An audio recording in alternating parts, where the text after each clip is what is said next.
fuck? Look at the time. It's time to start the finale to 9 Persons, 9 Doors, 9 Hours. Holy shit.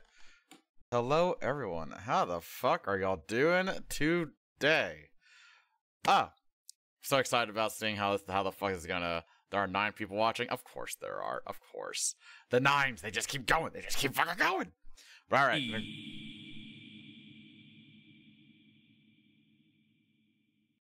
Gonna greet everyone, and then we're just gonna jump right into it. I got the one route left, which I'll be shocked if it does take the entire stream, but we will see. We will see. Alright. So... let's just greet everyone. Just gonna jump right into it. I see a Biggie, who is number 1 tag, by the way. Hello to you. A Raven, a Drake. Hello to you. A Yuki, and I see a Pepper. Hello to you as well. It's going down the list. Let's see. There's a... did I say hi to Yuki? Just in case. Hello, Yuki. Hello, hello, hello. A Dragon Cat. Hello to you. And a Kuro. Hey, buddy. Good to see you as well. Did I finish the last route? Yes. Yes. I just got one more route to go, and then the weird yellow key bullshit? Yeah, I don't know. So hopefully I should be wrapping this up today. Let it be known that Kuroyukin is confirmed cute, regardless of what he says. Yes! Alright, and a Shaya. I see you there, Shaya. Thank you for the pets. Alright, Viddy Dimes, we're here. Oh boy, OG Willikers. So yeah, I guess this is gonna be the leftmost path, and there's like one more that goes like right here? I guess this is like the... I don't know, fucking... real ending, I guess? I don't fucking know. I would like to load, please. I would love to load this, yes. Okay, so... yes, we're back to this shit. Yes, I know. Can I just bring up the flowchart now? There let me in! Thank you. Okay, so... I guess so so everyone can see. So I just gotta get all these keys, like, on this side. And then... yeah, so I gotta get this one, and then this, whatever. I assume this is just get all the white keys, too. I'm not sure, so can I just go from here, I guess? I assume I can just go from here, right? Considering that I got everything else. Yeah, okay, yeah. I'm just double checking. So, we got the second class cabins. Alright, oh, Jesus. Oh. I'll start from the beginning, I guess. I don't want to accidentally skip over anything. There we go. It's time to seek a way out! Alright, and let's see what the fuck Clappy gotta do this time. God, this was the first one I did as well. Holy shit. The memories of this place. Alright. So we got our Matchbox 20. Very nice. Up, Junpei looked down blankly at what he was holding, then up at June. It's when Santa asked if you want the bookmark. Yeah, I think I remember taking it. Cause he mentioned, oh, son of a bitch. What was it? The leaf words, I think it was. So it was like love, life, and 2 others I can't remember because I got brain rot right now. Oh yeah, how's your fever? You feeling better now? Yes, I'm fine. June certainly looked fine. Let me see your forehead. Live, laugh, laugh. Oh my god. Junpei held his hand on her forehead for a few seconds. Great minds, you're all great. And don't let no one else tell you that, alright? You're all great. You're wonderful. Guess it really has gone down. Are you worried about me? So something I did actually notice now that this happened, it made me think. I think the fever happens when it's like a bad route or something? That's my assumption, because I remember... wait, these are unlocked now. What? Wait, what? I just came here. What? Okay. Because I remember that, I think she, like, had a fever, like, over here or something. And that led to this, right? That was, like, right before that somebody stabbed me in the back. And I swear there was, like, one more in this section? I don't remember if it was over here, though. I might be remembering you took the bookmark last time. Okay, yeah, so wait, can I just skip over to here, then? Considering that... Or, wait, maybe I have to go here first and then select to go this way. Because it is persnickety about... like, actually having to, like, make the route and shit, right? So... I think... Do I have to choose the route first, or am I able to just go to the escape room now? I don't want to fuck this up. But considering that both of these are unlocked and escape room. Okay. Thank you, Raven. You sweetheart, fucking or whatever. Okay. Operation. Let's play, Daddy-O. Oh man, that was fast. Time to seek another way out. How the hell is this gonna do the entire stream, though? Oh god, I remember this shit. Alright, so... Let me just double check. Menu air and flow. Okay, so I haven't done whatever it is in here. Okay. Alright, so I gotta do something with this, I guess? Whoa! Another medical mannequin? From the looks of it, this one's a chick. She has a name too. Lucy. Poor thing. Looks like Miss Lucy only has a head and a left arm. Maybe we're supposed to gather all of her parts? Okay. Blip blip. Ah, 4 steps. Why not 3 steps? I don't fucking know. Oh, look at Enema.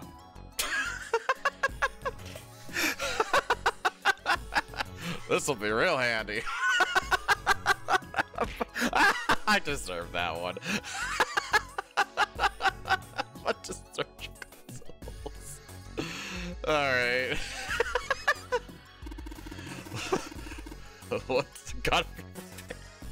What's this thing? It's got these short iron legs. Maybe it's a heater? There's nothing inside it. Maybe you're supposed to heat something like that gauze to kill the bacteria? There's a boiling thingy over there. There's nothing on the lid or in the drawers. Well, I can take this. Fake meat. Must be tofu. There's a lot of different kinds of medication. It's hard to tell them apart. Let's see. Hello, Prankus Live. It's not always about the money, Spider-Man. Prowler. Creases Jays. How evil. Also, hi, Prankus. How you doing? And Wolfie, hey. Just support and spread some love. Aww. It's very sweet of you. A whole bunch of balls on the shelves. They all look like medicine.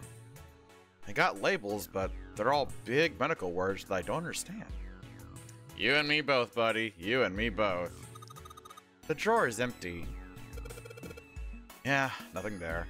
How about me because that guy? Oh, yeah. Like, mute the tab and lurk away or whatever. Absolutely. You take care, Wolfie friend. Alright. Okay, so that's all the same thing there. Okay, let's see.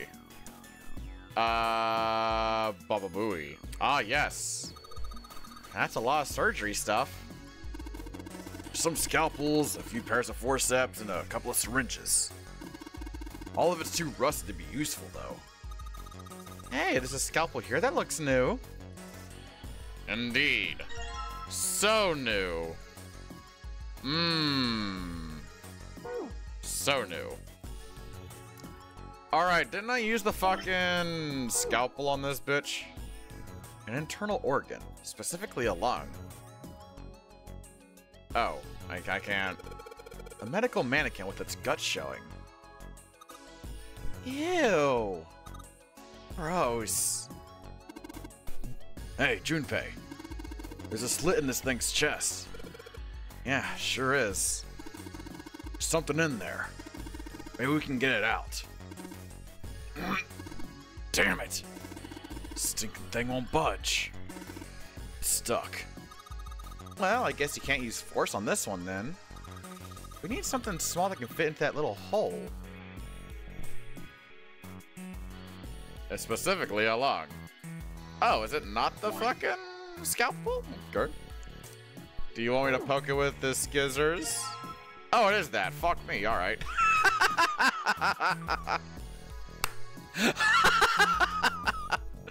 Oh, I'm good at this game. It's weird. If it's Mortal Kombat or something, the violence doesn't seem too gruesome to handle, but in a visual novel like this, it's more evocative. So the tone... I think it's probably because... That is an interesting point, actually, because... I guess because it's, like, more glorified in Mortal Kombat, and so we're, like, sort of desensitized to it. But when it comes to visual novels, it's not as... like normally shown, so it's like more shocking in a way or whatever. That's my guess, at least. Alright, so I gotta go motherfucking this way. I need that key. Right. Shit. Look somewhere else. And I have to tell your friend, thank you for the pet. Let me go back, thank you.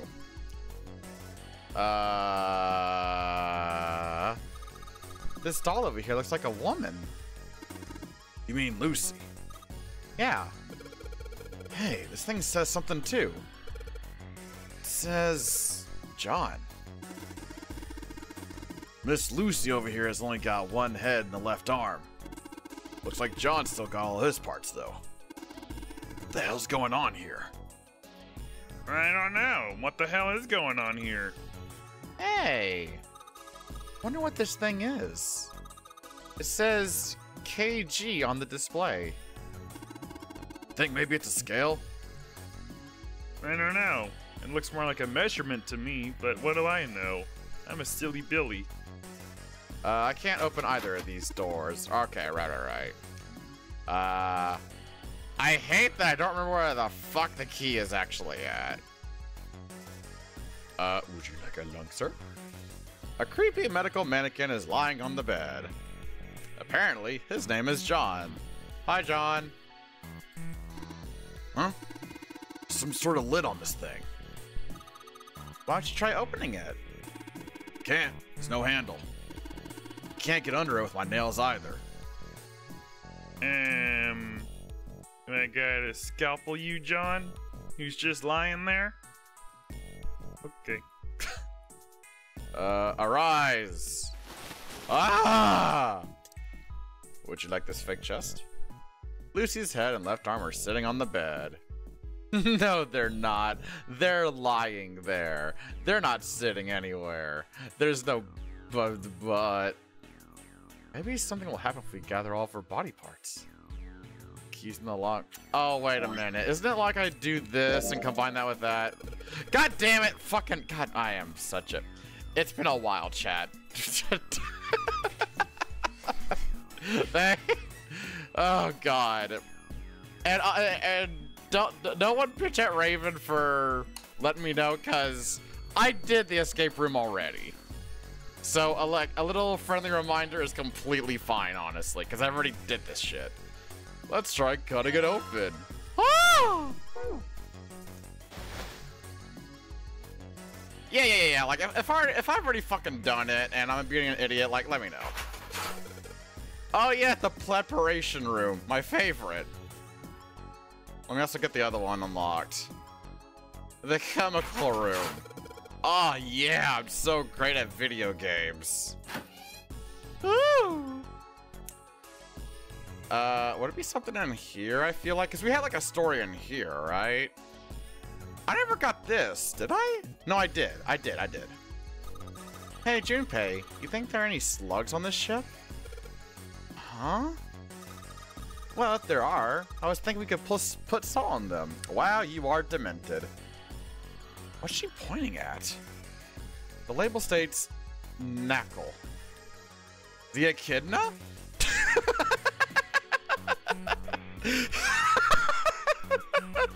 Whoa, it's like Sonic! Salt, huh?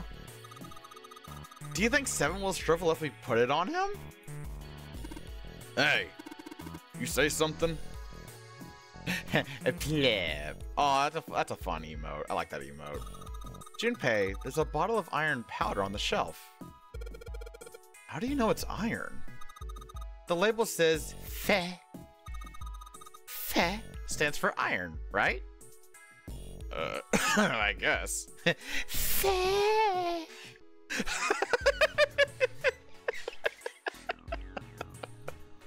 The label says Knuckle the Echidna. Hmm? Something stinks. Is it coming from this bottle? It says Nahi. Did I just read the 3 as an E? Nahi.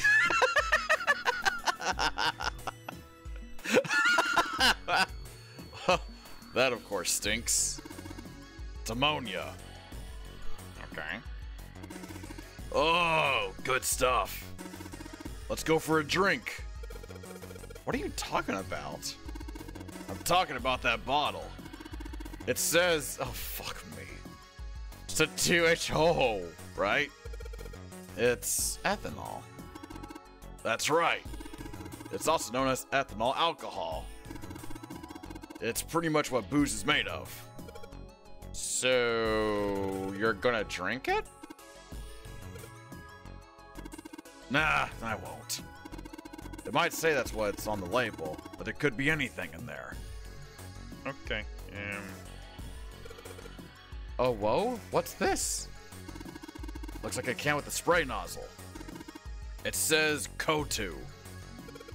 So it's a can filled with carbon dioxide. Hey, Junpei! There's dioxygen monoxide on the shelf. Why don't you just say water? Oh yeah, we got the Knuckles liquid and the Sonic liquid, right? Ooh woo. Is this bullshit? Alright. Let's go the other way now. Why, hello there, mademoiselle. And then it was this, right, okay. So first, I gotta go with the red. Hey, it turned red. Good about that. Didn't you hear that just now? I did. Alright, so I think I could just put the blue. Let's put in the blue liquid next. I'll put the red liquid back in the bottle. Hey, the blue light turned on. And I heard a noise. It sounded like something unlocking. Because he can do like all 3 of them, right? I believe, if I remember right. Oh wait, do I gotta bring it back? A beaker with blue liquid in it. Makes the light that passes through it blue. Do I have to combine them, I think, to make purple? Let me see. Blah, blah, blah, blah. Oh, okay, well, blow me then. Well, whatever. Ah! Alright. Ah! Alright. Alright, now we gotta put the Knuckles in, and then the Sonic in. Oh my god, I get it. You combine the Knuckles and the Sonic to make a fan fiction. Good job, Junpei.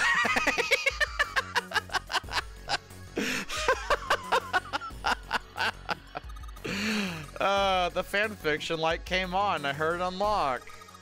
I'm sure it's unlocked now. The locker with the fan fiction play has got to be unlocked. All right, let's see what happened. Fanfictions, not even once. Ah! It looks like a nose. I know I said it before already, but I just wanted to reiterate that this looks like a nose. Okay. Thanks for the pity pet, Shia. Thank you. A sink. Doctors and nurses probably wash their hands here before an operation. Nothing suspicious here. Okay. Oh, that's the exit, right?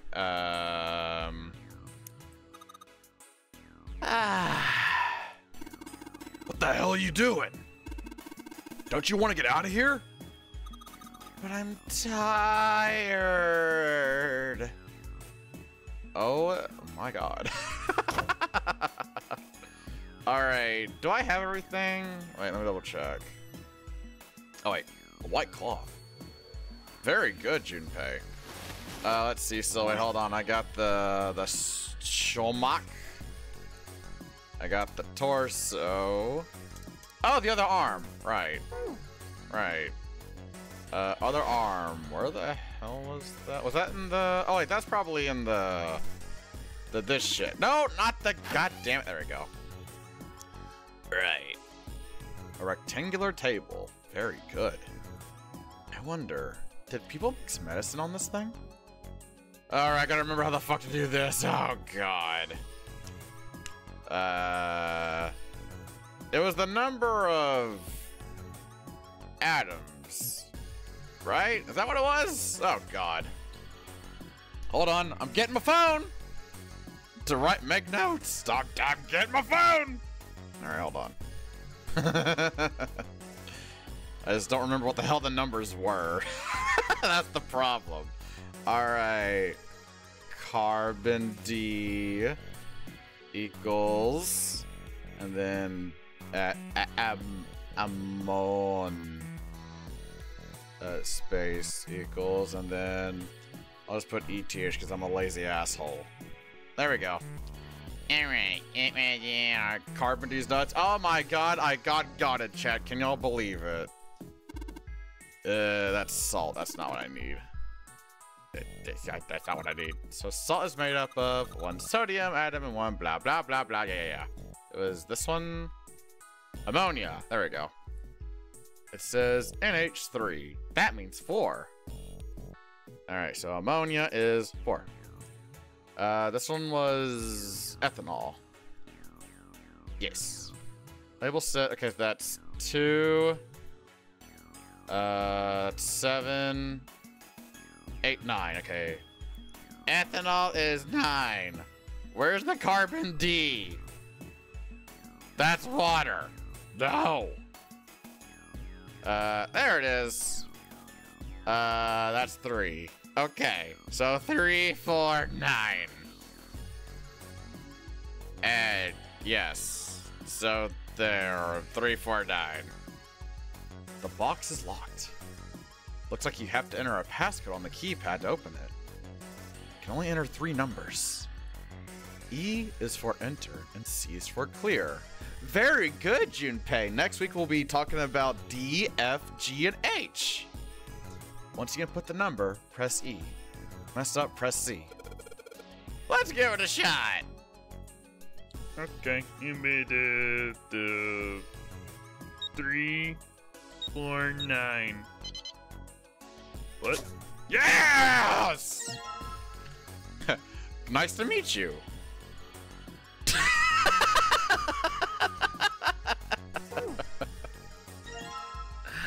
Oh, a fake heart. How fun. Uh oh. Alright. Well, I thought that was... Alright. You think we should go back? Yeah, I think that's probably best. Clover nodded and left. I'm so good whenever I can remember things, chat. I'm just clearing out my note because I don't need it anymore. Yes, I need these little notes because my memory is so bad. Junpei was about to follow her when he realized that 7 wasn't following suit. Hmm? Hey, 7, what's up? Oh, well, He looked up at Junpei distractedly, and then back down at the brown bottle he held cupped in his large hands. Is that a medicine bottle? I got curious about it. Here. In response, Seven tossed the bottle gently to Junpei. He caught it and twisted it around to read the label. Ethylene diamine tartrate? Bless you. Yeah, that's right. CDT. What kind of medicine is that? It's not medicine. I think it's an industrial strength detergent. Why would they have something like that here? Well, probably to clean stuff up. Clean what up? Fuck if I know. Still, it looks like it's cleaned my brain up. Junpei looked up from the bottle. You remember something? Yeah. Seven nodded, slowly, and spoke. Well, I remember a story about EDT. I do also want to check just to be sure. Okay, yeah, so I'm still working on it. Okay. Happened about 50 years ago. I just don't want to accidentally, like, somehow lose the shit, you know? There was this factory somewhere in America making big old EDT crystals. Right, it was like the crystals grew, but they weren't remotely close to each other. Or something like that, I think it was. They were making it to sell as an industrial strength cleaner, like I told you before. But a year after the factory started up, something strange started happening with the crystals they were building. Water molecules started attaching themselves to the EDT crystals. This made them into a sort of mutation of the original crystals, called a hydrate. Once the crystals turn into a hydrate, though, it's useless as a cleaner. The factory had to just dump the crystals. As a hydrate, they were useless. Oh, wait, no, this is what it was. That they were all starting to hydrate, even though they weren't in contact with each other. That's what it was. But it didn't end there. After that day, the same thing started happening in EDT factories everywhere, even ones nowhere near that first American factory. Yeah, I remember this now. They'd been making crystals the same way, the same materials and the same equipment and environment. But now, all of a sudden, every single crystal they formed turned into a hydrate. In fact, ever since that day, no factory anywhere has been able to make a pure EDT crystal. Even in EDT research done years before, they'd never gotten a hydrate. But after it happened at the first factory, it just spread. It was like, man, how do you say it? Like the molecules were communicating with one another, transmitting information in a way humans couldn't perceive. Yeah, that was it, Raven. I remember something faintly like it. I do remember that, yeah. It was the, shit, what was it? Like, it was something communicating was the same thing. Was it just was that just talking about the field shit? Or was it telepathy? I can't fucking remember. This phenomena spread throughout the world. Right. Morphogenetic field, that was it, thank you. Also, hi there. How you doing? Junpei looked up at Seven with half a smirk. Seven stared at him, dumbfounded. Yeah, that's it exactly. But how did you know? I heard another story, kind of like that one. When? In the freezer? What? Yeah, June told me. Oh yeah, the Ice 9 shit. Yeah. Junpei told Seven the story he heard from June in the freezer in the kitchen. Ah! Okay. Yeah, so, cause the other time I went a different way. But okay, I see. So this is probably one of the key things right here. How one day, glycerin began to crystallize. And the story of ice that wouldn't melt at room temperature. When Junpei was done, Seven looked thoughtful and absent-mindedly rubbed a scar on his chin. Ice that doesn't melt at room temperature, huh? That sounds familiar? Yeah, hold up. I feel like I can remember something. It's right there. Seven squinted. His eyes stared off into space, as if he were trying desperately to focus on something far away. I love how that's always what they used to describe, like, his thinking. Looking at something far away. I kind of like that. That's pretty sexy. Do you know about Ice 9? Do you know about Ice 9? Ice 9? Ice 9. Ice 9. Ice. Baby! Dun dun dun dun dun dun.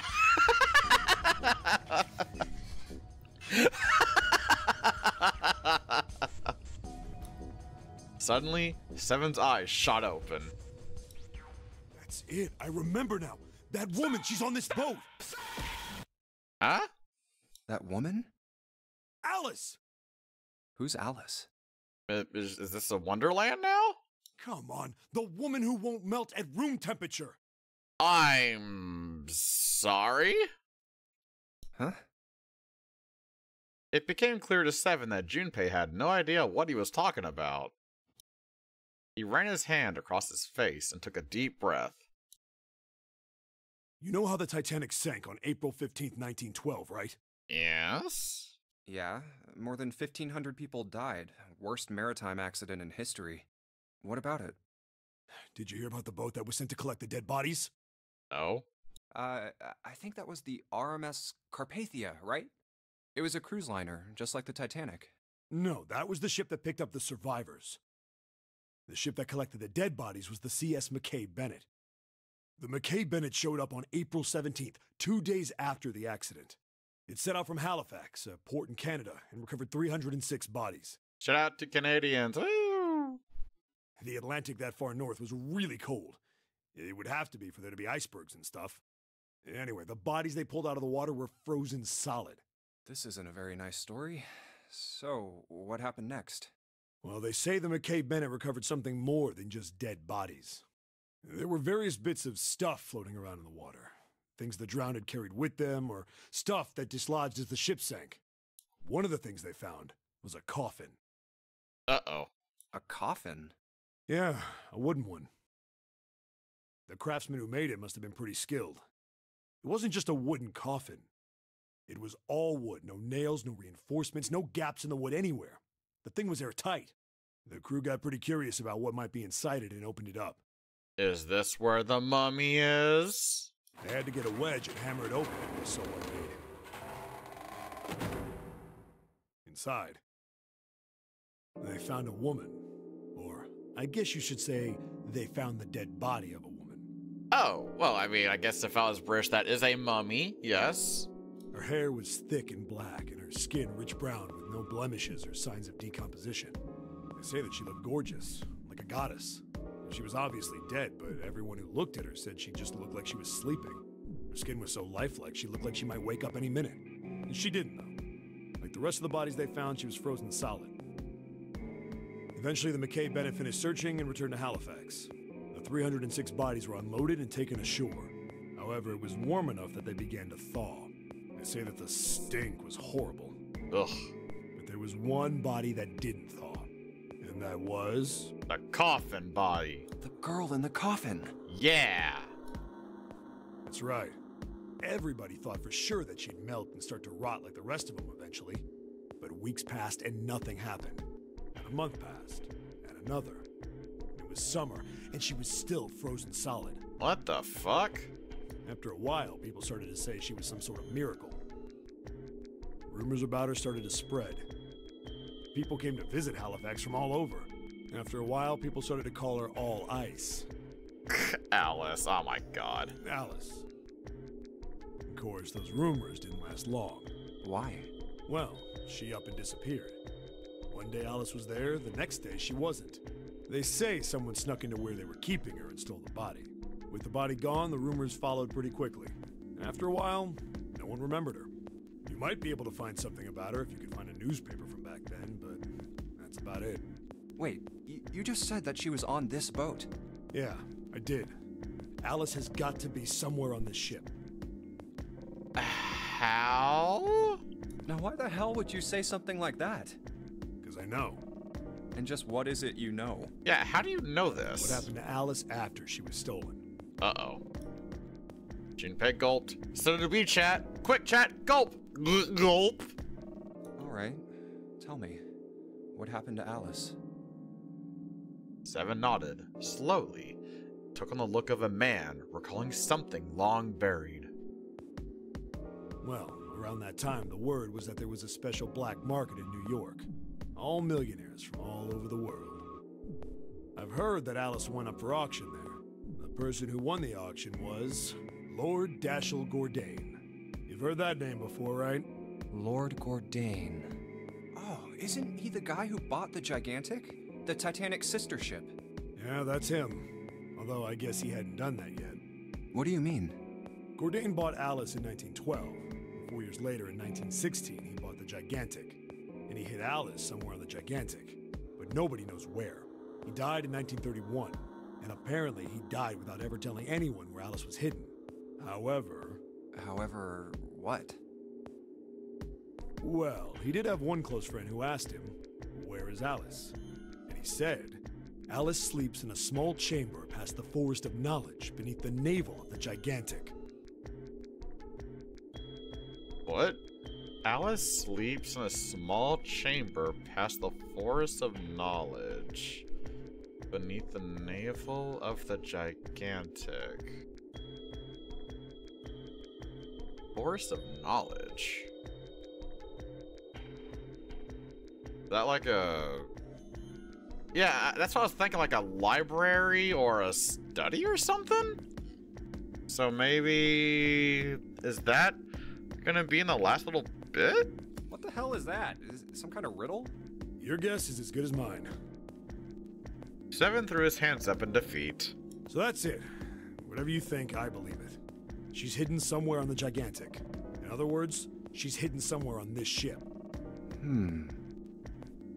Before Junpei could dispute Seven's rather bizarre claim, as Junpei was trying to figure out what on earth he was going to say next, Clover's shrill voice pierced the room. What are you two doing over there? Stop wasting time and get over here! Okay, we're coming. Jeez! Seven looked at Junpei. Yeah, so anyway, that's the story. It might be useful someday. Don't forget it. With that cryptic remark, he turned and left the room. Alice. Huh. Junpei was left behind to ponder what he just heard. He tried to remember what June had told him earlier. That mummy wasn't just a normal mummy. They say that she was frozen. Oh wait, she actually was the mummy. Okay, huh. The story says that from the time of its discovery all the way through to when it got put on the Titanic. Man, I was expecting like, you know, the stereotypical like wrapped up nonsense. Well, I'll be damned. Even though it was carried through the desert, her body never melted. Then was that Egyptian priestess Alice? Did the water in her body become Ice 9? Huh. No, that's nuts. There's no way somebody like that could exist. Junpei shook his head, trying desperately to clear it. Followed Seven to the operating room where Clover was waiting. Okay, so now I want to see, is that one of the keys? I feel like it is. Aha! Alright, so there's another one in here, huh? Alright. But alright, we got one of them. Alright, yo, what's up, Lucy? Got your shit. Okay. So we've collected the 6 parts of the medical mannequin. So the ones we've got must be for Lucy, right? Yeah. Seems like it. Well, I say we give Lucy her parts back. Any objections? Nope. Agreed. Alright, let's get started. Combine! Fucking hell. Oh, there's a number on here. 51 kilograms? What's this? Is this the weight? Well, you were just stacking body parts on it, so it makes sense that it'd be the weight. Alright, so I just got the purple liquid. Alright. And then let's go over look at Jonathan. There's a creepy looking motherfucker lying here. It says Joan on it. Something that looks like it could be a scale next to the operating table. It has something that looks like a lid on the front of it. Where the hell was the... It was like a chart, right? Where was that? Nothing in the drawer. Was it? Oh, I think Clover has it, right. Hey, nothing happened. That's odd. Maybe it's the wrong way? Let's go to the back. Ah, I saw it. Hey there, everyone. Clappy, what the hell are you doing to that woman? Okay, listen. I was giving her her parts back, so I am a superhero. Okay? I'm helping. What am I doing to that woman? I'm helping. Her parts? Yeah, you know, her arms, her leg, her torso, her stomach, her heart. Help you straight to Dale. How dare you? Listen, Ryoto. When I found this woman, she was just a head and her left arm. Now look at her. She's complete. She's beautiful. She's single and ready to mingle, chat. A priest or a priest? A priest. Aw, man, don't call the priest on me. Come on, I'm being a good boy. Yeah, well, you know how this is skill on the side of the bed. Maybe we need to go over to twitch.tv/Ryoto and subscribe to him and to get the skill to a specific number. How are we gonna do that? Well, Seven, I'm glad you asked. If you click the if you go in the chat and type !sponsor, you can get a link to twitch.tv/Ryoto. Go over to his channel and subscribe today. Gotta follow? Woo! Hell yeah!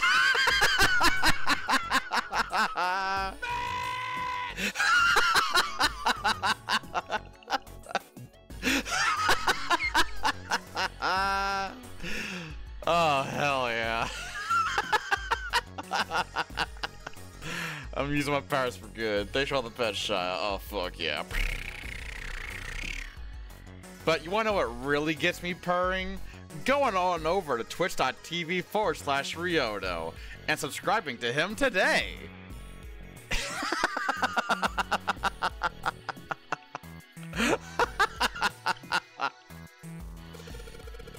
I think we're supposed to go over to twitch.tv/Ryoto and follow and or subscribe if we're able to. Oh. Let's give it a shot. Even the characters are like, fuck yeah.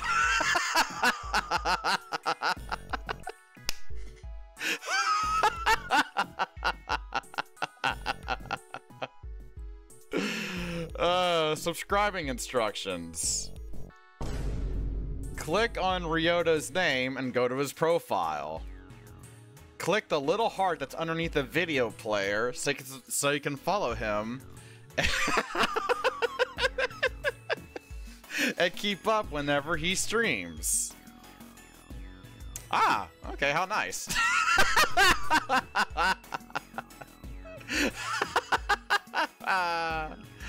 Oh my god. Alright, so I think it's like swapping everything except for the heart? Hey! Hey, Junpei, I just heard something. It came from Ryoto's Twitch channel.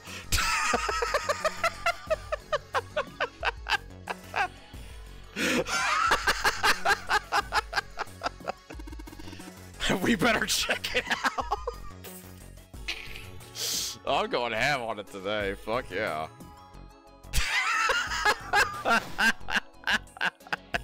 Yeah, it came from his open OBS studio. Holy shit. Huh? The lid on the scale. Oh! Hey, it opened. Oh, I get it. It must have opened because we subscribed to Ryoto's Twitch channel.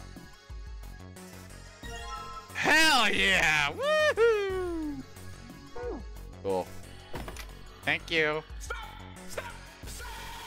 I will when I die. Go to Ryoto and subscribe to him today.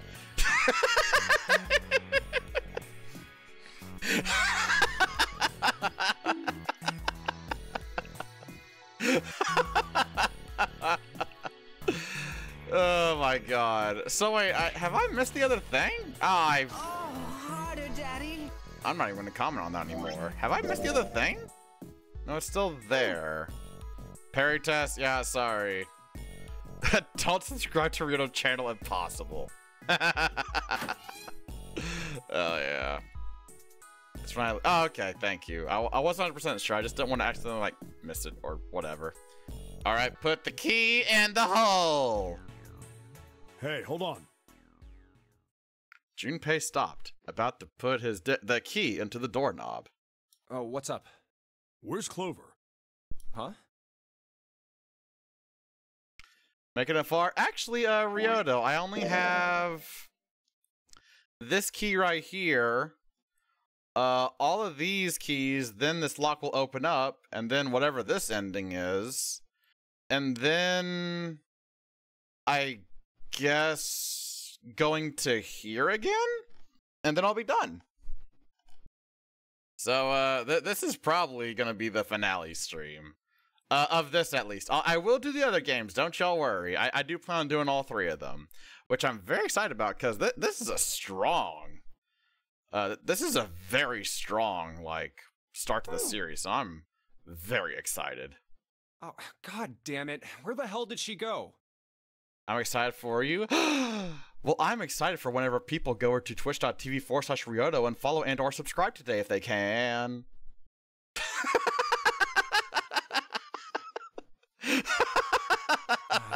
Okay, just hold on a minute. I'll go get her. But no, for realsies and ending the bit for now. Honestly, this is a very, very fun game, and it just has me excited about the other ones. So I'm trying to remember. It's Zero Escape 999 or whatever the fuck. The second one is... Is it Zero Time Dilemma is the second one? And then Virtue's Last Reward? No, Virtue's Last Reward is... It's the second one. Okay. Sure thing. Virtue's the second. Okay. Then Zero Time Dilemma at the end. Okay, that's a good way to remember it. Like Zero at the very end. That, yeah. Also alphabetical wise. It's alphabetical, chat! It starts with 9, which is a number, yeah. And then you got the V, which comes before Z. Oh my god, I cracked the code. I hate that you're...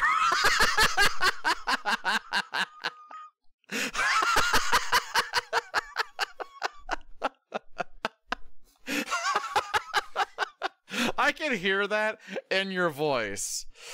Oh my god, I hate that you're right.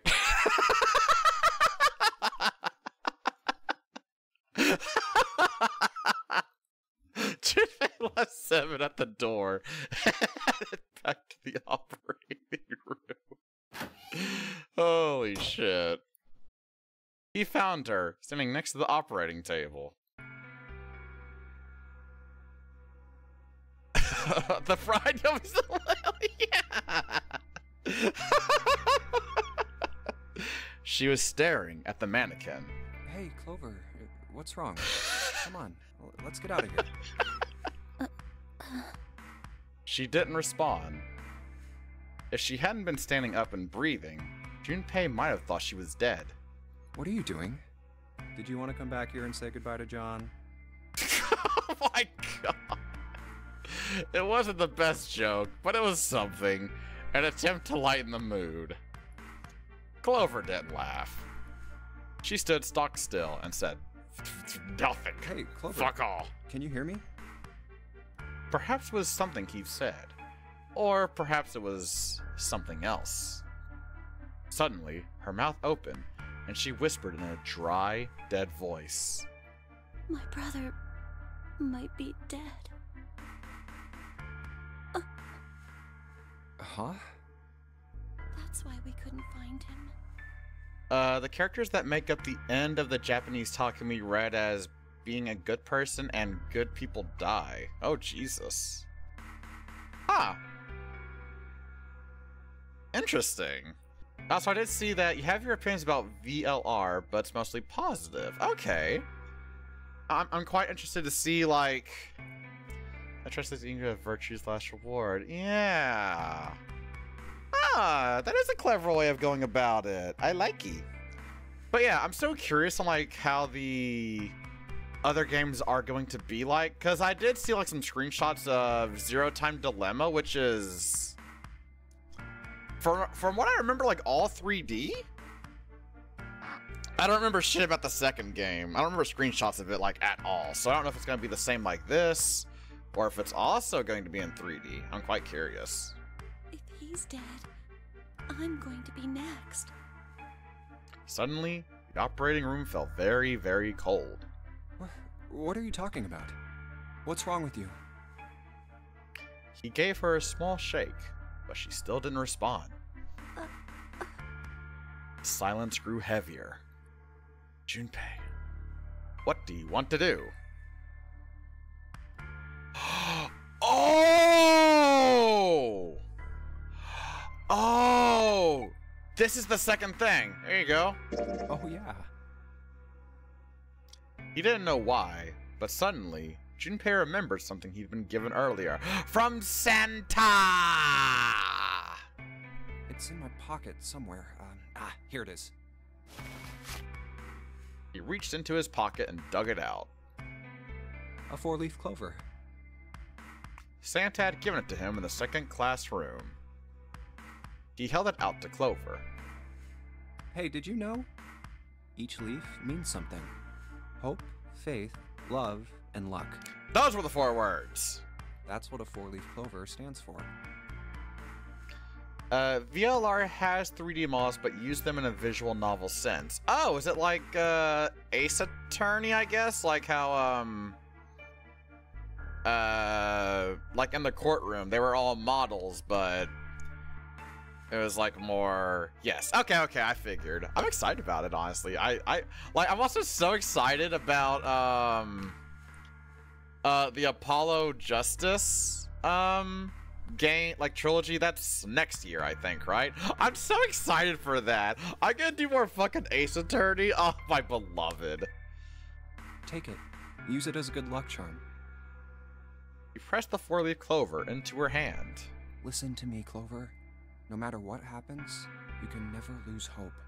You have to remember what's most important, and that's to have faith and to have love. If you can remember all of those, that'll bring you good luck. Snake, I mean, your brother, he's not dead. He's alive, somewhere. I'm sure of it. You've just gotta believe in that. Clover stared at the 4-leaf clover in her hand. He could see tears start to form at the corners of her eyes. Thank you. Aww, you gotta believe. Yeah. Her voice was tiny and broken, and as she spoke, she started to cry. She tried to hide her tears by looking at the floor, but it did little good. She wiped away tears with the baggy arms of her jacket, but more quickly took their place. No matter how she tried, she couldn't stop crying. Her tears made small wet circles on the floor. Thank you. Aww, she said again. Then she looked up at Junpei and seemed to choke down the last of her grief. She did her best to smile. Junpei wiped an errant tear from her cheek with his thumb and gave her the best smile he could manage. Now come on, Seven's waiting for us at the exit. But still, she didn't move. Wait, before we go, there's one thing I want to ask you. What's that? What do you think when you hear the word experiment? For a moment, his mind froze.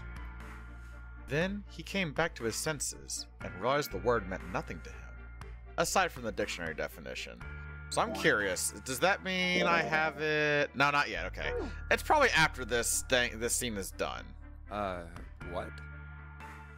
Oh. I guess it was just a coincidence then. I mean, that you knew about the 4-leaf clover. Look, I'm sorry. I don't want to be a jerk, but you are making less than no sense right now. Ugh, Junpei. Oh, no. It's nothing. Just forget about it. Oh, don't give me that. You really think I could just drop this? What is this experiment you were talking about? Clover looked away. the four-leaf clover was still in her hand.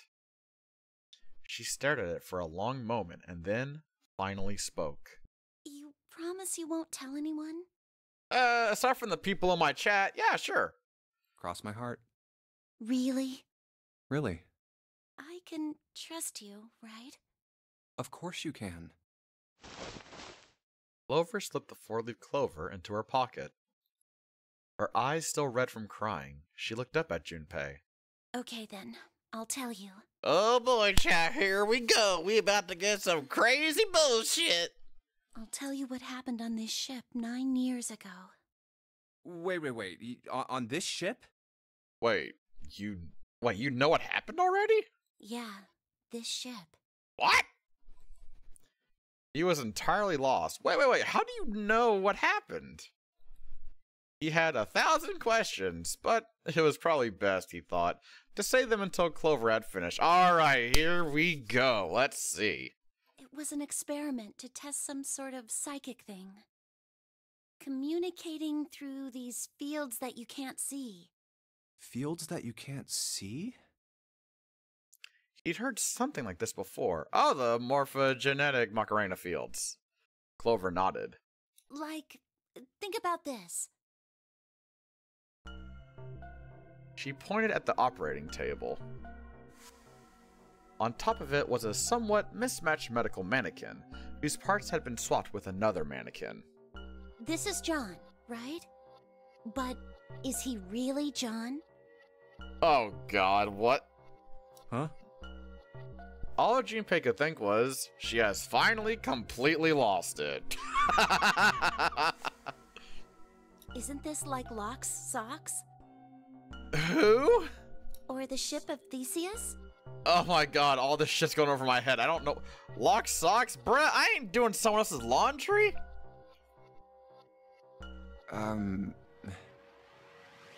Junpei grew even more confused. Finally, a character I can relate with. I've heard of neither of these. He'd never heard of either of these things. Oh, it's literally me! Although they sounded smart, except for the socks one. That just sounds like someone's laundry. You don't know? You haven't heard of those paradoxes? No, Clover. No, I haven't. Could you be a doll and explain to me specifically what these are? Please. No?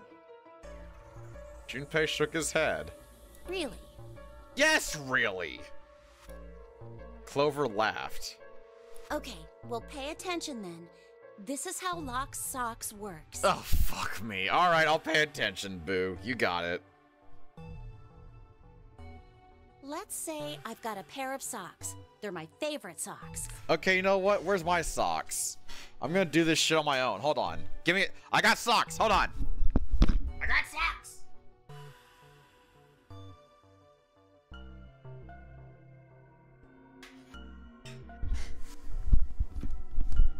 Okay, I physically have this. I have a sock in my right hand and a sock in my left. I have a pair of socks. No stay with the socks this time, no promises, but I will try my best. I'm so glad you actually remember that, Kuro. Oh my god.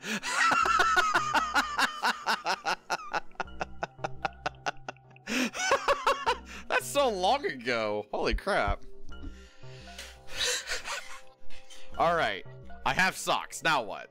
One of them gets a hole in it. Well, I'm not gonna do that, but okay, I'll pretend. I'll play along. Okay, this one has a hole in it. What would you do if that was your sock, Junpei? Wear it? What the fuck do you mean? Like, I mean, yeah, it's got a hole in it, but it's still usable. Oh.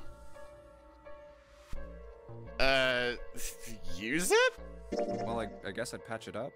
Yeah, like... Get some cloth and close up the hole. Yeah. But what if another hole opens? Then I'll just do the same thing there. I'd add another patch, I suppose. What if another hole opened after that? Alright, you're literally turning into a but why? But why? But why? I don't like this conversation anymore. Another patch, I guess? Well, let's say you just keep adding new patches. Until eventually, the original cloth of the sock is totally gone. once you get to that point, can you really say they're the same socks you started with? Oh, I see. Because it's not the original fabric, therefore it's not the sock you started with. Well, that's tough. Junpei crosses arms. So, that's the locked socks thing? Yeah, replace every part of it, so it's not like the original sock that you start. Why did I get my socks for this? That was dumb of me.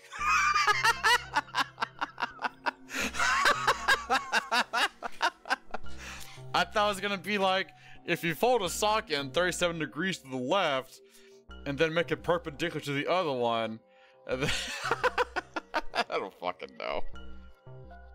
I'm not gonna destroy my socks. I love my socks. Yeah, the ship of Theseus is a lot like it. Okay, so what's this? What's this one? The ship of Theseus. If you keep fixing the damaged parts of a ship... Well, I don't have a boat, so I can't do this bit, but alright. Eventually, it ends up with none of the parts it started with. Can you really say that ship is the same one you started with? Oh, I see. So it's kind of like you have one thing, but if you keep repairing it with other things that's not part of the first thing, is it really the same thing you started with? I see. And what if you took all the old parts from the first ship and built another one somewhere else? Then which ship is the real ship of Theseus? What does this matter? Yeah, like even like Drake said, who cares? What? The one you repaired, or the one you built with all the original parts? Is there a purpose to this? It was an interesting question. Clover could see Junpei was intrigued. Hey, do you think it's the same? What's the same? These guys. Is this John, or is it Lucy now? Well, see, considering it's parts from both of them, I am confident in saying that actually it's a mixture of the two words. John and Lucy? Bam! Now they're juicy! Woo! Drake!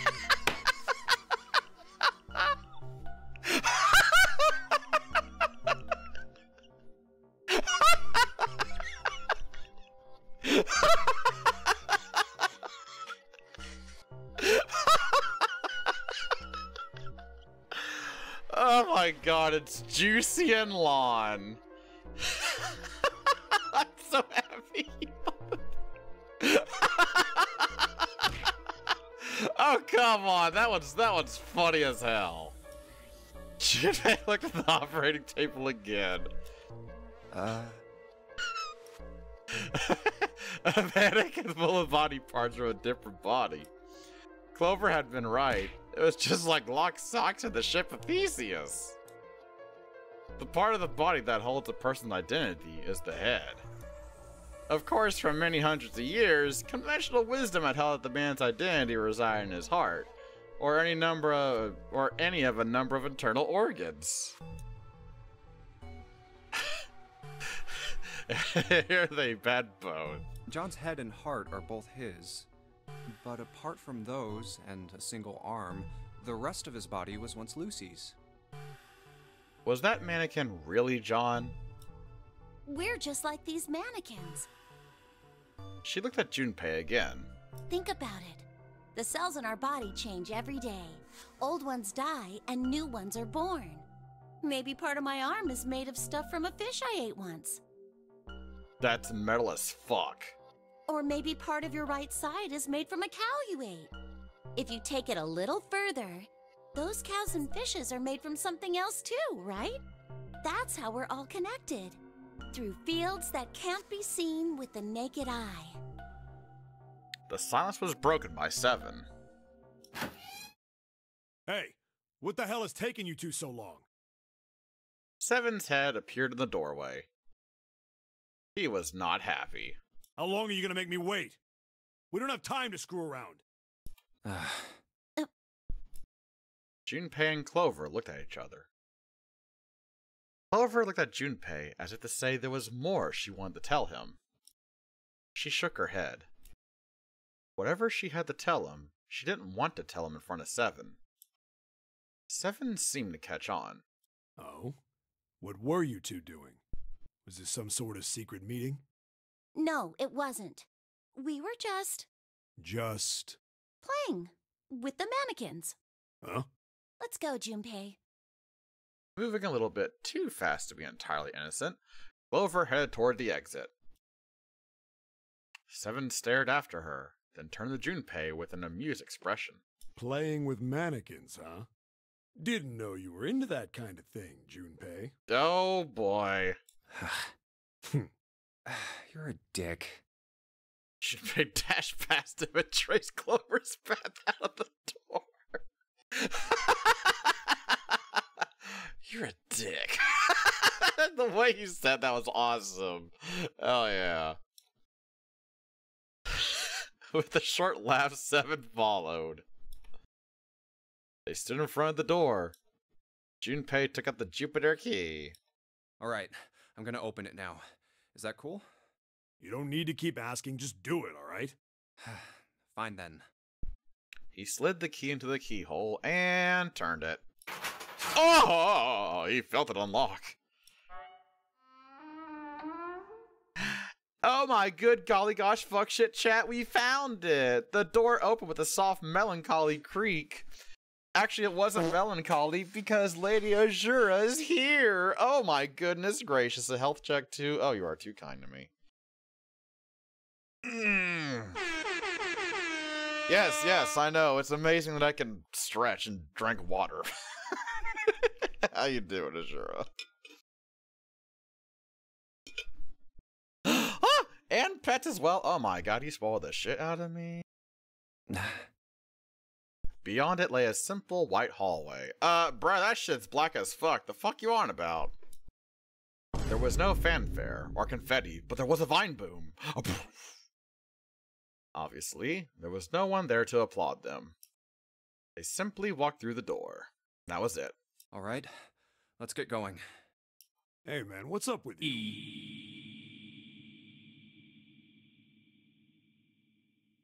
You're so serious, you know? Can't you sound more happy, you know, get a little excited?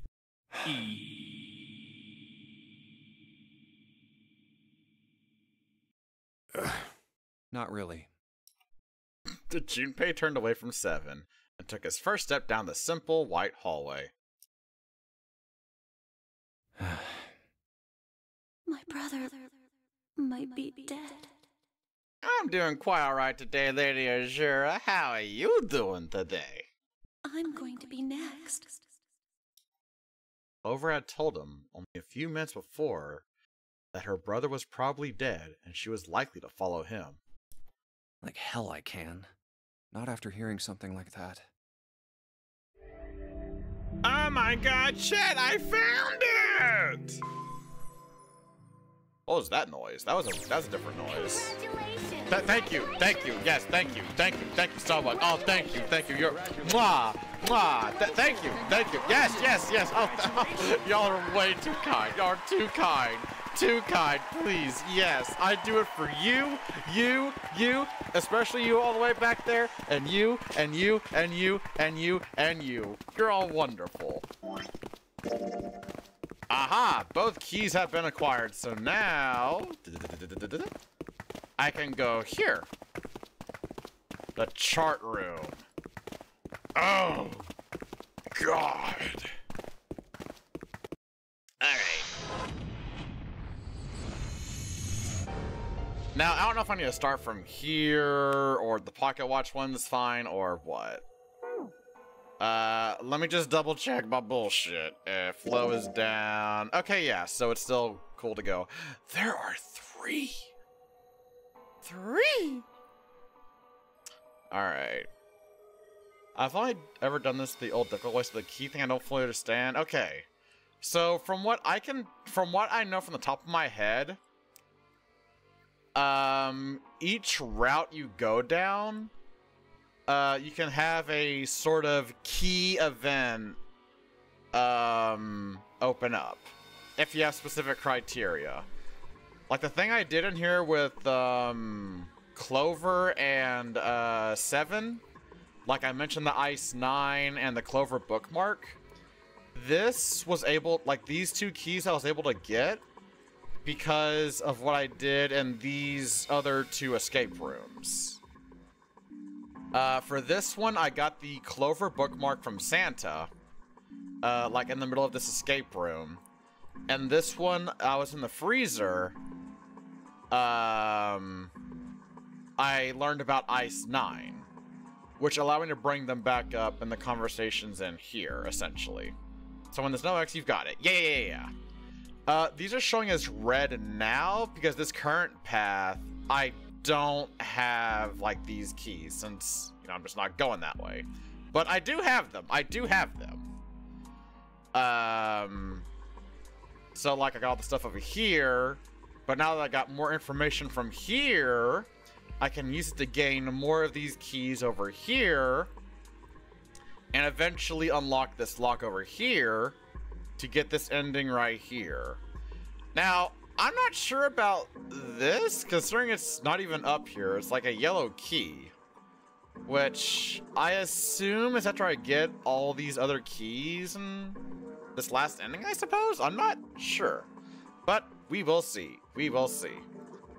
So I just gotta figure out like what key event happens here, and let's get forward to here, and I guess I'll have to do this one all over again so I can get to here and then unlock this lock and then get this ending, whatever the fuck it is.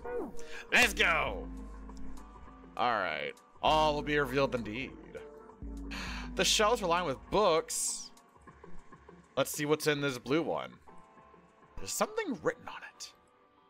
Ship's log. Ah. Ship's log, huh? Why would they have trees on a ship? Interesting.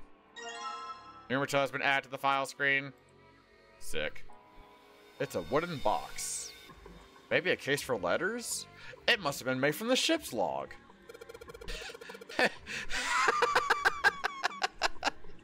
Hey, Clover, you ever write letters? Nothing. Alright. Oh my good god, it's the time! A voice he hadn't expected startled Junpei from his examination of the pocket watch. Oh, pocket watch. You! Might I take a look at it? He spun around to find Ace standing in the doorway. Junpei shrugged and handed him the pocket watch. Hey, man. What are you doing over in this room? Oh, I just thought I'd come check up on the two of you. Is there a problem? I guess I'll say this one this time, even though I know about you, you motherfuck. So I'll say not a problem, I guess? Well, not a problem, but... That's a lie. I wanted to get rid of Ace. I sent him to the wheelhouse at the beginning for a reason. I wanted to talk to Clover alone. There's something I want to ask her, and I don't want anyone to overhear us. I'm pretty sure Clover won't talk if there's anyone else around. Oh crap, wait, was I supposed to like try to send him away? I'm a little desperate to send him back. Quick, he has to leave. Ace opened his mouth, then took another look at Junpei and shouted again. A small smirk appeared on his face. Oh, I see, of course. He looked Junpei over, then glanced at Clover. I apologize for the intrusion. Well, best of luck. Ace gave Junpei a knowing pat on the shoulder and left. Hey, wait a minute. Wait a minute. He didn't look for the paper this time. Didn't he do that whenever I was like all pissy at him? Huh. Junpei let out a sigh and brushed a few drops of sweat from his forehead. He turned and found himself looking straight into Clover's eyes. Uh-oh. She'd heard what Ace had said. She regarded Junpei with caution. What was that about? She was clearly suspicious, and with good reason. Why are you looking at me like that? Junpei's eyes widened, and he held up his hands in a gesture of innocence. Oh, no, it's not like that. What's it like then? I just wanted to hear the rest of that story. I didn't get a chance to ask you about it until now. What story? About the experiment, remember? The one you started to tell me in the operating room? You said something about an experiment that happened here 9 years ago. Clover bit her lip. She stared down at the floor for several long moments, and when she spoke, it was barely audible. Okay, this is definitely the first, little key moment. I'm sorry, but I don't want to talk about that right now. Why? I'm just not in the mood, okay? You understand, right? I keep thinking about my brother.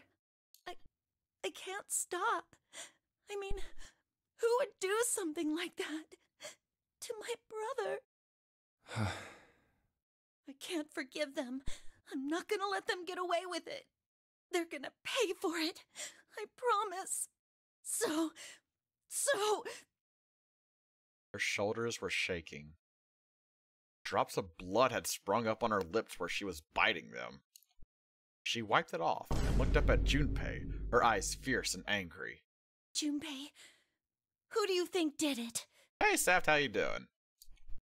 Her voice was cold, scarcely above a whisper. Junpei gulped. Well, if what Seven said was right, then there would have to be at least 2 of them. You need at least 3 people to open the numbered doors, and if you subtract Snake, that means there were at least 2 other people. You're right. So, what does that mean? Well, if we just look at the bracelet numbers, we should be able to figure it out. Who could have opened door 3 with Snake? Well, really, who and who, or who and who? You mean it could have been 4 people? Well, technically it's possible. I don't know. That doesn't seem very likely. Why? I'll tell you later. Why don't we just assume it was only 2 other people for now? Okay, got it.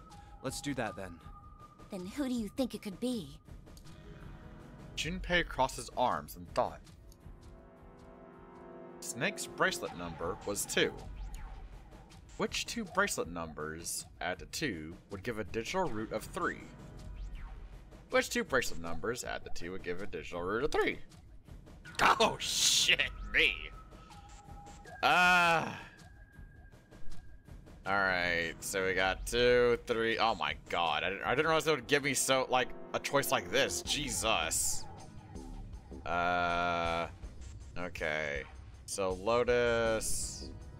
Okay, 7 and Lotus. That's 15, 16, 17. So no, not this. It's 3. It's gotta equal 3.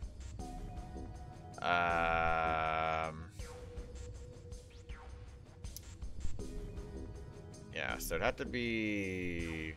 Yeah, it was 3.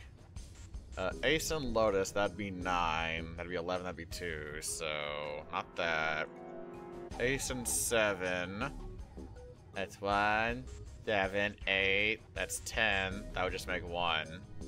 Ace and June. Does 1. And 6, 7. And then that gets 9. Ace and Santa. That's 4, 5, 6. So it's none of these with Ace. Oh my god, that sucks. Cause okay. Santa and June. That's 3. And 3 and 6. That makes 9. And that's 11. That's 2 as well.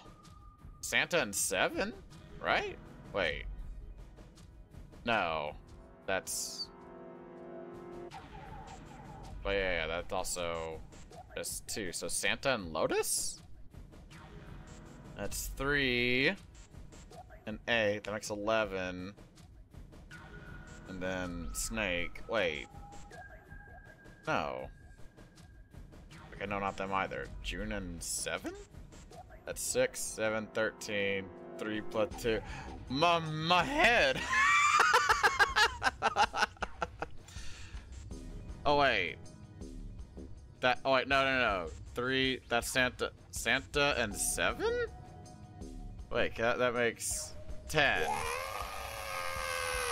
And then 2, 12. Like okay, so this is an answer. But I don't know if it's the answer. I don't believe Santa would do something like that, right?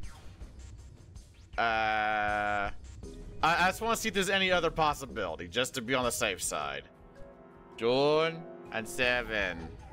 That makes 13. That's definitely not it. June and Lotus. That's 6, 8. That's 14. No, and 7 and Lotus. So yes, Santa and 7? Alright, okay. Would it be Santa and 7? 2 plus 3 plus 7 equals 12. 1 plus 2 equals 3. Quick maths. The digital root for Snake, Santa, and 7 is 3. Wait, hold on. Are Santa and 7 the killers? What's wrong? Clover looked at Junpei, and he looked back at her. Sorry, Raven, the brain rot is strong with me today. There are flies everywhere.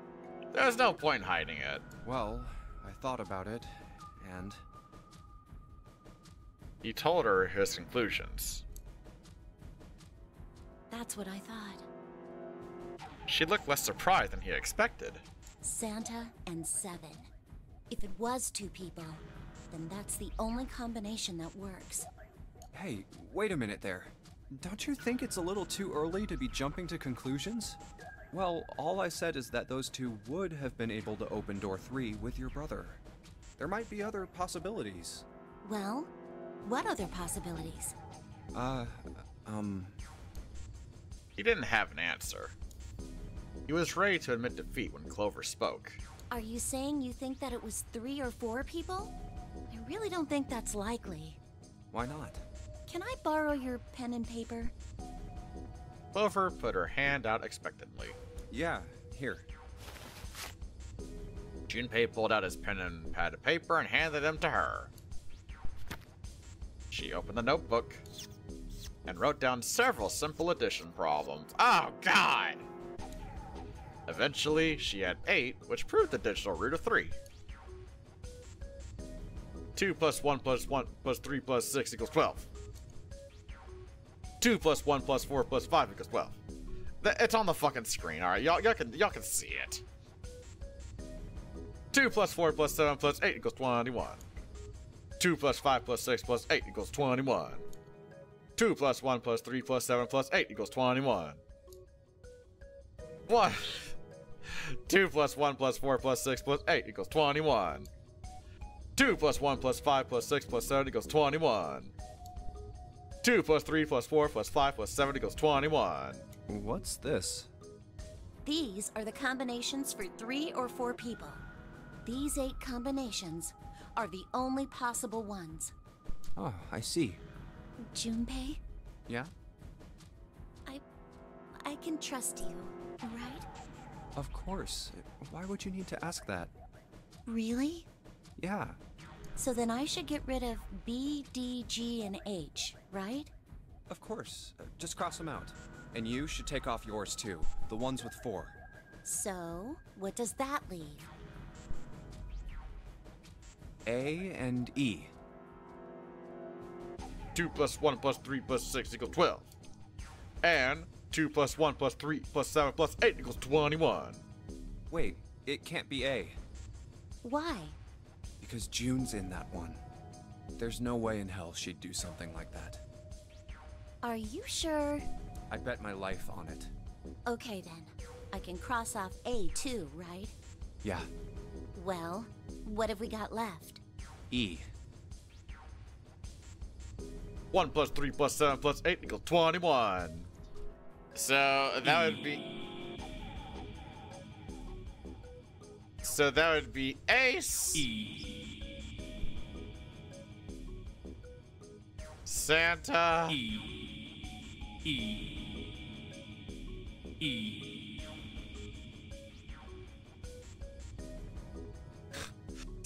Seven and Lotus. I thought it was gonna be after every single number I said. Do you know what this means? Everyone besides me, you, and June would be working together. Do you think that's likely? If there were 4 people working together, they wouldn't be very cautious. I don't think they'd try that hard to hide what they were doing if they outnumbered us, right? Well, you do have a point. Ow! Hi, Strange Dragon, how you doing? And besides, if Ace and Seven are working together, they could have easily gotten rid of me when I went to the shower room with them. Ow! But they didn't. They didn't even try anything. If they were killers, why wouldn't they? Her voice was calm, but Junpei had only to look her in the eye to know what it was a forced calm. There were tears forming at the corners of her eyes, and she was blinking furiously to keep them back.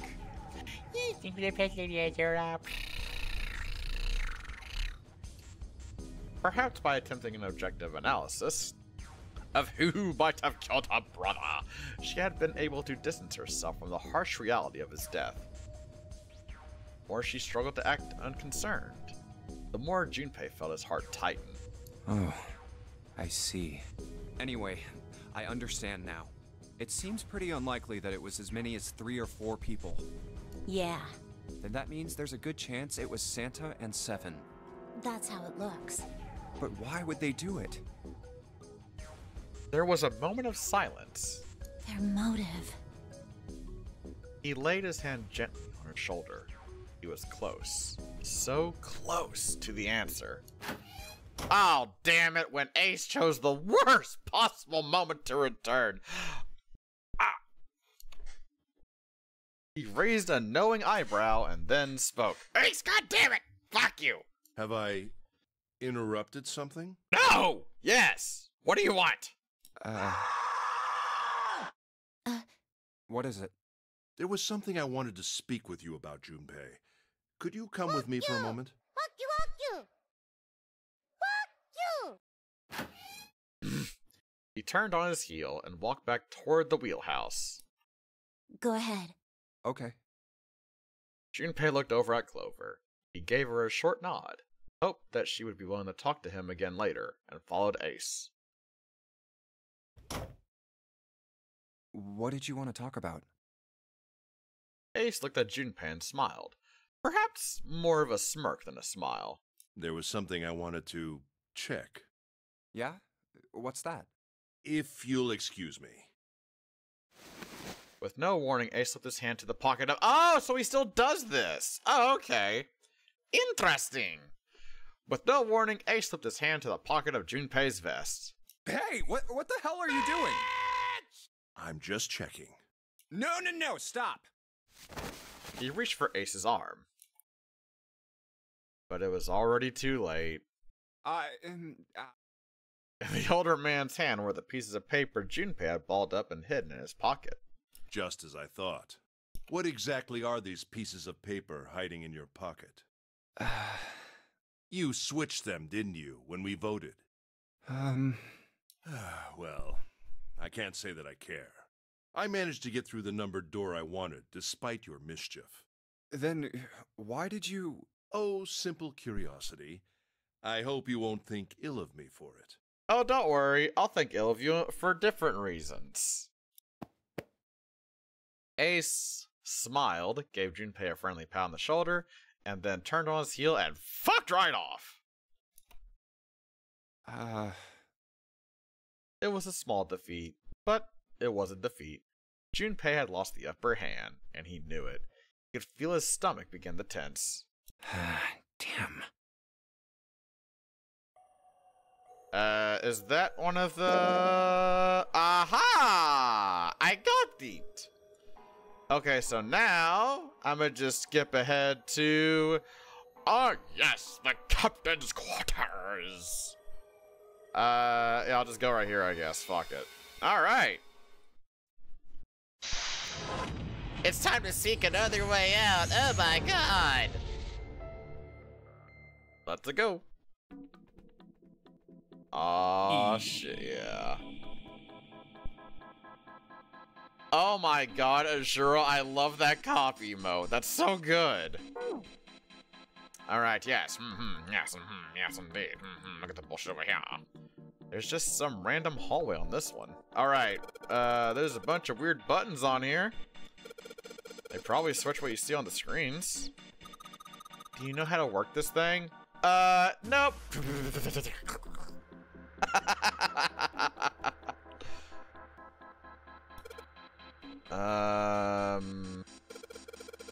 Why don't we just press one of these? Like this one. Ah! Well, I guess it does change the... What the hell is this? On the scene for anything, so... What's the deal with this bullshit? Is some kind of code? Aw, oh, damn it all to hell. There are 4 rows of numbers and letters. They all start with 0 and end with H, 6, F, N, or V respectively. Maybe this has something to do with number bases. Ah, crap. Alright. Huh. Junpei snorted with grim humor for the second time since he'd come into the room. The 4 screens along the bottom had a single letter each. Spelling out... Z-E-R-O, huh? Very good, Junpei! Oh, you get to move on to the 3rd grade now. It's like he's making fun of us. What do you think? He turned to Clover, who was standing next to him. Yeah, very good, Junpei. Oh, I'm so proud of you. You can spell the word 0. Oh, we are all so proud of you. I'm shedding a tear of happiness for him right now. Clover nodded. Nothing. Congratulations! Yeah, very good, very good, Junpei. Oh, we're so proud of you. Chat, stand up and applaud this marvelous genius of a man.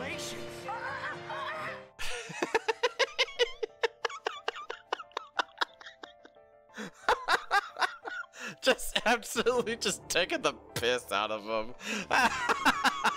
Sometimes my genius, it's almost frightening.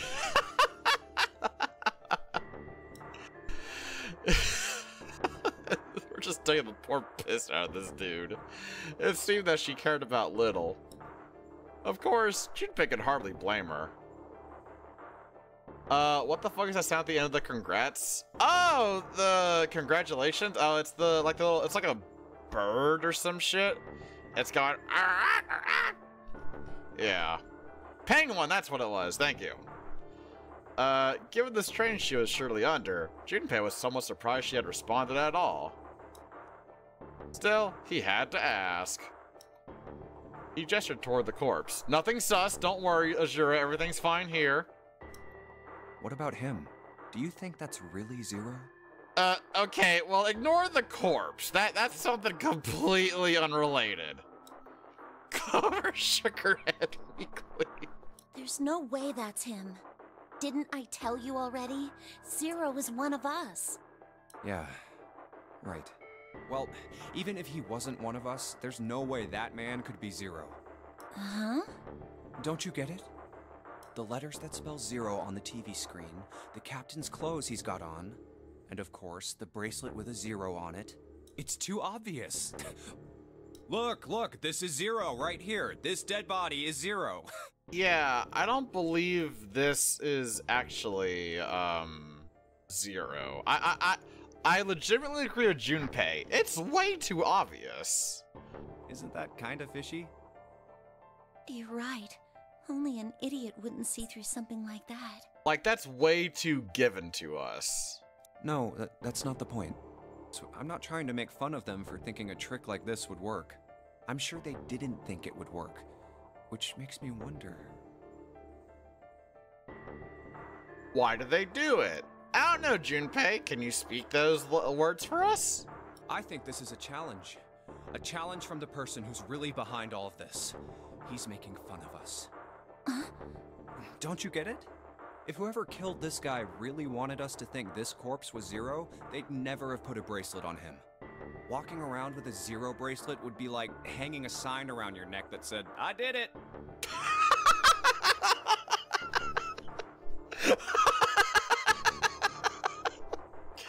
I love that delivery. Is that, "I did it!" Anyone with a brain would be able to see that this guy is supposed to look like everything Zero is supposed to be.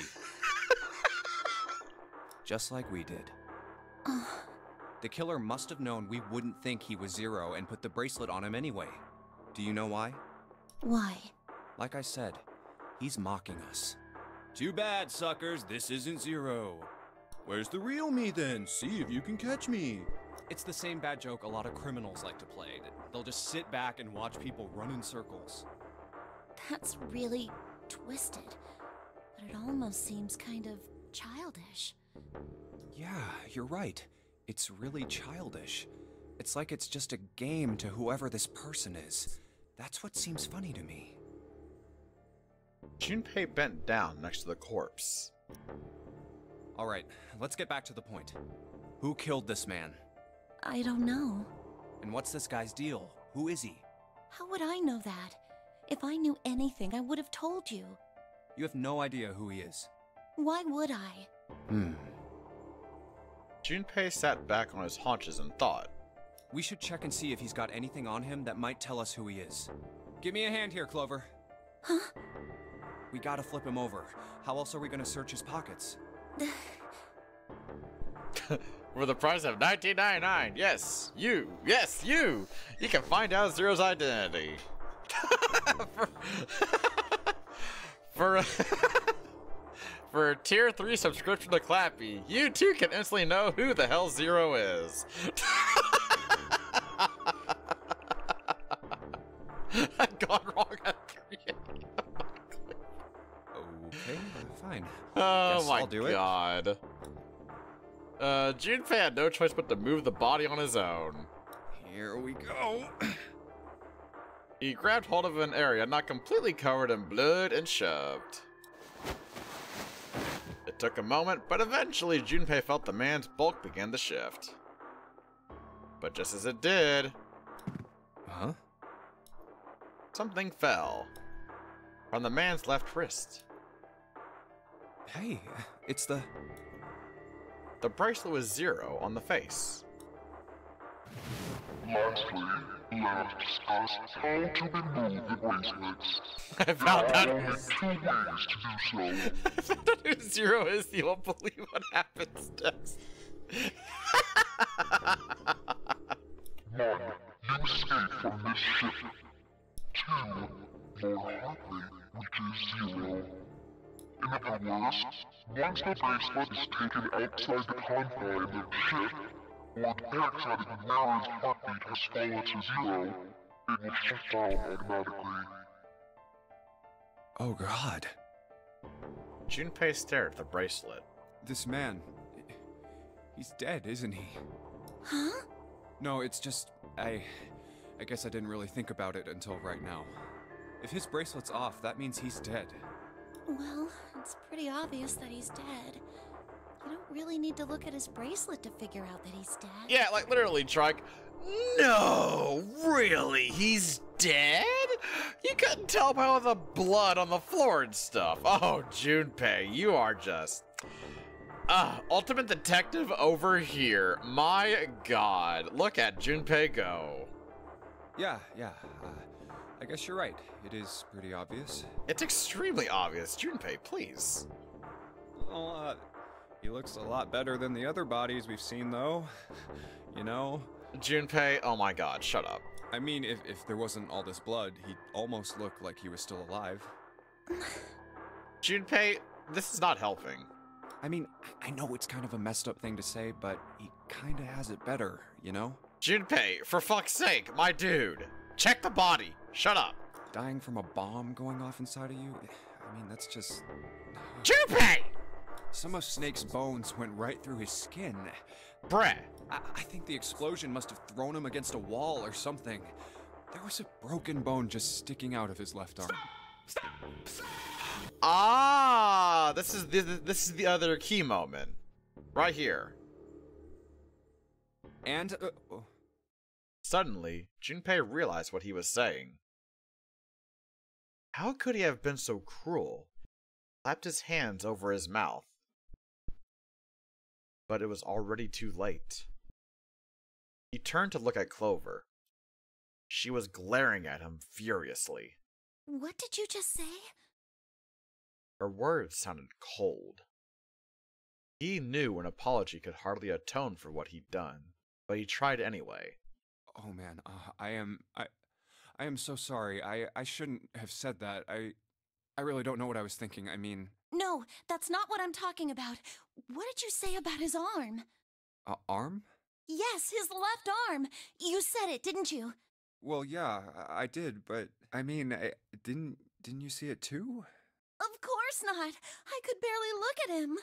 There's no way I was gonna see the details. Clover took a quick, deep breath. Are you sure it was his left arm? Junpei thought back. Yeah, I'm pretty sure it was. And he had a broken bone, right? What the hell are you getting at here? Just shut up and answer me! She shoved her face closer to his. You could see the fire in her eyes.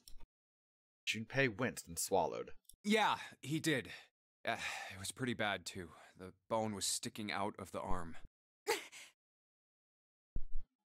No sooner were the words out of his mouth than Clover's expression changed.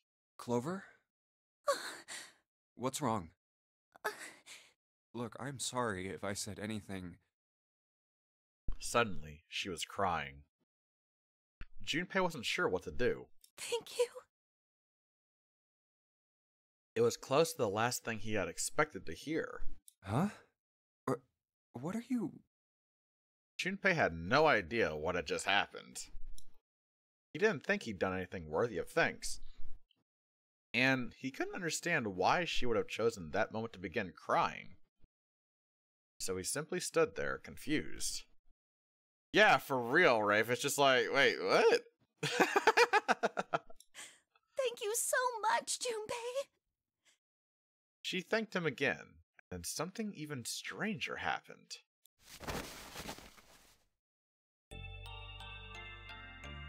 Clover threw herself into Junpei's surprised arms. Hey, what's going on with you?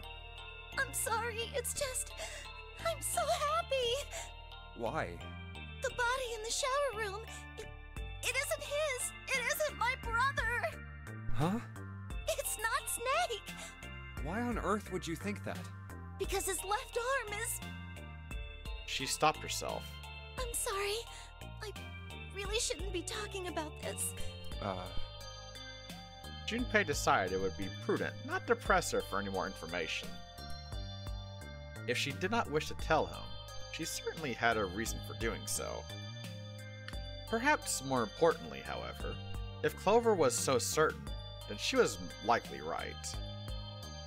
That meant that the body in the shower room wasn't Snake. It wasn't much, but that knowledge lifted some of the weight from Junpei's heart. But he's still alive. I'm so happy. Tears shone in her eyes. Those tears melted Junpei's heart. As she cried, she had pushed herself up against his chest like a child. Junpei put his arms around her and held her tight. I'm so glad! Huh? Junpei, you were right! Huh? No matter what happens, you can never lose hope. Hey! You have to remember what's most important, and that's to have faith and to have love. If you can remember all of those, that'll bring you good luck. Clover reached into her pocket and pulled something out. That's... It was a laminated bookmark with a 4-leaf clover. I only made it here because you gave me this. Yeah! I was suspicious of everybody. I was angry and miserable.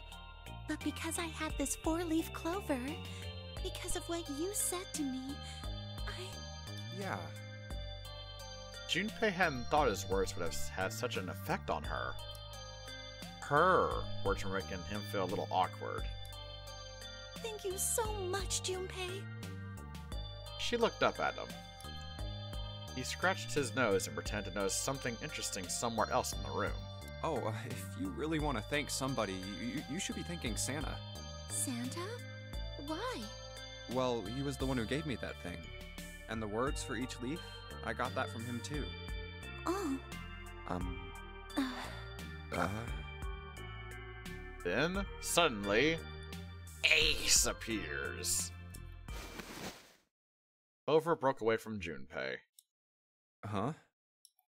He looked confused. He hadn't thought she'd react that poorly. Clover began to pace across the room.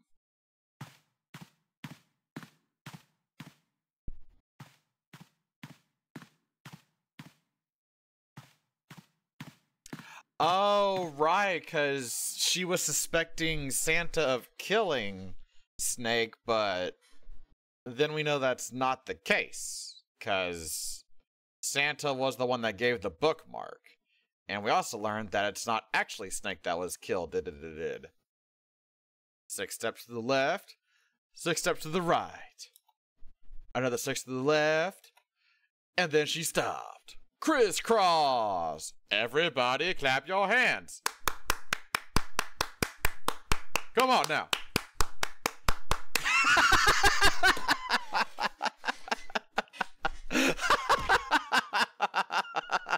Oh, come on, Kuro. That's great. That's a great reference. You know it.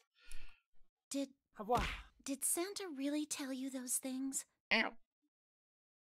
Her eyes were serious, but not angry. Yeah, he did.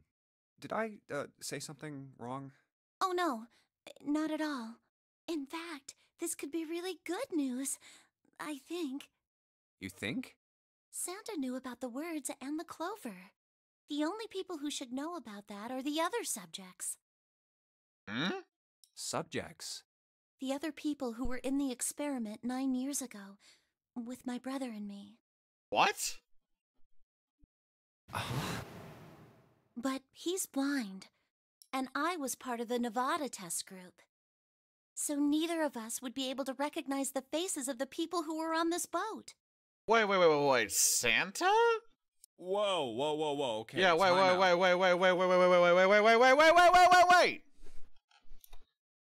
Junpei held up his hands. He took a deep breath and let it out. Let's just calm down for a second, okay? Start from the top. Don't start with the end and then jump to the middle. You gotta start with 1 and then move to 2 and 3 and 4 and so on. Junpei, shut the fuck up, please! Oh my god! If you don't tell me stuff in the right order, I'm never gonna be able to figure it out. Okay. Clover nodded. Alright, let's start with this experiment. What happened on this boat 9 years ago? This is definitely the second key, I think. Do you know about morphogenetic fields? Morphogenetic fields? He did, and the realization sent chills down Junpei's spine. All right, how about this? Theory of the telepathic mechanism. I think Lotus mentioned something like that. Junpei recounted what Lotus had told him earlier. Clover nodded. Telepathy, huh? Well, that's not really it, but I suppose it's similar. So they were testing telepathy on this ship? Yeah, I guess so. So, what exactly did they have you guys do? The same thing that we're doing now. Exactly the same thing. What? The Nonary game. 9 people were put on this boat, and 9 others were put in the building in Nevada, and the game started. Junpei grabbed the sides of his head. Look, I'm sorry, but I don't get it. What do the Nonary game and some telepathy experiment have to do with each other? Am I missing something here? Clover bit her lip. She blinked back sudden tears. What had happened to her in Nevada? The ability to access a morphogenetic field is affected by a couple of things. The first is epiphany, and the other is danger. You know how sometimes when you're up against a really tough problem, and then the answer just kind of pops in your head? That's an epiphany. And what you learn from the epiphany can be transmitted with telepathy. I'm sorry, what? When you add danger to that equation, then it gets easier to transmit that information over telepathy. So you're saying the Nonary game was supposed to introduce that element of danger? Yeah, but It couldn't be just any old danger. It had to be life and death. And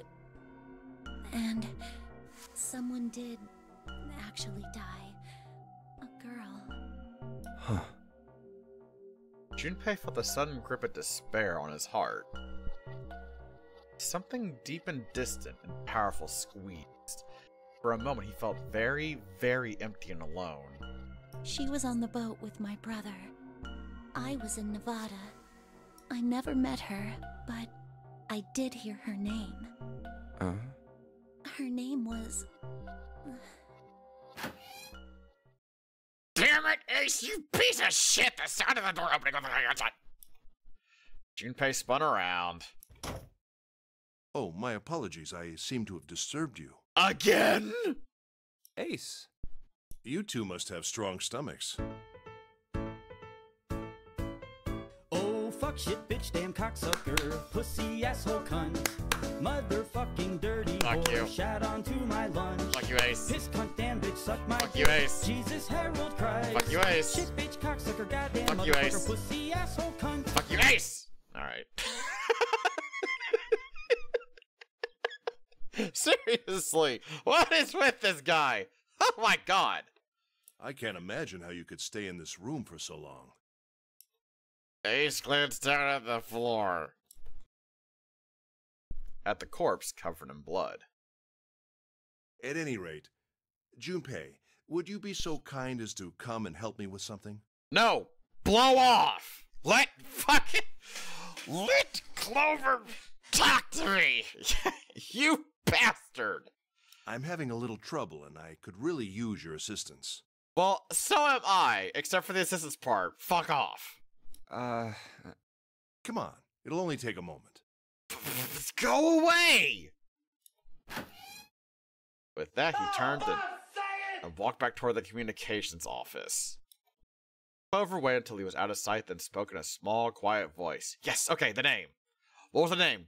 Come on, Clover. What's the name? Come on, Clover. What's the name? I don't want Ace to hear us. We can talk about this later. Ah! Come on! Come on, yo! Ah! Bruh, why is Ace like cock... Why is Ace like cock blocking this story? Motherfucker, I hate him already. I'm hating him like twice as much now. Ooh! Huh? Hey, wait.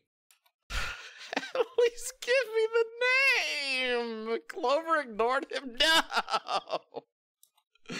From outside, Junpei could hear Ace calling. Junpei, what are you doing in there? Hurry up. I want to stab you. It's me right now. Grumbling to himself, Junpei stomped off towards the communications office. What do you think the name is? Oh,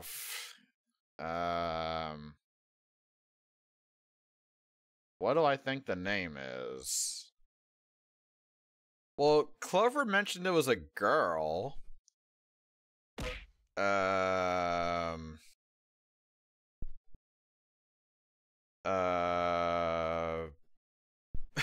Girl's Albert Einstein.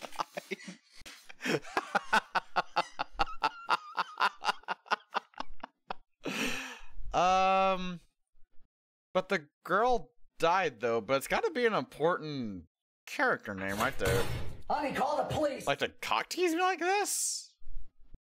I don't know of any dead children. As far as I know?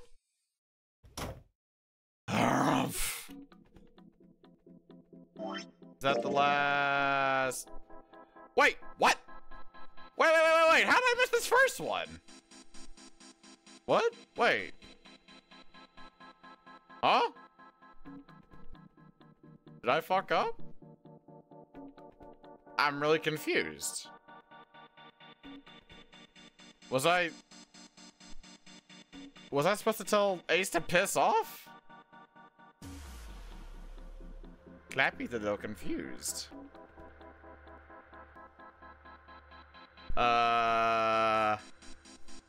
Alice? But that wasn't a little girl, though. And plus, she was, like, stolen.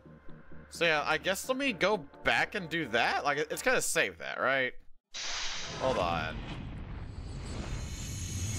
You're supposed to tell them. Oh my god, that is so specific. Well, I'm gonna do that since it's like not too far away from starting out or whatever. Okay, it was like this. That one. Ooh, 0. Oh man, look at this toilet paper. Delicious. Okay, cool. Huh. Alright, can I just, is it that and that? There we go. Yeah. Oh yeah, look at that other shit. There's stuff going on right now. Oh my god. Oh! The Bryce latte. I'm so happy I don't have to hold it down. Jesus Christ. Yep. Very good. Very good. Very, yes. Oh yeah, so heartwarming.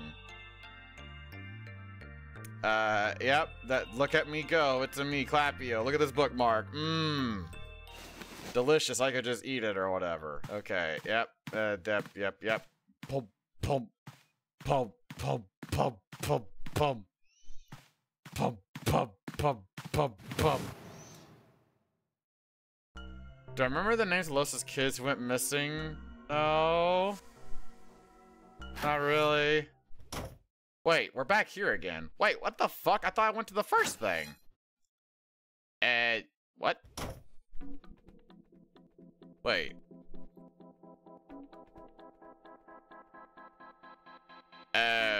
What? Oh, wait. Wait. Huh? Wait, I'm a little bit confused now. I thought I clicked the first thing. Did I not? I'm a very confused boy right now. Cause it was starting out here, yeah? But that put me like right back where the fuck I was. It was in the other room for that bit. Maybe if you leave the room, it'll do both. Okay, yeah, I'll try that, cause I'm a little bit of a confused boy. What are you doing? The wheelhouse from top to bottom. There's no reason to go back. The wheelhouse. Wait a minute. But that's the clock. Hello? I got the... What? Maybe if I go to that room first? Hold on, let me try that. I'm a very confused boy. I mean... This is a little bit strange to me.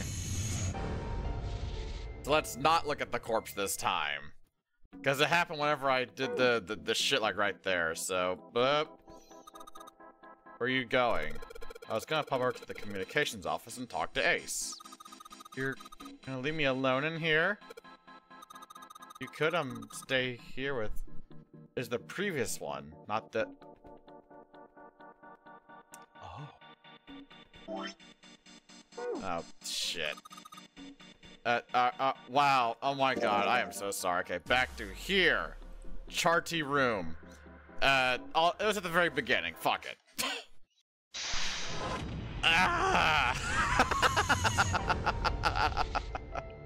Alright, I'm gonna tell her to piss off this time.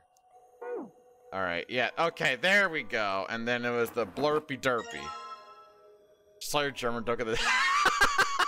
Hell yeah. Alright. Yeah, there is a problem, Ace. Your face. Oh, shit. Yeah, there is. And I'll let this play out normally, since maybe something new will happen. I don't know. Ace's eyebrows went up. You checked on us. Now get out of here. We split this stuff up for a reason, all right? That's a lie. We didn't have to split up the work. I just want to talk to Clover alone. That's why I sent Ace to the wheelhouse. There's something I want to ask her, and I don't want anyone to overhear us. I'm pretty sure Clover won't talk if there's anyone else around. That's why when Ace showed up again, I got a little desperate. I had to make him leave. Ace opened his mouth, then took another look at Junpei and shut it again. A small smirk appeared on his face. Oh, I see, of course. He looked Junpei over. I can't see anything that says what you have to do other than complete the rooms. What? I apologize for the intrusion. Huh.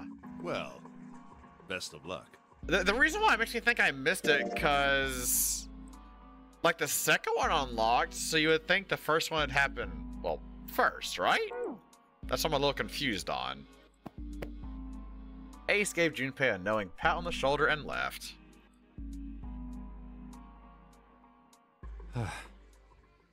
Junpei let out a sigh and brushed a few drops of sweat from his forehead. He turned and found himself looking straight into Clover's eyes. Okay, this is where Clover said that Santa and Seven did it. She'd heard what Ace had said. She regarded Junpei with caution. What was that about? Okay, this is the same. She was clearly suspicious, and with good reason. Why are you looking at me like that? Junpei's eyes widened. He held up his hands in a gesture of innocence. Oh, no, it's not like that. What's it like then? I just wanted to hear the rest of that story. I didn't get a chance to ask you about it until now. What story? About the experiment, remember? The one you started to tell me in the operating room? You said something about an experiment that happened here 9 years ago. Clover bit her lip. She stared down at the floor for several long moments, and when she spoke, it was barely audible. Only skip dialogue you've heard? Okay, so I'll try that. Okay. Okay, this is the number thing. Okay, yeah, so this is still the same. I wasn't sure if it would skip everything or just what I've heard. Okay. There's the two thingies. Uh-huh. Motherfucker Ace came back. Okay, got the papel. That... Okay. So it's before the scene activates in the second escape room. What? Okay, so...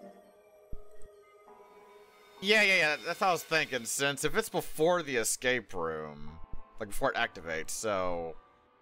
Let me just skip through all this crap then. Okay.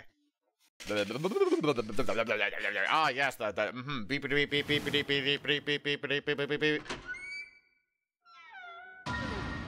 Alright, we see 0. Yep, there's the axe. Okay.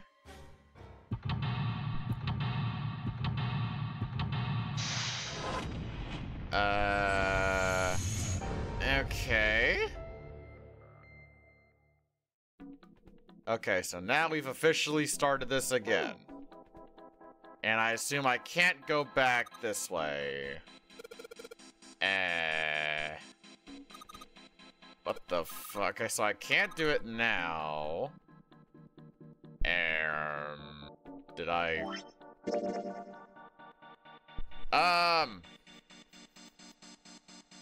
Huh.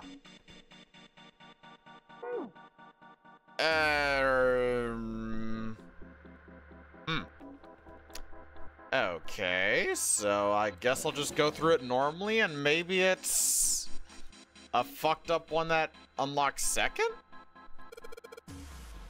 I don't know. Like, let me just go through this room and see if it maybe pops up. Maybe it's like reverse. Like maybe that's supposed to be the first one, but it's actually the... I don't know. Oh look, it's 0. Alright, all this crap again. Okay. It's all still the same. There's the bracelet. Yep. The detailing of how they're supposed to come off. Yep. Alright, same thing. Thanking me for being like, hey, that's a dead bone poking out of the arm. That's pretty pog, isn't it? Was there something else supposed to do?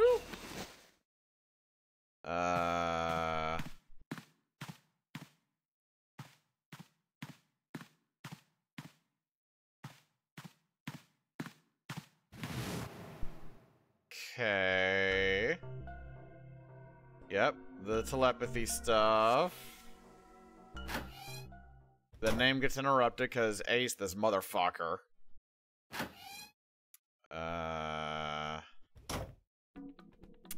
Let me go through all of this room and maybe... Like, my assumption is maybe it is a case of, it's reversed? Like, maybe this one is supposed to be the first one, and this is supposed to be the second one? That's all I can think of. I don't know, maybe the remaster got fucked up somehow, I don't know. Look, a hook. That wasn't a joke. I know, man. Alright. Okay, that's the same shit over there. That's the Desky-chan. Hey, what is this? It's blank. There's nothing written on it. To lock the keys in order? But... how does the first one? Since you got the second one first? Oh god, I hope it's not actually the case. Like, wait. Would that mean I have to do all of this crap over again? No. That can't be right. That can't, no. Oh god, no. I hope I don't have to do this all over again. Like, I know the answers and shit, but fuck, you know?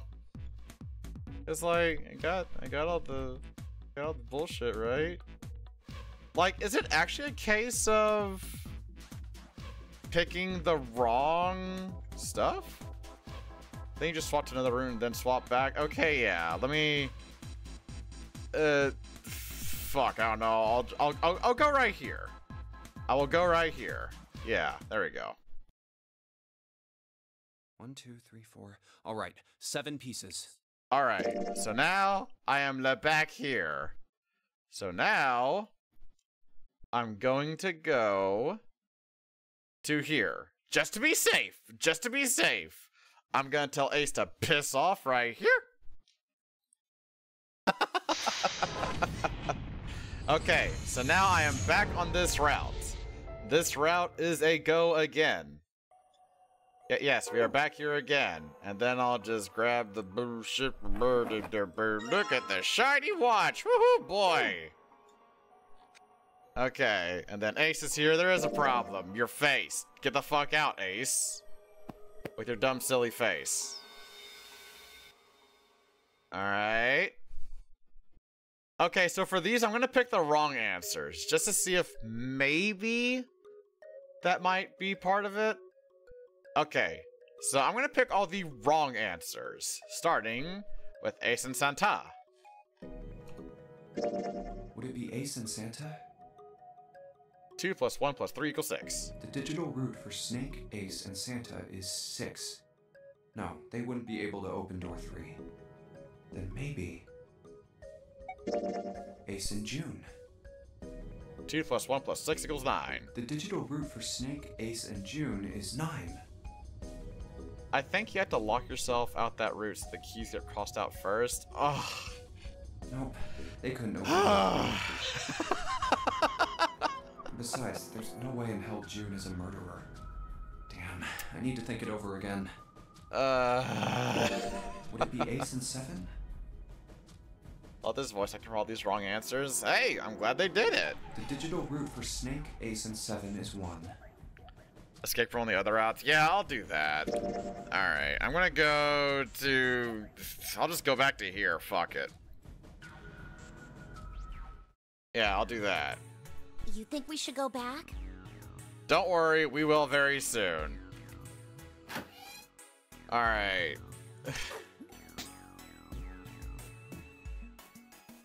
Or, I guess this is still the same route, isn't it? Now that I'm thinking about it. I'm good at this. No, something about Ice 9. No, on the bottom 3, so thinks you've chosen wrong. Oh! On the bottom. Oh, wait. Oh, damn it. It's bad. This one, I guess. Know something about it? Okay, this is new text. Fuck it, we'll get this. I told you I think I do. Just hold on. It was... Seven thought hard and mumbled to himself. After a few minutes, he gave up. Damn it! Why'd you have to ask me some dumbass question? I totally lost my train of thought.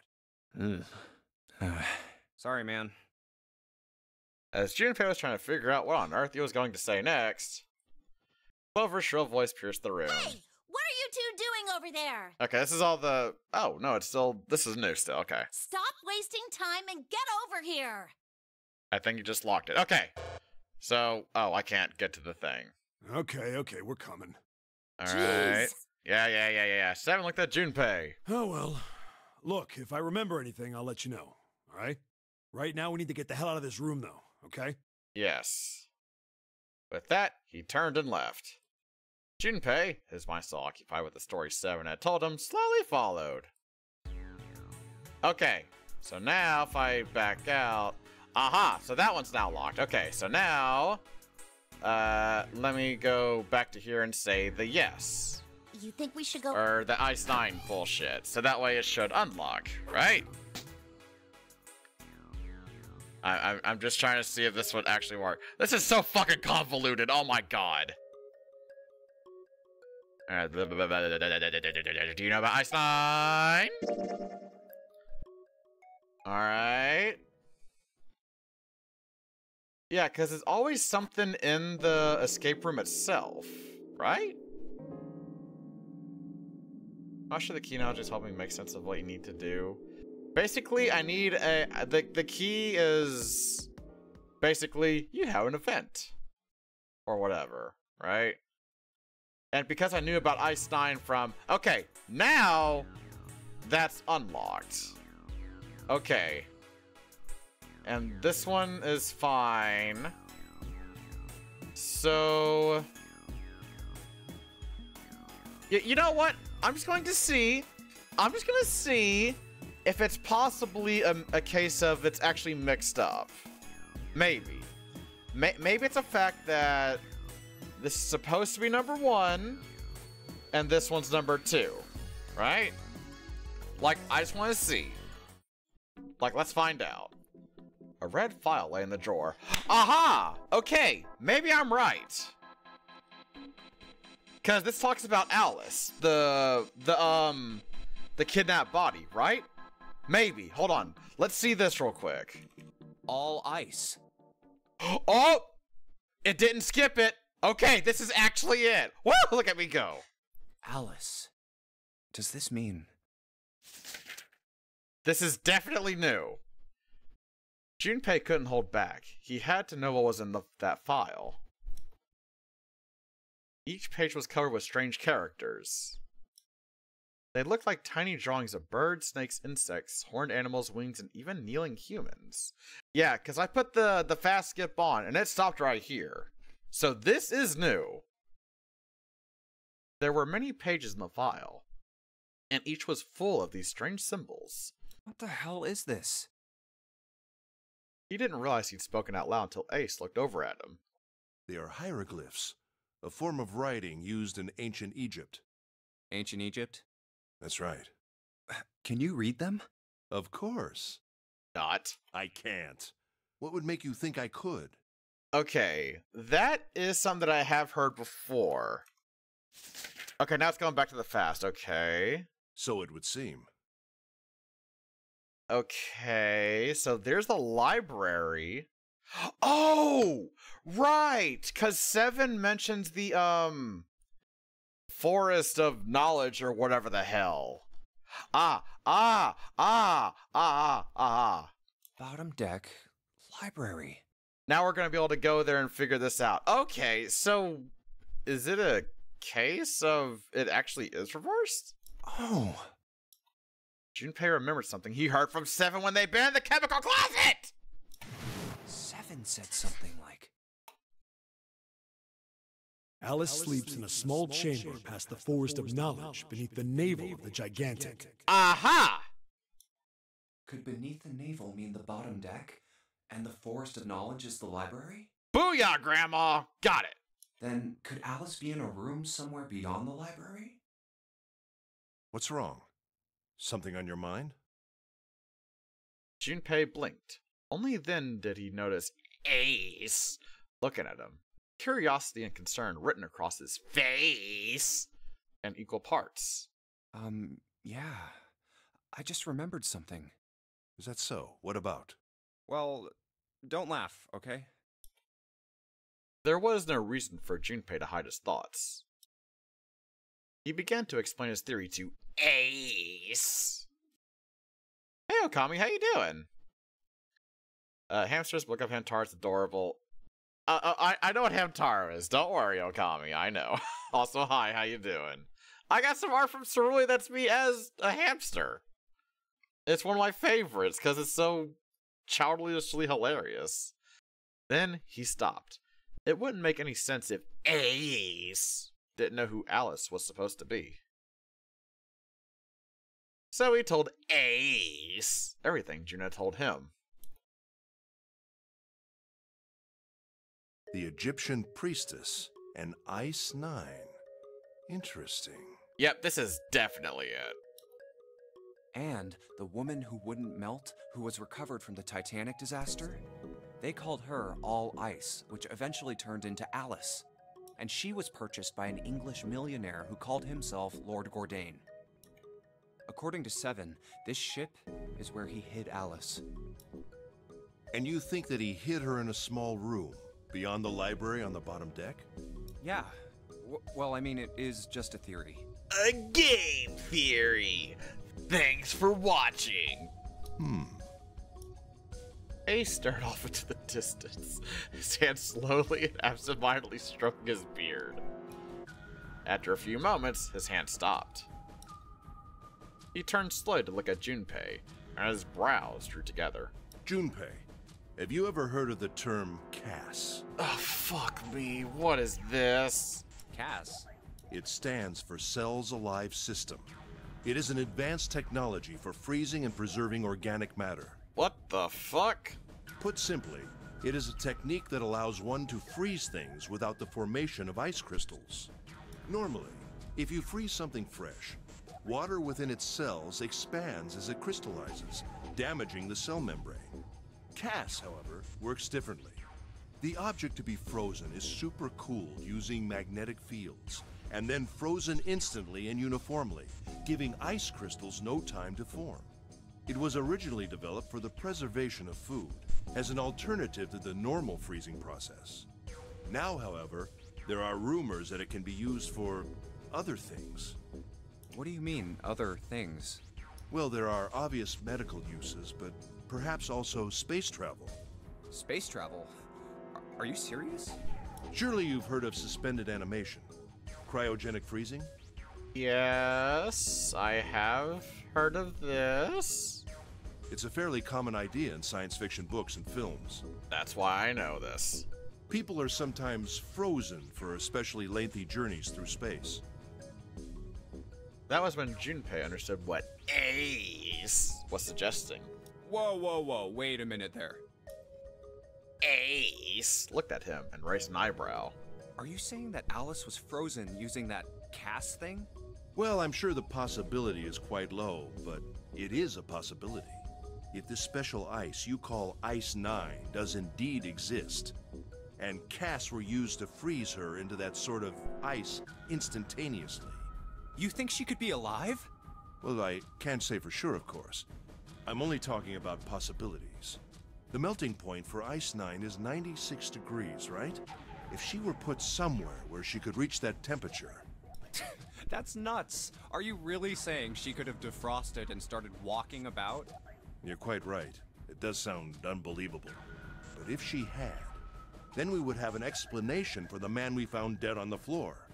You mean the guy dressed like a captain? Yes. He was dead when we found him. Clearly, he was murdered. But if he was murdered, then by whom? It couldn't have been one of us. That would be impossible. In order to enter the captain's quarters, one must first open door 1. That door that requires the Earth Key prevented us from accessing Door 1. Who was it that opened that door? Santa and Lotus. Right. Clearly, the two of them could not have opened Door 1, or any other door for that matter. Who else then could have done so? Junpei thought for a second. Nobody. After Santa and Lotus used the Earth Key, they turned back and met up with me and June. Then we returned to the large hospital room and found Ace, Seven, and Clover. While we'd gone into the shower room, Ace, Seven, and Clover had stayed behind. But it's impossible for those three to open Door 1. But what about when June and I took the elevator to Door 2? No, still won't work. We were only gone 5 minutes. No human being could have run to the captain's quarters, killed that guy in there, and run back that fast. It would be impossible for any of us to be the murderer. That being the case, who could have killed him? Wouldn't it make sense if his killer was someone who had been in the ship for some time? A person like that would know the ship well. They would know the locations of all the hidden passages and secret doors. The numbered door would mean nothing to someone like that. It would be a simple thing for them to enter the captain's quarters. Then you're saying the killer was Alice? It was Junpei's turn to raise an eyebrow. Ace drew his thumb across his lips thoughtfully. Well, this is all only one possible theory.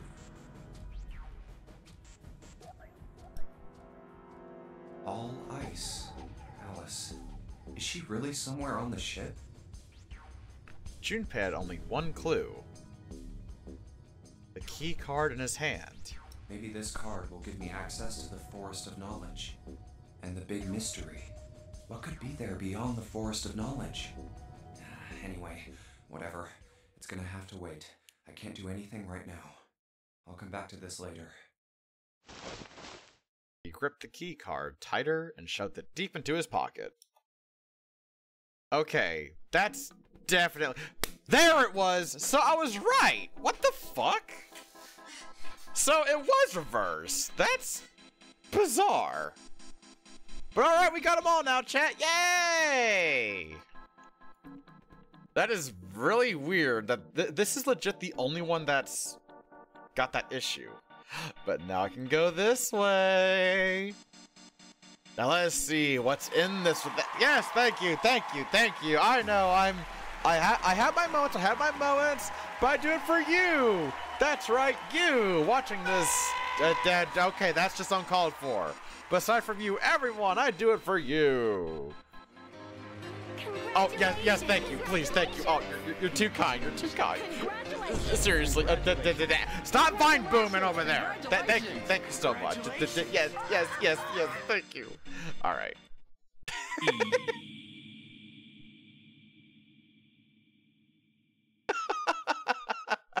Thank you for the pet, Ashura.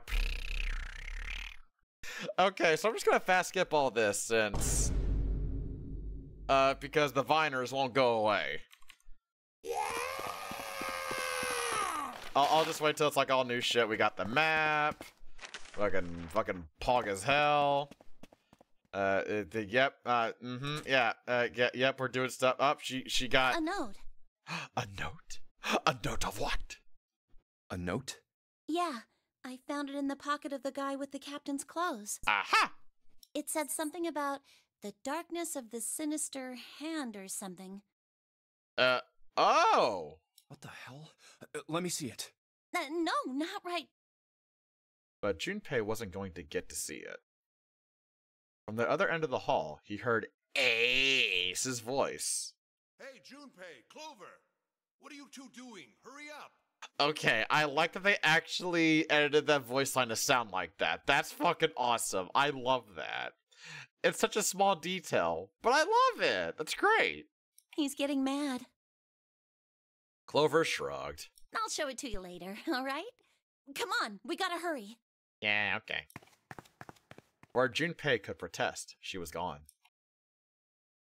Around the corner and off down the long stem of the L. A note? A note. Junpei was curious about this note. Was there a redeem for you to say Ace like that? No, I just detest Ace. So I'm giving him like the treatment. Because fuck Ace. I'm still so happy that I called it with my assumptions about that motherfucker. But there was something else that bothered him. From the look of that pocket, it doesn't particularly look like just a note. It's so funny how you say Ace now. Yeah, because he's a bitch. Jeez, what are you thinking? For crying out loud. Junpei did his best to convince himself that it would make sense later, and ran off after Clover.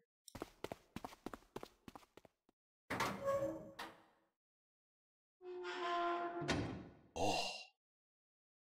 Junpei pushed through the door and found himself in a large room with a large set of stairs. The big stairs. Huh. So this is where it ends up. Just like it says on the map. Maybe redeem challenge for Clap has to act like he loves Ace. Pfft, you're gonna get one line and that's it, so don't waste your points.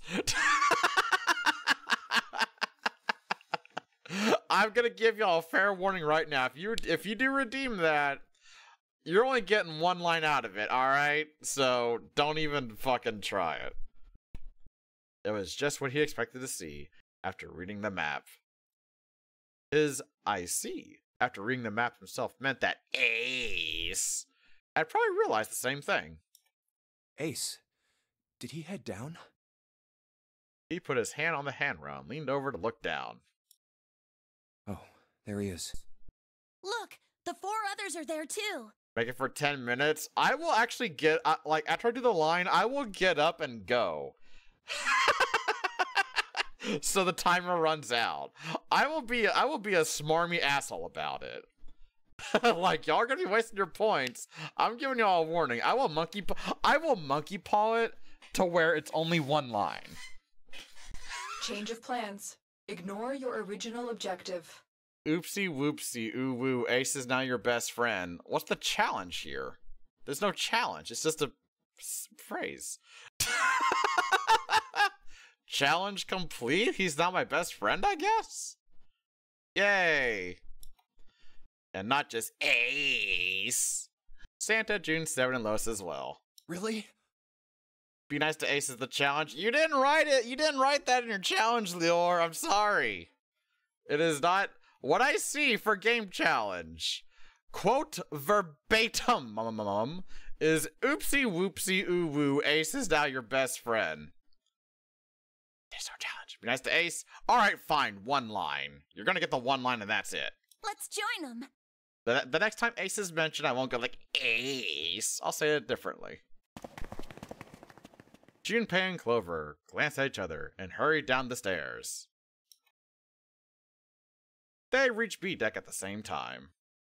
Jumpy! Clover! Watch that they don't even mention the name anymore for this route. That'd be hilarious. June's face was excited. Something had happened. That much Junpei could tell by simply looking at her. What's up? Given their situation, he was not inclined to be excited about sudden developments. June, however, couldn't contain herself. We found it! Found what? We found it! What did you find? The last door! We found door 9! What? Come on, just follow us. We'll explain on the way. Okay. 7 turned and jogged down the stairs. Well, if that's the case... Wait for me. We should get going as well. The rest followed. Jumpy! We finally made it! The relief and excitement in her voice echoed what each one of them felt. Yeah, it's finally time. Junpei wasn't quite ready to believe they'd really done it. At least, not just yet. Still, if everyone said that it was door 9, it probably was. We've reached the end. He could feel his heart racing. A mixture of anticipation and fear ran through his veins, and he could feel his legs shaking. He was doing his best to maintain a sense of healthy skepticism, but he couldn't deny that the prospect of escape was an exciting one. Something's bothering me. Only 3 to 5 people can go through the numbered door. 7 of us are on our way to door 9. That means that, best case scenario, there will be 2 of us who have to stay behind. 2 people. Is there a way? Junpei looked over at the clock. 4:30. We've only got 90 minutes left. I've got no time to wonder about it now. Hey, Junpei! June! What the hell are you two doing? Hurry it up! Santa's voice jolted Junpei out of his reverie. Let's go, Jumpy! June took off down the stairs, jogging as quickly as she could. Yeah. Junpei followed.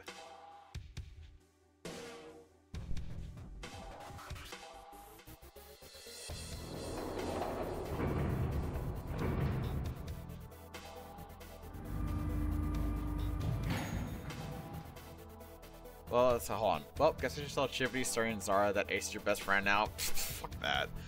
As a group, they piled onto the elevator and rode impatiently down to E deck. It looked familiar, and it's about to sound familiar too. There was a metal grate between the 2 elevators. Seven grabbed hold of it and began to talk.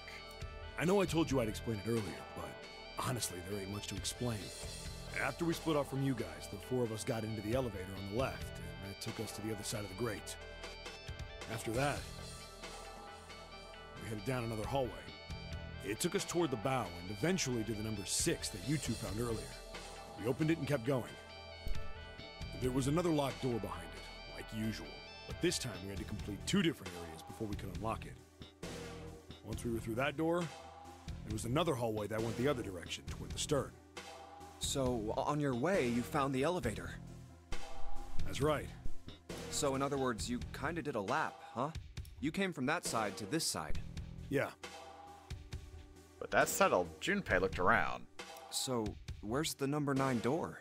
Over here. Follow me.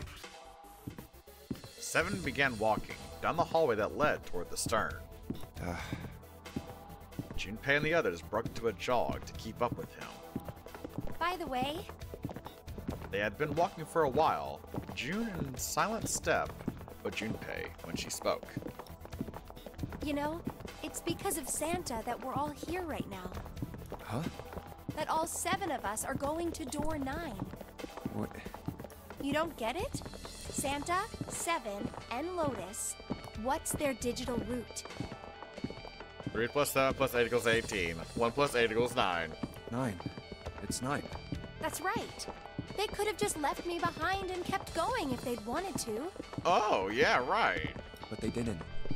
Yes, because Santa wouldn't let them. He said, we can't leave June and the others behind. Aw, what a bro. That's why we went looking for you guys. And then you got on the elevator and went back to the central staircase. That's right.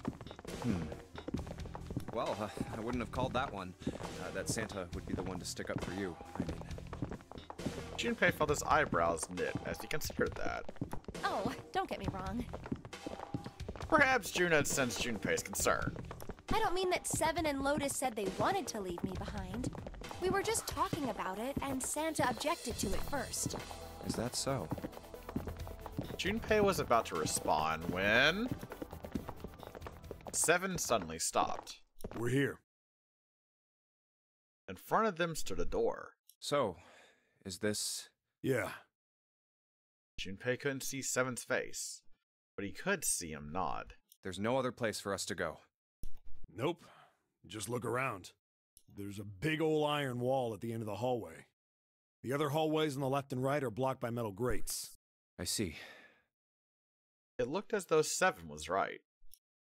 The door in front of them was their only choice. All right, let's get moving. He pulled open the door and walked in. Junpei took a deep breath and followed. It appeared they had been telling the truth. No way. The first thing Junpei saw as he entered the room was the number 9. Like all the others, it was a rough thing made of red paint. Why is this music playing? The door it decorated sat on the back wall of a rectangular room. Usually this means that something bad, like really bad's about to happen or something immensely bad has happened. I'm worried now. Junpei ran up to it. The 9 door. It was a large double door with powerful styling. Something about it was almost majestic, and it made the red paint look especially garish. We're finally here. Performing for you. If you know the word, you can join in too. Junpei grabbed the handle and shook. It didn't budge, but then he hadn't really expected it to. The red was bolted to the wall next to the door. Its display read vacant. No doubt about it. This is door 9. Oh, finally! This is the last. Junpei felt a flood of emotion wash over him. He felt a chill down his back, and his chest tightened even as his blood began to boil. There was a moment of complete silence. Junpei, look behind you. He turned around. Oh boy, what's happening? Behind? What? Junpei could scarcely believe what he saw. What is it? Why? A door and a 9. There's another one. Okay. I was about to be like, is Ace taking someone else at gunpoint? Hey, what the hell? What the hell is going on here? His words came slowly, and his brain struggled to understand what he'd seen.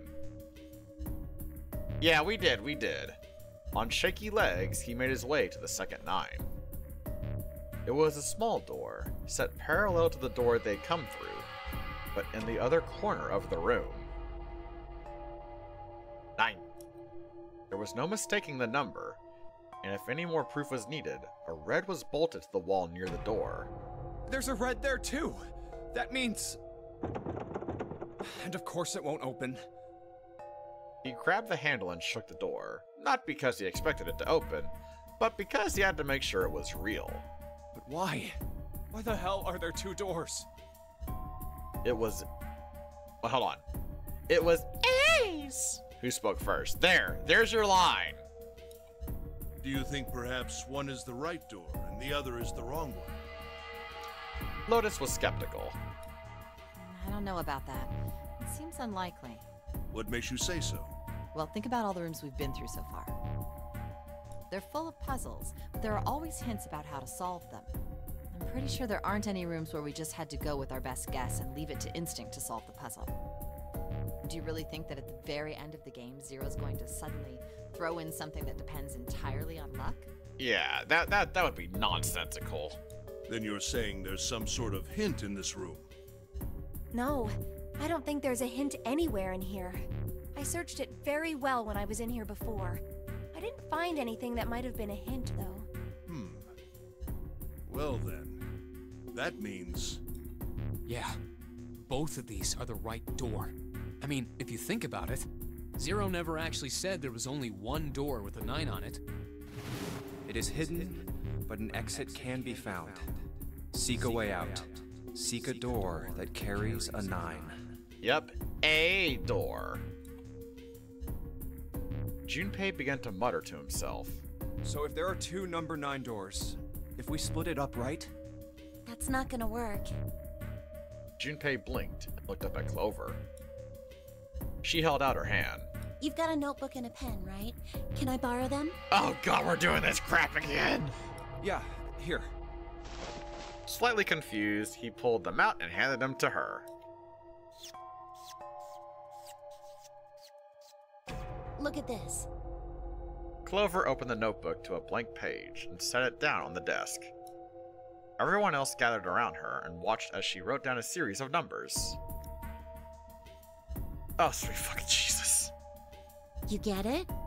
The numbers on the top are all the combinations with digital roots of 9. The numbers on the bottom are the people who don't fit. There's only 8 possibilities if we split up into 2 groups of 3 or 4 people. So... If 3 people go through the door, then 4 are left behind. If 4 go through, then 3 are left behind, right? Yeah.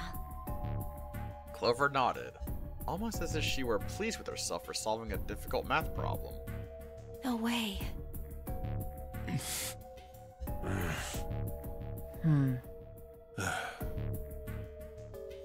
But wait, what about Snake in the coffin? Because he's still there, right? Like, come on. Because we don't have him, although I guess he doesn't really... Well, I guess, would he be popping up on this route? Because it was the middle route, right? Yeah. Yeah, it would be that. So, is he still going to be knocking on this one?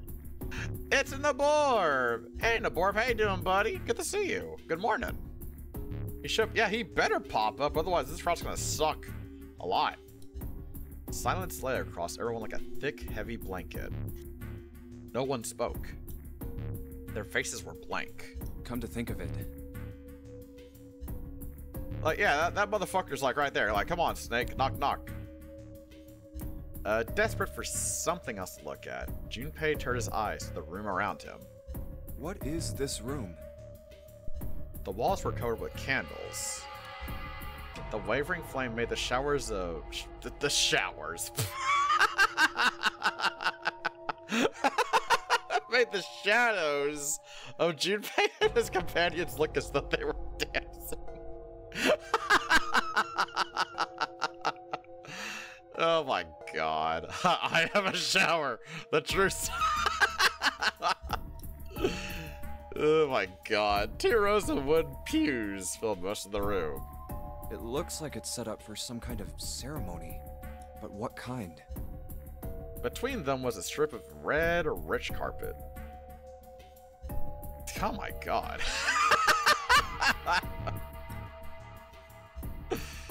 Oh my god. The carpet ran straight through the room, ending at the door that pointed to the stern of the boat.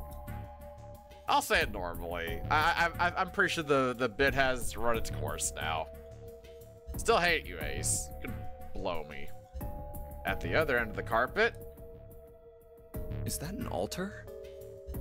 It was a recessed space set into the wall between the 2 other doors. Sitting on a raised section of the altar was... a coffin. A coffin. A coffin. A coffin. A coffin? No, it couldn't possibly be. But if it wasn't, then whose body occupied it? Okay, we're totally gonna get it this time. Yep, Snake Baby's about to arrive. That was as far as Junpei wanted to pursue that line of thought. He decided not to think about the coffin for the time being. Clover's note? At that moment, Seven spoke. There was an edge of humor to his voice, but it was forced. Okay, I give up. I give up. I figured if we sat around here long enough, someone would volunteer.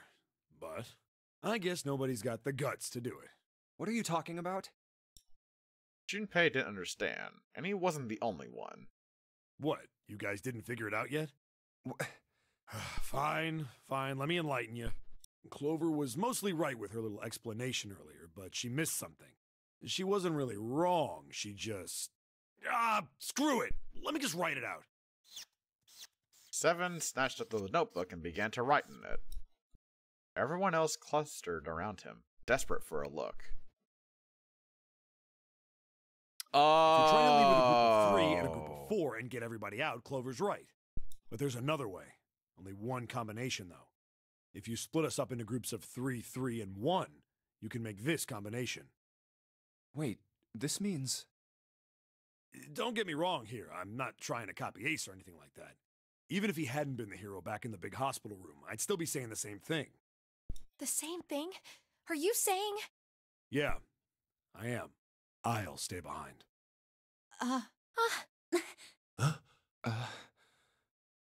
Why are you acting so heroic all of a sudden? Are you some kind of idiot? Lotus was the first to speak, surprisingly, actually. That in itself was a little strange. Yeah!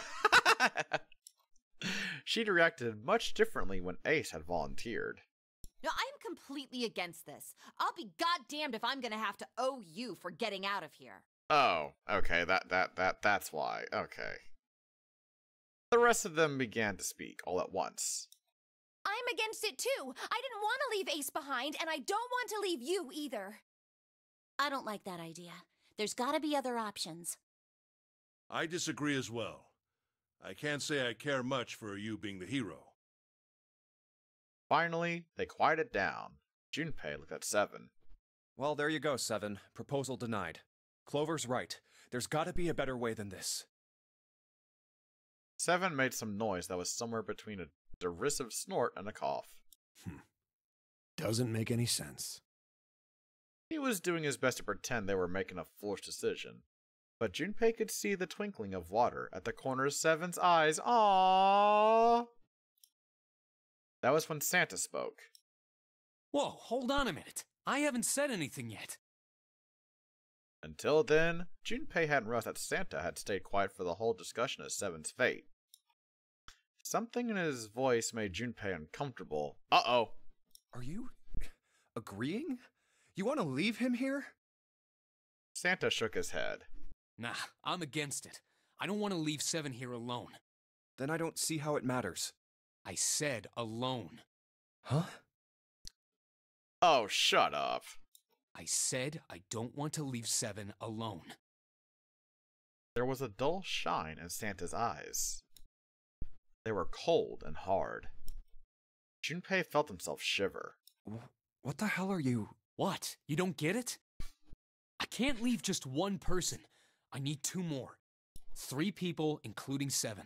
I'll be leaving behind 3 people. What? That's my proposal. No, those are my orders. What? Bruh! What do you mean, orders? What the hell makes you think you can order us around? Who the hell's gonna listen to you? You all will. In 3 seconds, you won't have a choice. Okay, 1, 2, 3. Ha! What? 3, 2, 1. Santa was so fast, Junpei could barely see him. When he moved, it was almost like watching a dance. His feet moving like lightning. He spun, and... Oh! He had June! I knew it! I knew something was gonna go wrong! Ah! Oh my goodness gracious indeed! Oh no! Why?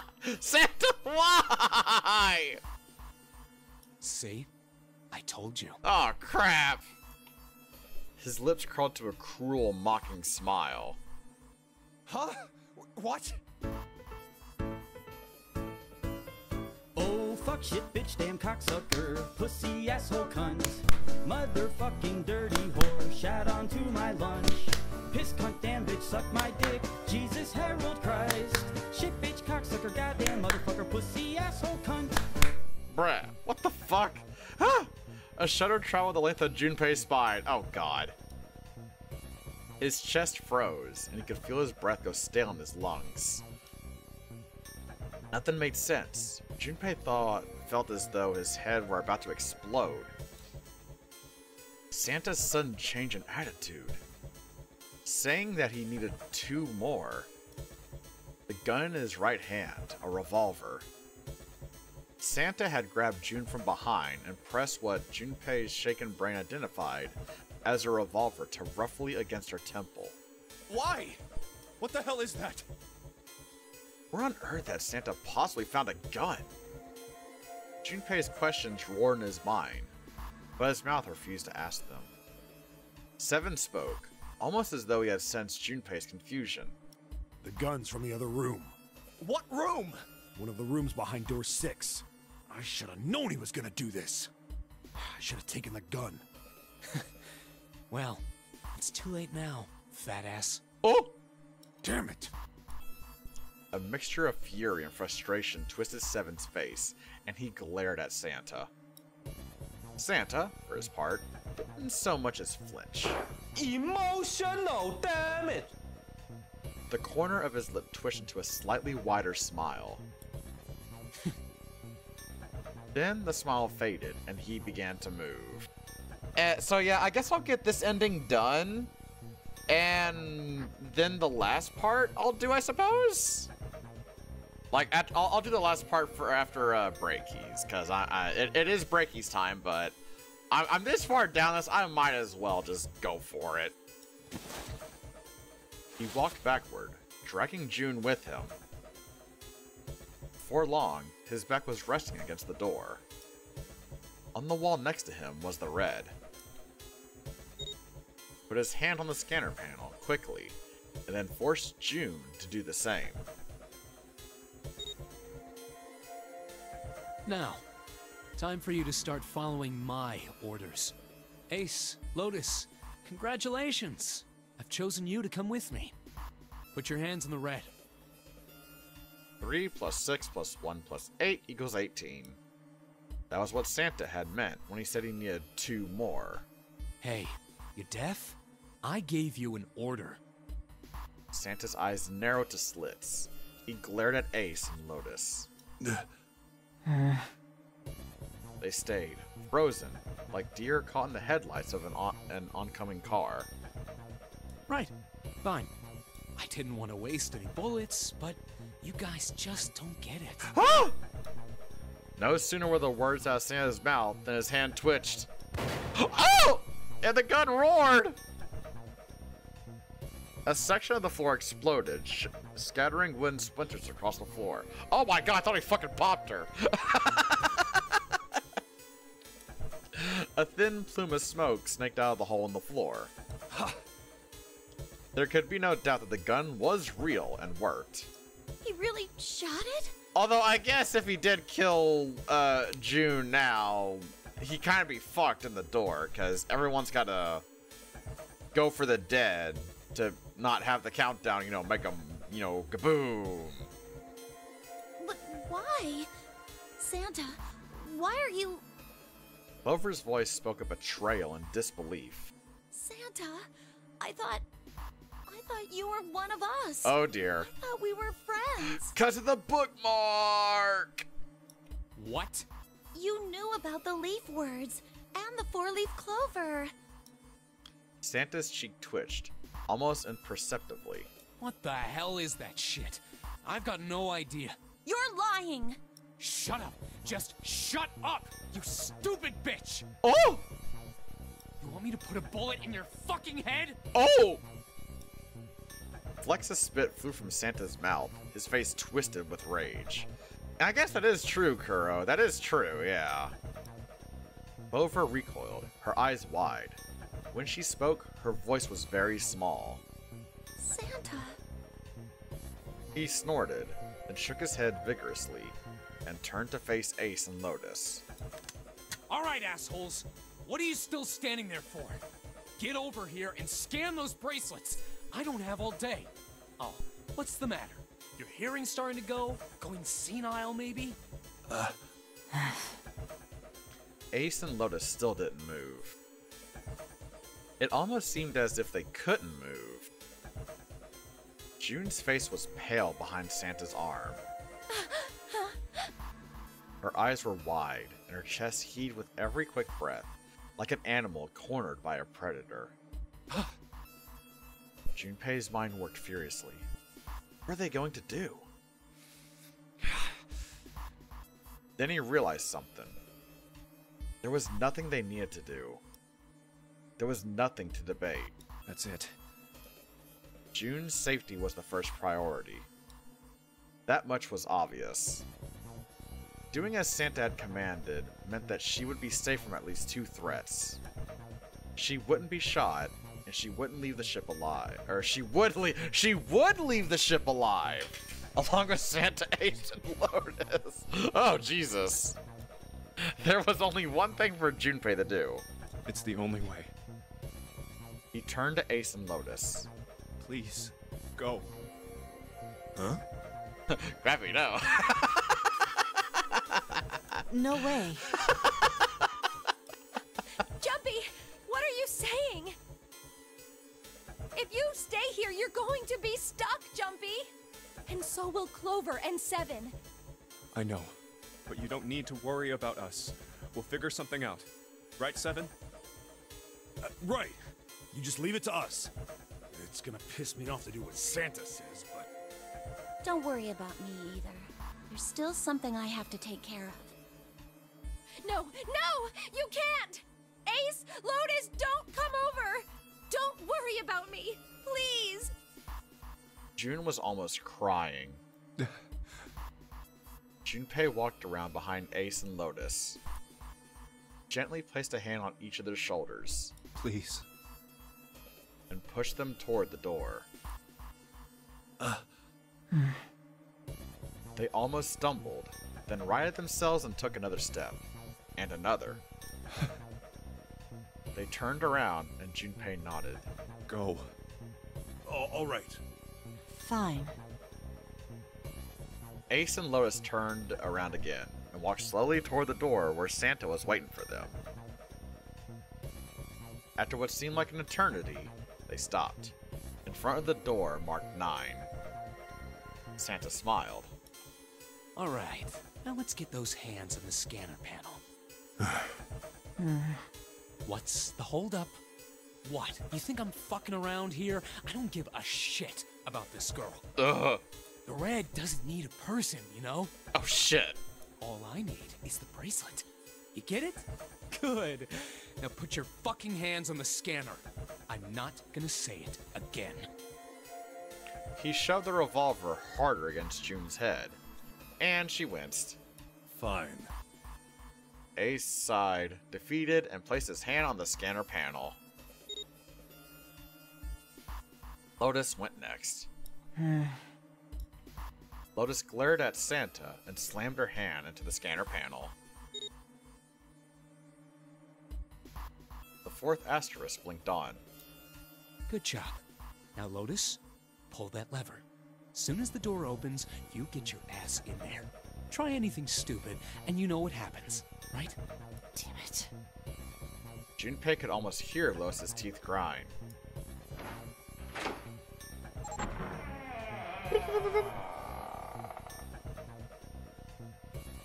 The door slid open. Door number 9 opened at last. It opened with a low, powerful rumble, a drum roll to welcome the chosen few. Good. Go. Lotus and Ace walked through the door, their eyes furious but defeated. Santa waited until they were all the way inside, then hauled himself and June across the threshold as well. 6, 7, 8. Later.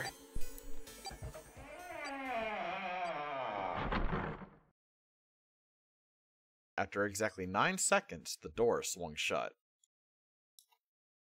The gust of air it created caused the candles on the altar to flicker and die.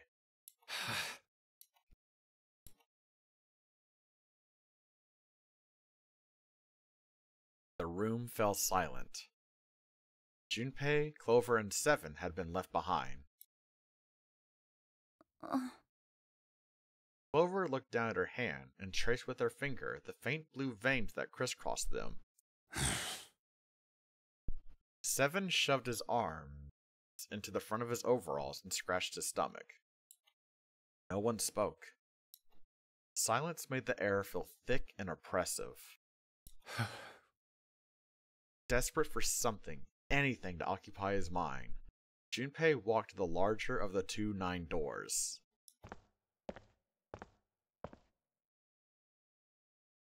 He stood in front of it and looked at the red. It read, engaged. Wow, congratulations. He moved to the smaller door.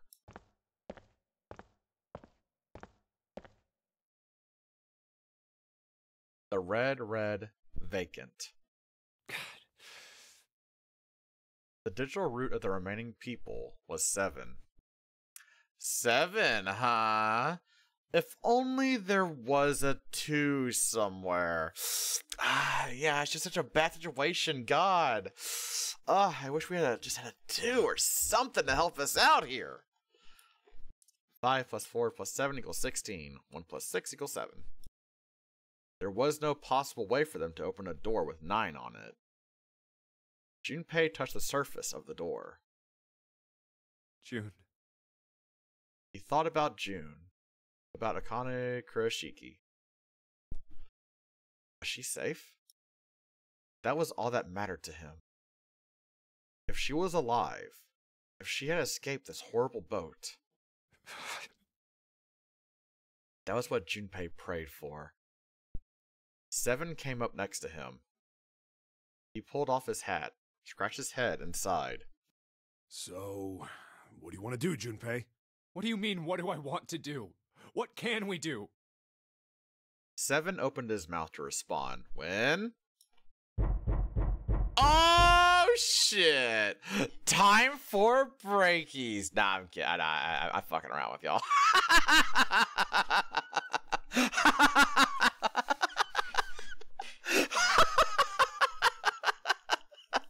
Oh, could y'all imagine if I actually did that to y'all? Nah. I'll finish this round. Don't worry. The noise echoed through the room. Someone was pounding on something vigorously. It wasn't mechanical. It was certainly human. Junpei and 7 looked at one another. What the hell is that? Shh, quiet. Clover, threw something at Clappy and motioned to 7 to be quiet. She put one finger, to her lips and closed her eyes in concentration. Yay. Thank you, Zora.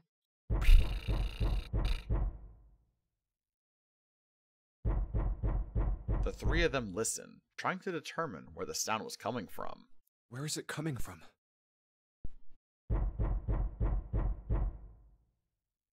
Could it be? Hey, I think it's coming from this coffin. You're right. Let's open it. But how? What are those muscles for show? You're telling me to force it open? Just shut up and try! Junpei and 7 grabbed hold of the coffin. Oh no, zombies! Or vampires! Or even... zombie vampires! Zompires! Or vampies!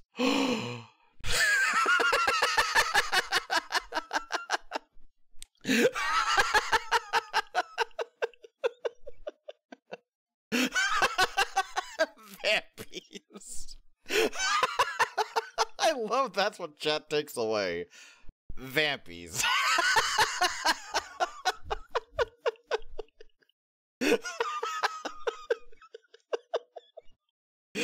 Oh my god. They're trying to get a good grip on what little purchase they can find and pulled with all their strength.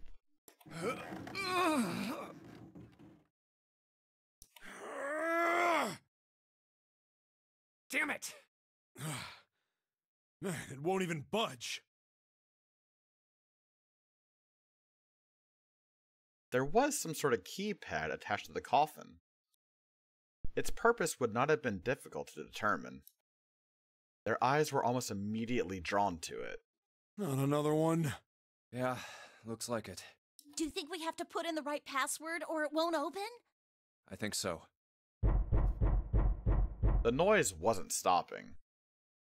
In fact, it was getting louder. Whoever or whatever's inside this thing wants out, and now. I know that, but how? Without a passcode, I don't think there's much we can do. They couldn't even tell how many numbers the passcode needed to be. Isn't there a hint somewhere? Well, let's look for one. Unfortunately, there didn't seem to be anything near the coffin. Clover ran to examine the pews, and 7 investigated the desk. They turned up nothing. So it would end here with to be continued if you didn't have the safe ending. That's what the key is. Oh! Oh, so wait a second. So, like, it would end, like, right here normally? If I didn't have the other one first? Oh my god. There's nothing here. Not making this easy, are they? Known as the coffin and... Oh, that's funny. The sound still wouldn't stop. It wasn't a noise that belonged in that room.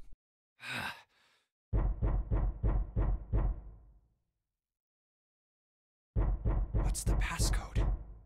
What am I supposed to do? How can we figure it out? I need something.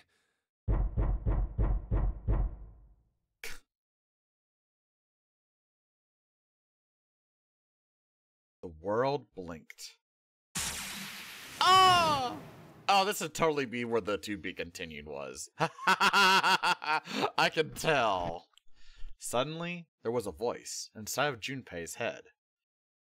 Truth had gone, and truth had gone. Oh, I wonder why this sounds so familiar. Ah, now truth is asleep in the darkness of the sinister hand. Wait, what? What the hell was that? That voice? Junpei was utterly and completely baffled. Huh? What? What's up? Seven and Clover ran over to him, but Junpei didn't know what to tell them. Huh? No, don't worry, Kuro. I'm still gonna have breakies just after I get whatever this ending is supposed to be. So, wait, does that mean I miss an ending then? If he told them he heard a voice, they'd laugh, or worse, think he was going insane. So all he said was... Oh, nothing. He cleared his throat a little too loud and looked pointedly down at his bracelet. No, you're seeing everything this way. Oh, it adds to it. Oh, okay. It's gonna continue for a bit? Really? Like, how much... Oh my god, it is half an hour past the top of the hour. Okay, you know what? Maybe I should go on breakies now. Check the flow? Alright, yeah, I'll do that real quick. Oh! Oh! Oh! Oh! Oh! Oh! Oh! Oh! Oh! Oh!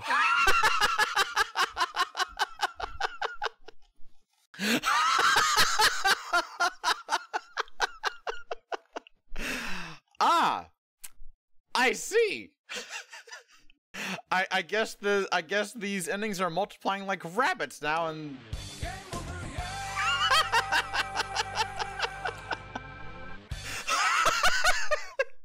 Okay, everyone, it's time for breakies.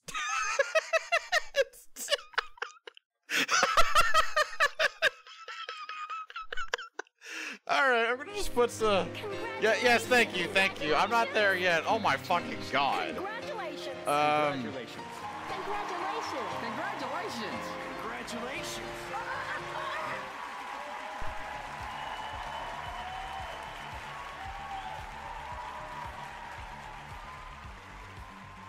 Alright, so it's time to get some food, some drink, take care of yourselves, etc., etc. Enjoy the breakies, the words on stream. Let's see, 15 minutes would put me about 7:25. So let me get that set real quick, like, that's about, there we go, 15 minutes, yeah. Alright, so let me get the music set for y'all, the words on stream. Take care of yourselves, and whenever I come back, we're wrapping this up. My fucking god!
Oh, that's some sick time for me to come back. Holy shit. Well, come back from breakies, everyone. My god. Coffin ending achieved, I guess? And, we're on the last stretch. The last stretch of finishing up 9999999. Alright, so let's not twiddle our dicks or whatever you got. Pause on the shit. Back to the game. And now we got, oh my god, there's so, I just, like, how many, like, hold on, how many is there here? 1, 2, 3, 4, 1, 2, 3, 4, 5, 6, 7, 8. Of course. Of course it's 9. Of course it's 9! Like, hold on, did I miscount? Let me see, hold on. 1, 2, 3, 4, 5, 6, 7. Yeah, it's 9. Not sure if we're gonna be able to do it all today. No, I will. I totally will. God damn it. I'm gonna do it. Anyways, Junpei cleared his throat a little too loud and looked pointedly down at his bracelet. Alright, I have a theory. I don't have a lot to support my theory, but I have a theory. So, the voice shit that Junpei heard, I wonder if that is that morphogenic field or whatever the hell, right? Because that maybe is someone... Because remember, this is like the boat, right? And there's like the other building or whatever the hell. So, maybe there's a building somewhere that there's another game going on, I guess? And maybe those words were communicated to me? Like with that telepathy nonsense? Like, maybe it's like actually for real.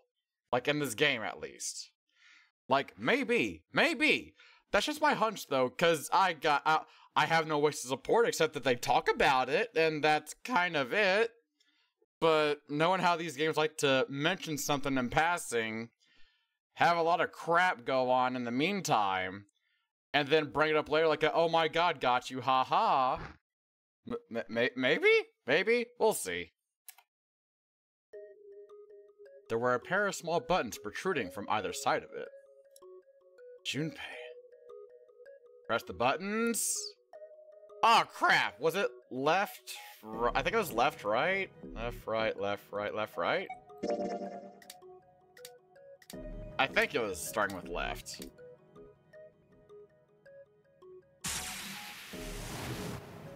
That's wrong. You should know that already. You should know everything? What the... What? If you don't, then why did you bother to look at the bracelet? I already know that the darkness of the sinister hand is telling you to look at the bracelet on your left hand. Yes, I know! That's why you looked at your bracelet, right? Yeah, like, who is this voice? Like, someone says that I should know everything. Oh, it starts with... Oh, fuck me. Alright. Okay, so it's right, left. Okay, right, left, okay. I just remembered it wrongly. That was it. my god! 8 numbers blinked on and then off on the bracelet display. Junpei checked one last time. So yeah, I think this is like someone talking to me with this morphogenic-y hullabaloo or whatever. 1438342 Huh? Huh? Hey, what the hell were those numbers? Oh my gosh, are those? Junpei didn't answer. He simply walked straight to the coffin. He knelt down in front of the keypad, running over the numbers in his head so that he wouldn't forget. 1438342 1438342. I'm actually curious about something. Hold on. I want to know if all of these add up to the digital root of 9, or like if I add all these numbers up, what do they give me a digital root of 9? I'm actually really curious. 1 plus 4 plus 3 plus 8 plus 3 plus 4 plus 2 plus 1 equals, okay, that just equals 26. Okay, that would just give me 8. All right, never mind. That would have been hilarious though. With trembling fingers, he punched them in.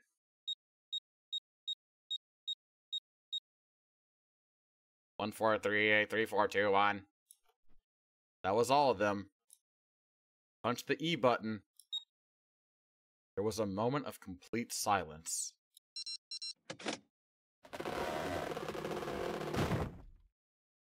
Then there was the sound of the coffin lid unlatching. Someone sat up out of it. No way! Why are you...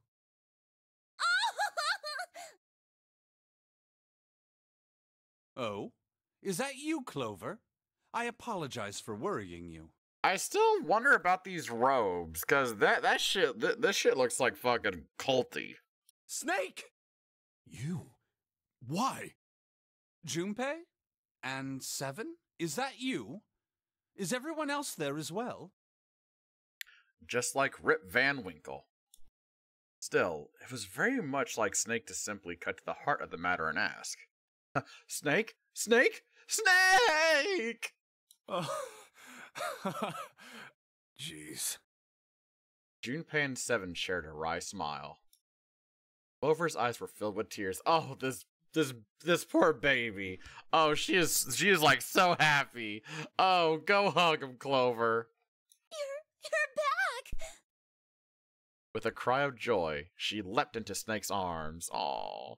Come on, show some art of them hugging. Please! Yeah! Gently now. My body's still a little weak. Oh, they're back! Clover looked like nothing so much as a lost child who had finally found her home. She cried and cried and cried. Her eyes were red, and her nose was running. She hiccuped and gasped, as if she were about to begin hyperventilating. You're back! You're really here! Her voice was happy, but almost desperate, as if she feared he would disappear again if she stopped talking to him. So last time it was 7, Snake, and Junpei with the captain's bracelet. Now we got Clover instead. Right, yeah. Huh. Tear after tremendous tear rolled its way down her face. Her small arms strained as she clutched Snake's body as tightly as she could. Perhaps she had to convince herself he was real. Perhaps she was worried he would be gone the moment she let go.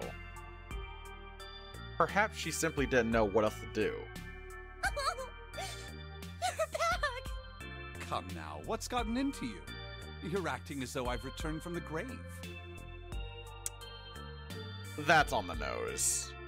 Not as though you did. I really thought you were dead. Huh? You jerk! Idiot! Idiot! Idiot! Clover broke into sobs so great she could no longer talk. It was a touching reunion between brother and sister. Even though Junpei knew they had little time, and every minute they waited was a minute they wasted, it felt cruel to pull them apart. Junpei and Seven sat down on one of the pews, waiting for Clover to calm down before explaining to Snake what had transpired.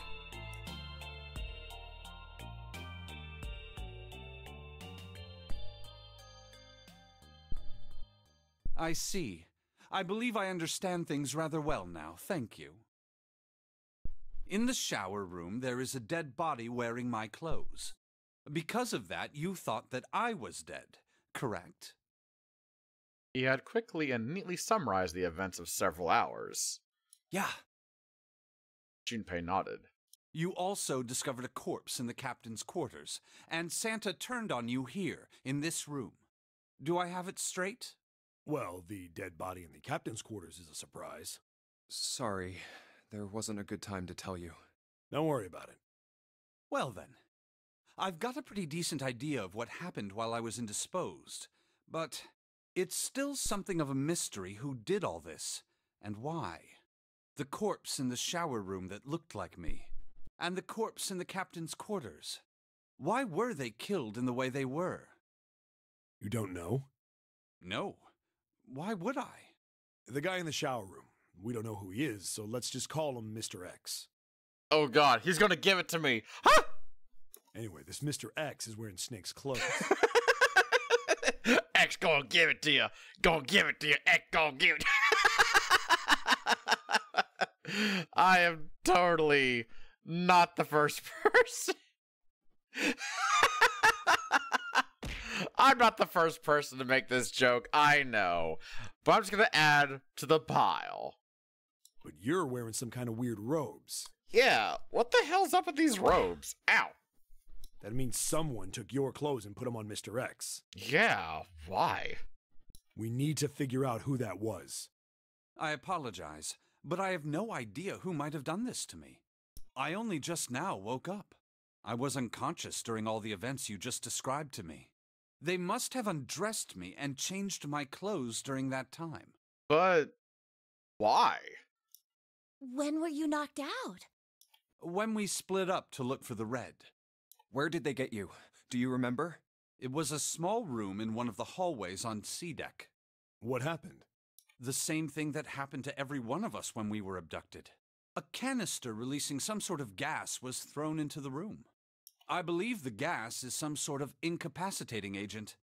Then that means it was... Zero. Looks that way, huh? There's nothing else I have to tell you. When I woke up, I was in this coffin. Junpei crossed his arms and thought. Why? Why did Zero make Mr. X wear Snake's clothes? Yeah, it's so bizarre? How would that benefit Zero? That gas was the T-virus. I already made that joke, sir. Yeah. But hey, sorry, how you doing, bud? Good to see you. I don't get it. What the hell does any of it mean? And I have no idea how I got the passcode for the coffin either. Truth had gone, and truth had gone. Where did those words come from? Why did I feel compelled to push the buttons on the bracelet after hearing them? Seven had asked him about it while they waited for Clover to finish crying. He had no answer for him then, and he still didn't. You already know that? What is that emote, sorry? What is that?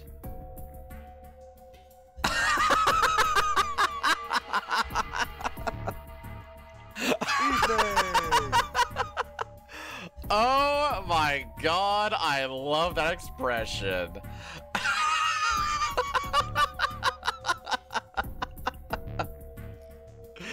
Oh my god. Also, wait, I just saw that my Discord lit up. I assume that was you. Let me check real quick.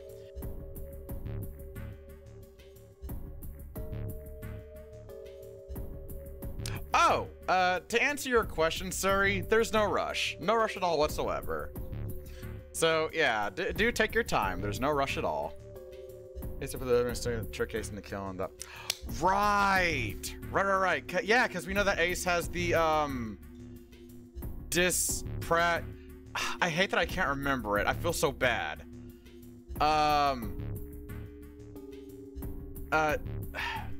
Prosopagnosia. That's it. Thank you.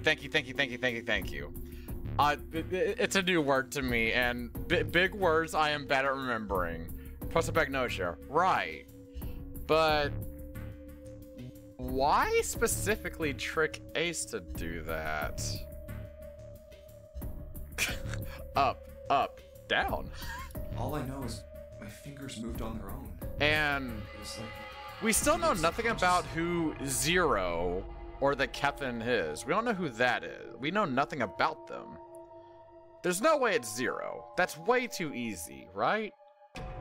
We're probably gonna like a fucking lore dump or whatever in this little route. I don't get it. What the hell does any of it mean? His mind was a maelstrom of mysteries, clues, theories, and more mysteries. You could barely think. Also, Snake and Clover had been subjects in a similar experiment 9 years ago. Right. The ability to access a morphogenetic field is affected by a couple of things. The first is epiphany, and the other is danger. And someone did actually die. A girl. Right. Yeah. So, who was this girl? You were about to say the name, but you got interrupted. Who's the girl? What is their name? Her name was... There had been another experiment conducted on this same ship 9 years ago, and a girl had died during it. Morphogenetic field theory. The 2 murders. Switching clothes. The nonary game. And whatever strange thing was happening to Junpei himself. The maelstrom in his head spat out words and ideas that disappeared back into it almost as soon as he grasped them. For some reason, Zero wanted Ace to kill Mr. X.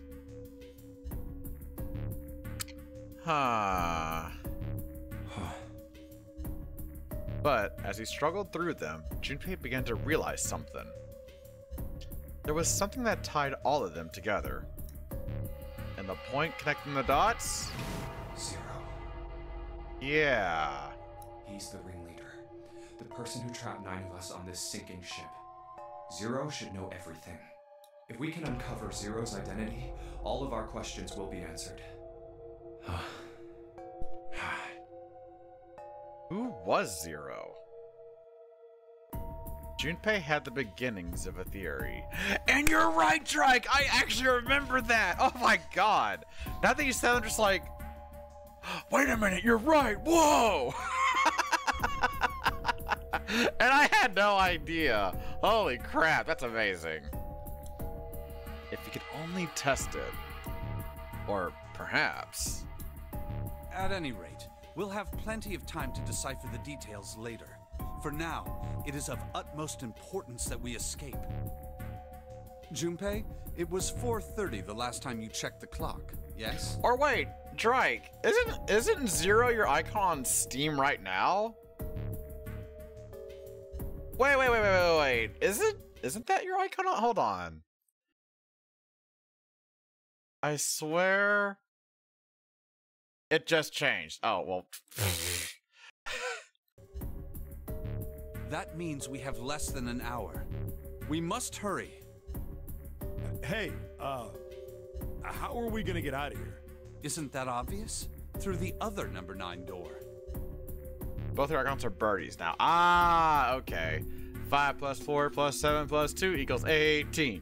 1 plus 8 equals 9. Quick maths. Oh yeah, you're right. With Snake, we can open the door. Don't tell me you hadn't figured that out. As they sniped back and forth, Junpei glanced at Snake's left hand. He was wearing a bracelet with a 2 on it.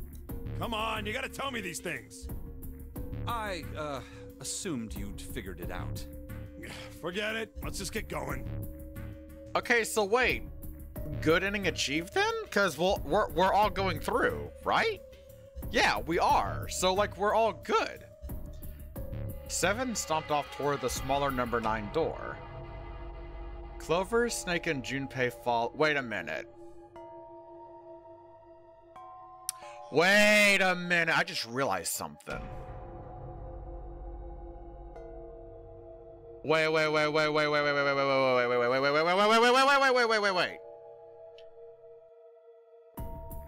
That combination that Santa wanted. Was it only that would have worked? I think so, right?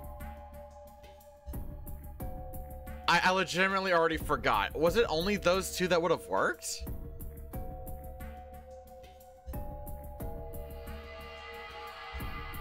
Cause what if like...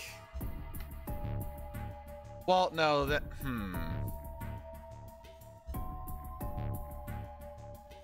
I feel like... 1 and A with 4 and 5. Yeah. Wait. Yeah. Wait. Yeah, because both of those would have equaled 9 regardless.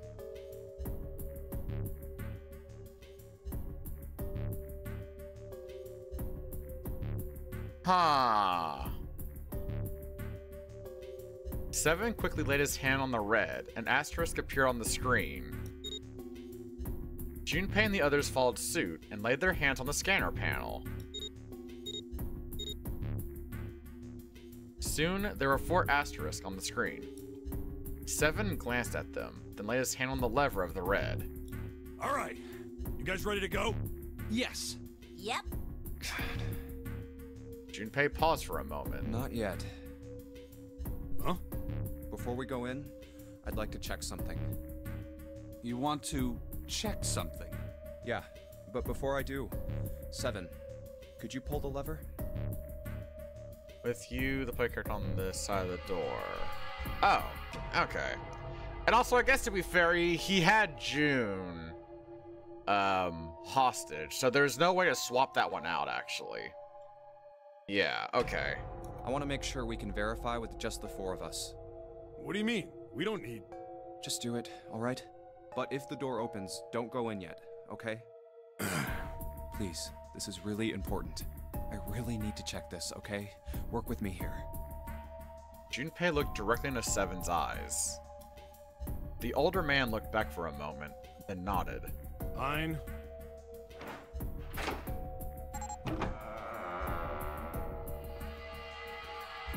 Seven pulled down on the lever, and door 9 creaked open. Then they waited. 6, 7, 8.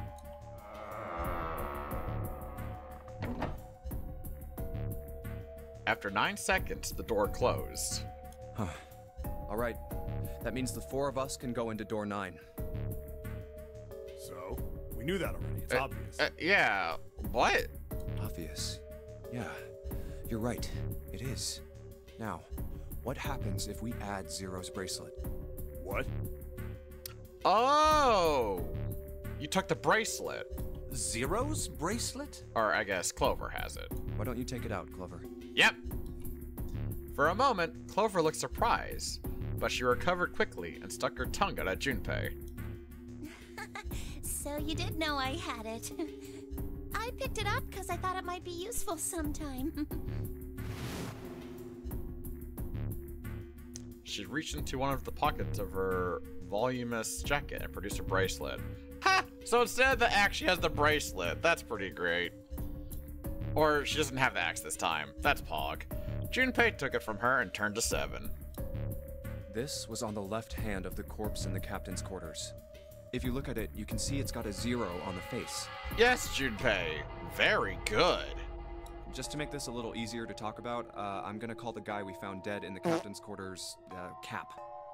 Okay, that works. Hey, Tudix, how you doing? Then I should be able to open door 9 with just me, Clover, and his bracelet. 5 plus 4 plus 0 equals 9.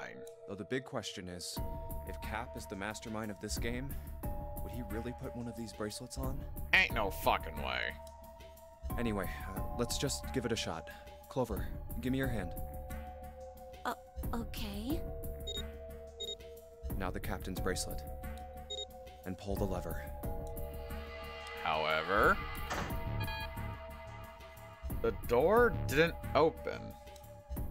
The rest display read error. I knew it. Now, what does this tell us? Maybe the bracelet has to be on your wrist in order for it to work? No.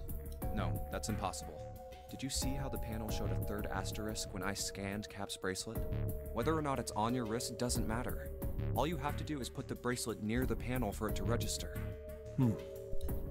Seven waved his bracelet in front of the scanner panel. Sure enough, a single asterisk appeared on the red. Huh. Looks like you're right. See? So what does that mean? There's only one possibility. That bracelet isn't the number 0. Is that what you're saying? That's right. Then what number is it? Let's find out.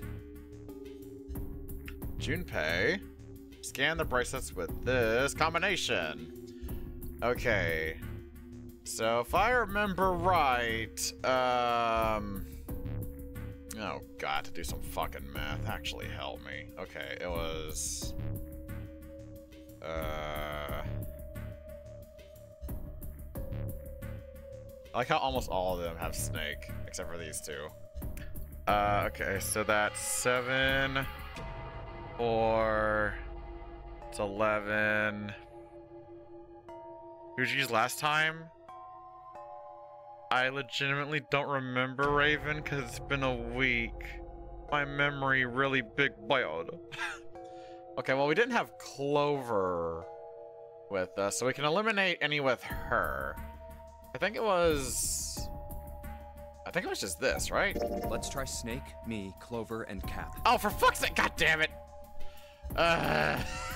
If this combination opens the door, then Cap's bracelet is number 4.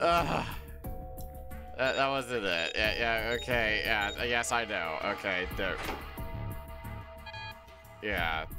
I didn't see the Clover. Didn't open. So Cap's number isn't 4. How about... it was... Wait! What the fuck? There's no Clover in here! Oi!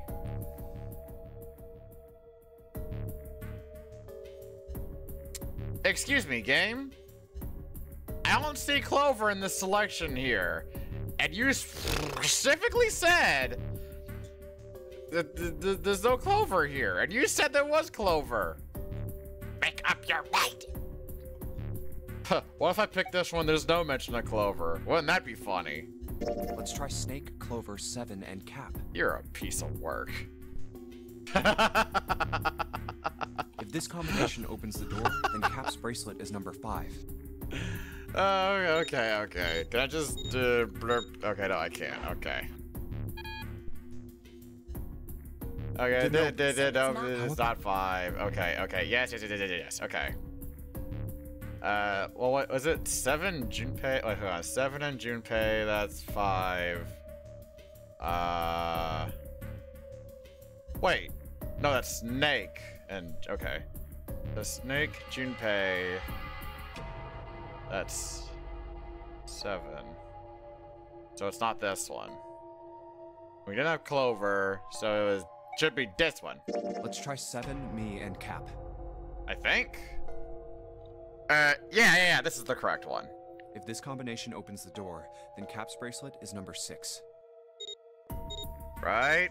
This should be correct. I fucking knew it. Hey, it opened. The door opened. What? Why? What does that mean? So 0 is 6? Both 7 and Clover seemed rather shaken. As they turned to look at Junpei for answers. Wow, that shit shut fast! The door slid heavily shut. Junpei raised an eyebrow. Isn't it obvious? Cap's bracelet is number 6. 7 plus 5 plus 6 equals 18. 1 plus 8 equals 9. But doesn't it say 0? This isn't a 0.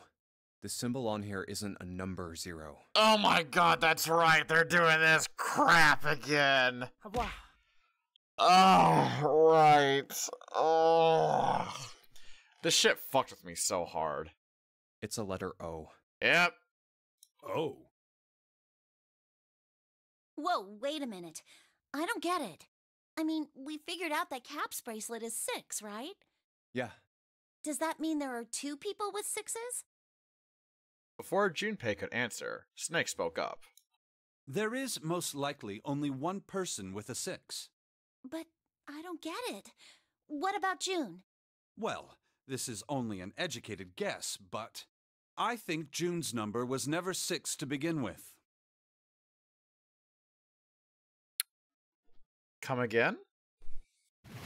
Her bracelet was flipped. So it's actually 9. In other words, June's real number is 9. That seems the most likely. But wait. What about the dude at the beginning? He had a 9 on his bracelet, right? Or did he actually have a 6? Then all this numbered door stuff was just a load of crap? Why would you say that? Because if June is 9, then the numbers wouldn't match up. Clover grabbed Junpei's notebook and began to write furiously in it. Here, look. Junpei leaned over to look at it. List of all the numbered doors June's gone through. I'll let you know what I'm writing, okay, Snake? And that's everything. Okay, so 6 plus 3 plus 5 plus 8 is 22. 22 is equal to 4. Now let's replace that with a 9. So we get 9 plus 3 for the first door. So 9 plus 3 is 12. And then 12 plus 5 is 17. But wait, 17 plus 8... Is that 20? Wait, 17 plus 8. Hold on. Am I doing my math right? Hold on. Wait a minute. I feel like a fucking idiot right now. Hold on. I'm just double checking myself. Yeah, it is 25. Okay. But then that would just give 7. That makes no sense then. What? I wrote down which door she went into and with whom. And I wrote what all the numbers were. Just add 3 to your total numbers, Clappy. Okay, listen, Naborb. I have streamer brain, alright? That means the simplest of things become a challenge to me. Obviously. Remember, everyone, don't stream. Not even once. Or else you turn out like me. So if you switch 9 and wherever there's a 6, the numbers don't work. Yeah. If the digital root is 7, then you can't open door 4. It actually did it for me, thank you. If the digital root is 2, then you can't open door 8. But Neb is a streamer too. Well, see, it's a bit rare for Naborb. He wants to save his brain. Because whenever he does stream, he does the very big puzzly games. So he's completely safe. Because he does it like every now and then. Not on a weekly basis like me. So see, Naborb is super fine. He has not suffered from streamer-itis. Clover, do you notice anything interesting on that list? What do you mean? You're talking about 3, right? 3? Santa's always in the room with her. That's what you're saying, isn't it? Santa... Oh, wait! Yeah, he is. Yes, that's right. What about it? That's quite simple, really. You told me that the first time you came to this room, Santa was the first to refuse to leave June behind. Right. Now, doesn't that beg the question why? Why would Santa do such a thing? The answer is easy. Because Santa can't open door 9 with only 7 in Lotus. Of course, there's only one reason for that. His number isn't actually 3. Oh my god. Is it like... I swear to god, if they say it's actually an upside down E, I'm going to piss on my computer. Santa's real number, 7, would you be so kind as to modify my sister's equations? Don't make me start.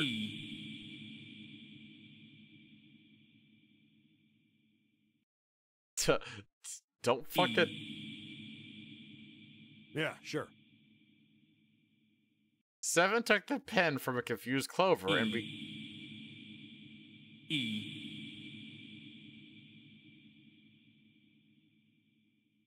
began to adjust her calculations. This is what you were getting at, right, Snake? He read out the changes he'd made. When he finished, he looked at Snake. Oh my, wait. Is Santa 0? Snake smiled. Thank you. That is exactly right, 7. Santa's true number wasn't 3. It was 0. Santa is 0? No way. Santa is 0? And June was 9, not 6.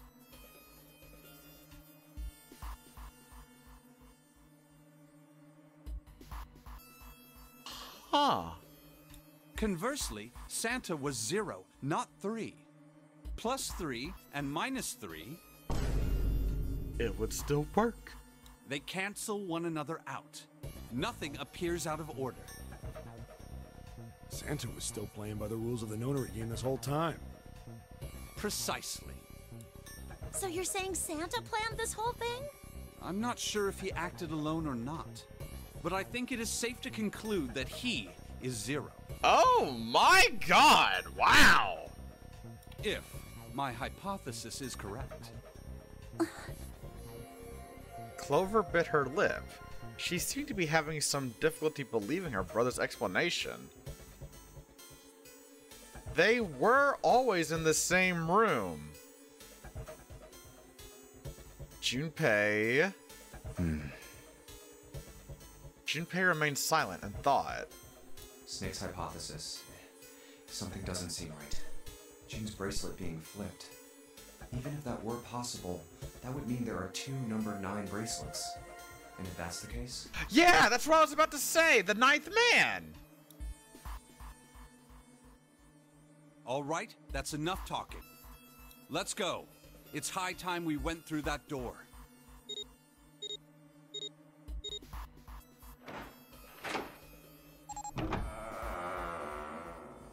Alright, we're about to get our lore dump, I feel. Door 9 opened. They leapt through. Oh, it's right there. The dead was directly in front of them as they came through the door. Quickly, they scanned their bracelets.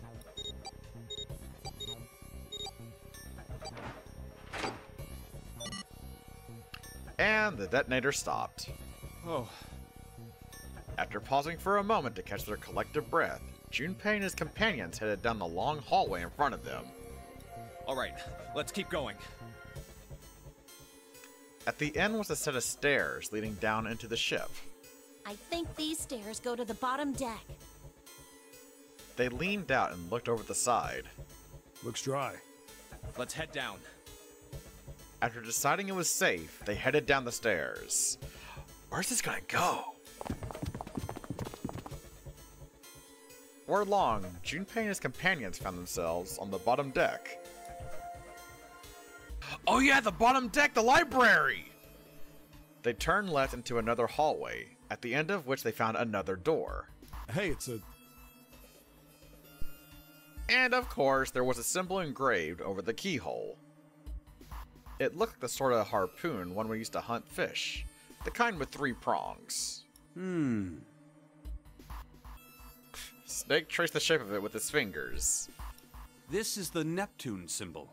There must be a key around here somewhere. Neptune key. I only have the Uranus key card. Clearly, it wasn't going to open this door. It's a different planet. Plus, it's the wrong kind of key. Let's turn around and go back for now. Yeah. After examining the door for a few more minutes, they gave up and headed back the way they'd come. Hey, another door.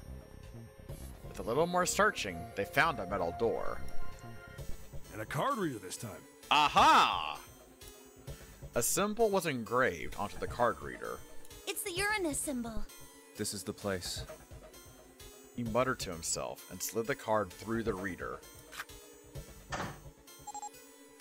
It beeped once, and the light on it turned green. With a heavy metal groan, the door creaked open.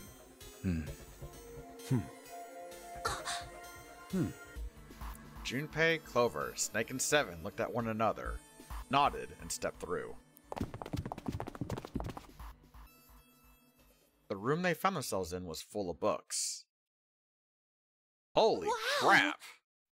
It's totally full of books. There's so many. I don't know where to look. It looked remarkably like a library. Not the sort of library where large numbers of people came to read books, more the sort of library that was simply a place to store books. He felt a little overwhelmed by the sheer number of books, but Junpei did his best to speak with authority. All right, if we want to get through that door out there, we need the Neptune key. I say we split up and look for it. Okay. Very well. Sure thing. Good. Let's get started then. We don't have a lot of time. Hurry. Alice sleeps in a small chamber past the forest of knowledge. As he began his search, for reasons he didn't fully understand, Junpei felt those particular words float through his mind. Oh, what the fuck? Oh, here we go, baby! Whoa. Has it been a while since I've seen the head or face? Oh, this is peaceful sounding. Holy crap. I see some shit down here. Anything of what the fuck is... Whoa! A small enclosure with 9 sides. There are 3 of these things that look kind of like music stands. Am I supposed to put something on those stands? Ah, this is a groovy beat. There are dim lights on the floor. The dim lights are set at 3 points across the floor. Alright. Astronomy. There are a couple of books on the glass shelf. From left to right, they say Volume 6, 3, 2, 4, 1, 5. Oh, God. Is this gonna be something to remember? I'm getting out my notes! You can't start the game! I'm getting my notes! Alright. 6, 3, 2, 4... Oh, 1, 5. Thank you, Dragon. Alright. Oh, ain't no fucking... Wait. Ain't no way that's actually the combination. Are you serious? In the middle of the glass door is a cylinder lock. No, the kind of lock where you rotate the numbers around until you got the right ones to open it. What the hell is this? It's like they just gave us the answer. Guess I might as well give it a shot. Ain't no fucking way, right? This seems way too easy. Oh, it's like that. Okay, I see. 1, 2, 1, 2, 3. 1, 2, 3, 4. 3, 2, 4, 1, 1, 2, 3, 4, 5. Haha! Hey, look at that. 1, 2, 3, 4, 5. 6. Wait, that was... Oh, that was actually it. Oh, that's... bizarre. That was bizarrely easy. Okay. You did, Junpei. Yay! I don't know why, but I don't really feel particularly happy about being praised for that. Whatever. At least the lock's open now. Let's see if we can get it open, alright?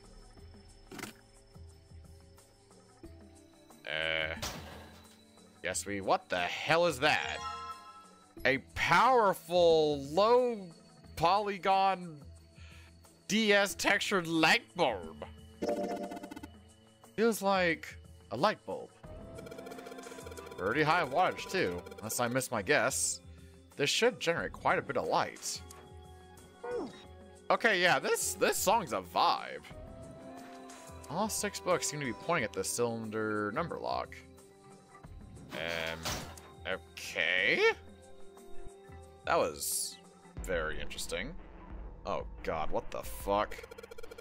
Agriculture and historical organizations and folklore. It's great for a library vibe? It is, yeah. Modern Japanese literature, huh? Okay, well I thought like maybe the ones that are like facing outward were important, but I guess not. What's this? Origin of Japanese folklore. Looks like there were a bunch of books about Japanese culture here. Mostly ones about folklore, though. Well, folklore can cover a wide range of subjects. History, urban life, religious trends, environmental changes, oral traditions. Folklore can cover all those things, if you know where to look. This looks pretty deep. Okay, I guess nothing there? This is important looking. What the fuck? Dad Kind. What the hell is this? Wasn't that a German mathematician?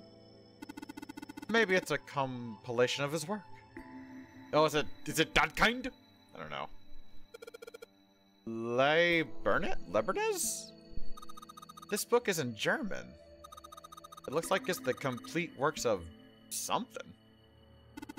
I've never heard of it. Well, if Snake doesn't know what it is, I don't think we'll ever know. Owen, huh? Owen isn't enough to go on. Perhaps it's about the English Revolutionary.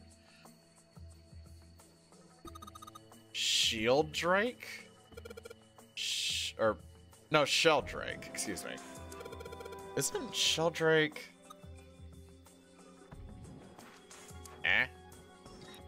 It says Sheldrake on the spine of this book. It's got the volume number written on the lower part of the spine. Okay, do I just put the fucking light on one of these? This one. There are 3 lights in this thing. They aren't very bright, though. Hey, didn't we find some kind of really powerful light bulb earlier? Why don't you put it into one of those lights? Yeah. Well, it'll get a lot brighter, but if there are 3 lights, that means 3 light bulbs. There won't be much point unless we can replace all 3 bulbs. We need 3 light bulbs, huh? Alright. Well, let me go back up the stairs. There's a note on that table. Lights to the books. Huh? What does that mean? Interesting. Well, intelligence often hides itself in darkness. Have you ever thought about the pages of a book? Each page only sees, what, maybe 2 or 3 minutes of light before the reader is on to the next? They spend the rest of their lives locked in darkness. Rather like myself. That's horrible. Oh, don't get me wrong. I'm not complaining, not at all. I live in the darkness, yes. But that has gifted me the ability to catch the truths others might miss. It's a Dexterity Red Heart raid. Oh my goodness, the bot is broken for the shout out. Aw, crap! But hello, Dexterity and Raiders. Let me get the shout out done for you, buddy. There we go. So, what's up, Dexterers? I'm Clappy, the derpy deal to put you in a goddamn good mood. I'm doing some 999. It's the finale for this game. I'm liking it a lot. It's great. How is Remnant from the ashes? I can hear the voices hidden in the darkness, you might say. I mean, that's not too far from the truth, honestly. There's like nothing up here. Dad. What the fuck? What's the deal with these titles? They're all just gibberish. Hey, what if you like switch them around? Switch them around? Yeah. If we move them around, maybe they'll spell something. Oh, I get it. Yeah, heck, it's worth a shot. Aha!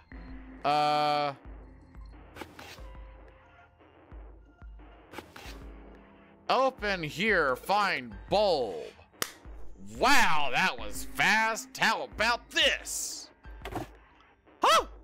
Looks like putting those books in the right order opened this thing right up. Damn, I got that one fast. I'm kind of proud, actually. That was a piece of cake. Hooray! Crazy as you'd expect to shoot souls like. How's puzzling? Honestly, going pretty alright today. I can't complain. Actually, it's been going pretty okay. You did it, Junpei. Well, thank you. I guess that turned out well enough. So the letters from the title spell out, open here, find bulb. Oh, is that cake for me? Oh, thank you, strange dragon. There's a light bulb here.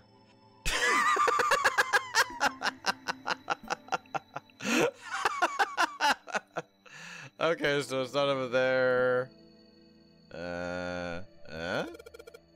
Kids book? Here? Looks like it's a children's story about Native Americans. Don't you think a random book like that is kind of suspicious? Maybe I ought to hold on to it. Okay. Search it, I guess? This one has some Native Americans on the cover. Hey, Junpei, take a look at this one. Native Americans, huh? Maybe it's got some... Whoa! Oh! It's a pop-up book. What the fuck?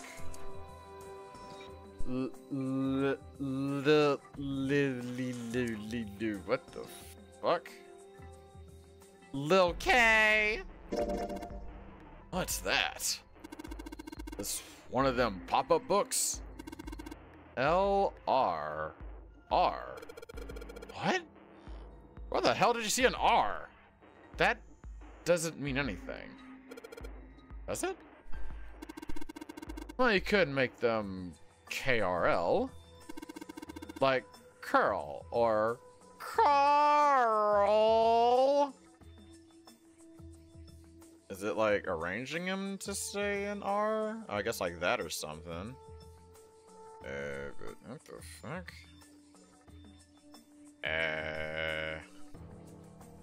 What the hell?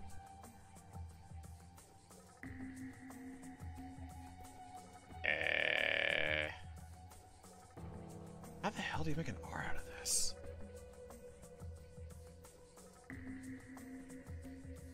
What? So I've got a picture book here with the letters L, R, and K. There's the L, and I see the K. Am I a fucking idiot? I don't see. I see two L's, a K. I'm not seeing the R anywhere. Am I that mentally brain dead that I'm not seeing it? Is the purple one a lowercase r? But then this one would that mean there's two R's then, right? Yeah, so if I do it like this, like, yeah, it's like that, right? Huh. Like, I know there's like upside down shit, but these are both the same. Like, it was specific about...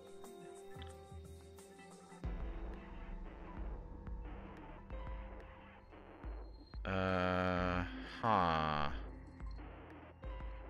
Well, I mean, I guess that's how you make an R, right? It's like an uppercase R, like you see that?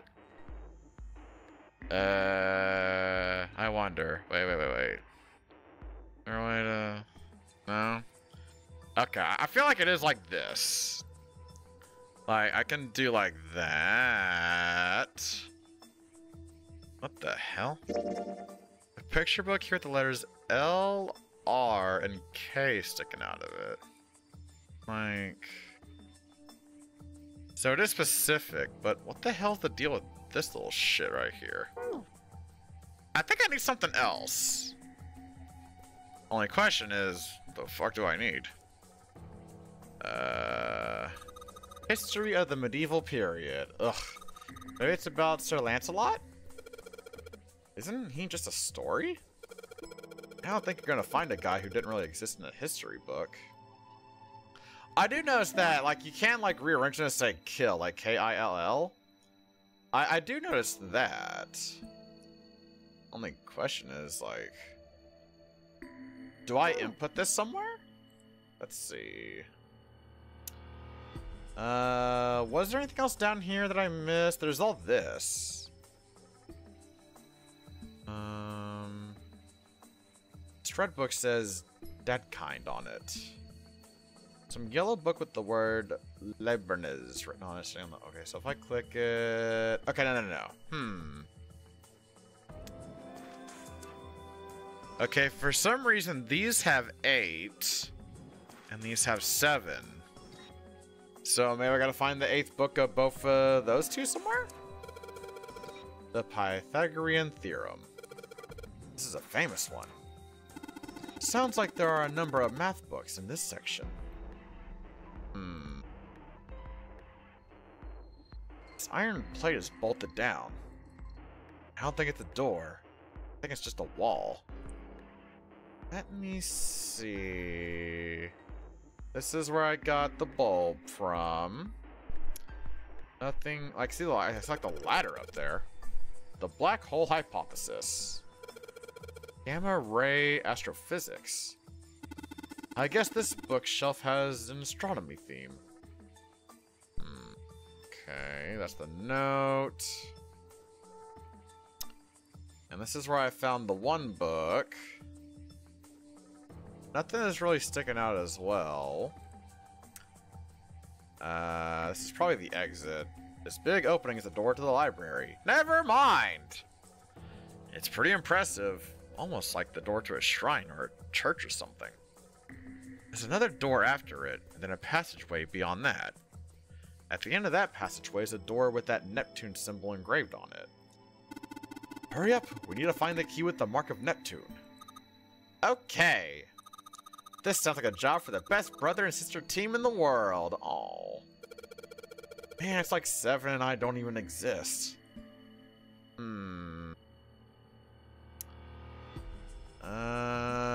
That's looking weird. This one. It looks just like that picture, but from earlier. The one with the pop-ups. Aha! Think they're part of a series or something? They do have the same binding. Aha! Baseball. There's a baseball on this one.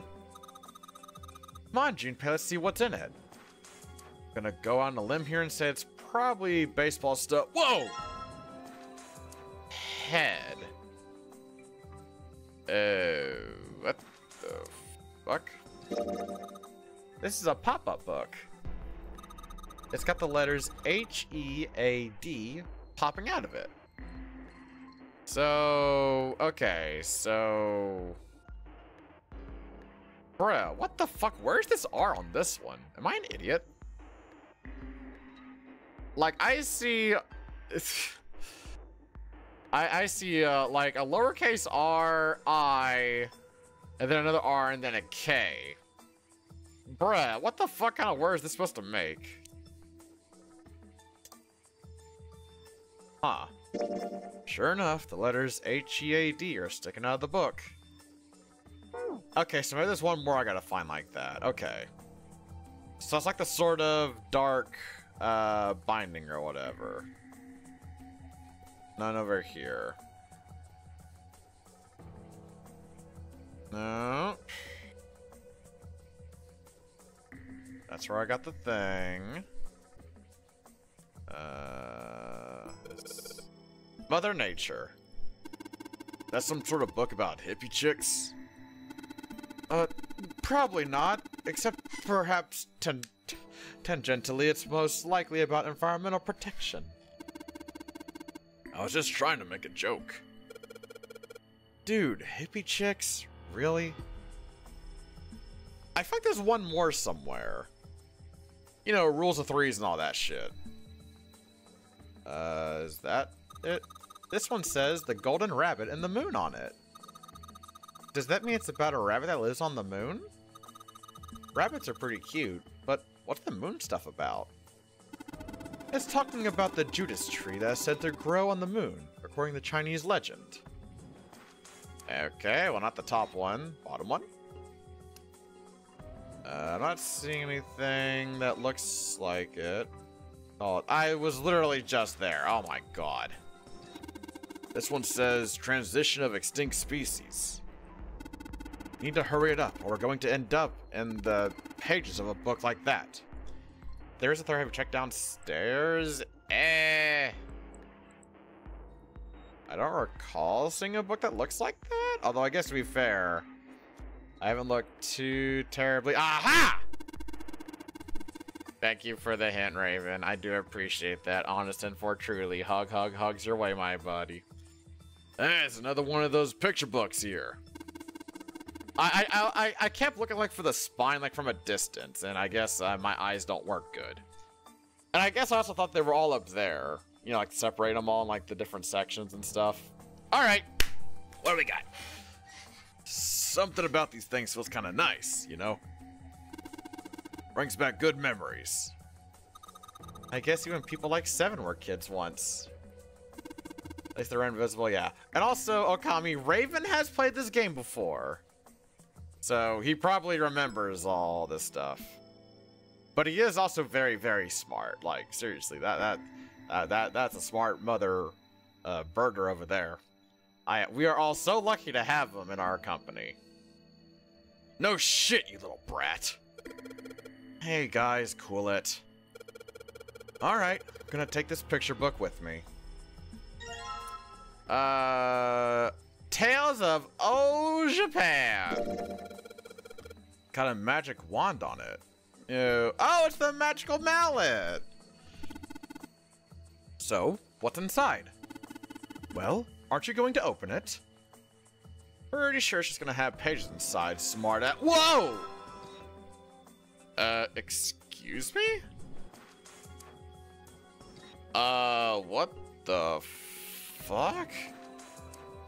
Oh god, we got numbers now? Oh, fuck me. 6.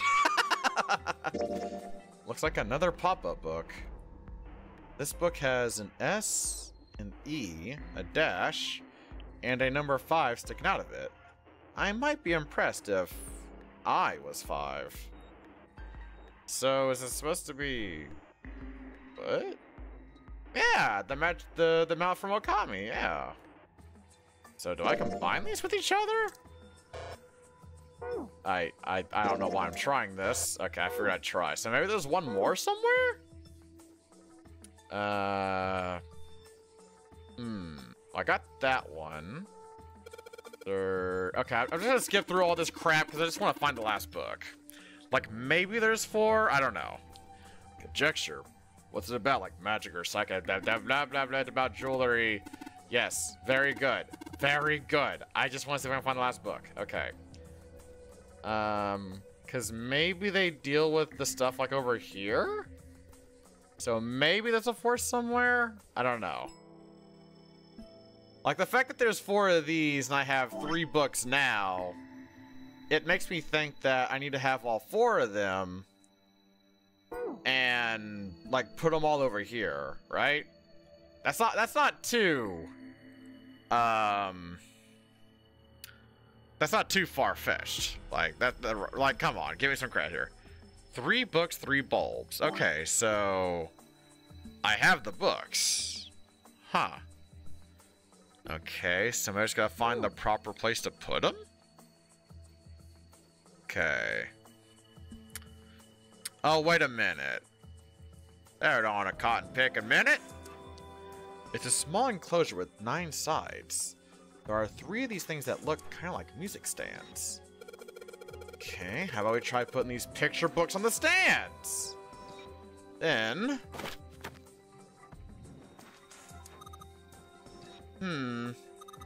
this is a little weird. It's fine. But I need the last bulb, though. What's the use wishing? I don't have any more light bulbs. Okay. So now I gotta figure out what's up with this shit. Like, the books are all good. So now she's figuring out, I assume, this. This red book says Dad Kind on it. This book says Owen on it. It's light blue. It says Shieldrick on the shield of the spine of this book. It's got the volume number written on the lower part of the spine.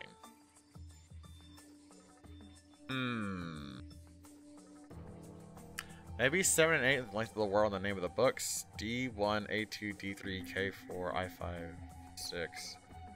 A similar count pattern. There's gotta be. It's totally something with this. Otherwise, I wouldn't be able to fucking zoom in on it, right? I don't think it's as simple as like just finding them, right? That seems dumb as hell. This one's a book on Japanese culture called Modern Japanese Literature. Oh, okay.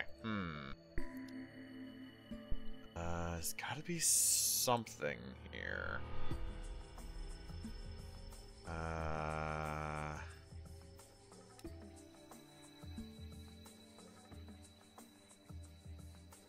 Like the fact that's like 7788 right here, you know, it's a little bit weird to me. Makes me think they had to be evened out or something. Though that seems kind of strange to have it just be find 2 books somewhere. Usually it's always doing something. You end up with an object to use. I'm gonna read this again. Lights to the books. Okay, yeah, I see. That's telling me about the picture books. Okay.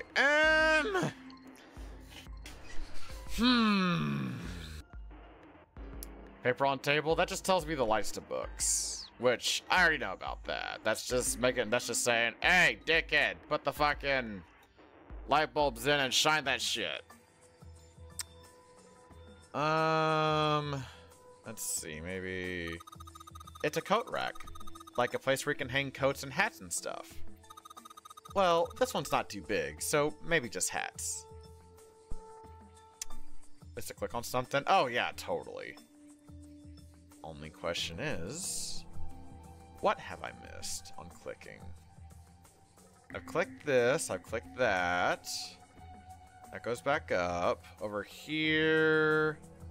No, different languages. Am I got to click on something part specific?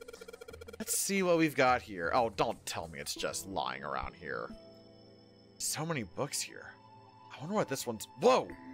What's this? Form? Oh. Sorry. Oh, no. I'm sorry. Hey, what's the deal with this sappy stuff? What? What? I don't know if it's upper or lower. Give me 5 more minutes. Shelf has books on Japanese folklore and old traditions. Not anymore.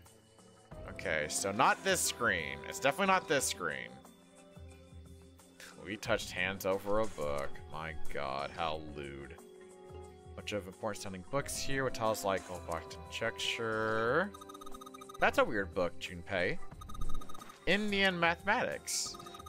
That's funny. Oh, why is that funny? Okay. It says Riemann hypothesis. What is there to hypothesize about with the Riemann? Is it Riemann? Oh, okay. Isn't it pretty straightforward? Heavens no. There are many factors. Length, girth, lubrication, or lack of. It's an exciting and rapidly growing field. Whoa. Oh dear.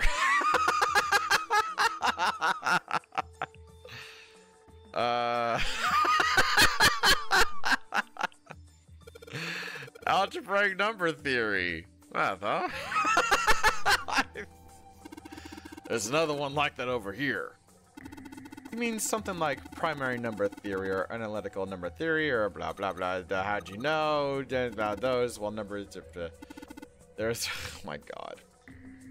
Looks like it's right. Okay. Shelf is full of math books, like the Pythagorean Theorem. Okay, this screen is also eliminated. Okay. So I'm going to guess that the book, or what I'm looking for, or whatever, is not down here. So it's got to be up... Oh, this is the scaffold for the top floor. It goes all the way to all four corners of the room. Okay, so it's definitely got to be up here. The only question is... Where's it at? It is upper. I fucking knew it. Man, this thing is narrow. I feel like I'm walking across a tightrope. Jeez, Snake, aren't you scared? Imagine a wall 20 inches wide that runs along the top of a 10-story building. Could you walk along that wall, Junpei? No way! Then what about a balance beam in a gymnasium? Oh, well, that's easy. You don't find that strange? A balance beam is far narrower than 20 inches. So why is it that a balance beam poses no challenge to you, but a hypothetical 10-story wall does? The light can easily turn people into cowards. Ha! Joke's on you, Snake. I already am one. Ow! Hi, Feeny. From time to time, a life in darkness can give you courage. Also, Feeny! I stopped by your stream earlier to lurk a little bit. The new model looks so fucking good. Holy crap. It's so goddamn good. Ow! Okay. So if I was a bulb of light, where would I be? Not here. I found a pop-up book here. Not there. Over... No. I found another one over here. That was on the ceiling? I hope to God not. Wait! This seems new, I think. Hold on. Wait a minute. Did I find a pop-up book here? No, I don't think I did. Did I? No, I totally didn't. Assembly line. What's that? Some sort of comic book. The boys like that stuff. Now you're thinking of a different sort of robot. Oh my god. This book is talking about a machinery. Car. Computer science. Pretty generic title. I just want to find this fucking light bulb. Yo. What's that one called? It says Foundations of DNA and Genetic Engineering. Oh my god. An overdrew. Okay, that's not. Let's look at it. Oh. Oh! There's a whole lot of space behind these books. Look, Junpei. I think there's something hidden behind the books. Bruh, fucking really? Hide and seek? Blow me. Alright, well I got the last thing. Cool. And now we can screw in the lights. Alright, so there are 3 lights in here. I'm gonna change these bulbs. Now, they should... Shield Rake 5? Awesome! It worked. Way to go, Junpei. Good job, buddy. There's something projecting on the bottom. These letters, they seem familiar. Sheldrake. Oh, I keep saying shield for some reason. Oh, Sheldrake 5. Sheldrake 5? I think I saw the rest of his collection somewhere. Yeah, I think it was somewhere around here. Let's go take a look. Okay. Sheldrake. Have you heard of him? Sheldrake, I mean. Yeah, Lotus told me about him. Oh, wait. There we go. I want to make sure I'm not missing anything. Why the fuck does it keep... I still don't get the reason for being on adventure, because you miss out so much when you're not in a novel. Seven and Clover walked off, leaving Junpei and Snake behind. Junpei grinned. Yeah, Liz told me about him. There's a British biochemist named Sheldrake. He has a rather interesting theory. Oh my god, right. Morphogenetic fields, which relies on the theory of morphic resonance. Really? From Lotus, huh? And, Feeny, thanks for the compliments on the monoclappy. I literally just took some sprites from Danganronpa V3 and just slapped my fucking gear on it and the little heart for funsies. And I kind of like how it turned out. I figured I would, since, you know, Spike Chunsoft, this is a Chunsoft game, I believe, or whatever. I was like, fuck it. Why not? Looks good? You look good, Feeny. Like, seriously. Ooh, girl, that model of yours. Some good shit right there. That's a very good shit. Well, Clover also said something to me about that stuff. She did? I can just hear your voice. Yeah, what was it? The ability to access a morphogenetic field is affected by a couple of things. The first is epiphany, and the other is danger. What if I told you I had it for months? I mean, that's fine. I'm not going to be mad about it, Feeny. Like, I mean, like, hey, it's your model, boo. You do with it what you want. Like, you show it off whenever you're ready to show it off, girl. And, it looked good.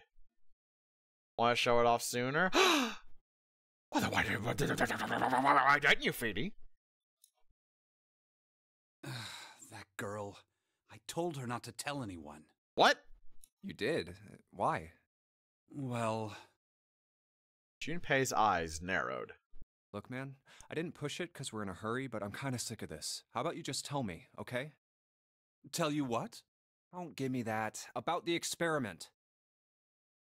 Snake's shoulders slumped, and he shook his head slowly. Zero clappy for VLR? That's tempting.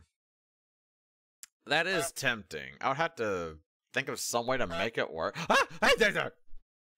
So hard to hold back on just showing everyone. I know that feeling. I know that feeling.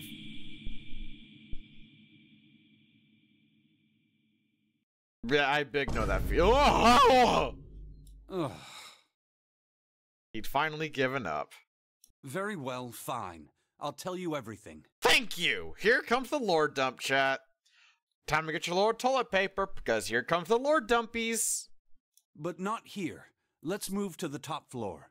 Okay, I was about to be very, very mad. Junpei nodded. With that, they climbed the stairs to the top floor. Ow!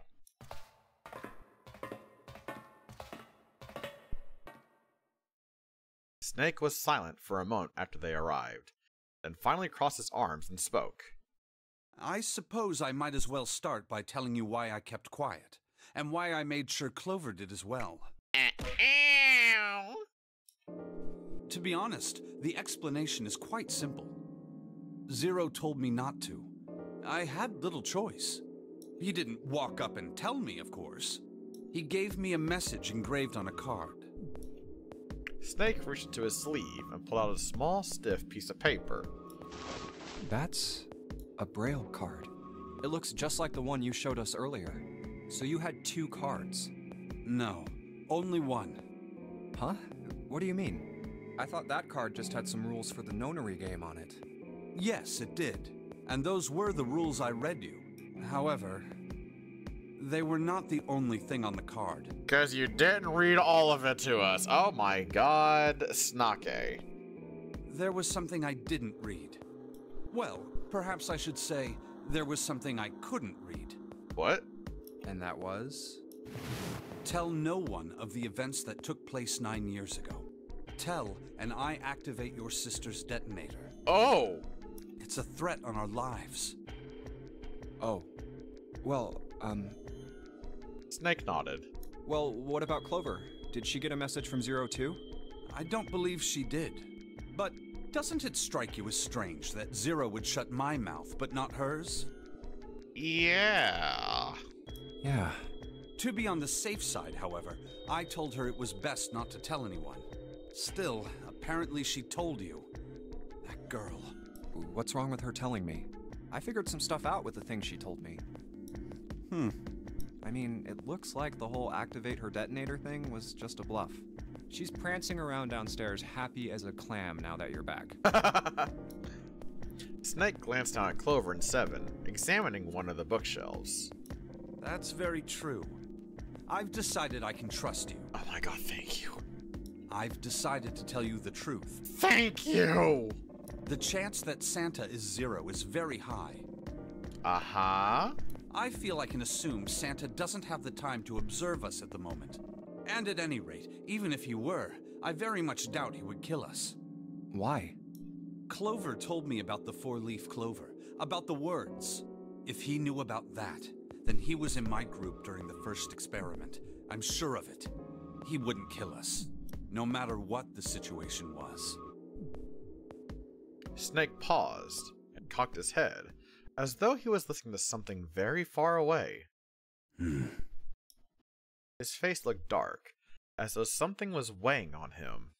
Hey, Snake? Junpei wasn't quite sure what to say. Snake turned to look at him. Yes, I know. You want to know what happened during the experiment? Yes, please. Yeah. How much do you know? Clover told me about... I see. The morphogenetic field in the experiments 9 years prior. How the experiments had taken place simultaneously at 2 locations, one being the ship and the other being a building in Nevada. Yes? And the girl that died during the experiment. Yeah, what was her name? We don't know her name. What the hell's her name? She told you all that, did she? Snake looked down. His face was tight.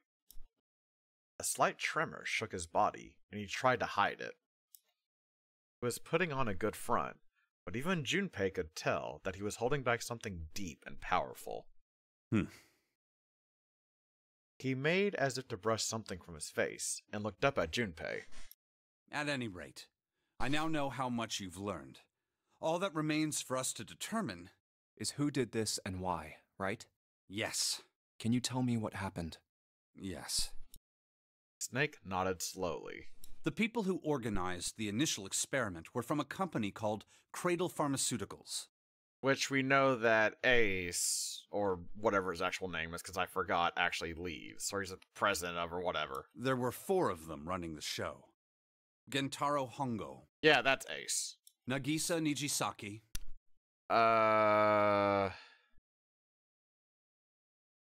That's not familiar. Teruaki Kubota. Also not familiar. Kagechika Musashido. Okay, yeah, we just know of Ace. Or Gentaro. Hongo was the CEO of Cradle Pharmaceuticals. Nijisaki was his right-hand man, and did the lion's share of the planning. Kubota led the company's research and development division. Musashido was their majority stockholder. It was these 4 people who planned the initial experiment. Let me simplify it for you. Hongo designed it, and Nijisaki put it all together. Kubota developed the technology required, and Musashido provided the cash. So it's Hongo, Nijisaki, Kubota, Musashido... Junpei couldn't shake the sense that he had heard those 4 names somewhere before. Of course, more than 4 people were required to conduct an experiment Do I call of this the police scale. or a priest? A priest. To that end, they organized a top-secret team to assist them with their research. All in all, they gathered 10 people or so.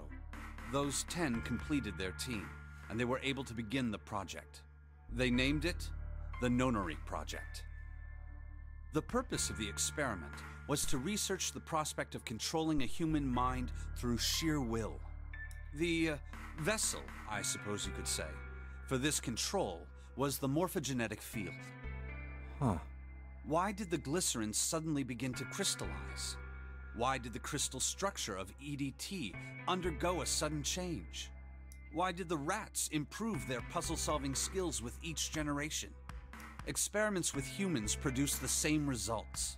The more people who knew the answer to a question, the more there were who could answer correctly without having seen the problem before. Why is that? How could it happen? The answer is that the shape of the answer has been stored in a field invisible to the naked eye. And through that field, the resonant event transmits information related to that answer. That's essentially the idea behind morphogenetic fields. But that's just a theory. Can't bring yourself to believe it? Yeah. Let's say someone killed another person because the devil told them to do it. Whether the devil exists or not has no relevance to the murder. They believe the devil exists. Whether or not he does is immaterial. So what matters here is that Hongo believed in the morphogenetic field. That's right. Snake nodded. But I still don't get it. You said they wanted to figure out how to control people, right? That is what you were saying. Yes. So how are they going to do that with a morphogenetic field? I'll keep it simple. Let's suppose 10,000 people have solved a certain problem. The chance of you knowing that answer, even if no one has told you, will go up. Let's have another example, shall we? Say 1 million people were to do a handstand right now. Tomorrow, the chances of you doing a handstand would be higher, even if you had heard nothing of this hypothetical mass handstanding. Mankind's thought process and actions are all part of a resonant event. All of the resonant events encoded in the fields are projected onto you. Of course, this assumes you believe in this theory. Do you follow so far? Yeah. Now, if there was a person who had the same effect as those millions of people, what would happen? If that one person were to do a handstand, other people would find themselves wanting to do handstands as well. Can you imagine what a person with powers like that would be able to do? Come on, there's no way. I'm not done. Imagine another scenario. Imagine another person. This is an ordinary person. Let's say he does a handstand. What if there was someone who could grab the resonant event he created by doing that and use it to make other people do handstands? What would happen then? A person who has the power to write to the field, and someone who can read from the same. You could think of them as the writer and the reader, or the transmitter and the receiver. What would the world be like if there were people with abilities like these? Junpei thought about it for a moment. So the transmitter's resonant event can be transmitted through the field and sent to the receiver. And then the transmitter can control the receiver however they wish. That's what you're saying, right? Yes. Close enough, at least. Come on, that's just crazy. Well, if you want to prove that, then you'll have to test it first. At least, that was how they thought. That was why they decided to do their experiment. That was how the Nonary project began. Snake suddenly looked very serious. By the way, Junpei, have you ever heard of the Gansfeld experiment? Junpei cleared his throat and tried to act calm. Yeah, that was an experiment in telepathy, right? You place a pair of subjects in separate rooms. Then you show one a picture and ask the other what they see. Interesting. I'm impressed. Yes, that is exactly correct. So, why did you bring up the Gansfeld experiment? It was used to screen subjects for the Nonary project. The hospital in a remote town was affiliated with Cradle Pharmaceuticals. Hongo used it to conduct experiments on visiting children in secret.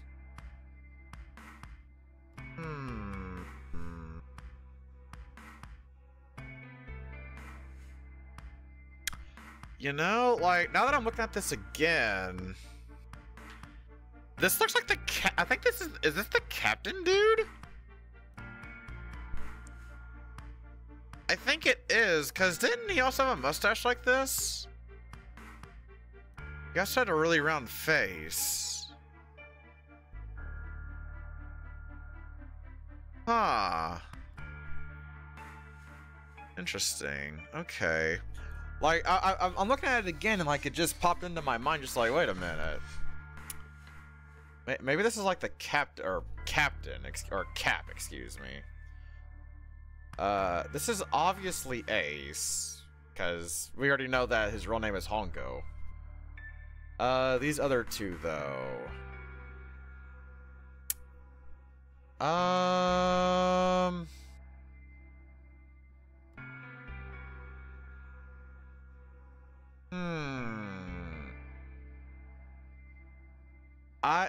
I guess in a way this kinda looks like Snake.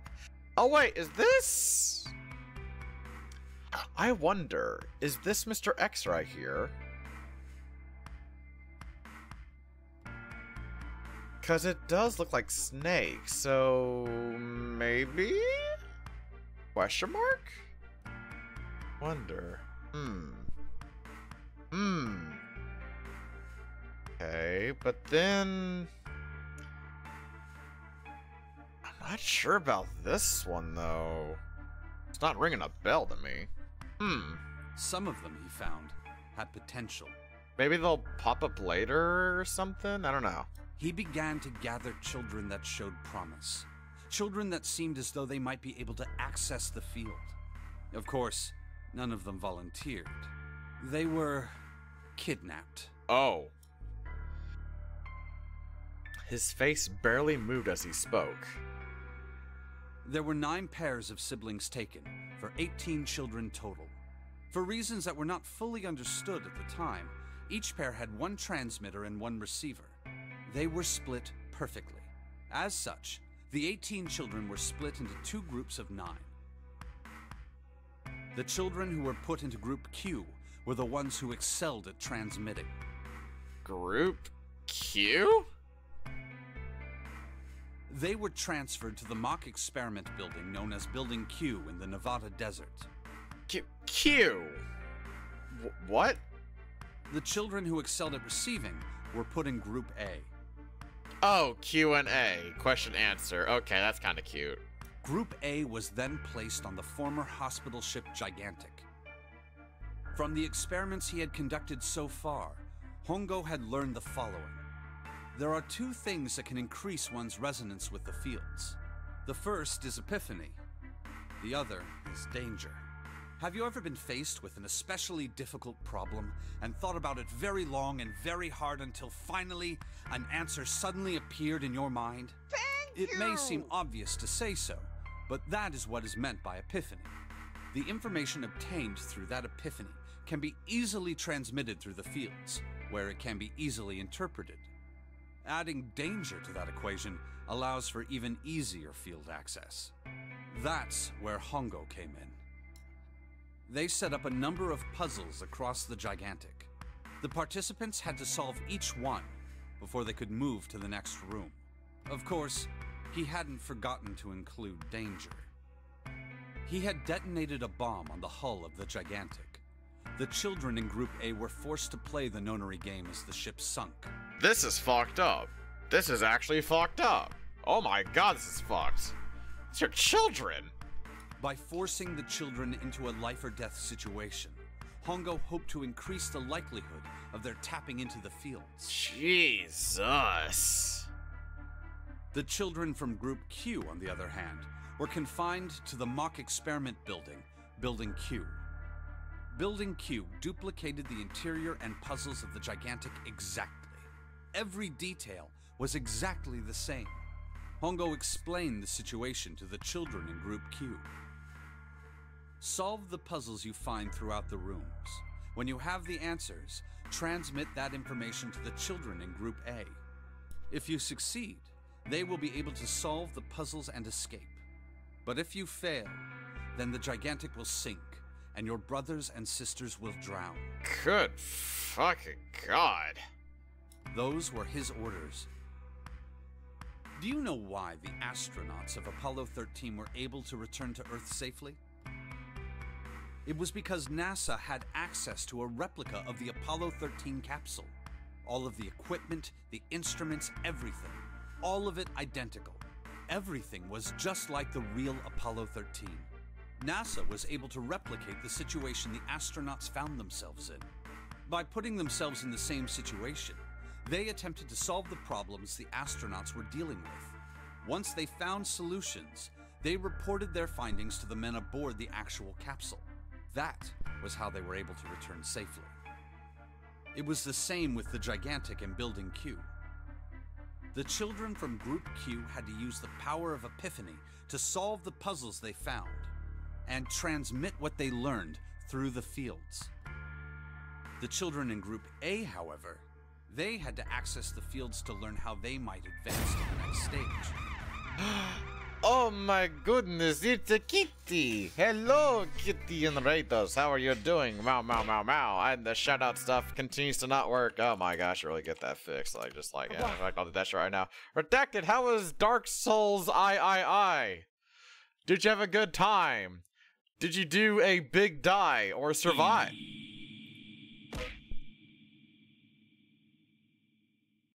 That doesn't answer my question. Did you live? Did you die? Did you destroy? Or did you cry? Let us know, and hopefully you're doing super duper well tonight. Why the fuck is the stupid bot not working? There we go, whatever. Okay. Anyways, back to Video Games. Let us know how your stream went, buddy.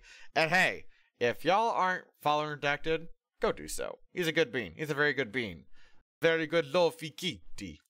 And hey, you know, I'm just gonna do this little thing real quick. Hold on, give me a second. I'm about to do a super chill out for the Kitty in my chat. Where is it at? I'll go with this one. Yeah. Hey, if y'all want like a very adorable little loaf like this, you should probably totally hit up Redacted's commissions. For this, he got this thing done super fast, and he is just very excellent to work with. So, you know, go on over and commission Redacted. God damn it, yeah, you can get yourself loafed up. You absolutely can. So do it now. I'm not even gonna say please, just do it. Streamer's orders. That is the simplest explanation I can manage. Let's see. Geetality. Finished Dark Souls 3. You finished it! Excellent!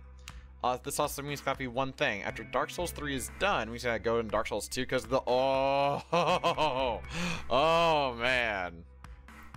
Yeah, streamer's orders. Go over to Redacted's channel, give him a follow, hit him up about getting one of those little low sets of the commission or whatever. Do it. Just do it, damn you. Been a bit slower on loads these days, trying to get back into making some. Well, I think you know what that means, chat. Hit up Redacted. Get a loaf. Support the good Kitty. Yeah. I'm no longer asking. I'm now telling y'all to.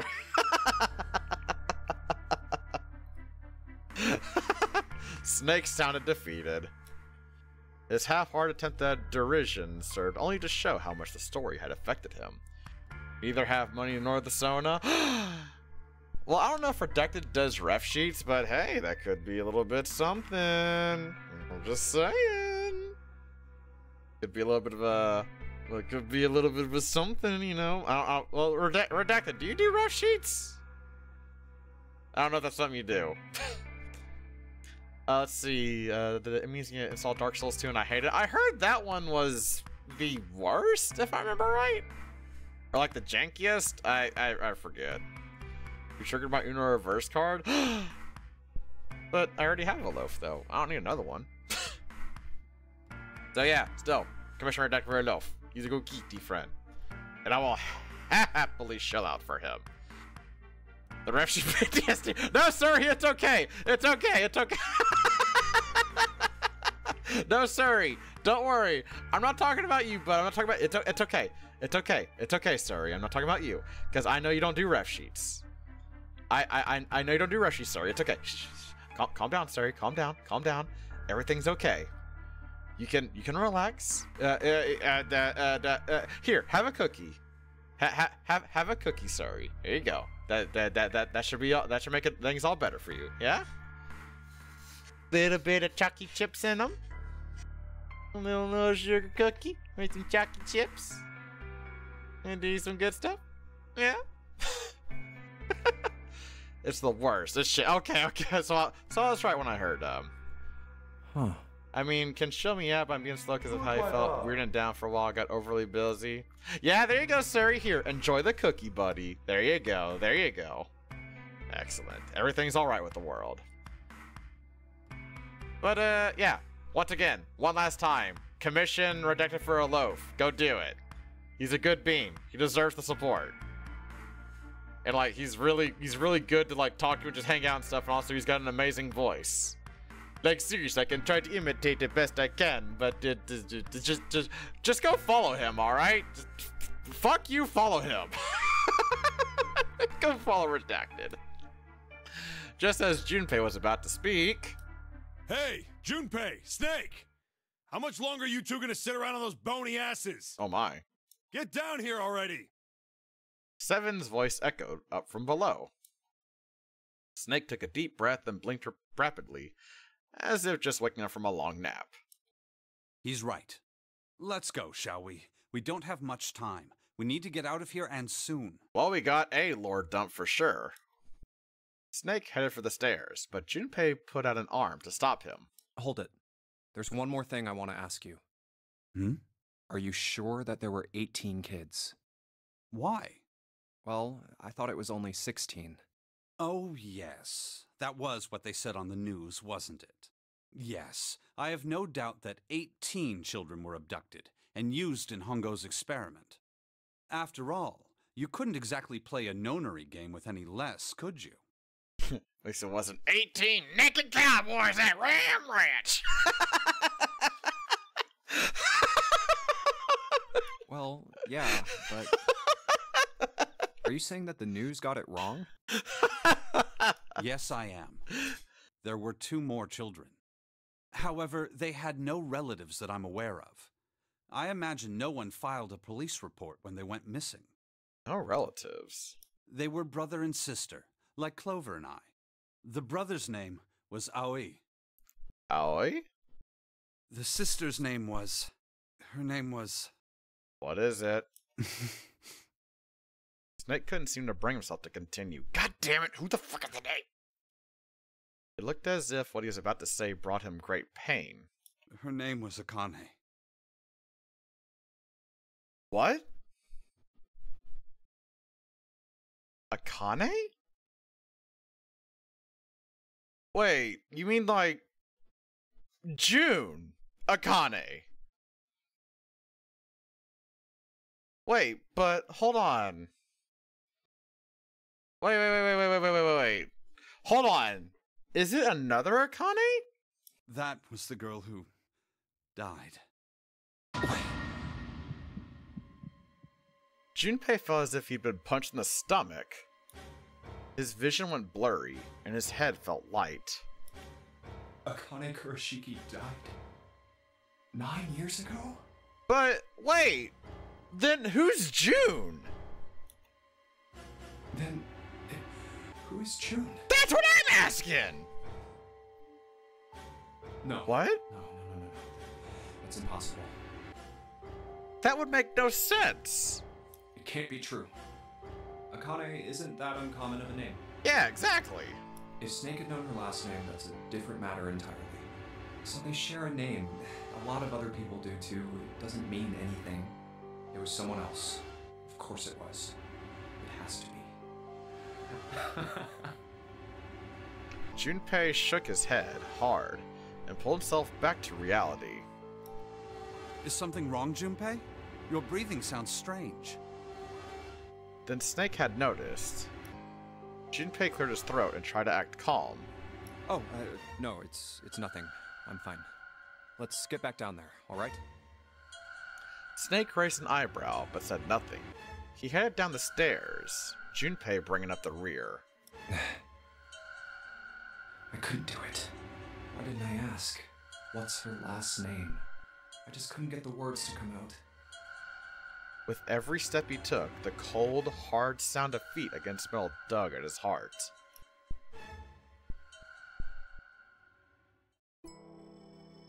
Huh.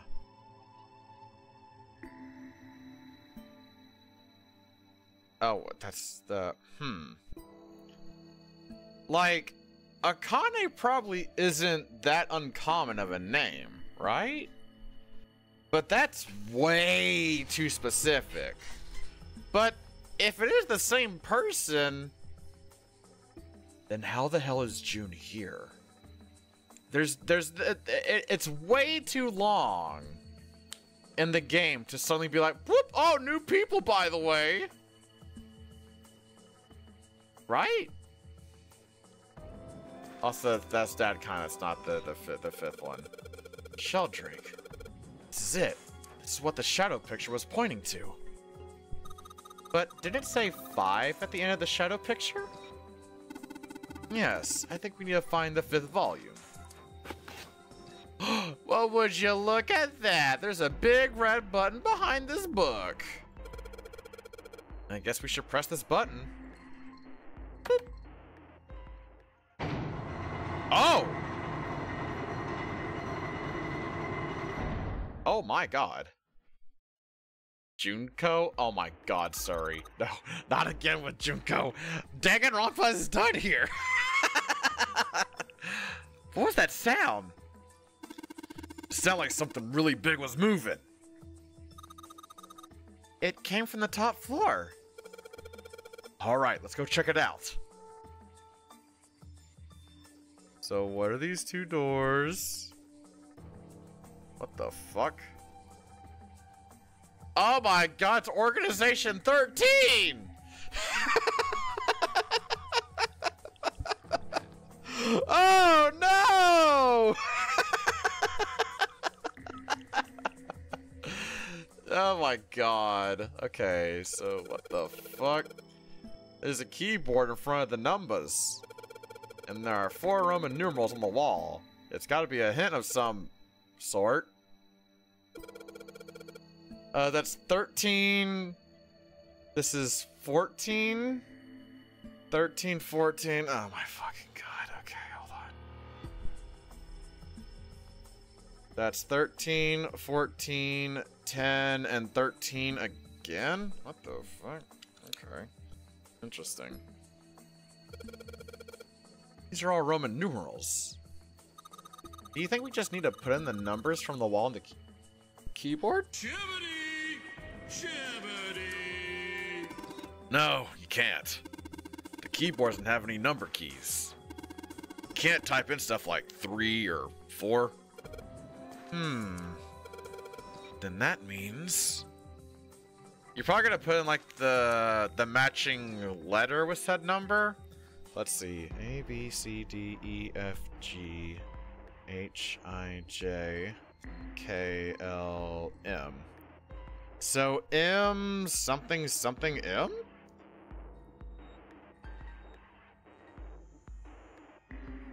Well wait, hold on. That'd be M N? That's not right. Hold on.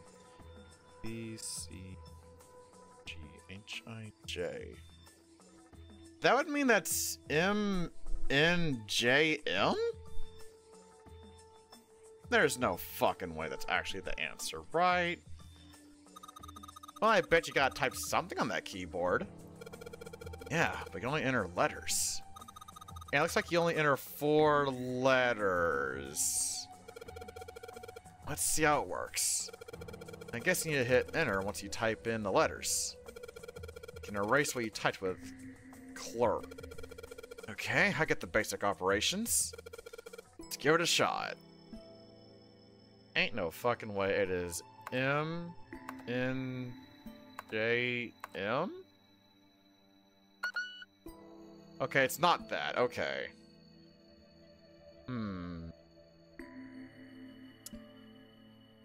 Also, excuse me, there are numbers right here. Alright? Piss off. Alright, so it's not that. Let's see.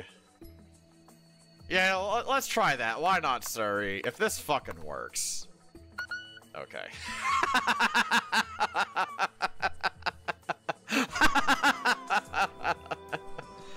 So 13, 14, 10, 13. Is it nunnery related?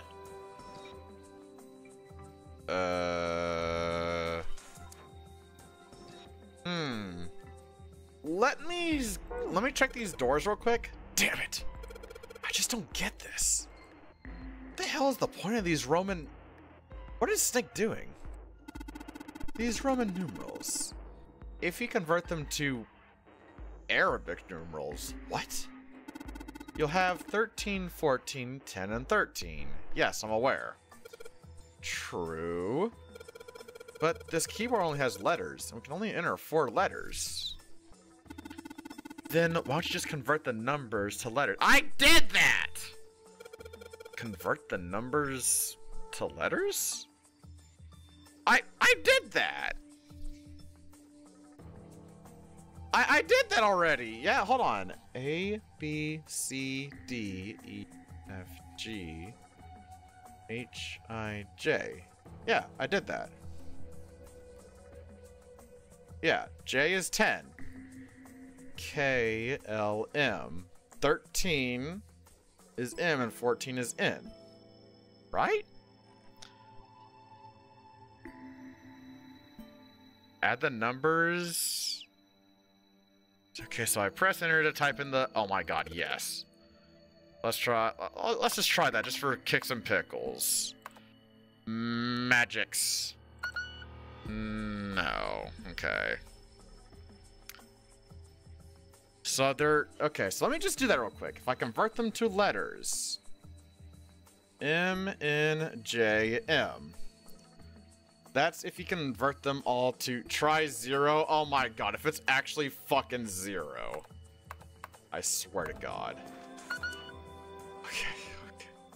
Let's try 9. Just to see if this fucking game would...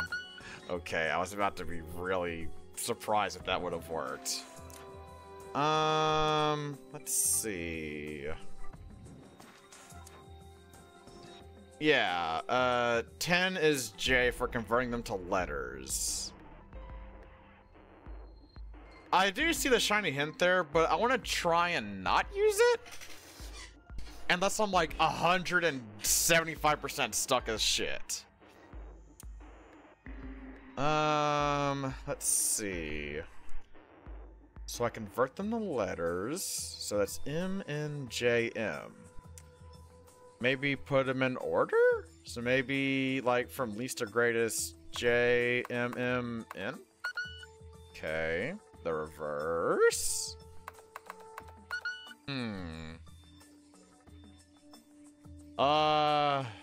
Is it gonna be some random bullshit word? So it's not gonna be a random word. It's gonna be something.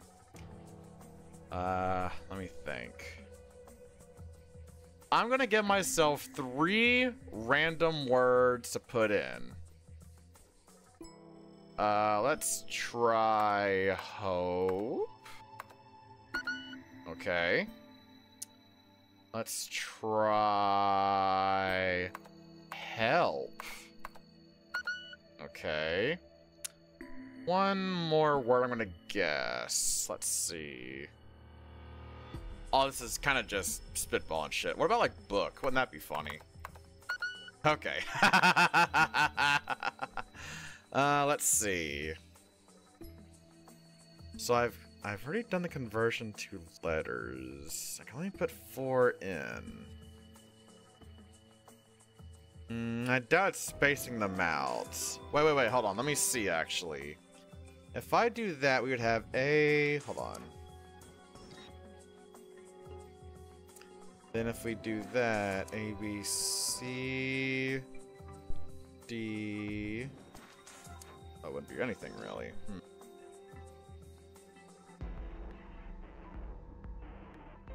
That wouldn't be anything.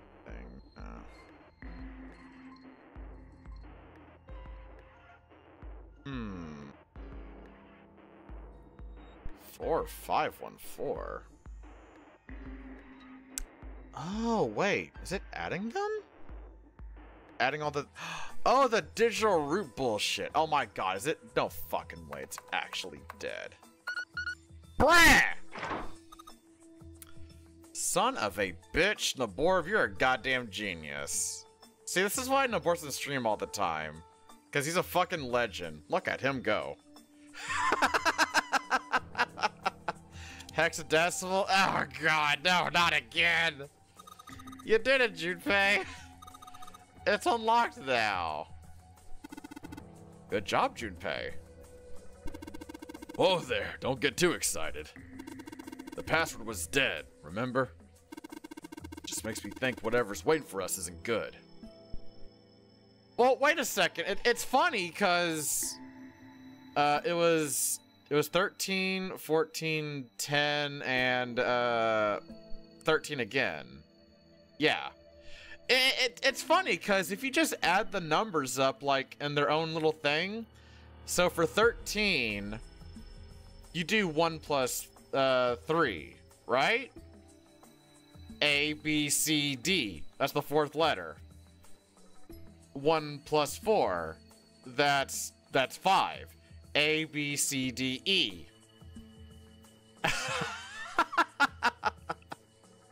And then 1 plus 0, or 1, first letter, A. And then the last one being 13, same as the first one, that spells dead. Oh my god. Holy crap. This fucking game. So what? Jeez, you're such an old lady. Also, hi, music. How you doing, bud? Hopefully you're doing super duper well. What is that emote? Aww. Oh, it's one of your emotes. Oh, I love little cat face. Aw. Cat. I want to pet the cat. Fuck yeah. We can't be worrying about stuff like that.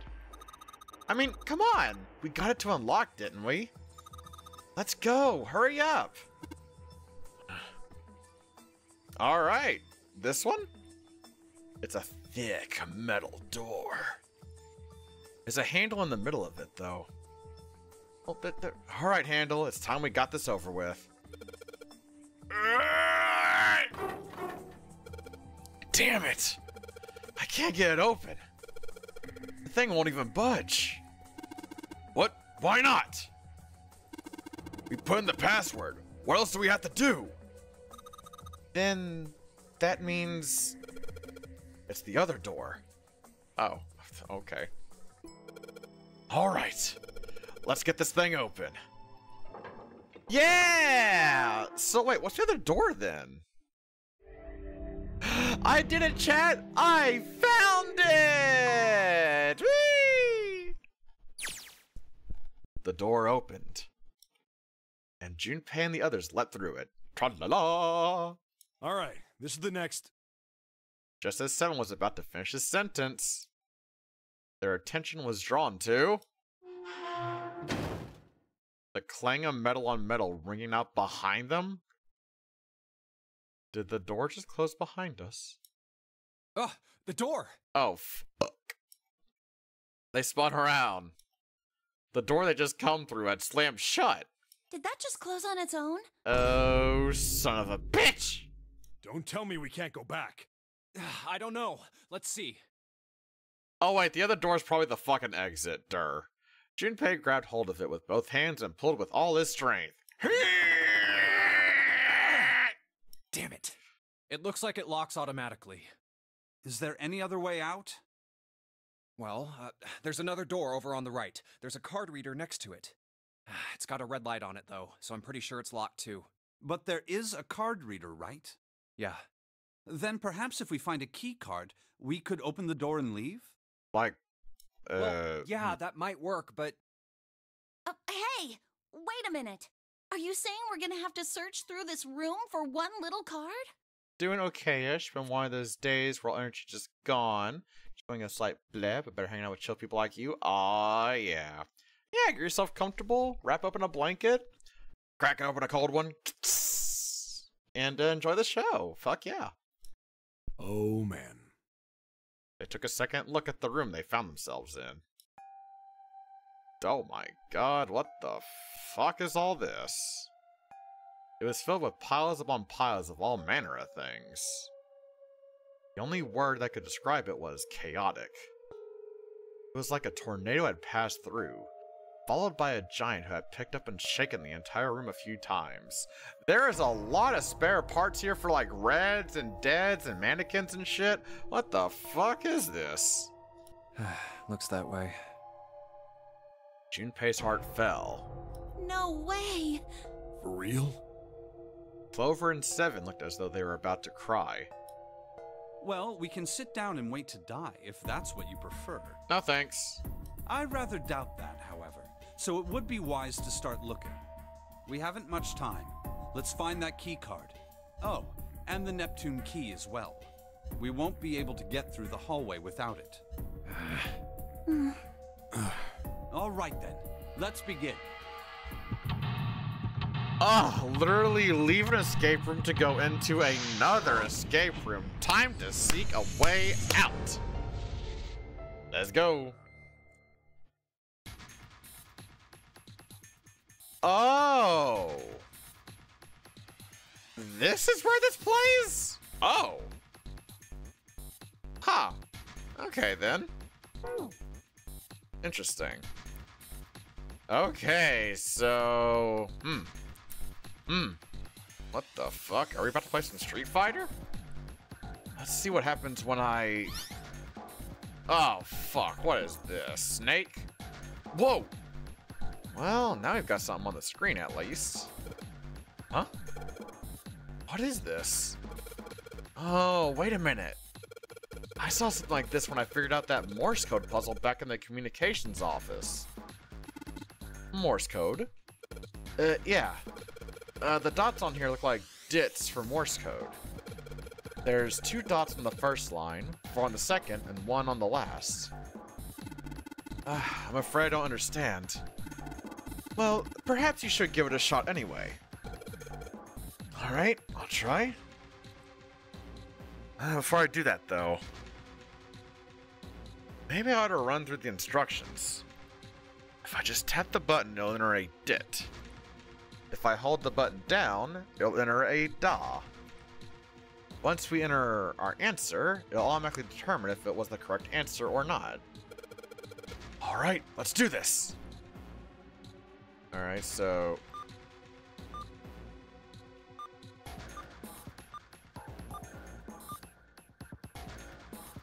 Lappy do good. Wait, what?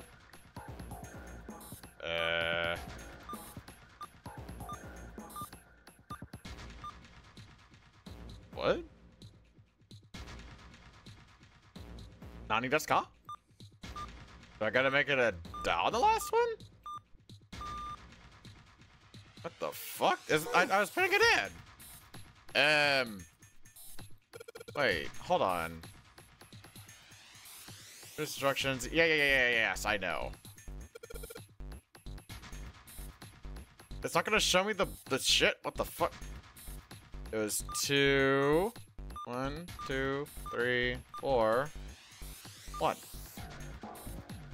The fuck? Maybe I need something else. Ooh, this monitor is part of this machine. It's really dim though. It's got a map of the world on it, but I can barely see it. Oh my god. Junpei, it looks like there's a compass on there. Now I get it. What do you mean? I guess you weren't there, Clover, but I solved a puzzle like this one in the wheelhouse. I think I just need to do the same thing here. The same thing? I just need to match the directions of the compass with the routes on the map. I used the steering wheel in the wheelhouse, but this time I think I'm going to use the wheel attached to the side here. What are the routes? I don't know. What the hell? Well, I'll just give it a shot. Alright, Junpei. First, a big stretch. And then the wah-wah.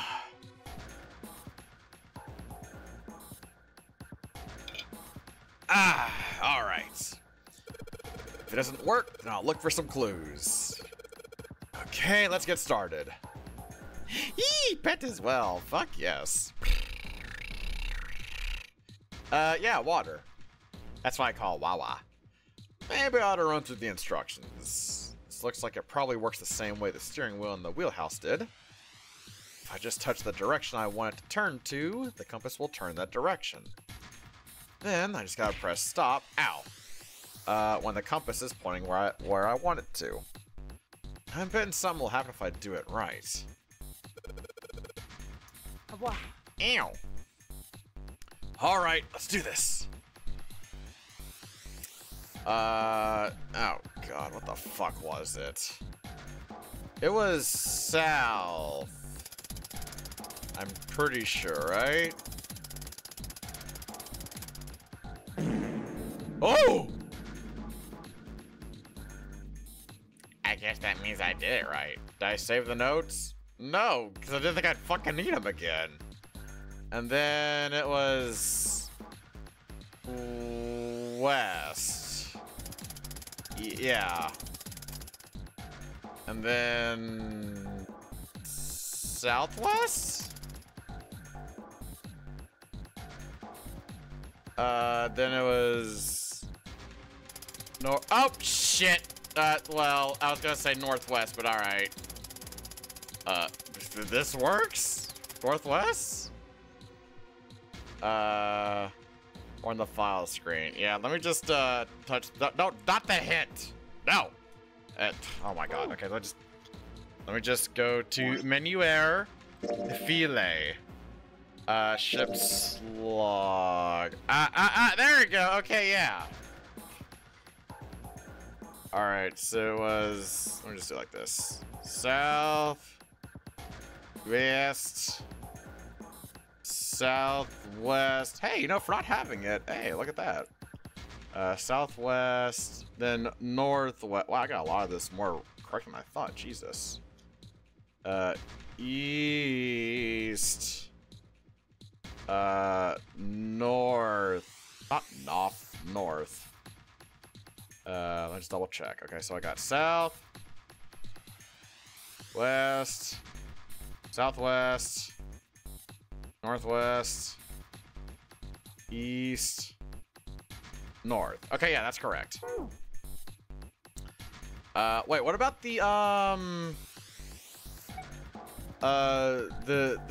blippy shit? Nah, fuck it, whatever. Okay, I can do this shit. Oh, hold on. Junpei. I think we saw a map near the entrance, didn't we? Did we? Wait, compare the map with this thing and that might tell you something. Near the entrance? Alright, let's go take a look. Entrance? Where?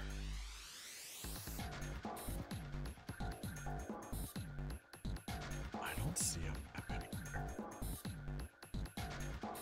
Oh. Now I do. What the fuck? Look, Junpei!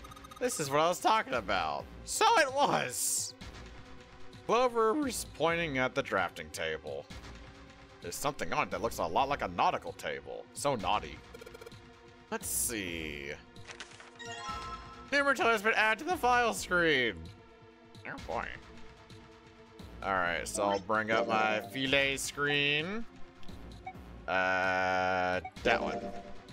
It's found on the drafting table. The fade line on the right edge must be connected to the line on the left edge. So is this the exact same? This is the reverse. Oh, fucking hell. Wait. South, west. Okay, no, it is the reverse. Okay. South. Yeah, west, southeast, northeast, then east, north, and then east again. Okay, that's gotta be it. Alright, let me just get there right there. Alright, back. Well,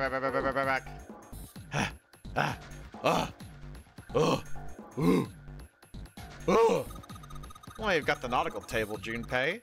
The rest will be super easy then. Yeah, you can count on me. Maybe I should go over the instructions one more time. No, you don't need to, Junpei! Thank you. Okay, so we got to go south.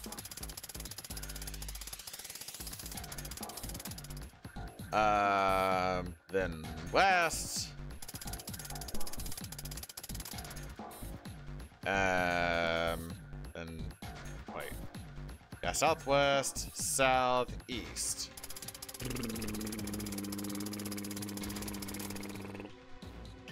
Then northeast.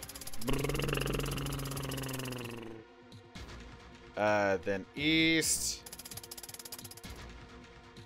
And then north. Yeah, north. And then one last time east. Boop. Oh! Yeah, I did it! Jackpot, baby! Okay, I no longer need that clue. I can tell I no longer need that clue. Fuck yeah! You did it, Junpei! Good boy! Who's up? Don't fucking do this shit to me, game. Don't you fucking dare. Knock it off! Hey, we don't have time for screwing around right now. Check out the right side of the monitor. Don't look at me like that, Raven. Don't you fucking look at me like that. It just kind of slid open. Something came out. Oh, yeah. I heard a noise too. You know that big box in the hall by the exit? I think it made a noise. Like something unlocking, you know? Noise, huh? Like this? Ooh! A metal plate shaped like a shield. There's a symbol that looks like a steering wheel engraved on it. Alright, well, I got that one. So I guess it's just the shit with the... Oh, what the fuck? There's another one? Wait. The screen is huge. Wonder why it's blue. Maybe if I touch it. Oh! Oh my god. What the hell is this? Oh, fuck me. What? Oh, Jesus. There are 15 cells here with numbers and letters in them. Oh, God. Let me see that. Ah, I see. So whenever you touch a cell, the ones next to it turn on or off. You just gotta use that to make the all cells on the right and the bottom green. Hey, Junpei, I found this piece of paper under that thing. You want to take a look at it? Do you think this might have something to do with the puzzle? It's a piece of paper Clover gave me. There are a bunch of numbers and letters connected by equal signs on it. Just like she said, this is probably right to the puzzle on the screen somehow. Thanks, Clover. Yeah, Derpy Doodles aren't happening tonight. Sorry for those that submitted doodles. This really helps. Hee hee hee. Oh my god. Alright, let's go back and try again. I didn't even try it to begin with. Anyway, looks like I just need to make all the cells all green. Okay, so what happens if I touch this one? Oh. I see. Oh, wait a second. Wasn't it like... That wasn't it. Oh god. Oh fuck. Oh shit. Okay. Wait. No. Aha. Ah, I see. Wait. Oh. Oh, I got the reverse.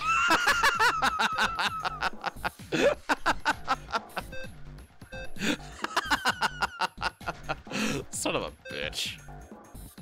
I got this. Just watch this shit, and then you know, and then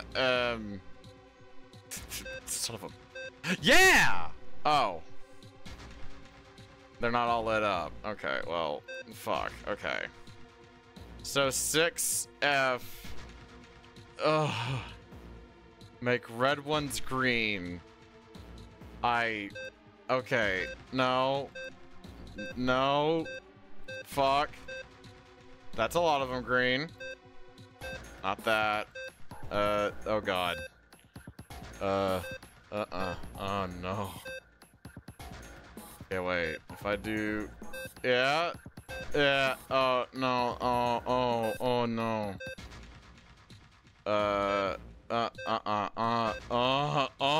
Okay. So this one's good. This one's good. And this one's good.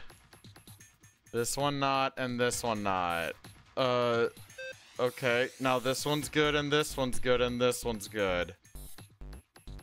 Okay, hold on. I can get this. Okay. Okay, 64. Oh my god, Nintendo 64!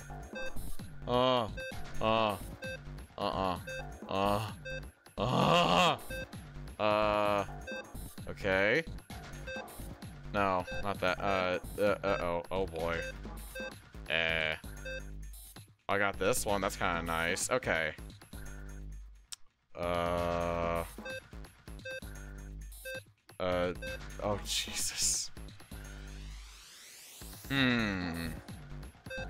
Okay.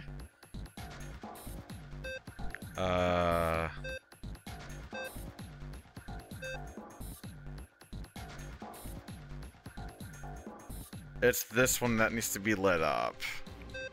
This one has to be lit up. Yeah, 100%. Okay.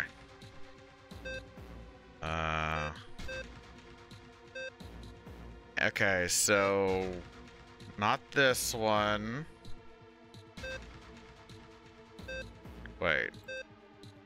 No, yes to this one. But not this one. Holy fucking shit. Okay, there's that one. What was it for? 64. So there's that one. Oh my god.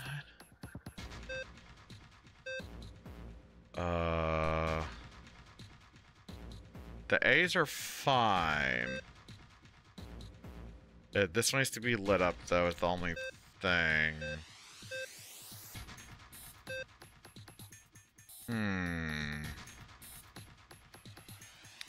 Is it a case of...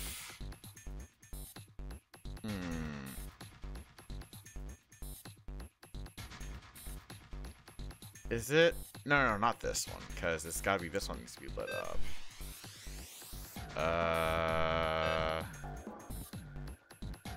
Things are happening.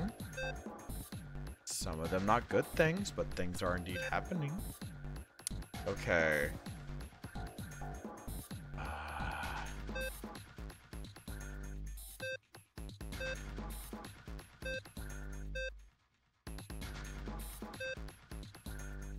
It has to be the 64. This one should not be lit up. Like, yeah, that's good. Okay, so there's that. I do this, and that, and this, and that. Okay. So, it's... this one needs to not be lit up. This one does need to be lit up. Okay, hold on.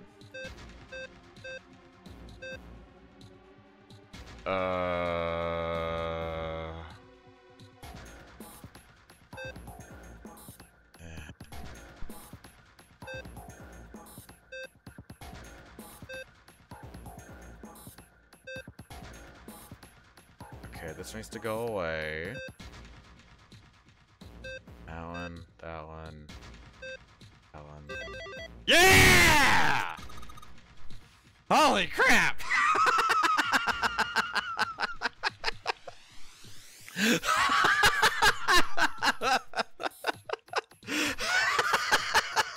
You did it, Junpei. You're so smart. I don't know about that, but I'll take it. You seem to have done an excellent job and solved the puzzle. You know what? I'll take a smart. Fuck it. I didn't get a hint or anything. I will take it! Exclamation mark smart. Just what I would have expected of you, Junpei. Hey, come on, you're embarrassing me. Health check, yay! Sometimes my genius it's almost frightening. Like, it was really a matter of figuring out what combinations lit up certain things and then going for making the shit with the thing. Listen, I gotta solve. That's what matters. Whoa, don't get cocky, kid. We don't got time for that. Look at this. Check out the right edge of the control panel. The lid slid open, and something came out.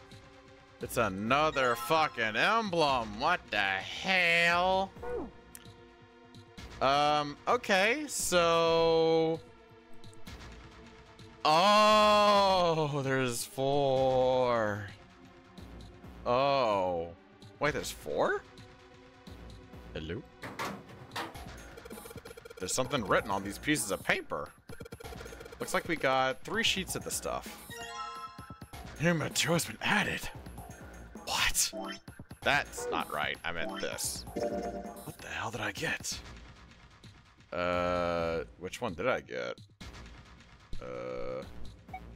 Wait, which one did I actually get? Is it to her? Wait, is it this? A small cluttered room. Oh wait, is it this? Oh, son of a bitch. Okay, so, oh right, 3 pieces of paper. Oh my god, I'm a fucking idiot. Okay. The Morse code chart. It was found on the steel shelf in a small cluttered room. It's Morse code keeping letters A to I. A short mark is marked DIT, and made by tapping the button. Morse called DA, and now it's holding the button down. Okay, let's see. So we got... It was 4, so A... No, it was 2. 2 dots, and that was it. So I...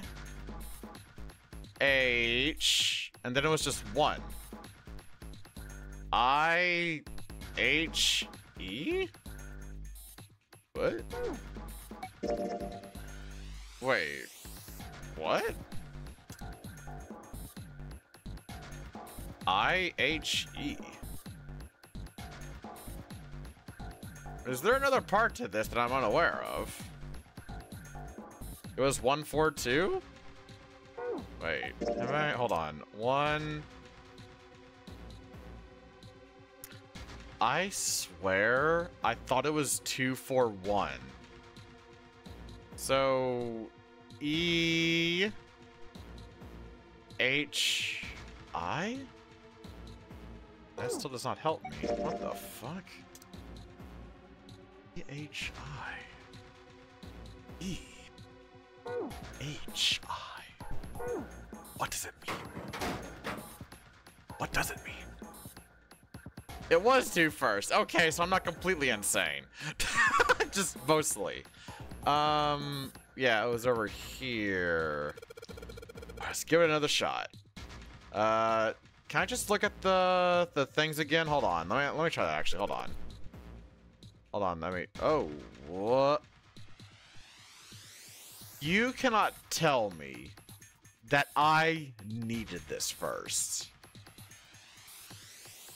You can't be fucking serious. So.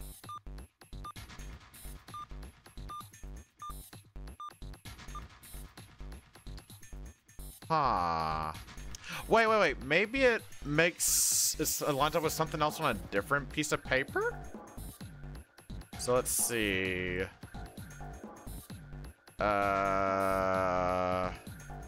So this could be like R. 1, 2, 3, 4, 5. 1, 2, 3, 4, 5. R. No. Let me do like this actually. Just use my hands. Okay, that wouldn't work for this one like at all. What the fuck? Alright. No, I just want to look at the screen to see what it was. Oh my god. Code sheets I got by touching the 3 icons over on the right. What the hell is this? Once we did dead? You know what? I want to try that. Let's see. So, well, no, it only lasts for 2. Yeah, no. So it's gotta be something that's just 2. Yeah, they were all just dits. That's the thing. Yeah, maybe there's a clue that I did certainly. No, I didn't mean to click this stupid fucking. Oh my god. I hate that I keep bringing it back up. Back. Okay, let's see. Come on, Junpei. Knock it off, alright?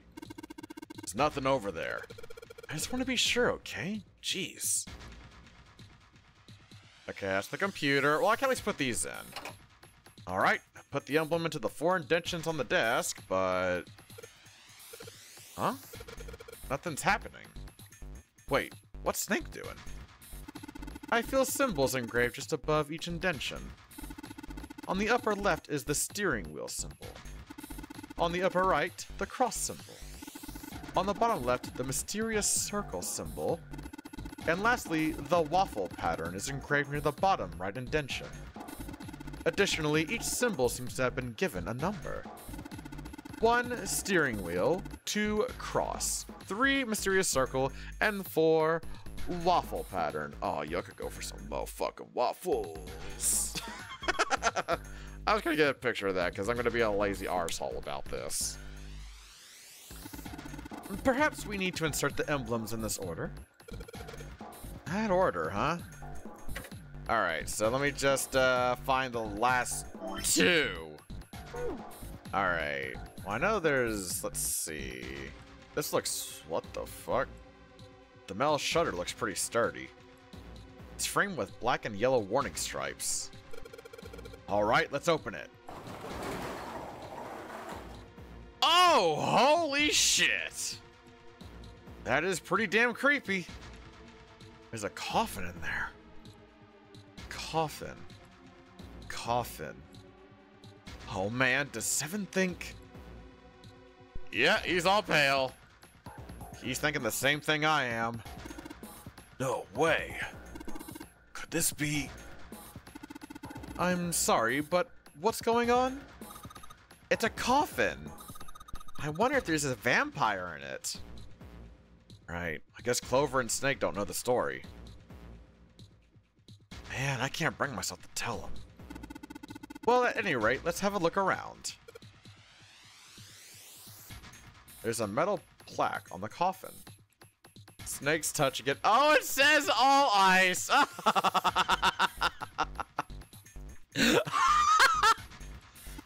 All ice. Ah, the 2 machines. Holy shit. Man, this is serious. Ah, well, let's open it, shall we? Clover, if you could give me a hand. Okay. I got it. Ready? 3, 2, 1! Ha! No luck. It doesn't seem to be ready to open. Yeah, but it's not like it screwed shut or something. Yes, I believe it's locked in some other way. Hey, Seven, you think you could open it up with your superhuman strength? No, What's wrong? I think I'll just pass on this one, okay? What the heck? Very well, we'll just have to give up on the coffin for now. Let's look around the room a little more, shall we? Alice sleeps in a small chamber past the force of knowledge. Meet the navel of the gigantic. Is that actually true? Oh, fuck me. Alright, well, I'll have to come back to that. I guess I need to unlock it with the computer over there or whatever. That just goes back to that. Wait. Look at all this bull crap here. This is a pretty impressive mess. We try and search every one of these, we're gonna be at it till the cows come home. Well, that doesn't seem too bad. We won't have to go bring them in ourselves then. Don't you get smart with me, kid. How about we deal with the area later, okay, guys? Maybe we should try something more promising. Okay. Oh my. These monitors hang down from the ceiling. Each screen shows a room on the ship. Okay, same shit. Alright. Alright. So, not this screen, because this goes to the side of the machine. The rust makes it feel rough. Okay. Let's see, I've looked around over here. This is the computer shit. Okay. Ventilation fans. There are metal bars over the openings, though. You can't go through them. A pipe. A pipe. A pipe. Okay. Okay. I guess the pipe? Alright. It was a pipe, indeed. Pipe. Wait. What about this one? It's so small. I wonder what it is. I got no idea. There are 3 monitors here. The power's on, but there's nothing on any of the screens. The keyboard. Let's just tap a few keys. See if we can wake this thing up. Damn. No dice. A drawer? Looks like it... Oh, it's locked. It's not moving. Well, it's pretty obvious how we're supposed to open it. Yeah, we need to get this. A mouse. Nothing happens when I mess with it, though. Yeah, so I gotta get all the shit to put on the shit right there with the shit so I can make the shit open up and shit. But what do I do with this? I don't see anything else. A steel cabinet with a double door. Oh, can I fucking... I did this already. Does make 3 letters, yeah. But I can't do anything with these computers. There are 3 monitors here. The power's on, but there's nothing on any of the screens. A keyboard. Nothing happens when I hit the keys.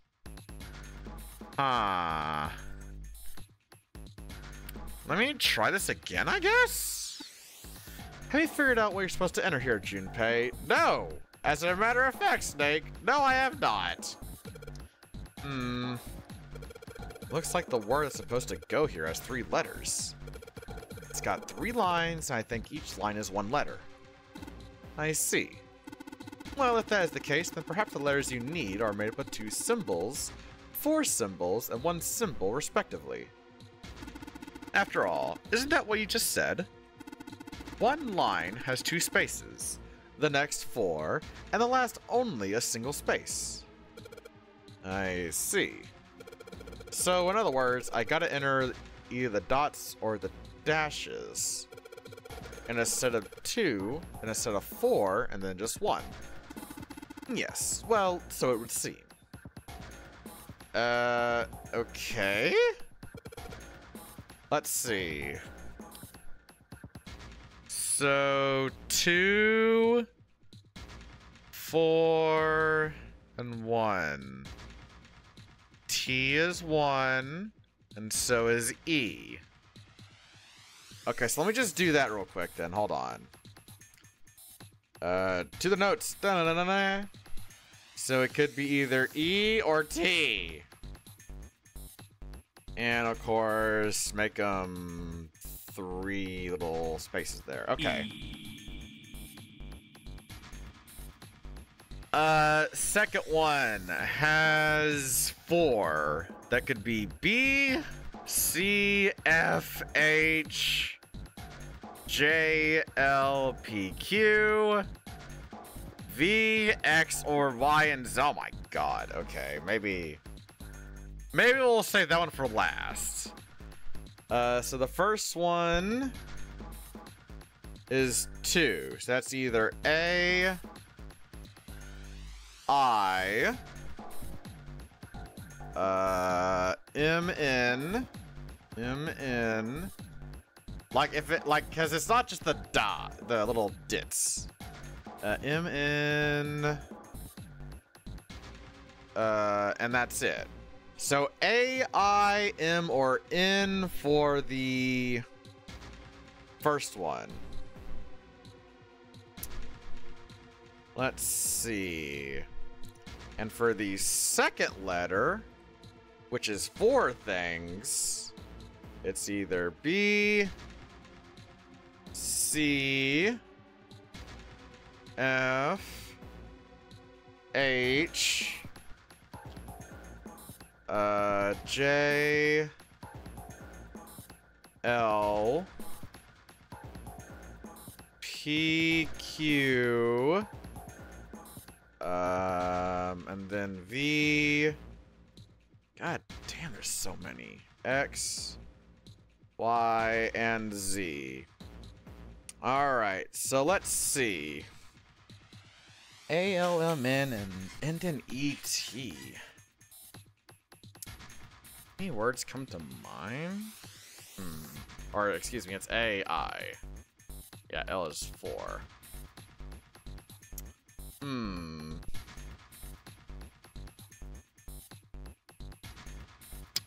Let's see.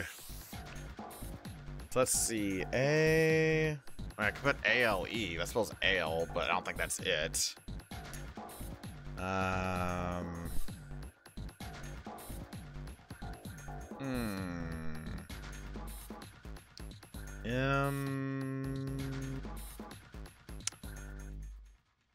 don't think the first letter is M. Because it doesn't line up with anything in the second letter. I think it might be fair to say that the first letter is A through process of elimination. Because legitimately nothing else, like for the other letters, like M doesn't line up with either B, C, F, H, L, P, Q, V, X, Y, or Z. Like that, none of those make any word. Same with N. So I'm confident in saying that the first letter is A. Yeah. Alright, let's see. Like, I could put ALT, that would make alt. Let me try that. A, and then L is blip, blip, blip, blip. Then T. Nope, not alt. Okay. We can eliminate alt.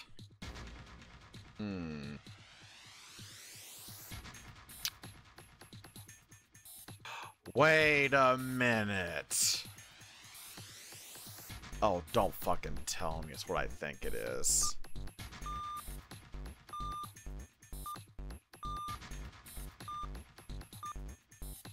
Oh.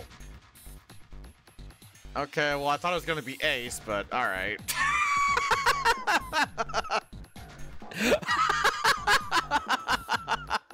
Son of a bitch! I felt so smart with that one.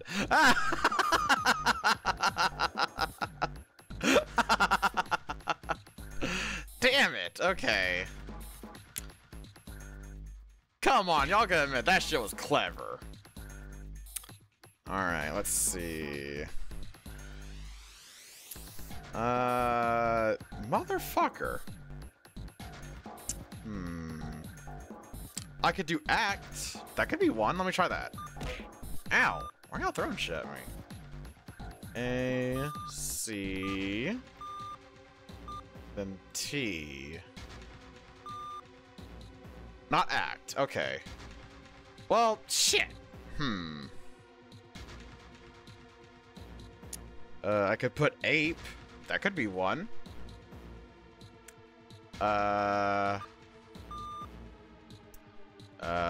Blip, blip, blip, blip, and then ape. Shit! Alright. I could do A. That's totally not it, though. Okay.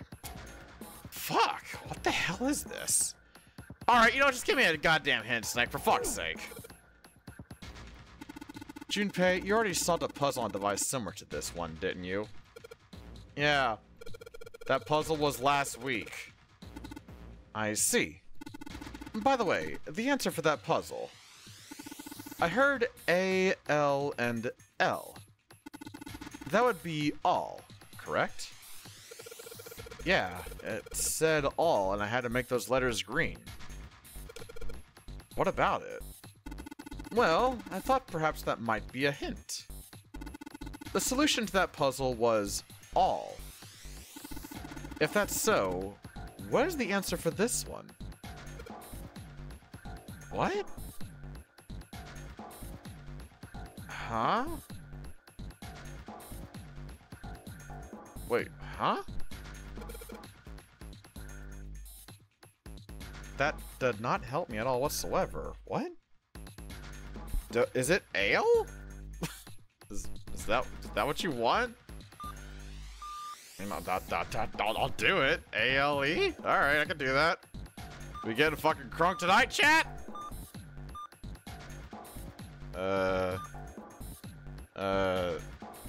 All X's.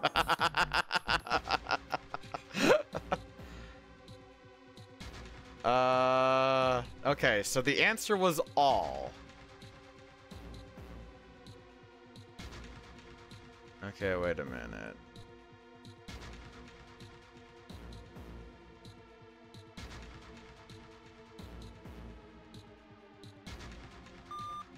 Oh. A L but all.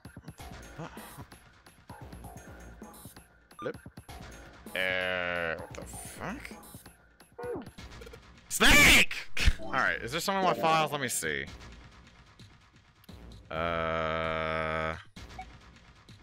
Also, hey Enzo, how you doing, bud? Ship slug? For a long time?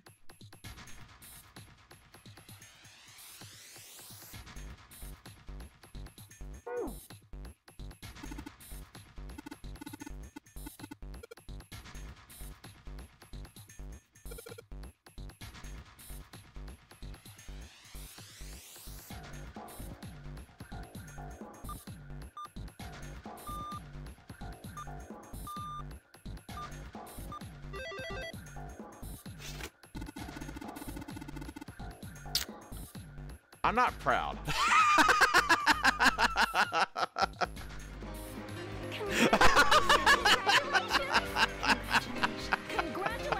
Congratulations.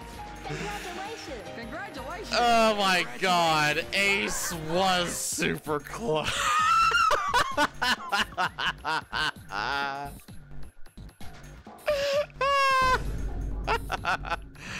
It seems you have solved the puzzle, Junpei. Oh my god. Also, yeah, with it being 10, and I think I still got a bit of ways to go, I think Derpy Duels might be off for tonight. Ugh. Big stretch. Oh, holy shit. Excellent work. The answer was ice. How did you know? And why didn't you tell me, you fuck? All I had to do was listen to the sounds the machine made. After that, it was a trivial matter to decode them. Yes. I believe I heard a noise from somewhere on the right of the device after you solved the puzzle. It sounded rather like something sliding open. Do you see anything that could have made that noise? Yeah, that's true. Ah, yes, one more thing. I heard a sound from behind the shutter. Perhaps the coffin is unlocked now. What? I'll show you music. Hold on. Wait, that's not it. File, fillet. Okay, yeah, here it is. Because it's all, and then after the all is ice, and we can, you know, we just punch in the ice for after the all, because it's related to the coffin, which has all ice on it. Holy shit. Since Clapping canceled Derby, we'll make a Derby deal into our project. I look forward to seeing it. Ooh, waffle! Alright. Hello? Hello? Alright, fine, I'll open it.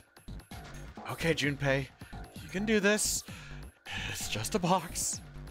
It's just a box.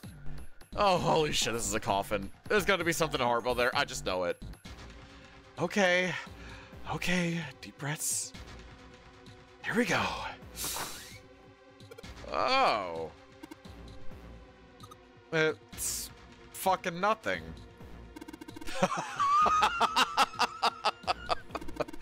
Oh man, there's nobody in there. Shit, can't believe I was scared of something like that. What do you mean, nobody? Were you expecting someone to be in there? It's a long story. Ask Junpei about sometime. Well, just like Seven said, there's nobody in there. There is something in there, though. Well, two somethings, actually. What is that? There are two things on the bottom of the coffin. Looks like we've got a plate with an emblem on it and... the Neptune key! Yes, we finally found it! Now we can get through the hallway! And that's correct, Clover. But we do need to get out of this room first, you know. Yeah, I know. Okay, let's get the hell out of here as quickly as possible. I don't have any objections to that. I don't think we'll use the Neptune key in this room. It's really important though, so I'll keep it in my pocket for now. As far as this other thing goes... damn, these emblems looking kind of fly. Real talk. Okay, hold on. How much more do I have to go? I have no idea! I'm gonna check my flow once I get out of this menu. Give me a second. And yes, I did, because this is going on a bit longer. Like, I do make it a thing that if streams get to 11 my time, I have to cancel Derpy Doodles. Alright, let's do this shit. Alright, so I get out of this shit there. Alright, Pog. Alright, so Foist is steering wheel. Yep, that's a steering wheel, alright. Let's just drop the emblem of the steering wheel in here. Oh, what in the 7 layers of hell is this? Whoa. Well, now we've got some on the monitors at least. What's that? Looks like some kind of puzzle. I wonder if these are the rules. Here, I'll read them to you. When you touch a numbered area, that area will be selected, and it will turn blue to indicate this. Touching a numbered ball after selecting an area will cause that ball to be moved to that area. However, you cannot move the red balls. Okay. You can only move 3 to 5 balls into a single area. Press the check button once you have moved all of the balls, except for the red ones, which you cannot move. So, the 9 one? Okay. Of course, 9. The digital root of the balls in an area must match the number for that area. Oh, okay. That's it. I still don't really get it. Whatever, like they say, practice makes perfect. Let's give it a shot. Don't you mean practice makes perfect? Hey! Let's see you solve the next one. Then you can make fun of me. Alright, so we're gonna have numbers that equal to 6. Alright. I can't move the red one. I can't use that one. That's not usable. Alright, so we're gonna just do it like that. Okay, so 8. And let's see. 4. That gives me 12, which makes 3. But I can add another 3 to it. Bada bing, bada bam. Okay, now I gotta make this one be 3. Let's see. We got a 7. Awesome. And then we got a 6. Okay. And that makes 13. 5. That's 18, 9, 10, 11, 12. Yeah? Yo! Let's go, right? But nothing's happening. There are still 3 more indentions left empty. I imagine something will happen when they are all filled. Doesn't that seem likely? Alright, cross. Okay, let's put in the emblem of the cross. Hey, Junpei, some just showed up on the screen. This puzzle sure looks a lot like the last one. Yeah, but there's more of those red balls you can't move. The numbers for each area are different too. Looks like it's got the same rules as the last one though. Sure you don't want to double check that?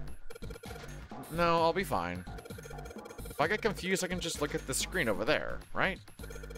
Anyway, like I say, a picture is worth 1,000 words. Oh my god. Let's give it a shot. Isn't that a picture is worth 1,000 words? Hey, shut it. At least I'm trying, alright? Oh my god.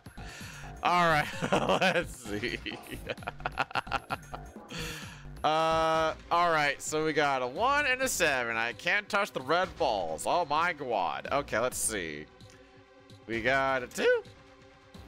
And we got an 8. That makes 10. Oh, okay. Then we got a 3 and a 4. The fuck you mean I won't open the damn door? Hey, fuck you!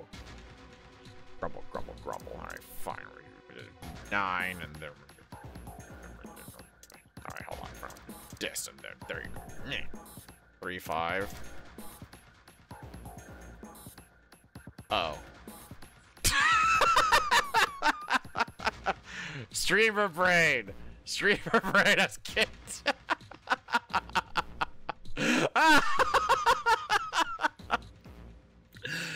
Holy shit.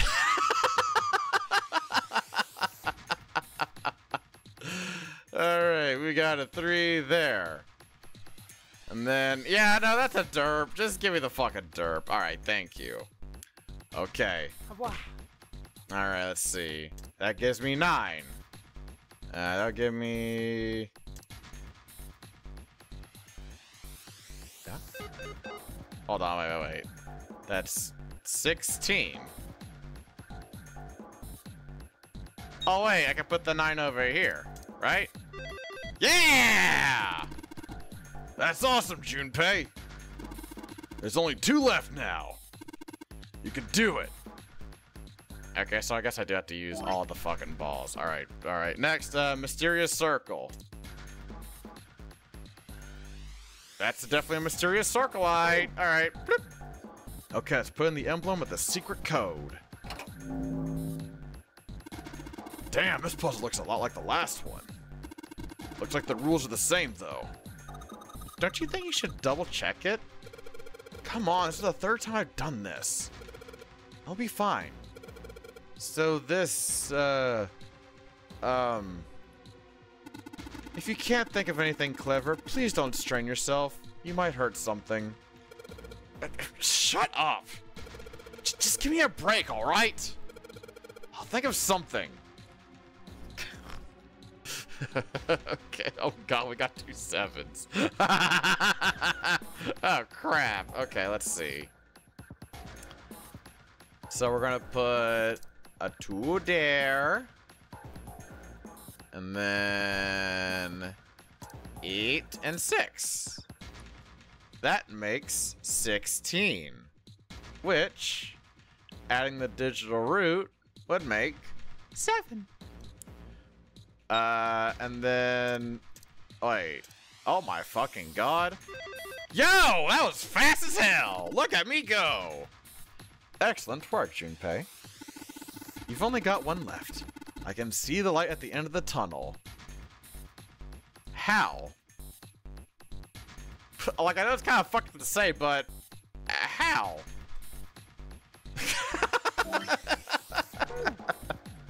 Let's see what happens when I put the elbow in the coffin to this indention. A snake's cured! Woo!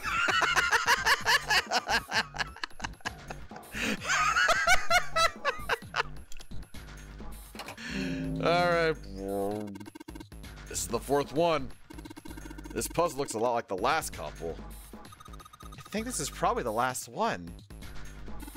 Once we solve this puzzle, I'm sure something will happen. Alright. I'll solve it in no time. Holy crap, okay.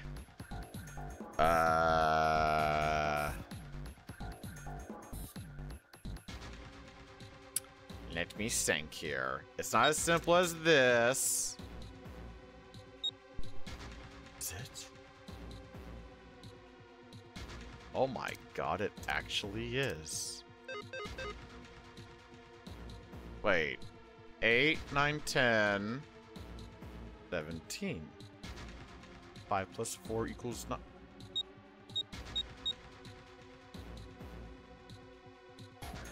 Am I a fucking idiot? 5 plus 4 is equal to 9. 8 plus 2 is equal to 10. Oh, right, the 3 to 5 shit. God, I keep forgetting that. But wait. There's only 5. Yeah, wait. Yeah, this is all I got, is just this. Huh. Yeah, let me just try fuck it all in one, I don't know. Yeah, I kind of figured. Ah. And I can't touch any of these red balls? Alright, fine. Wait, this one's like actually impossible then if it's only the 3 to 5 rule. Wait a fucking minute. I can touch this. I can... I no touch that one. No. No touch that one either. No. I can touch that. I can touch that. Can't touch that shit. No. And then, yeah, okay.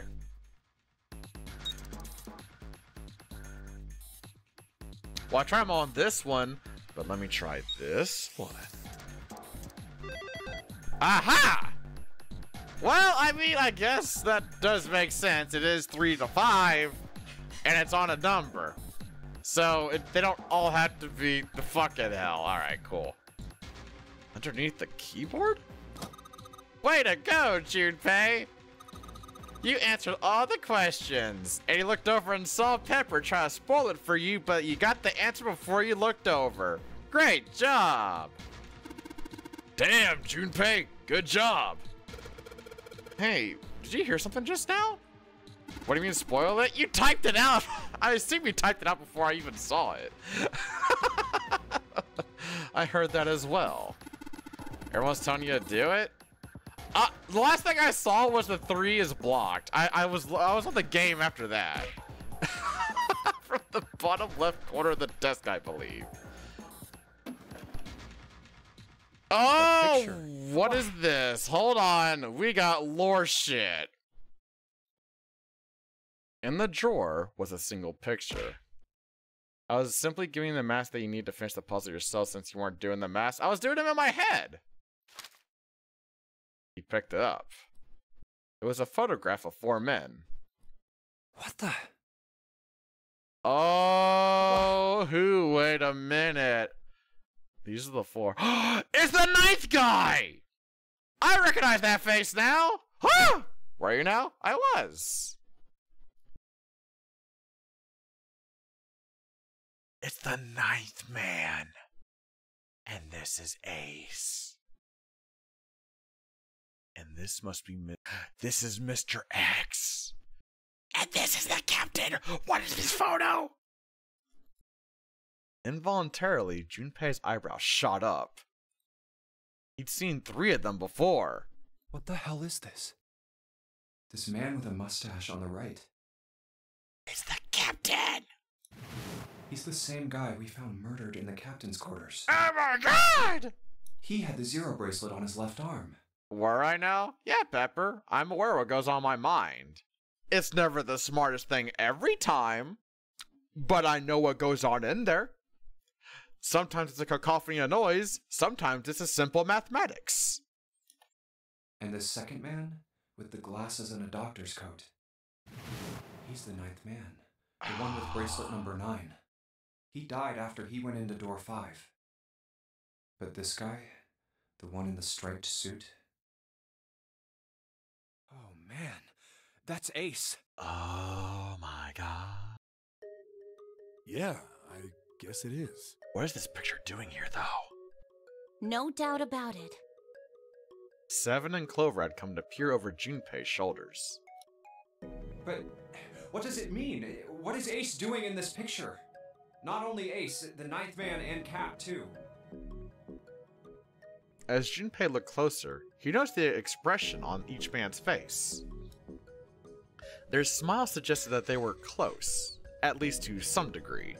And they look happy, like they knew each other well. Why? How? How in the world are these 4 men connected? Snake's voice broke into Junpei's thoughts. You say Ace is in that picture? Yeah, it doesn't look like it was taken recently, though.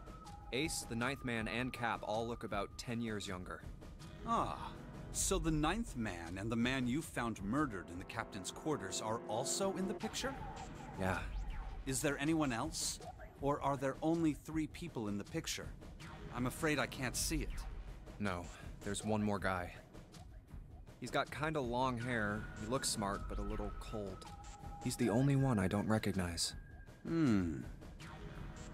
Snake knit his eyebrows. What's the date of the photograph? It doesn't have one. Did you look on the back? The back? Yes, the reverse. The other side.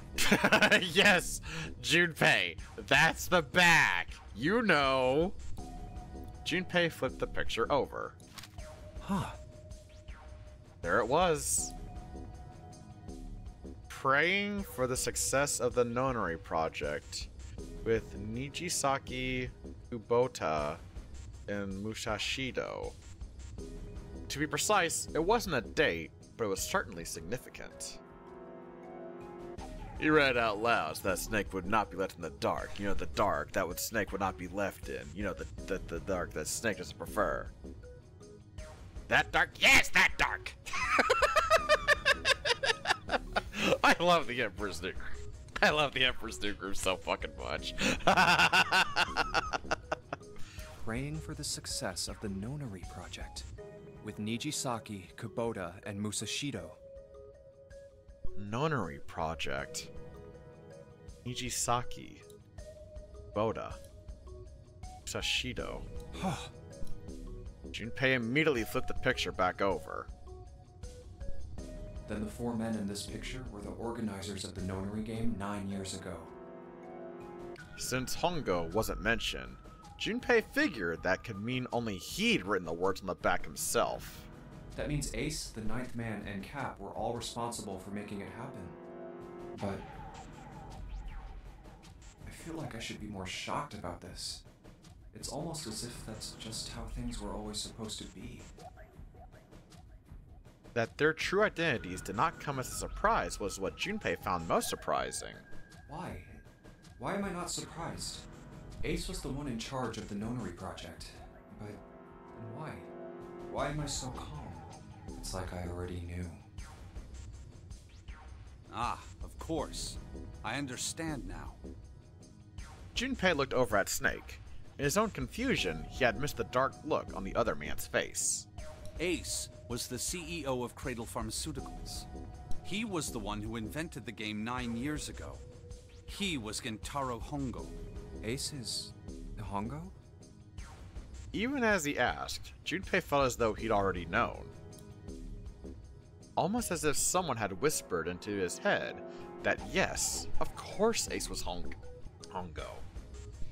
I had my suspicions from the beginning. Their voices were similar. Too similar to be a coincidence. I could never forget his voice. It was the voice of the devil. I couldn't be sure, though. After all, I had no way to check. I certainly couldn't ask him. Even if I had known, however, I would never have told you. Zero made it quite clear what would have happened if I did. Oh my gosh, I had no idea. Huh? I didn't know that Ace was Hongo. Oh, yes. I suppose you wouldn't have. 9 years ago, you were in Building Q in Nevada. And yeah, Pepper, oh my god, that ending was so good. The safe ending, holy shit. I'm so mad that I was so close to having that be my first ending. I am so pissed that I think I was literally like one choice off from actually getting that. The safe ending last time, yeah. But Hongo was in the Gigantic with us. I know. That's why I didn't know what Hongo looked like. But why? Why didn't you tell me? I mean, I'm your sister, right? You could have told me. If I chose door 5 at the start, I would have gotten that ending. God damn it! I'm sorry. I apologize for keeping this from you. But if I'd told you, Clover, you would have told everyone else. And if you did, then I would have been forced to tell them about what happened 9 years ago. I had to prevent that. Clover and Snake's conversation wasn't our particular interest at Junpei. What game ending is that? Let me bring up the flow chart. And oh my fucking god, you can't be serious.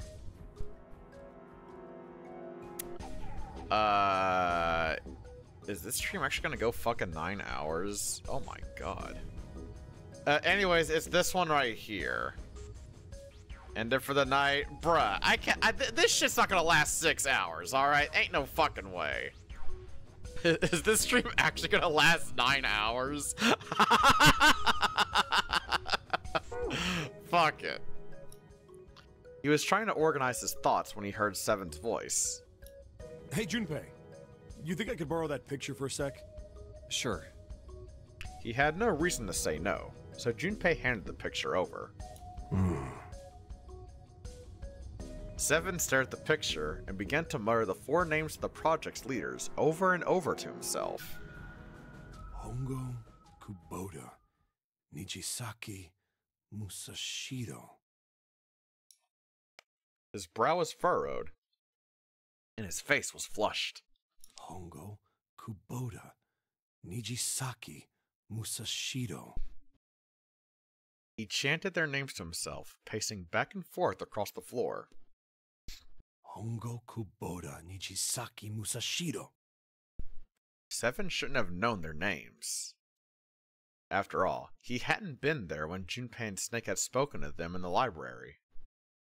But as Junpei watched him pace, it was clear that he did know them. Hey, Seven, do you...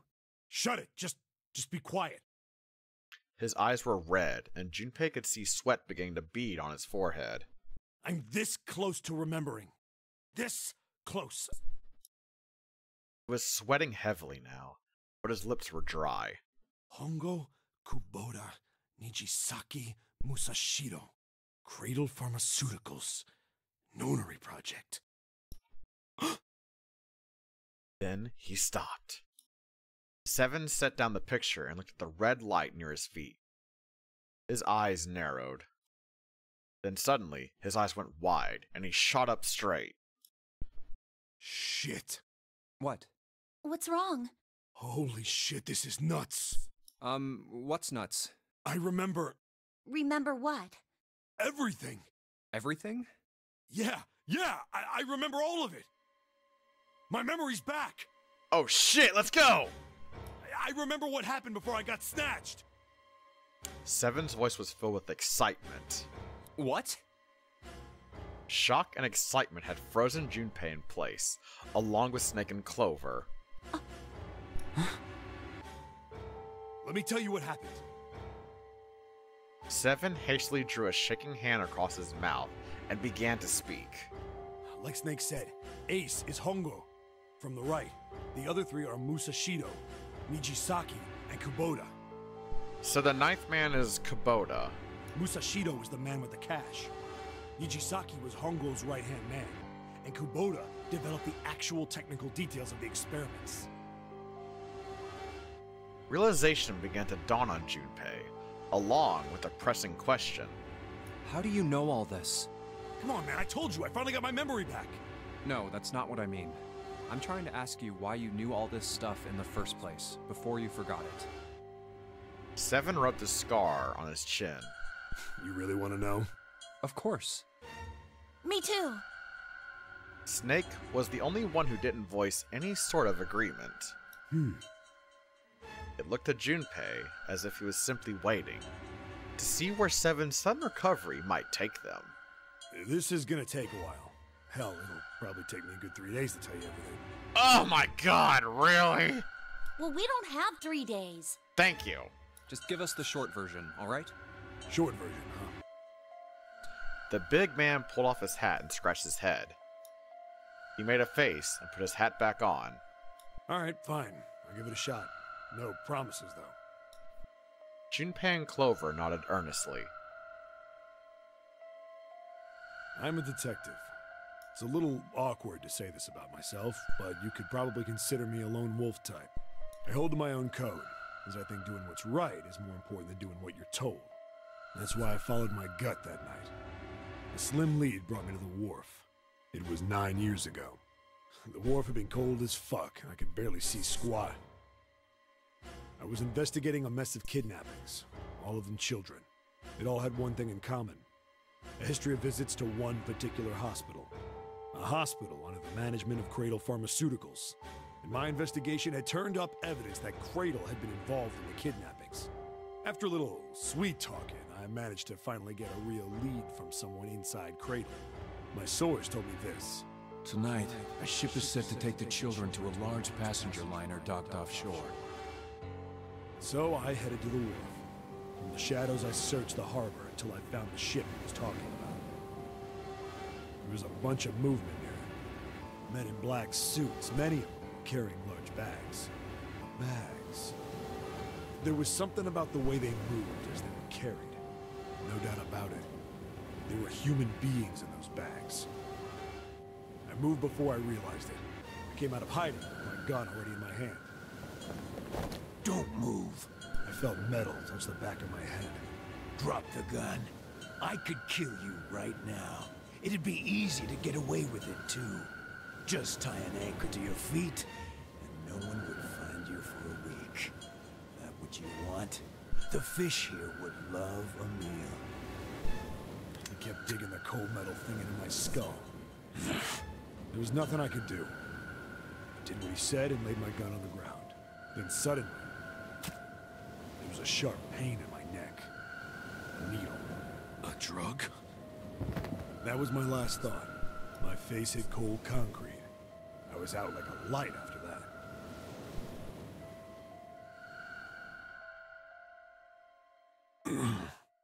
I woke up on a hard floor. Damn it! Shit, my head hurts. I did a quick once-over of the room. Where am I? A small, shabby bed, a dirty sink, a toilet with no privacy. I'd seen it countless times as a cop. I'm in a cell, huh? Facing the toilet was a door set into the wall. I was still pretty woozy, but I made my way over to it. I pushed and pulled on it, but...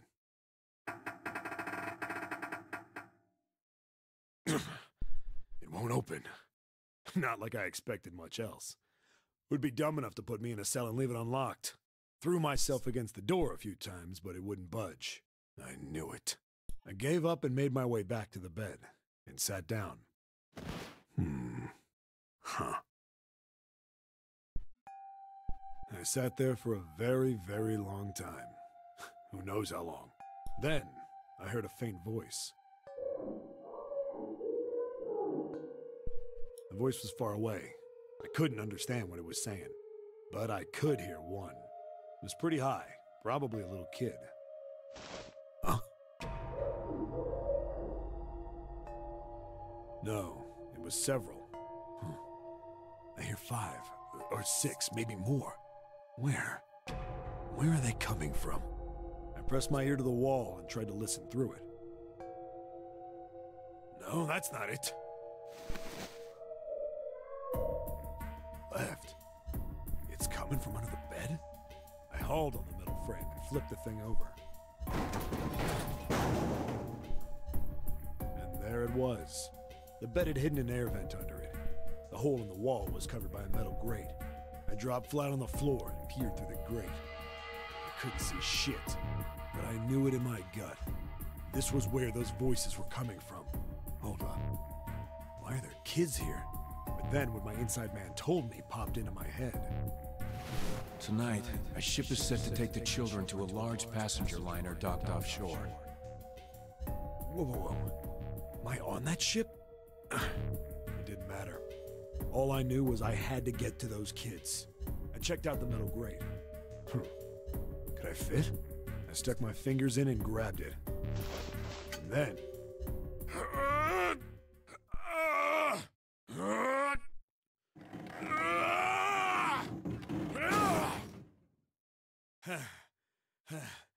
Yeah! How do you like that, you son of a bitch? I finally got the damn thing off. Sweat was dripping down my face, so I wiped it off and crawled inside. The first bit or so was tight. I had a wriggle on my belly. It wind up eventually, and there was space for me to crawl along on my hands and knees. I went from crawling like a worm in dirt to skittering like a bug. Couldn't say it was much better, but I'd take what I could get. And when I'd been in the thing long enough to start wondering where it'd take me, a massive sound nearly scared the piss out of me. It was like a heavy metal door had just been slammed shut. Then, there was a voice.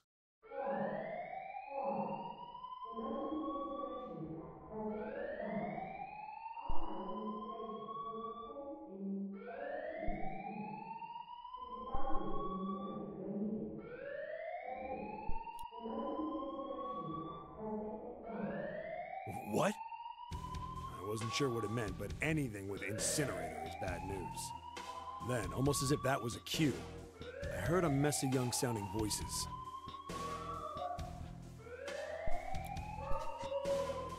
A bunch of them were straight up screaming in terror, and all the sounds together made a howl that made the hair on my neck stand straight up.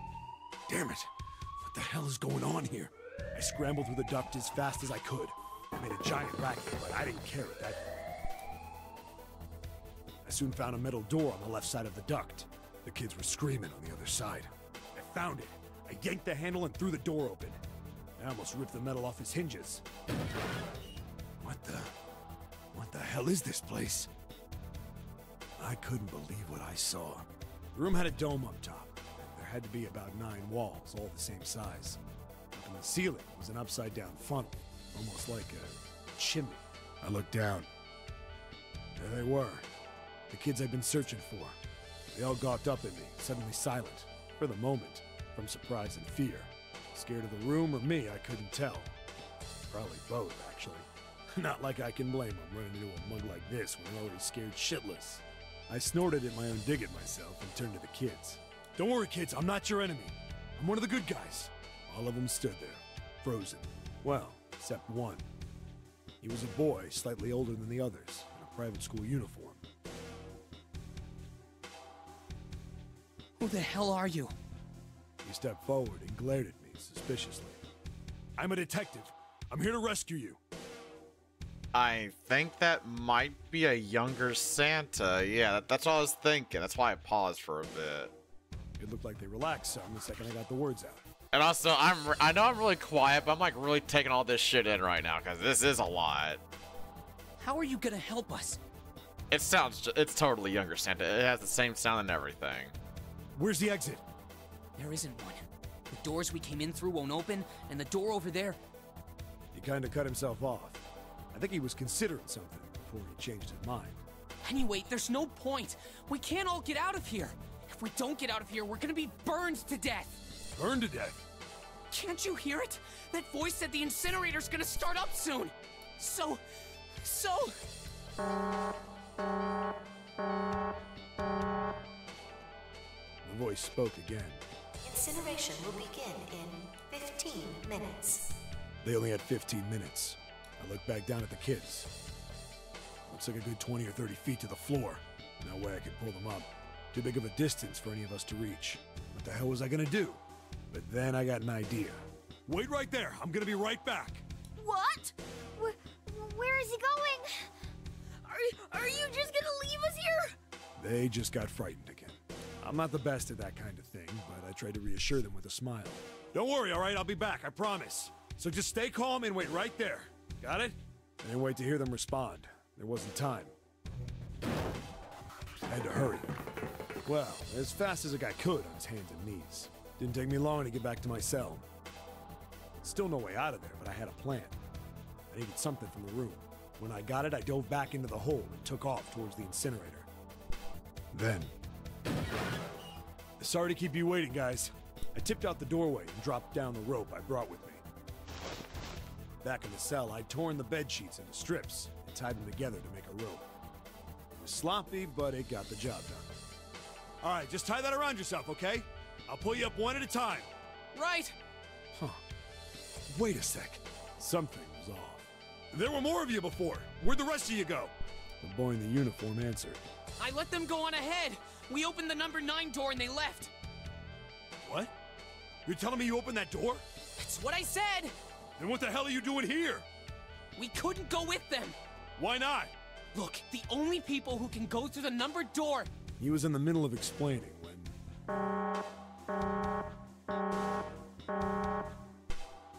Incineration will begin in 5 minutes. The wall shook a bit and the voice bouncing around.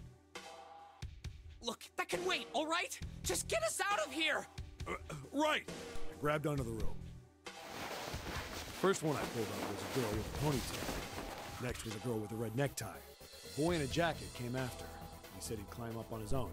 The boy in the uniform at the last up. Like the other kid, he climbed up the rope himself.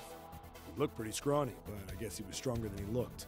He moved fast, but when he was almost to me, we heard some knocking. Everyone looked at the door. It had a thick, square window set into it. On the other side, an angry face was staring in. God damn it! What's going on here? Jesus! Scared the crap out of me. Why is the room empty? Where the hell are those fucking kids? Also, that's definitely... The door opened, and a man stepped in looking half mad with fury. That is also definitely a younger Ace. Jesus. I recognized his face. I saw him many times in photos during my investigation. The man's name was Gintaro Hongo. Oh my God. The CEO of Cradle Pharmaceuticals. Hongo saw the boy hanging from the rope. Yeah! It was like he was an animal. He lunged for the rope. Hurry! I know! The boy in the uniform booked it up the rope. You son of a bitch! Get back here, you little shit! 15 feet. 10. The second I could reach the kid, I grabbed him. I hauled him up and tossed him into the duct behind me. No! Hongo had lost it. His face didn't even look human. It was like the bastard pulled off his fake face. He was really a terrifying devil or some kind of damn monster. I quickly reeled in the rope, leaving a furious Hongo yelling at me from the floor. You fucking bastard! You won't get away with this! How dare you compromise this experiment! Experiment? What experiment?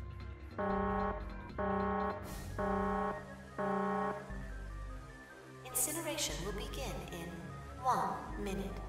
Hey, old man! What the hell are you doing? Hurry up! The boy in the uniform was trying to get my attention. I may have thrown a salute in the raging asshole's face before I closed the door behind me. No point to going back to the cell, so we went down the other direction instead. After about 30 feet, we came across another duct on the left. This one was heading down. Marty nodded and took turns sliding down it. The duct emptied us out into a narrow hallway. There was a door on either side. The one on the left was a normal double door. But the one on the right was familiar. It had black and yellow stripes, and a device next to it on the wall. A plate on it read, Incinerator. Incinerator? Yeah, that's where we were. It was the girl with the red tie who answered me. We were inside an incinerator? Yeah, Hongo might still be there. It looks like it's been shut off, though. Wait, what? If he's still in there... Yeah, that's not good. That meant we better... We gotta get out of here. Go to the other door, hurry! The kids started running, and I was close on their heels. On the other side of the door was a large spiral staircase. Run! Didn't need to tell them twice. We went up and up and up. Our feet pounded the steps, our arms pumping fast. We went round, round, and round, and the devil was on our tail. The stairway kept going. We passed a couple of landings when the boy in the uniform suddenly spoke. Something's up. Akane's not catching up to us. Akane? My kid's sister. The girl with the red necktie. Sister? Akane. It's strange. I didn't remember seeing that name on the list of missing kids. Hey! Akane! He kept his hands around his mouth and yelled. Maybe we outran her. The boy in the uniform skidded to a stop.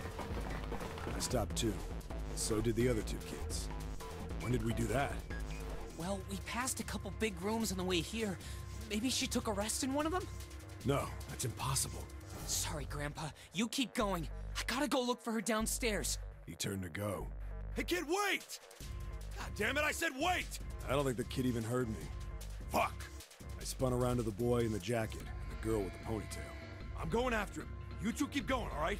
You got it? The girl nodded and ran up the stairs. But the boy... I'm going with you. I didn't have time to argue. I just nodded and took off down the stairs. I could hear him following me. We ran all the way to the bottom floor, calling for her. Akane was nowhere to be found. God damn it, where the hell did she go? I could tell the kid was frustrated. And then suddenly... Help me! Somebody help me! We heard a girl's voice. Akane! The boy in the uniform threw open the door and leapt into the hallway by the incinerator. We rushed in after him. I couldn't for the life of me believe what we were seeing. That bastard Hongo had Akane by the arm and was forcing her into the incinerator. Come on, goddammit, move! No, I don't want to! Let me go, please! Let go of me! She planted her feet squarely on the floor and was struggling to get away. But Hongo was bigger and stronger. She wasn't gonna win. Akane! My brother roared with anger and charged toward Hongo. Help me! Ah! You're too late, idiot! Hongo lifted Akane bodily into the air and threw her, still fighting him, into the incinerator. Ah! Before we could even blink, Hongo had leapt through the door after her. We saw him land inside.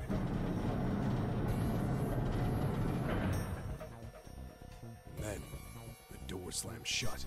We ran to the door. We did everything we could think of to get the thing open. But... Ah! Fuck! It's no use! The goddamn thing won't move an inch! He started slamming his fists against the door. He was close to shattering his knuckles with how hard he pounded on it. Akane! Akane! Are you okay? You came back! Her voice was muffled, but all of us could hear the sheer terror in it. What should I do? I think I'm trapped in here! Where's Hongo? He went out the other door! What? Warning. Warning. Emergency incineration command has been acknowledged. Automatic incineration will take place in 18 minutes. Please evacuate the incinerator immediately. Repeat. Emergency incineration command has been acknowledged. Are you fucking kidding me? It's the same damn thing! Are you there? Yeah, we're here. Just hang on, alright? We're gonna figure out a way to save you. Also, I just realized when it lists the person speaking, it is definitely Connie. That means this actually is June. What? And also Santa and June are siblings. And I'm pretty sure that might be Snake at the top there. His words would have seemed like a sick joke to her if she'd been able to see how white and bloodless his face was right then.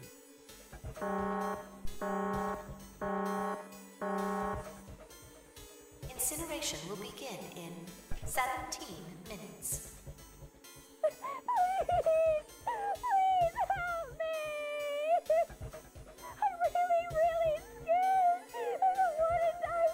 I don't want to die. I don't want to die. It's gonna be all right. I'll figure something out. I promise. I promise, okay? You hear me? I promise.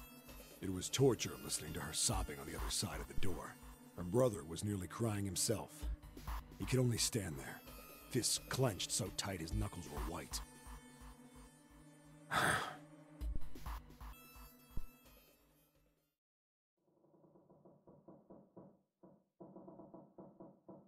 It was silent.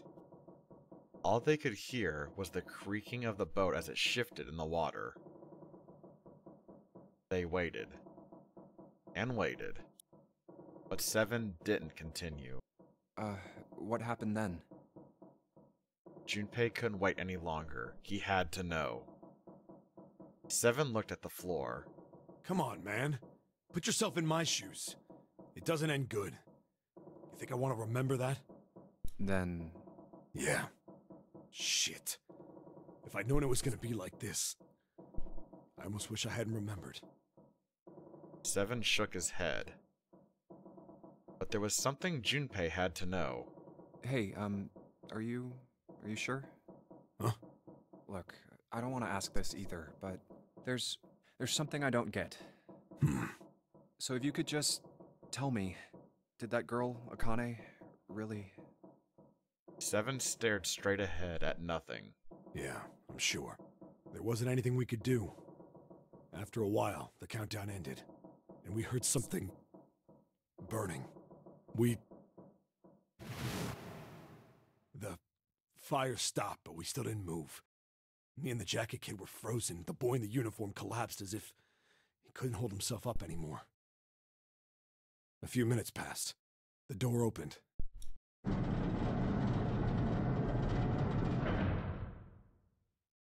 The boy in the uniform tripped over his own feet running in.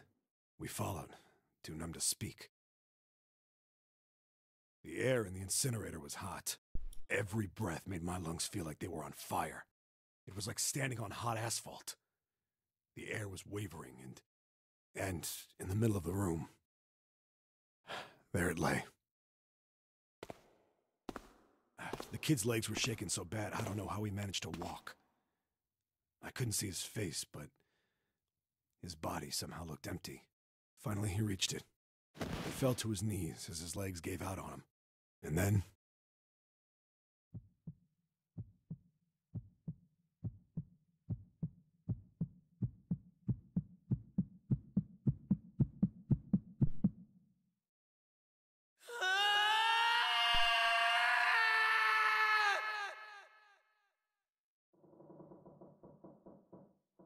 Junpei felt a cold lump form in the pit of his stomach. That was a good scream, by the way. I got goosebumps off that. Oh my god. A feeling of sickening anticipation washed over him. He could feel his body shivering. He desperately did not want to know the answer he feared he knew already, but he had to ask. He had to know for sure. Can I ask you one more thing? What's that? The girl, Akane. What was her last name? Okay. What does it matter to you? Just tell me, okay? Please? Seven looked at Junpei curiously, and ran his tongue quickly over his dry lips. Kurashiki. How is June here? How is June here? What? Her name was Akane Kurashiki. Who's June? Something inside of Junpei stopped. He had no more words left. He had no more Junpei left. He was just a shell of flesh and bone. This makes no sense. If she's dead, how is she here? Seven turned to Snake. You were there that day, weren't you? The tall kid in the jacket. That was you, wasn't it? Yes, it was. You are correct, Detective. Junpei's mind was blank, withdrawn from the world. Somewhere far away, he could hear Seven and Snake talking. Don't misunderstand me. I told you before how Zero threatened me. There was nothing I could do. I couldn't say anything about what happened 9 years ago. So you're saying you're not working for Zero, right? Of course not. Clover, what about you? Hey, come on! You really think I'm working with Zero? I told you before, you idiot! I was in Nevada, in Building Q. I did hear that a detective rescued the kids on the boat, but I didn't know it was you. Her surprise seemed to be genuine. Seven regarded Clover for a moment and rubbed his chin thoughtfully. Well, I guess I believe you. Clover nodded. All right, let me ask you another question. He stuck his hands into his pockets and took a few steps. Then he stopped and turned to face them again. Santa's real name is Aoi Kurashiki. He's Akane's brother. Wow. Okay, you know what? That's a good twist. You know what? That's a pretty damn good twist. I don't know how Akane is alive. Or June. That doesn't make sense right now, but that's a good twist. You know what? That's a genuinely good twist. I like this. You know that? Well, now I do. No, I didn't. Did you? Well, yes. I know Aoi Kurashiki was her brother, but I didn't know he was Santa. At least not from the beginning. 9 years ago, he was in the middle of puberty. His voice is entirely different now. I'm ashamed to say that even my exceptional hearing wasn't able to make that connection. As such, I had no reason to think Santa was Aoi. When did you figure it out? Clover told me that Santa might have been one of the subjects of the initial experiment.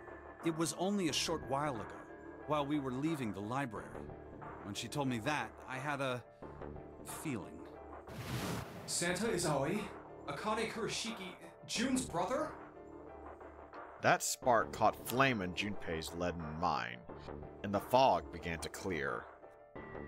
Like an engine beginning to turn, images and thoughts began to coalesce in his mind, coming faster and faster, forming bigger images, bigger thoughts. Junpei blinked. He was back. There's still a lot we don't know. I mean, like a lot. But there is one thing I think we can say we know. What's that? The body we found in the shower room. It had to be Nijisaki, dressed up to look like Snake. You know, I was thinking that because he did look a bit like him. What? Come on, man. What kind of detective are you? You didn't figure that out already? Hey, go easy on me, man. I just got my memory back, all right? Cut me some slack. Well, if he is, the 3 murders make sense then, don't they? Yeah, that's right. Murder. Kubota blew himself up, but that was murder too. So why did these murders take place? If Junpei is correct, and the body in the shower room was Nijisaki's, that means all of the people who were murdered were involved with the creation of the Nonary Project. Except for Ace. Wait. Didn't the fucking safe ending say this was made, like, as revenge? Oh my god. And they all died. Holy crap, this game is awesome! Kubota, the person who conducted the actual experiments. Nijisaki, Hongo's assistant. Musashido, the man who financed the project. You mean this was all just revenge? Santa is Zero. He's getting revenge for the death of his sister. Holy crap! That's why he killed them.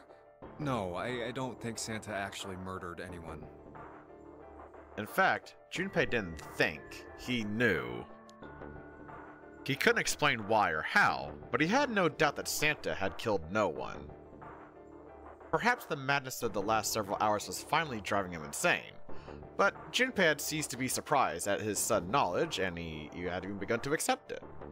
If I'm right, then it's not hard to figure out who the next victim's gonna be, is it? Ace. I'm pretty sure I don't have to tell you. Yes. Yep. Right. Snake, Clover, and Seven all nodded. The next target will be Gentaro Hongo. The person who planned the Nonary project. In other words, Ace. There was a moment of silence. Oh crap! What? And then the room shook. From far away, they heard the sudden rush of water. Uh-oh! What the hell's going on here? It must be 6 a.m. Our time is up. Oh, come on! God damn it, Seven! You just had to go the long way! Shit! Come on, we need to get out of here. Now! How? And the drawer that held the picture was a key card. Junpei grabbed it. I'm betting this sucker opens the exit. Come on, let's go. Gotta go, go, go, go, go. New has been added to the file screen. Oh, yay! Oh, 0. Oh, that's really on the nose. A key card with a 0 in the middle of it. 0. 0. God damn it, Zero's just screwing with us, isn't he? Huh, how interesting. Okay, anyways. Ah! The wrong way. Alright, let's just swipe this card. Woohoo! Junpei, look! It's unlocked. Yeah. Now we can go back to the library. Hurry up, Junpei. We don't have time. Let's go. Alright. Let's go.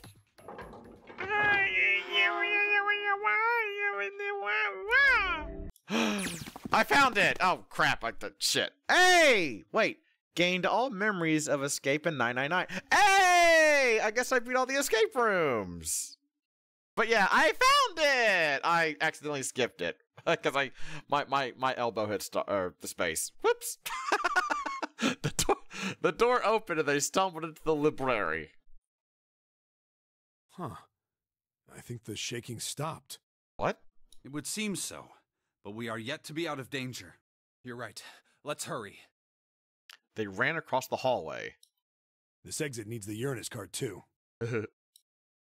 Straight for the large metal door. Next to the door was the Uranus card reader. Hey, Junpei. Yeah, I know. They slid the key card through, and the door rumbled open. All right, it's open. Let's go. Out of the library and into the hallway they ran. At the end of the hallway was a door. Junpei reached into his pocket to pull out the key as he ran toward it. Okay, Neptune Key, let's see if you work. Turned it. Yes! I think it unlocked. The lock clicked. As one, they shoved the door open and poured through it. Uh-oh. In front of them was another great metal door. Oh, fuck me. Above it was a metal plaque. It says incinerator. Uh-oh. So this is the incinerator. This is the first time I've seen it from this side, but yeah, I think so. Then there ought to be a lever near the door. Yeah, right here. Junpei ran up to it. Pull that and the door should open. Got it. As he spoke, he pulled the lever. Right lever!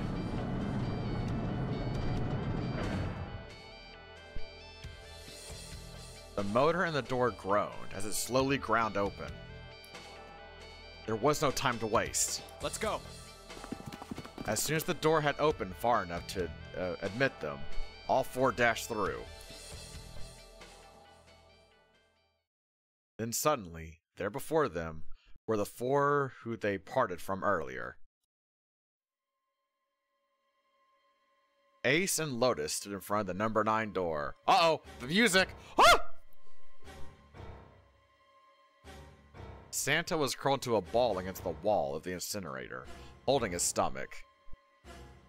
And then there was June.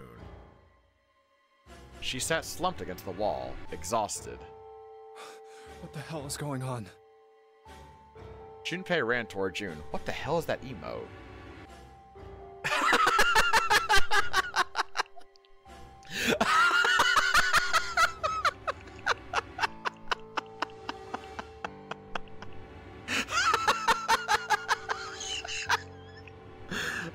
emo caught me off guard. That is a very good spooked emo. Well done, Heen. That is a great emo. He skid to a stop in front of her and knelt down. What's wrong? Are you okay?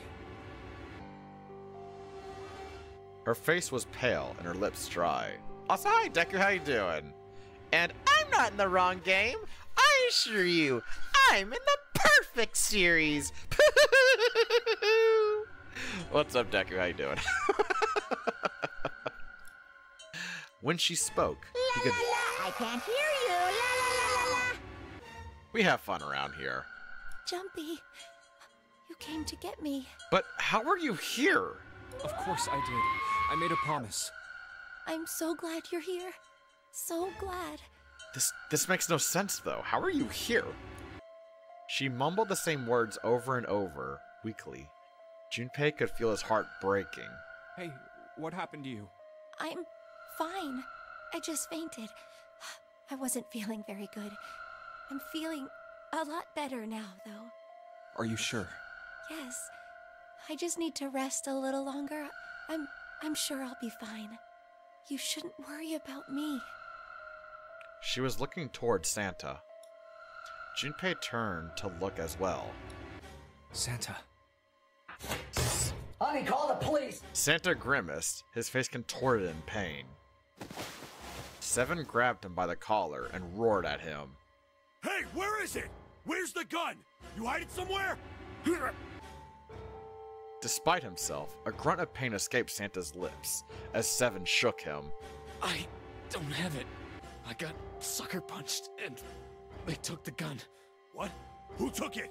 What? Isn't that obvious? I took the gun. Oh god, we're doing this crap again? He did indeed have the revolver in his hand. It was pressed against Los's temple. Ace had her pinned to him with the other arm, and she was shaking visibly. Her fiery attitude was gone, replaced by fear. She didn't dare speak. There was sweat on her forehead. When her eyes weren't flicking up to the gun pressed against her, they seemed to desperately want to say something. Just what the hell do you think you're doing, Ace? Or maybe I ought to say Gentaro Hongo, CEO of Cradle Pharmaceuticals? Seven's deep baritone rumble shook the walls. Ace sneered. You have me at a disadvantage, and I don't like that. You have a redeem where I throw shit, Ace? If I had a quick PNG to just throw up on screen and, like, wear it, I super would. You know me, but I don't know you. Do you have any idea how much I've suffered? Can you even begin to understand my pain? The pain of prosopagnosia, right? Junpei's voice was casual. Or at least, it was trying to be. Another irritating insect. And how do you know that? Good question. Junpei couldn't say. He just knew. Another unexplainable mystery. No matter. If you don't want to answer, it makes no difference to me. This is a waste of time anyway. It's time for me to go. Behind Ace, Junpei could see the red. It was placed in a small indention on the wall. Quickly, Ace placed his hand on the scanner. First is 1. Give me your hand. It beeped, and he forced Los's hand and onto it as well. 8. And with this... Then, at last, he reached into the pocket of his jacket. He pulled something out and pressed it against the panel. Third asterisk appeared on the red. 9. The thing he had used for the final verification was the bracelet with the number 9. The 9th man. Kubota's bracelet. 1 plus 8 plus 9 equals 18. 1 plus 8 equals 9. I believe I've won this game. His smirk made Junpei's blood boil. I've had quite a time playing with you. I must thank Zero, I suppose. Wait, what? Ace doesn't know who Zero is. Junpei's eyes flicked towards Santa. He hadn't moved since they entered the room. Santa was still holding his stomach and groaning as if in immense pain. Junpei wasn't sure if it was real pain, but he wasn't sure it wasn't either. What the hell are you planning, Santa? At any rate, this game ends now. I will escape, and the rest of you will have a slightly less pleasant ending. I suggest you enjoy your final moments. Goodbye. Wait! Ace, of course, paid no heed to Seven's request and laid hold of the lever on the red. With a sickening sense of finality, he pulled it.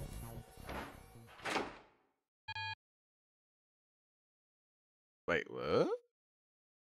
What? Why isn't it opening? One more time. Lotus tried to take advantage of Ace's confusion and managed to twist herself out of his grasp, but...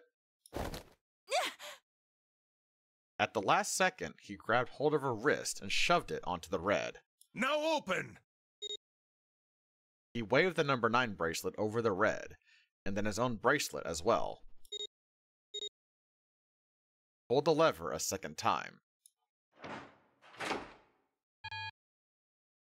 No! What is this? Why? That digital route should be 9! It has to be 9!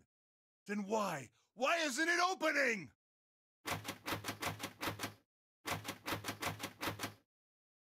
Ace's fury and confusion had overridden all other thoughts. He had set down the revolver. It was just below the red. Now! Seven chose that moment to act. He moved far faster than a man of his bulk should have been able to, and he launched that bulk straight at Ace. Ooh! That was a damn good punch sound, real talk. It was over before they knew it. No! In the blink of an eye, Ace was on the floor. That was a great punch, real talk. He rolled onto his side, groaning in pain. Ugh. Lotus ran, straight for Junpei. She darted around behind him, and stuck her head out, making sure to keep Junpei between herself and Ace. Oh, that was close. Too close. Thank you, Seven. Don't mention it. Seven stood over Ace, his breathing slow and heavy.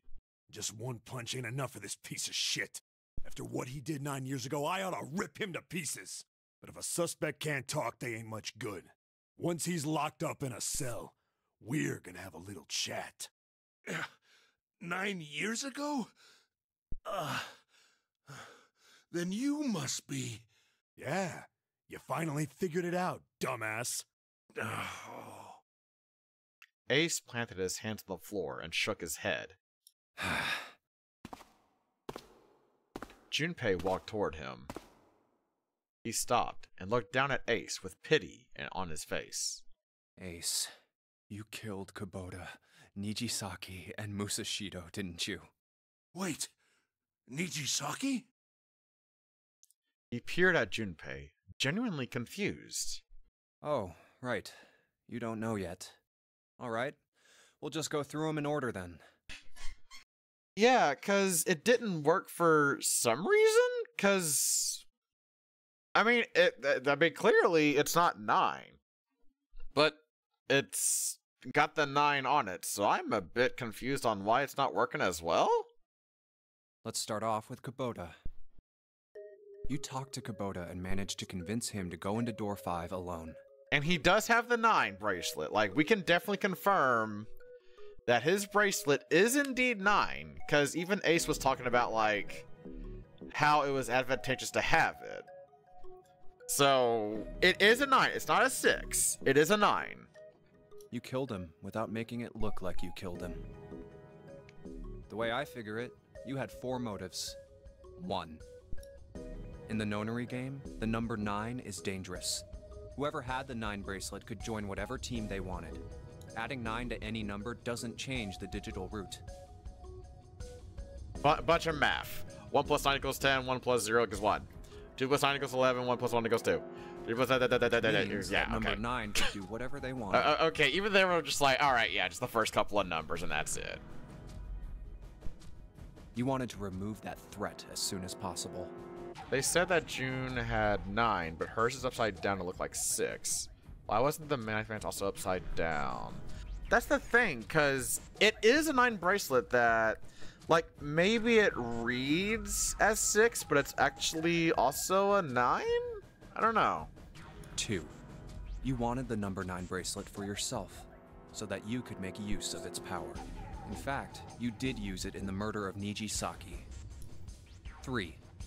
Which, by the way, I'm still so fucking glad I legitimately called that. Oh, that clip is one of my recent favorites. Just fuck yes. Go to my clips. I think it's called like Clappy Calls It or some shit. Ugh. Even if his number hadn't been 9, Kubota was a problem. He knew your past. He knew what had happened 9 years before. You needed to silence him before he told anyone. 4. But last, and perhaps the most disturbing, you used Kubota as a test. You wanted to know how serious this nonary game was. Was it truly life or death, or simply a harmless Gotta go prank? see it now. I don't think it was last week, but the week before, or whatever. You convinced him to break the rules so you could see what would happen. That was why you killed Kubota. But he was only the first. Next was Nijisaki. While everyone was off looking for the missing parts for the Reds, you ran into Nijisaki near the big hospital room. However, because of your prosopagnosia, you didn't realize he was Nijisaki. Chiefly because, when you met him, he was dressed like Snake. That was why you thought Nijisaki was Snake. No, that's not... That was Nijisaki? Why? How did... I'll get to that. Anyway, you thought he was Snake. Snake was one of the kids in your experiment 9 years ago. You remembered him because he was the blind kid, but his presence made you think. Snake was one of my subjects 9 years ago. He probably hates me. But if that's true, why isn't he saying anything? Is he keeping quiet because he can't see? Or perhaps he's working with Zero to get revenge on me. Whatever the reason, anyone who knows my past is a threat. Before he tries anything, I need to get rid of him. That was when you decided you had to kill him. The murder weapon was Kubota's bracelet. You just waved it over the red. Verified your own number and then grabbed Nijisaki's arm and forced it over the scanner panel. Then, when the door opened, you kicked him in. 9 seconds later, the door closed. And then 81 seconds passed. And poor Nijisaki was dead. Then you mean to say... Snake is still alive? Sorry to disappoint you, but I'm as good as new. Thank you for killing the wrong man, but I can't say I like knowing that you wanted me dead. Although, to be honest, even if you hadn't tried to kill me, I would still hate you very much. Well, I wouldn't blame you. Ace's self-derision was frustrating. But Junpei kept his emotions in check and continued. So, what about the last, what about the last, person? Because I don't think that's fully explained yet. Like, it is the other person, but how was they moited? Well, like, it wasn't the axe, but... Last but not least, let's talk about Musashido's death. Yeah, because this one I don't fully get. 81 divided by 9 is 9, of course. Hey, Yuki, what's the digital root of 81, by the way? I think that's more what they're going for with that. When Clover and I were investigating the chart room, you came over to talk to me. Do you remember what you said? Oh, a pocket watch. Might I take a look at it? Shut your fucking mouth? No, I'm not. Please. I'm a gentlemanly cabin. I ask first before I do something like that.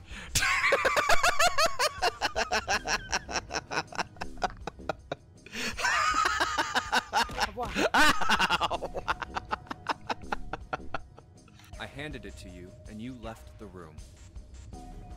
You had been in charge of the Nonary project. Ow. Of course you would have known the solution to every puzzle, which would mean that you also knew how to get out of the wheelhouse. All you had to do was place the watch in the indentation on the door to unlock it. With the door open, you could enter the captain's quarters. Musashido was there. Wait a minute, so did he just do this shit like almost basically right in front of our fucking faces? Holy shit. Conveniently placed next to him was an axe that practically begged you to kill him with it. Holy crap, that's crazy! You picked up that axe and buried the blade deep in the other man's chest. 'Cause the confession shit!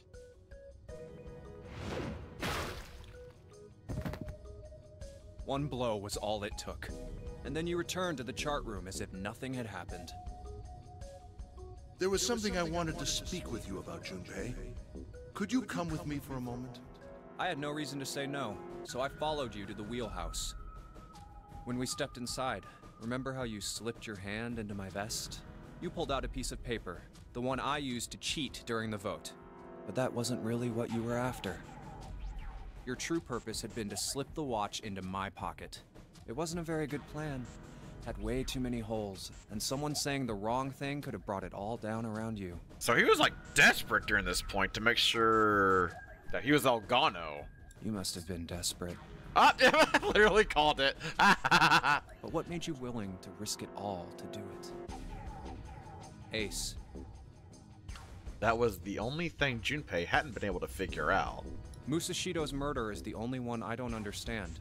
You obviously did it, but why? Because of this. Slowly, Ace reached down and pulled something out of his pocket. It was a folded piece of paper. What's with the paper? Just read it. Huh. Junpei took it and opened it. Let's see. This was what it said. Number 1. There are 2 ways you might survive this ordeal.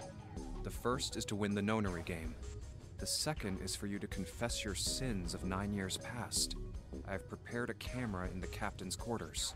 The images captured by that camera will be streamed through a satellite and distributed across the world. Simply look into the camera and repent. Once you have confessed everything, I will release you from this ship. To make your confession more credible, I have left you a witness in the captain's quarters. Perhaps he will confess with you. The decision is yours. Do as you please. 0. When I awoke in that room on D-Deck, I found that in my pocket. That was why I chose door 1 when we voted. If I went through that door, I knew I could get to the captain's quarters. As you said, I knew how to enter the wheelhouse. My plan was to find the pocket watch before anyone else. If I could, then my alibi would be set. At least, that was the plan. Unfortunately for me, you got to it first. That sleight of hand was the best I could manage on short notice. You meant to kill him from the beginning then? Musashido, I mean. I only knew Musashido was the witness after I reached the captain's quarters. I asked him, and he answered. He seemed groggy. Perhaps he had only just awoken from sedation. I suppose Nijisaki was in much the same state. He seemed confused and disoriented when I encountered him. But yes, you are correct. I intended to kill him from the beginning, even though I didn't know who he was. I proceeded to the captain's quarters in order to remove this so-called witness. Ace had confessed everything. What energy he had left him with the truth, and he sagged on his knees. Although he had confessed, his sins were not forgiven. Junpei felt revulsion for the pathetic man on the floor near his feet. But in among the revulsion was a hint of pity. After all, Ace had not been the only person who murdered those 3 men. Junpei spoke quietly. Ace, you figured it out, haven't you? You were being manipulated. Yes, so it would seem. I was little more than a puppet, in many ways. Everywhere I went, everything was already prepared. The Reds in the large hospital room were dismantled. Nijisaki was dressed like Snake. There was an axe in the captain's quarters. Musashido was delirious from the anesthetic, so he couldn't fight back. Nijisaki as well. In retrospect, I can't understand how I could have fallen into such a simple trap. But yes, this was a trap. It was Zero's trap. And I fell for it, hook, line, and sinker.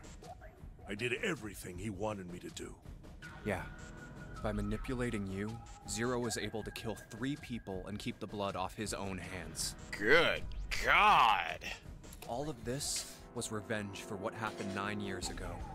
That's why this Nonary game happened. Am I right, Santa? Junpei looked over at Santa. As Junpei spoke, he stood up, his legs still shaky. Huh? What the hell are you talking about? I don't know any... Ain't no point trying to play dumb anymore, Santa. Actually, I guess I should call you Aoi Kurashiki, huh? Seven's face was sad as he spoke. My memory came back to me, kid.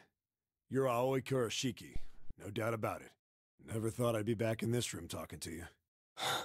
But hey, I guess this was all part of your plan, right? After all, the person who planned the Nonary game this time around was Zero. And Zero's you. Looks like you really do have your memories back, huh? Santa's smile was sarcastic and... something else? Well, I guess there's no point in hiding it then, huh? Yeah, you got me. I'm Aoi Kurashiki. I was one of the kids in the Nonary game 9 years ago. I made it out. So did Snake over there. But there's one thing... No, I guess there's 2 things you got wrong. Number 1, I ain't Zero. What? Wait, what? Sure, I was helping Zero out, but I'm really more of an assistant, like a secretary. You were helping Zero out? Wait a minute. June? But an assistant's only an assistant. I didn't come up with all this. All I did was follow Zero's orders. Then, if you're not Zero, who is? Calm down there, Junpei. Didn't I say 2 things? You made one more mistake. Junpei, you just said, all of this was revenge for what happened 9 years ago. That's why this Nonary game happened. But that's not it. Revenge isn't the only purpose. What? There's another reason you guys were playing the Nonary game. To save someone. What? Save someone? Right. You were brought here to help my sister. But she's right there. What?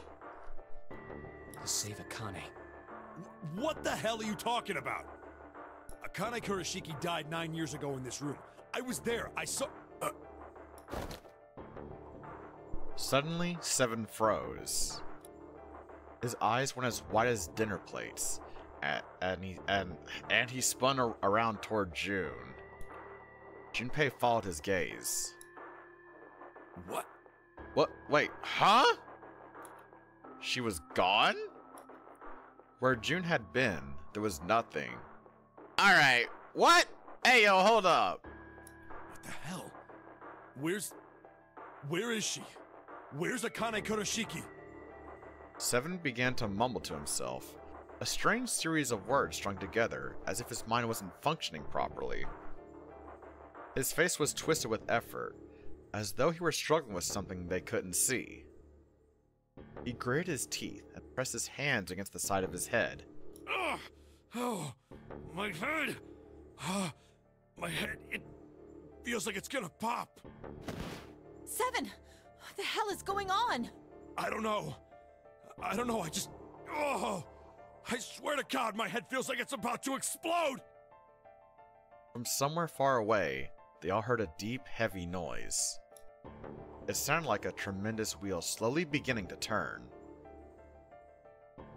Santa seemed to have entered an almost trance-like state. His words were calm and measured. What was the Nonary Project? I'm sure you know already, but I'll tell you one more time. It was a project designed to test a particular phenomenon. And what was that phenomenon? for two organisms to communicate with one another in the absence of physical contact. The morphogenetic field theory. Could human beings use these invisible fields to exchange information? That was what this experiment was conducted to determine. There were two separate locations. One was the Gigantic, and the other was a building in Nevada called Building Q. The 9 children trapped in Building Q were faced with numerous puzzles, copies of identical ones on the Gigantic. They were told to send their answers into the morphic field set and transmit them to their brothers and sisters on the Gigantic.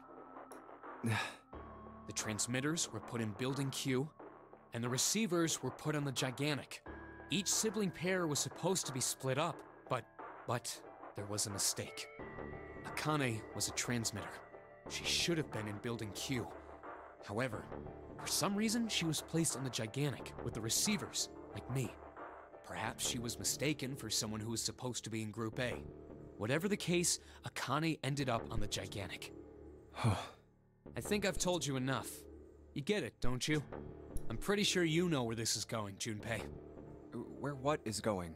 Don't play dumb. You know things you shouldn't. Things you couldn't. How did you know Ace had prosopagnosia? How did you know why Ace wanted to kill Kubota and how Nijisaki was killed? The other routes? Were you surprised when you found out Ace was Hongo? And what about the coffin Snake was trapped in? How the hell did you open it? Well, that's... The answer to that is easy. He knew because I knew? Nani? Junpei was receiving information that I sent to him through the morphic field set? Wait, was my guess actually fucking right about this? It's simple, really. How do I know the alternate futures then? The other routes are actually explained? Oh my fucking god. Imagine a river that splits in two, like an upside down Y. The river flows from the top to the bottom, from a single stream into 2 branches. It only flows in one direction. It can never flow backward. Information is the same way. It moves from the past to the future, but never flows backward. That's why people at the river's source, in the past, will never know about those downstream in the future. But the people downstream will never know about one another either.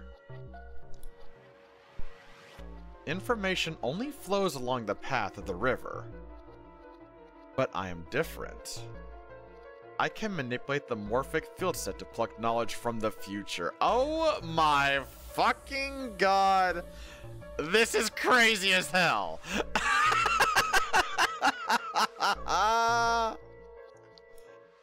I know what happens on either fork of the river. Because of all of these splits.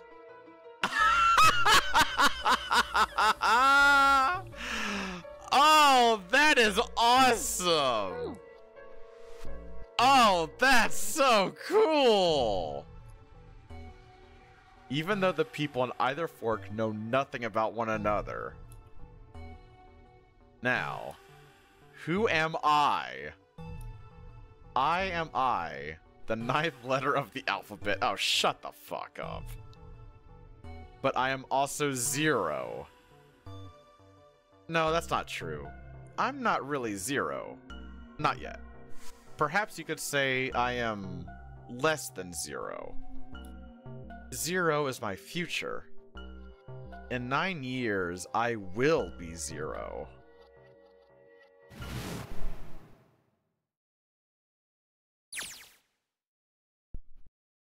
Where did she go? Oh, I can't, wait, why can't I? Oh, shit. June. No, Akane. Where did you go? Santa! Why is Clover... Oh, shit. Freeze. Oh! Santa's got the gun. Guess he picked it up when we weren't watching. Looks like he's turned the tables on Ace, though. Wonder how he likes having a gun up to his head. Get up. Sure isn't about to take that gun off him for a minute, is he? Ace isn't putting up any kind of fight. I mean, I don't think I would either, but he just looks so drained. I guess he's going for the door, huh? He doesn't need to verify to go through that door, but... Hey, what's your plan, Santa? What are you doing? You can't get through any numbered doors with just 2 people. What the hell is he thinking? Didn't I tell you? I'm Santa Claus. It's time for me to go make a wish come true. Oh, that is a badass line! Oh, that is such a badass line! Oh, shit! That's it? That's what he's gonna give us? The hell does that even mean? Shit, they're out.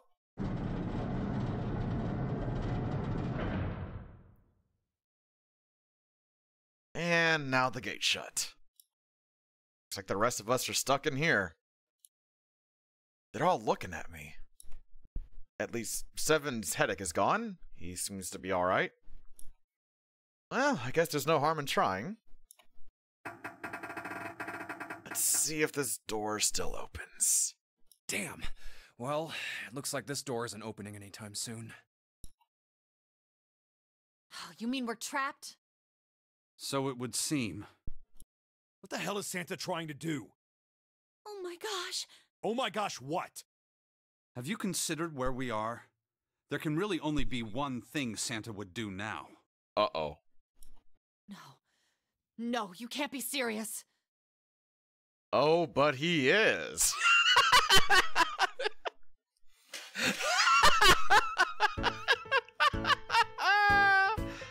Shit! Fuck shit, bitch, damn cocksucker, pussy asshole cunt, motherfucking dirty whore, shat onto my lunch, piss cunt, damn bitch, suck my dick, Jesus Harold Christ, shit, bitch, cocksucker, goddamn motherfucker, pussy asshole cunt. We gotta do something. Maybe we can still get out through door 9. There's the red. Yeah, alright. We can do this. I've just gotta... No, it's not gonna work. There's no way. The 5 of us can't open this door. 2 plus 4 plus 5 plus 7 plus 8 equals 26. 2 plus 6 equals 8. Is there any combination that'll work? Junpei, can I borrow your pen and notebook? Sure, why not? I don't think I'm going to need them. Ever again. Well, she certainly looks purposeful. It's like she's writing equations. A lot of them. Huh? Ah, man, she doesn't look very happy. What? Hey, we don't need to be ripping pages out like that. Jeez. What the hell are you doing, Clover? Give me that! Alright, at least 7 got away from her. Maybe now I can get a look at what she was writing. Let's see.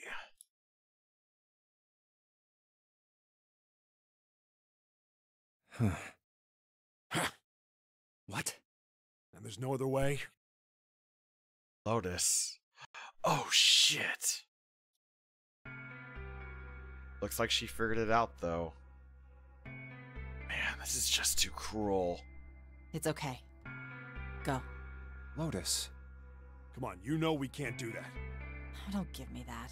I'm sure you'd love to get rid of me. God damn it, you idiot! Whoa, where the hell did that come from? Looks like she's expected that about as much as I did. Without, if you're not... Look, it'd be bad, alright? For a cop, he sure doesn't have much confidence. Bad? Yeah. If there weren't assholes like you around, I'd be out of a job. Uh-huh. Look, I'm just not leaving you behind, alright? End of story. 7. He's right. I'm not leaving you either. Me too. You didn't honestly think I'd abandon you, did you? You're all idiots. Act as tough as you want, Lotus. We can all see you're about to cry. That being said, however, I doubt we would be able to open the door anyway, even if we were to leave Lotus behind. Huh? Why? I trust you remember what happened to Ace? I couldn't, see exactly what happened, but I was able to guess what he was attempting to do earlier at the Red. Oh, yeah. No! What is this? Why? The digital route should be 9! It has to be 9! But that didn't work. Then why? Why isn't it opening? Just to see. Why don't we give it a shot? Give it a shot? Yes, that is what I said.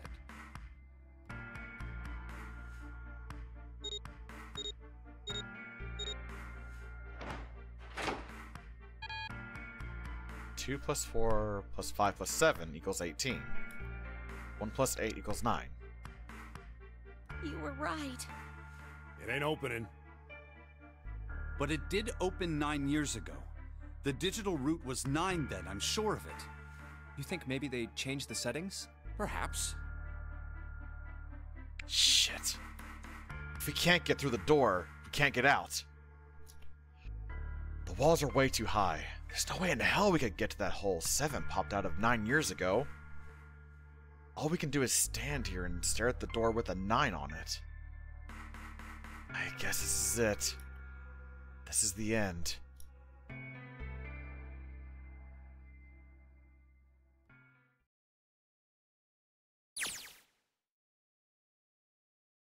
Akane Vision? What? I was watching Akane Vision? Excuse me? I had watched everything that was reflected in his eyes. I was listening. Every sound that vibrated in his eardrums, I heard. Smell, taste, touch. I felt everything he felt. I knew. I knew everything about him. What he was thinking, what he was feeling, what he was sensing. All of his feelings and worries and fears became mine. My mind, my consciousness was inside of him. Through the morphic field set, we were resonant, and we were as one. I was him, and at the same time, I was an observer. It started with a tremendous noise like a clap of thunder. That was approximately 9 hours ago, of course. A bomb had gone off on the ship we were on. That was when my resonance with him began. My resonant event melted into him, and we became one, inside of Junpei. Somehow, I found myself in Junpei's mind, 9 years in the future? Are you actually serious? But I didn't lose myself. I was living in 2 realities at once. One was the present, and the other was the future. Perhaps you can think of it as 2 movies showing on the same screen at the same time. Eventually, it becomes difficult to separate them and determine which movie is which. However, if I concentrated, I was able to focus on one or the other. That was why I was able to grasp what was happening in front of me. Come on, over here! That was my brother, Aoi. He was yelling. I followed him. Around me were 7 other children. They all looked like they were about my— I just realized! Holy shit, I just realized something. Novel mode is through Akane's vision. The adventure one is through Junpei's. Holy crap, that makes so much more sense! Whoa!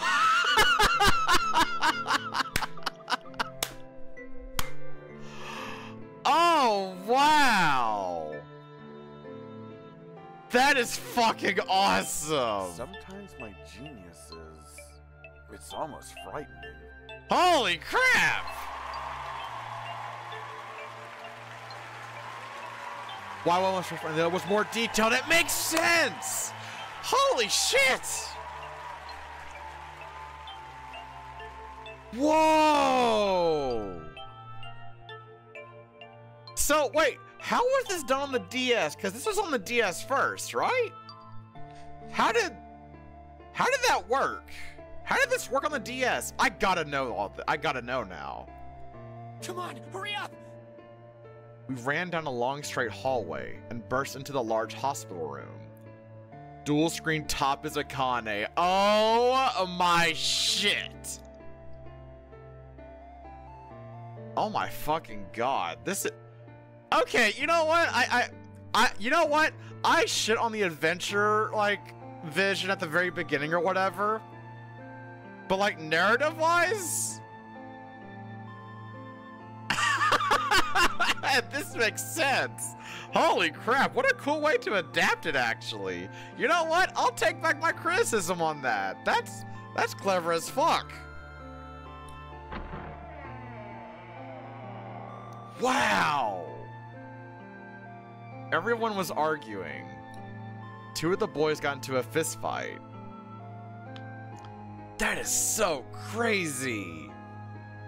A girl watching them began to cry. I want to go home, she cried. I want to go home. Another girl slapped the crying girl and glared down at her. It has been 2 hours since the nunnery game began. We were starting to fall apart. But just when all hope seemed lost, Light started talking. He was blind. 9 years later, we would call him Snake. His name is Light!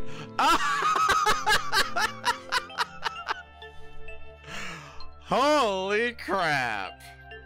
Hello, everyone? Could you come over here for a moment? He was older than most of us, and his voice had authority and dignity.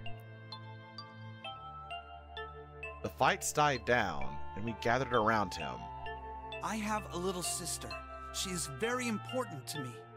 Right now, she is over in Building Q, and is desperately trying to send information over to me. Is his last name Yagami? I was actually thinking about that fucking joke.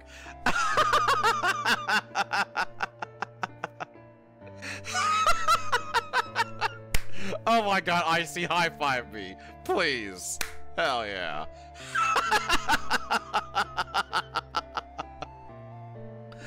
Holy shit. Wow. Yo, these games' final twists are pretty fucking amazing. Yeah, fist bump, let's go. Her name is Clover, and today is her 9th birthday. Of course it is. As he spoke, he pulled something from his pocket. In his hand were 9 4-leaf clovers. I was going to give these to her as a birthday present. I was outside picking them when I was abducted. I'm sure I've already told you, but I am blind. For a man who can't see, collecting 9 of a very specific plant is... well, it is difficult. Bruh, motherfucker found 9 of these, and he's blind as hell. My god, props. But my sister means a great deal to me, and I hope that these would show her how much I cared for her. Okay, that's actually stupidly adorable. Oh my god, that... Oh, my little bitch heart can't take this. That's actually really sweet. Since it's her 9th birthday, I thought 9 4-leaf clovers would be appropriate. Every one of you has a brother or a sister in Building Q with Clover. For their sake, we have to survive. We have to get off this ship. Do you understand? If we're going to do that, there are 3 things you have to remember. We need trust and love, and we have to have faith in one another. If we can take all 3 of those to heart, then I promise that good luck will come our way. Did you know that the leaves on the 4-leaf clover mean faith, trust, love, and luck? Those words are leaf words. So if you believe what I've told you, and you understand, then I want you each to have one of these. Oh, shit. There are problems between friends. He gave a clover to each of us. I took one too. Eventually, he was left with only a single 4-leaf clover. Go sleep. I'm finishing this, Mickey! He had one last thing to say. Now don't ever forget, so long as you have that, we will always be connected. Bro, understand? If this shit actually goes for 9 hours, I'm going to scream internally. When he finished, the tension of only a few minutes before was gone. We were calm. After that, we ran around the ship for a while longer and opened several of the numbered doors until we finally found a door with the number 9 on it. In fact, there were 2 doors with 9 on them, and we found them in the chapel. We split into 2 groups and walked through the doors.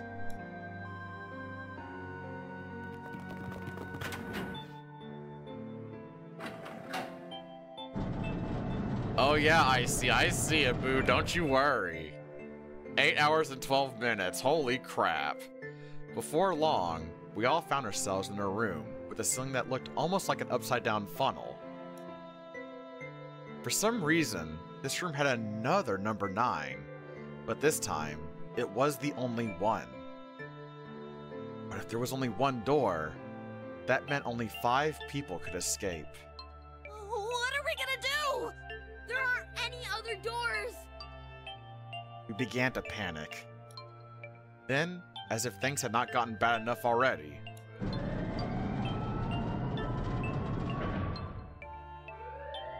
Warning. Warning. Emergency incineration command has been acknowledged. Automatic incineration will take place in 18 minutes. Please evacuate the incinerator immediately. Repeat. Emergency incineration command has been acknowledged. What? What's happening? What did that thing say? That didn't sound good. my brother Aoi swallowed hard and answered, I think it means this room is gonna burn. Burn! The plaque on the door says incinerator, and that voice said that the incineration is about to start. And incinerate means to burn. No!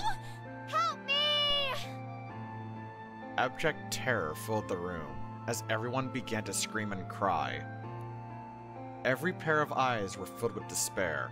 Danganronpa? Then, high up on the wall, a door opened and a man appeared. He was a huge, frightening mountain of a man, as large as a bear. 9 years later, we would call him Seven. Don't worry, kids, I'm not your enemy. I'm one of the good guys. I'm a detective. I'm here to rescue you. The rest happened just like Seven had said it did. The four of us who had stayed behind were saved by Seven. We crawled through the vent, away from the incinerator, and slid down into the hall. We came out on the other side of door 9. On the wall opposite the door was a set of double doors. We went through those and began to run up the spiral stairs. As we ran, I led the way. Behind me were Nona, my brother Aoi, Snake, and Seven. The other children, the ones who'd gone through door 9 before us, were up ahead. I could hear them cheering each other on. Wait, Nona's one of Lois's kids! Oh my god! I think, right? Am I mistaken? I think it is. We ran, and ran, and ran. We leapt across as many stairs as we could and kept running. The stairs spiraled upward like a tornado. Eventually, I pulled ahead of the rest. Perhaps Nona had slowed them down. I didn't want to lose them, so I slowed down as well. That is one of those children. Oh my god, this game! I didn't stop, but I glanced over at my shoulder from time to time to see if they had caught up. That was when I realized. Oh no, where is it? Did I drop Jumpy's present? I knew I had it with me when we passed through the vent. Then, had I dropped it as we slid out? I had to go back. I had to. But I knew I couldn't tell the others. They would stop me, I was sure of that. I didn't stop to think. I simply moved. I ran to the central hall, the room that connected to all the other areas of the ship. I hid in the shadows, and moments later, I felt a rush of wind as they ran past me, up the staircase.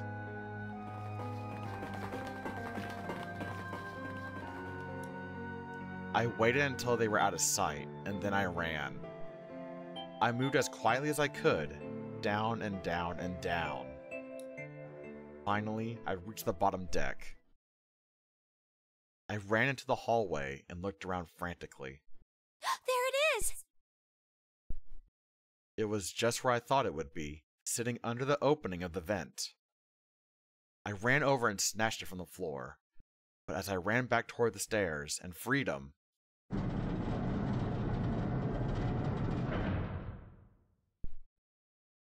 the door to the incinerator opened, and a man stepped out. It was Hongo. Gentaro Hongo. 9 years later, we would call him Ace. Ah, how wonderful to see you decided to come back. His smile made my blood run cold. It looked mechanical, as if someone had simply pulled up the corners of his mouth. Come with me. We must continue the experiment. I shook my head, eyes wide. Slowly, I began to walk backwards. 1 step, 2 steps, 3 steps. Then I spun around and broke into a run. I felt Hongo's hand close over my left wrist. I said, come with me. There was an edge of insanity to his voice now. I pulled as hard as I could. No! Stop! Let go of me! Let go! I shook my body and flailed my arms, trying desperately to get Hongo to let go of me. But I was still only a child. I was no match for a man like Hongo. Stop struggling, goddammit! Do as I tell you! He heaved on my arm, trying to pull me into the incinerator. I screamed. Help me! Somebody help me! Then, suddenly, Akane! the door to the stairs flew open, and my brother Aoi burst out of it. Behind him came Seven and Snake. Akane! He cried my name again as he leapt toward Hongo. You came back! I cried out. But then, Ha! You're too late, idiot! Hongo threw his full weight against my arm, pulling us both into the incinerator. The force of it threw me to the floor. I scrambled to my feet and looked toward the open number 9 door. Hongo stood between it and me, but behind him I could see my brother, his fists clenched. But those fists never reached Hongo.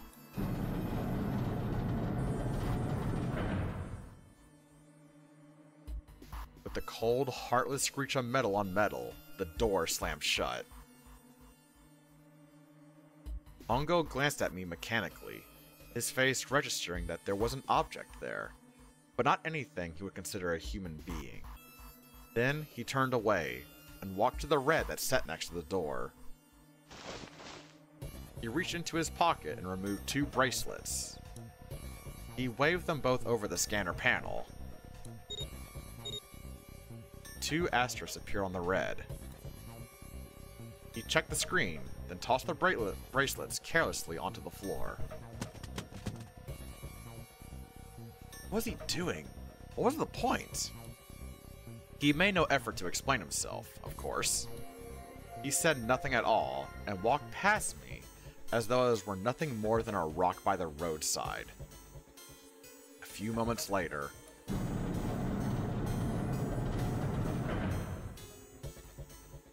the 2 other doors slid shut as well. Faintly, I could hear someone pounding on the door behind me. I turned around and ran toward the door with the 9. Akane! Akane! Are you okay? I could hear a voice from the other side of the door. A worried, frightened voice. Help me! My throat was already raw, but I screamed as loud as I could. My voice echoed lonely around the empty room. What should I do? I think I'm trapped in here! Where's Hongo? He went out the other door! What? Then it started again. Warning. Warning. Emergency Incineration Command has been acknowledged. Incineration will begin in 18 minutes. Junpei Vision. Oh my god, this fucking game! Please evacuate the incinerator immediately. Holy shit! Man, I knew what I was going to say, but that is one hell of a creepy voice. I knew it!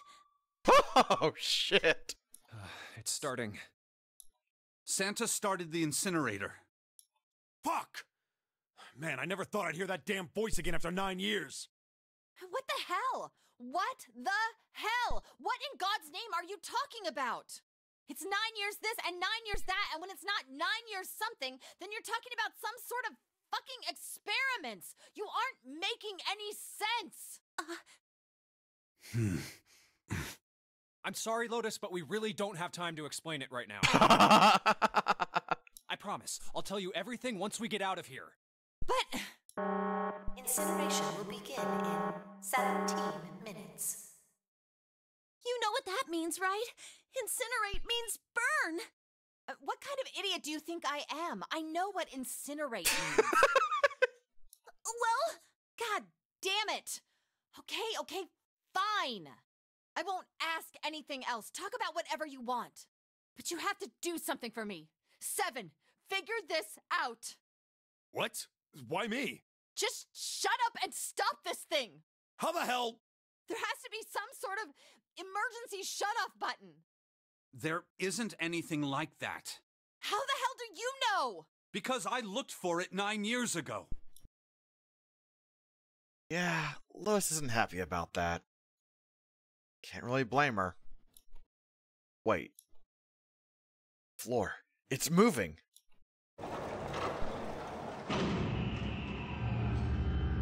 Oh god, what the hell is that?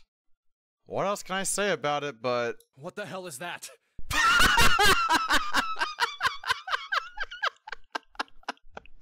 Oh god. Oh shit. What is that? What else could I say? The floor opened and a machine rose up out of it. It looked like a computer. At least it kinda did. Oh, don't worry, Biggie, I will. Holy crap, it actually is midnight. Whoa. Fuck it, let's keep going.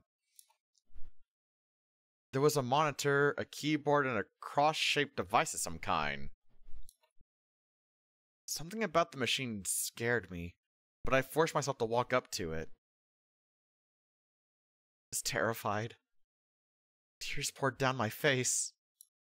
I wiped them off, even as more took their place, and forced myself forward. Finally, I reached it. I looked at the screen. You're welcome, Yuki. It was blank. All I saw was my own frightened face staring back at me from the glass. Tears. Oh, this is fucking awesome. All I can see on this screen is a reflection of my own face. Looking kind of freaked out. I know I'm sweating like crazy, but seeing it kind of drives it home.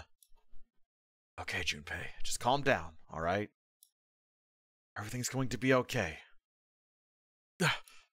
Man, I wish that thing would just shut up.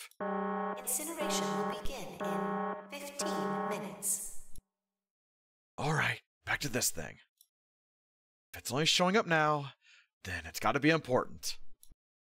But what the hell am I supposed to do with it? Hey, move! Hey, we're all tense, lady. That doesn't mean you get to shove people around. Okay, it's turned on. There's nothing on the screen, though. Oh, this is bad. This is really bad. If there's nothing on here, how are we supposed to do anything with it? Sure, I'll just push buttons. I'm sure that'll... What the fuck is that? Well, at least it's on now. What's on the screen, though? What is this? I have no idea. What in the hell is this? What's up? It looks like some sort of puzzle. It's got a bunch of numbers and letters scattered across a 5x5 grid. The numbers range from 1 to 8. Do you think that if we solve this puzzle, the incinerator will stop? Yeah. Well, we can hope, right? What the? I've never seen this kind of puzzle before in my life. Alright, puzzle, how do you work? Ah, man, that goddamned voice again. Incineration will begin in 13 minutes. Oh, shit. Shit, 13 minutes? Can we really do this? My heart feels like it's gonna pop. My heart was pounding like it was about to explode. I stared at the puzzle on the screen. I'm sure I had to solve it somehow, but I had no idea how. My connection to Jumpy had been gone for a while. His mind was gone. I couldn't get any more information from him. I felt the seconds tick by as I stared at the screen, completely lost. My cheeks felt hot as tears poured over them. Then I heard a voice. Hey, what are you doing? It was muffled. I turned around. Pressed against the window in the entry door was a face. A frightening, evil face. Ooh! It was Hongo. How long had he been watching me? Don't know what to do. He was yelling, but his voice was still muffled. It's simple, really. But I suppose I might as well tell you. Just solve the puzzle on that machine.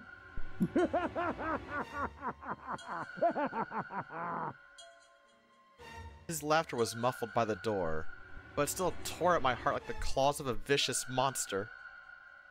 I bit my lip and glared at Hongo, struggling to hold back hot tears. You're a terrible person! I hate you! Oh my! How could you call a gentleman such as myself a terrible person? That's not very nice. I'm quite fair. I don't use tricks or play dirty. You see? I've even left you a way out. A way out? Didn't you hear me? All you have to do is solve that puzzle. Do that, and you can stop the incinerator. What's the point of stopping it? You'll only capture me and make me do this all again. I'm not going to listen to you. If you're just going to throw me back in here, I might as well just die now. My goodness, haven't you listened to anything I've said? I told you, I'm a fair man. Huh? If you solve the puzzle, the verification function of the red will in turn activate. If this experiment is to deliver valid results, there must be a chance of success. If you succeed, you will escape. The verification function of the red? Then I remembered. Before Hongo left the room, he had scanned 2 bracelets into the red. Ah, so you do remember. Right now there are 2 numbers in the red. The first is 1, and the second is 3. Say, Akane, what's your number? I looked down at my left hand. The face on my bracelet showed a 5. 1 plus 3 plus 5 equals 9. I ran to the door with a 9 on it. I grabbed the red and put my hand against the scanner panel. You really aren't one for listening, are you? I hear Hongo's muffled voice from across the room. I've already told you, didn't I? Once you solve the puzzle, the verification function of the red will activate.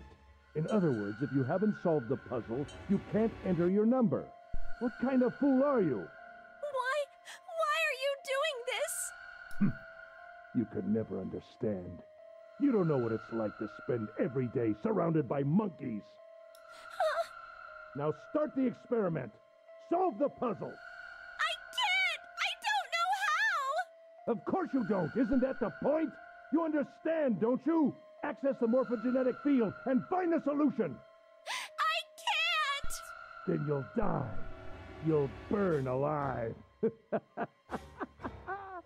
gonna be quite hot in there in a few minutes. I imagine it will be very painful.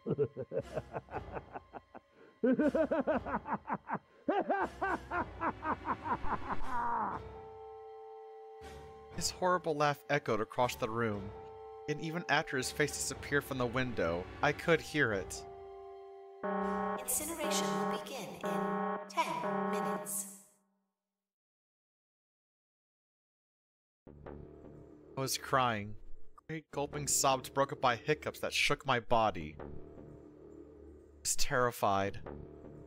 I could feel my fear pressing down on me like a tremendous weight. Somehow, I forced my shaking legs to carry me back to the device. I stared at the monitor. I can't. I just can't. There's no way.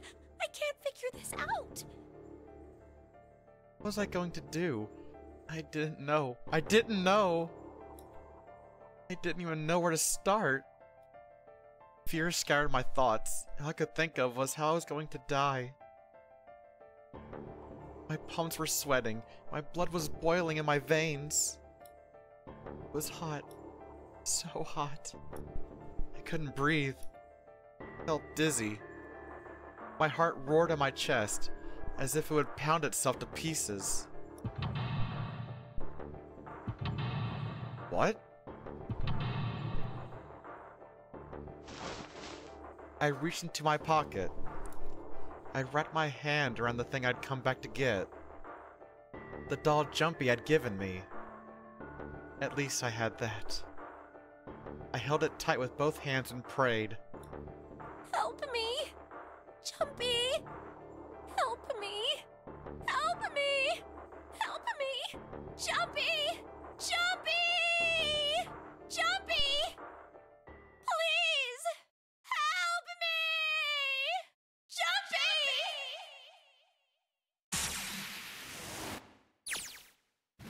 Akane? Akane? Who the hell is Akane? Shut up! Just shut the hell up! Seven and Lois don't understand. I think Clover and Snake have an idea, though. Clover's looking at me. And I think Snake may have figured it out. No, it doesn't matter. They're in my way. Where'd she go? Maybe over here? Akane! Akane! Can you hear me? Akane! Say something! Fuck! Did something break our connection? I swear I just heard her. Shit! Akane! Answer me! Akane! Jumpy? I spun around. I heard a voice. His voice. I looked around. He wasn't in the room, of course.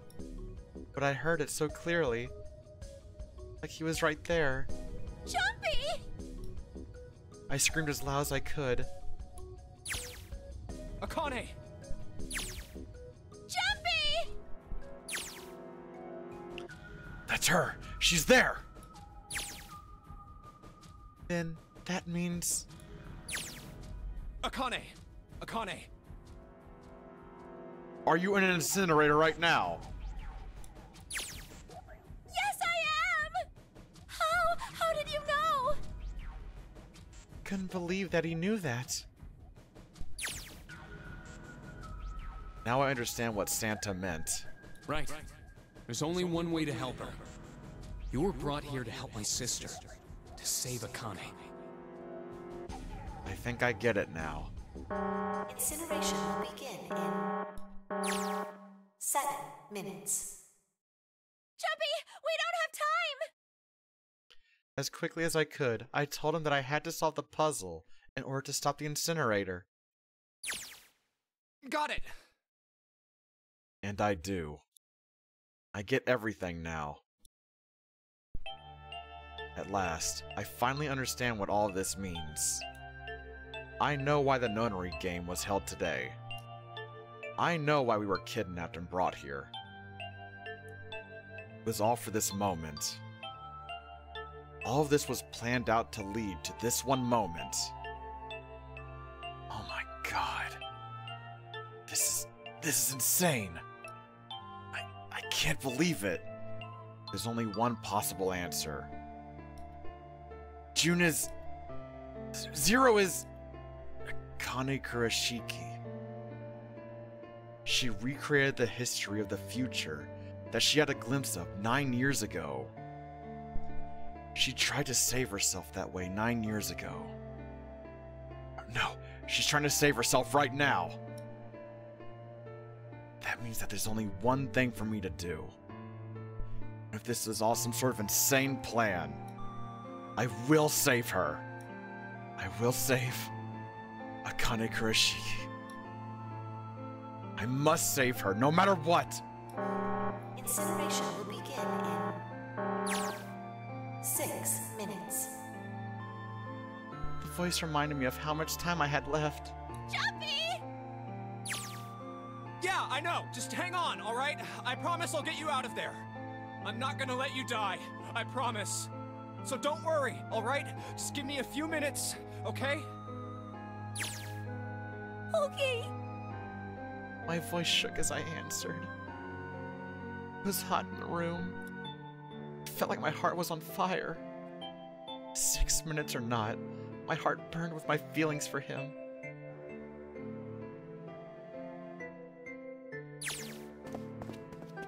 Alright, time to go to work, Junpei.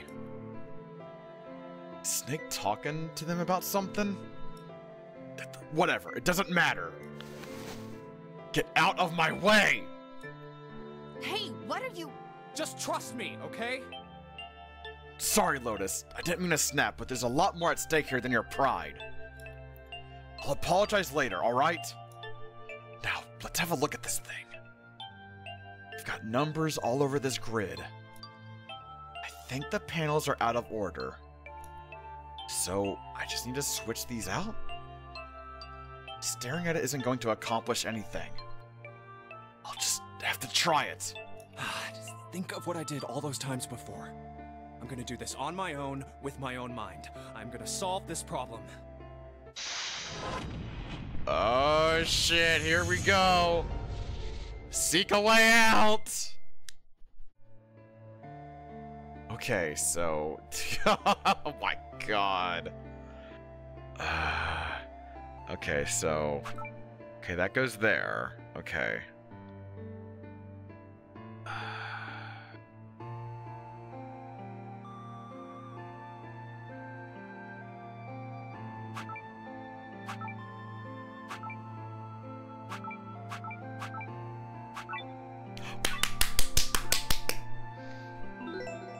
Holy crap! Enter... Wait, password? What?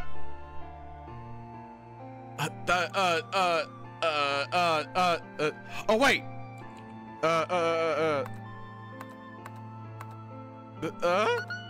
Oh shit! Oh shit! Oh god! Wait. Oh my god, yes! Yes, that's it. Akane, did you get it? Yes, I did! I solved it! I mean, really, you solved it for me, but I copied everything you did! Now I just have to press enter! Holy crap, I got that shit fast! Holy shit! Whoa! Okay, I need to catch up on chat. I was so focused on this. In the DS versions, this was Sudoku. Oh my god, this shit would have taken me hours. I have never actually done a full Sudoku before. You had to flip the DS around. Okay, so the top screen's the touch screen. So you were holding the top screen, and Akane was reflected on your side to complete it. Holy shit! Whoa! I want to see, someone send me a link to that. I need to see that. Then what the hell are you waiting for? Push it! Okay, I will. I hit the enter key.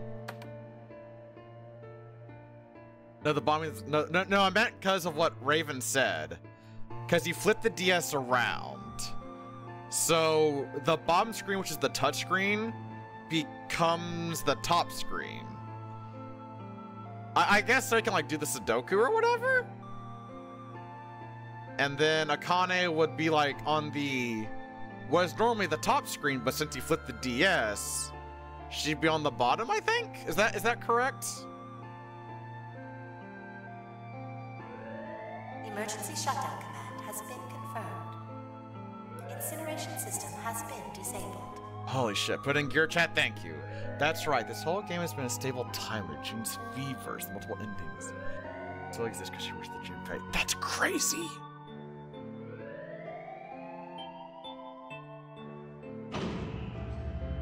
Holy shit. Also, I can't believe how fast I got that crap.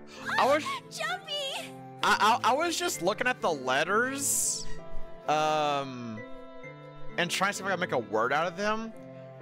And I saw like the two S's and the P. I'm just like, then the W came up. I'm just like, I got it.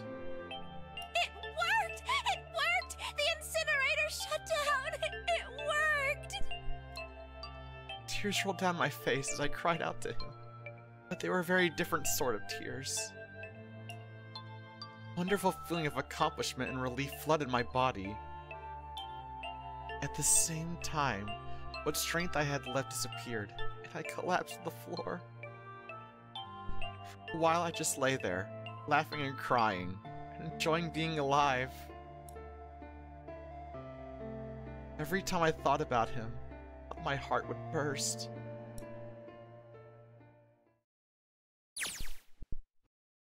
Whew. I can't quite believe I did that. But I am so glad. So glad. I feel like my heart's on fire.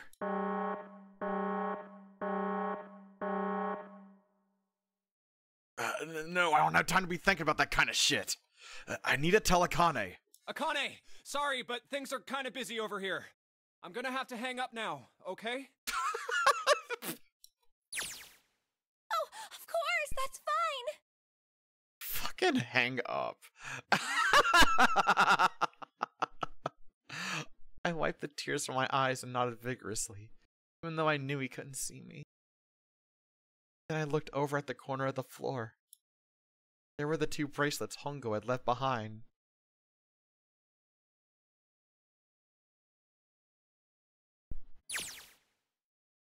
Now.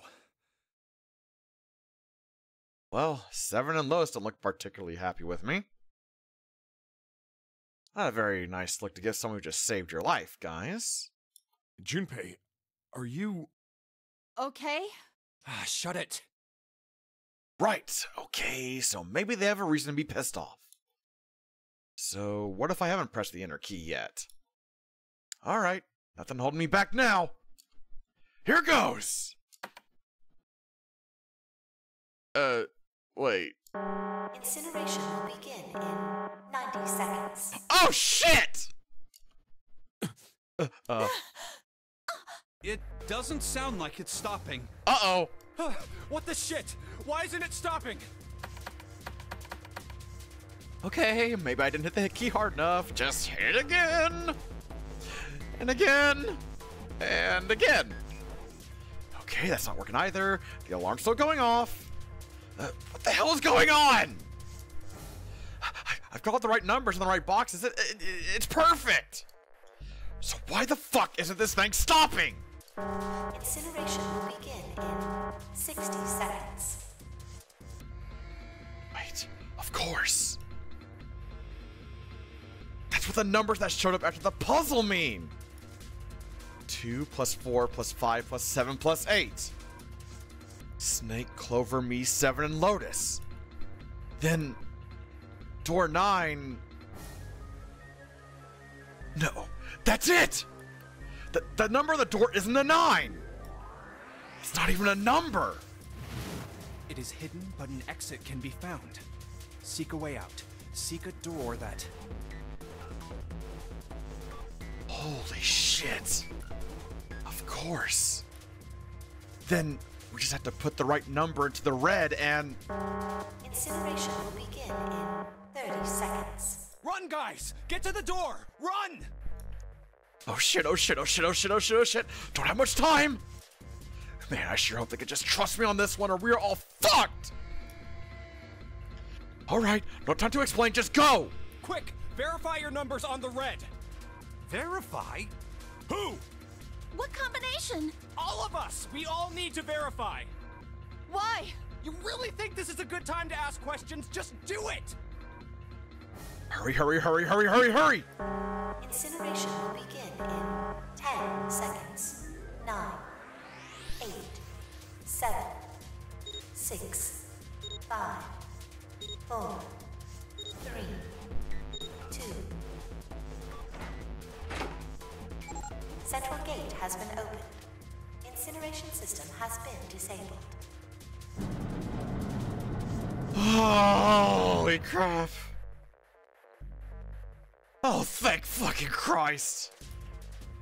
No time to be happy. Time to go! Hurry! We've only got 9 seconds before the door closes. Go, go, go! Come on, guys, move it! Okay, they're all through. Move it, Junpei! Just in time.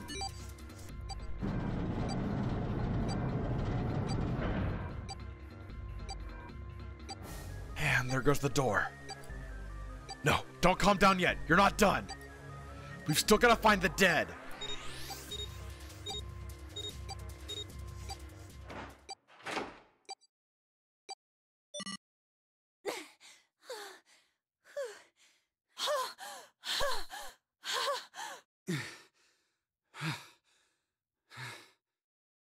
Shit. Looks like we made it, huh?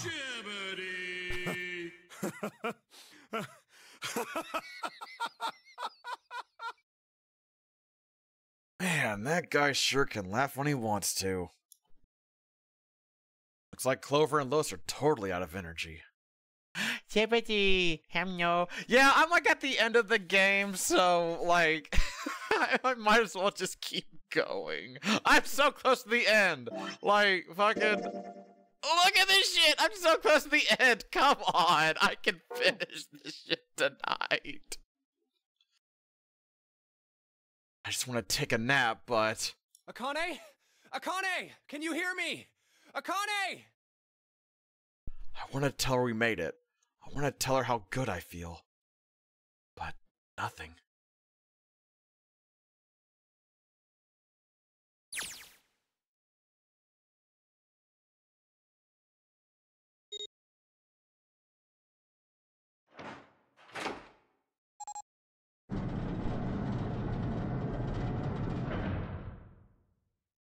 To a starting Yakuza game? Alright, listen, you're not wrong, alright? It is 12:30 in the morning right now. The door opened. Standing in front of it was my brother. Akane! Oi! I cried his name, even though my voice was almost gone from screaming, and leapt into his arms. Oh, Oi! Akane! I buried my face in his chest and cried again. Cried and cried and cried. The steady thump of his heart in my ear made me feel like I was home. Its beat was almost like a lullaby. I wrapped my arms around him as far as they would go and held him as tight as I could. Just to be there felt like a miracle. And yeah, that fucking like a Dragon Ishin stream went on for like... so, it went on till like 2 in the fucking morning. It was ridiculous. I hadn't felt the warmth of another human body, what had seemed like an eternity. I just wanted to stay there in his arms forever. But I couldn't.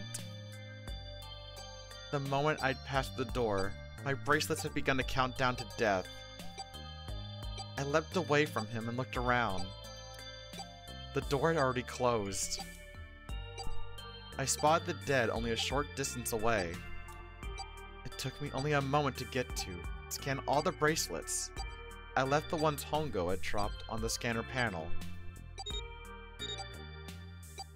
That was it.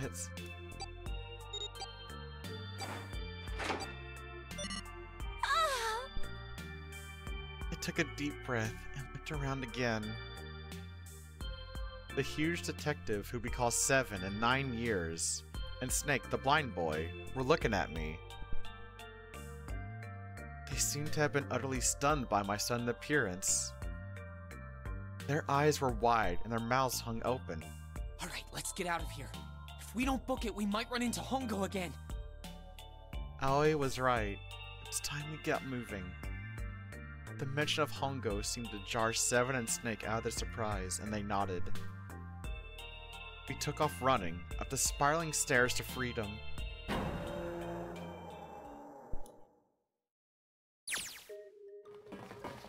Time for more running. What if they can get us out of here? No wonder we're running so hard.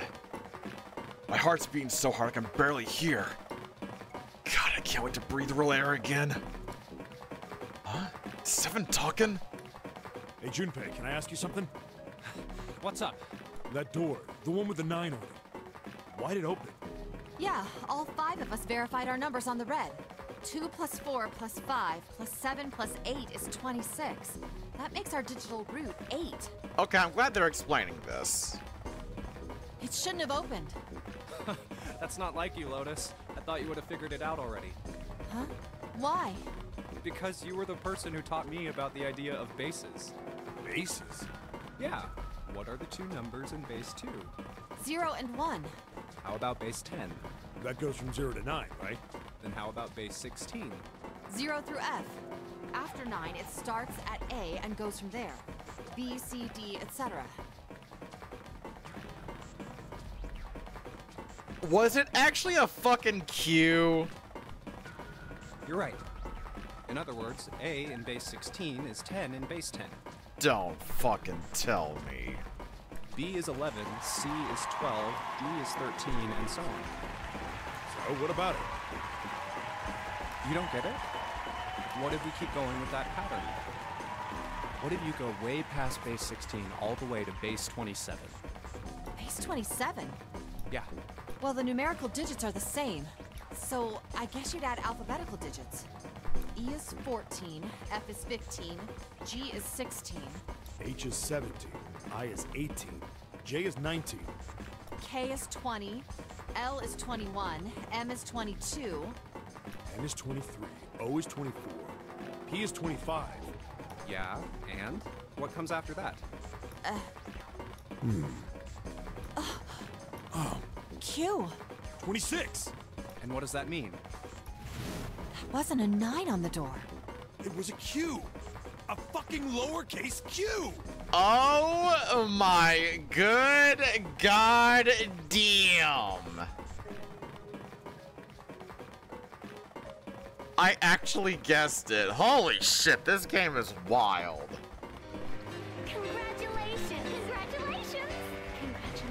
Congratulations! Congratulations! I guess to put it another way, Congratulations! you could say that it was a 9 in base 10, but a Q in base 27.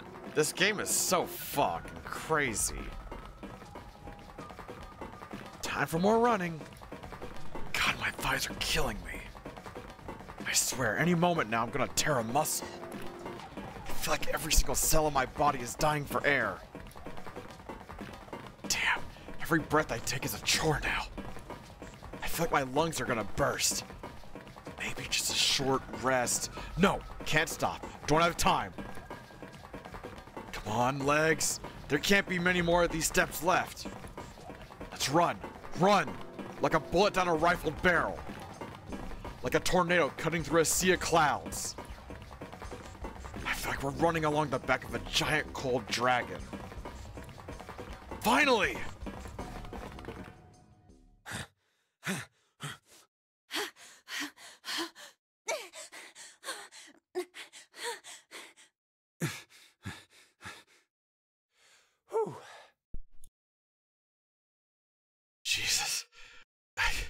can barely breathe.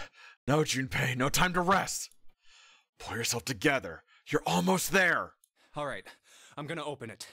Yeah. Yes, we're finally here. Please do.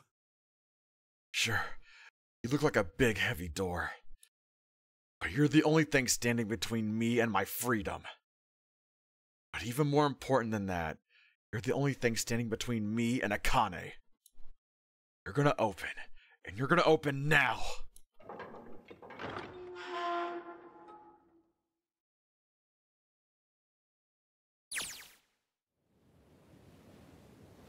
I felt a hand on my shoulder. It was Aoi's. He gave it a small, reassuring squeeze. I was so happy I felt like I could melt. My heart was at peace. Not only because my brother and I were back together again. Thanks to the huge detective, all 9 of us had been kidnapped. Or who had been kidnapped. Oh my god. We're finally able to escape from the gigantic. On the distant horizon, we could see the faint outline of the ship as it sank. It gave a thunderous roar as it finally slid beneath the waves. Its last cry echoed out across the ocean, and then it was gone. It's over. Aoi whispered. Yeah. It was over. It was finally over. Or was it? Was it really? No, that was wrong. That wasn't it at all. I was sure of it. This wasn't the end. It was only the beginning. This was only a prologue to what would happen in 9 years.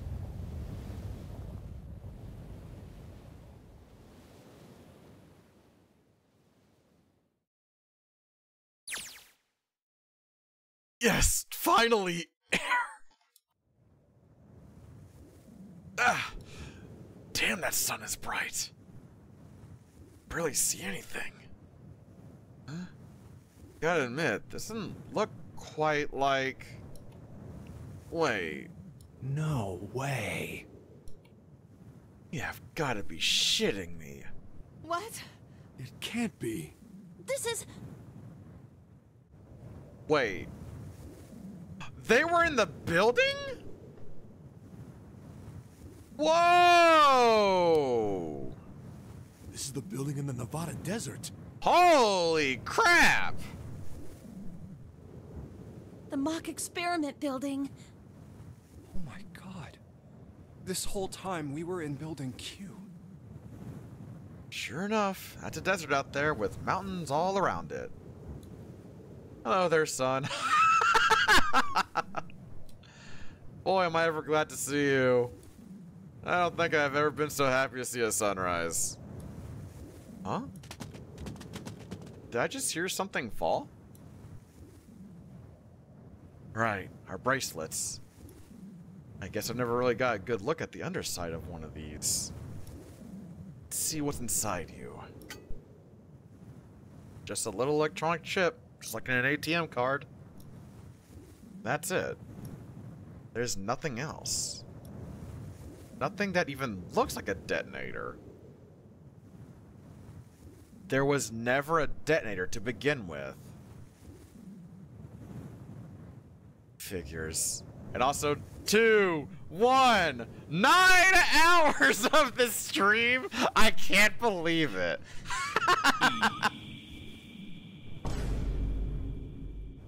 Akane.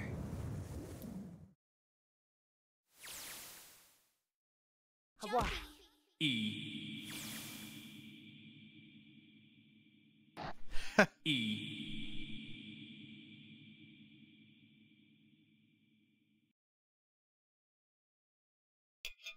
Thanks for the health check. Guess I must be pretty crazy about the girl if I think I'm hearing her voice in the wind.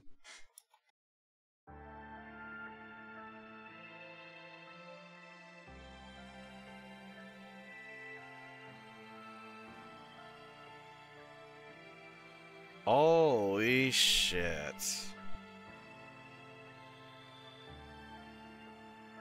Oh my god. Wow. The only 4 people who had bombs. Yeah, it was Ace, the 9th man, the captain, and Nijisaki.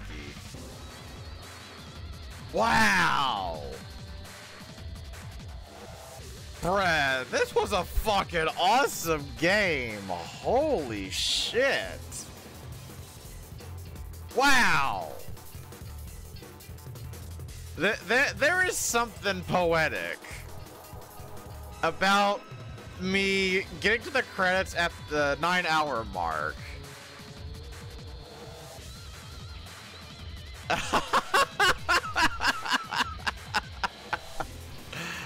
Wow. I didn't even plan this. I just thought it'd be like maybe like at most 7 hours or some shit. That's actually amazing. Holy crap. Wow.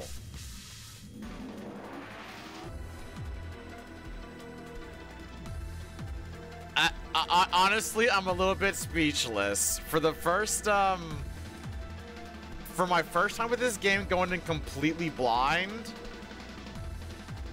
this was fucking awesome. And legitimately, I cannot wait. I cannot wait to play the other games. Are you okay? Oh, come on.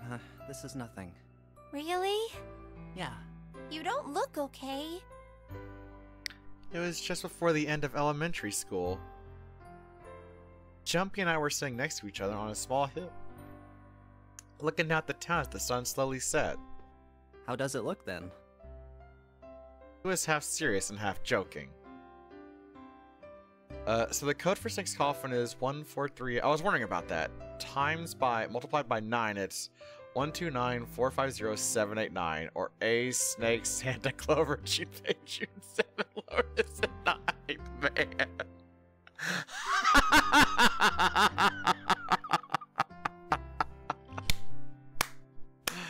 Oh, that's fucking awesome. Wow. Well, let's see.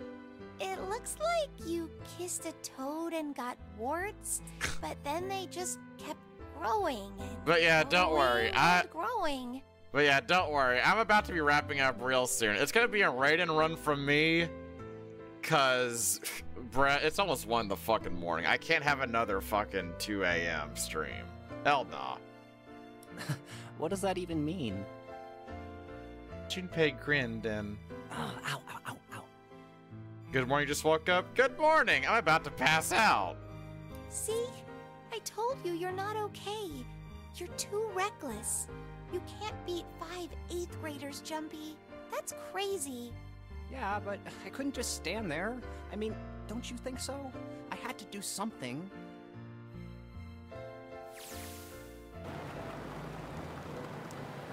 Look at the Nevada desert go past.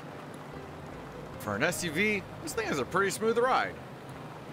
Sure was nice of someone to leave it for us outside the building, keys in the ignition and gas in the tank.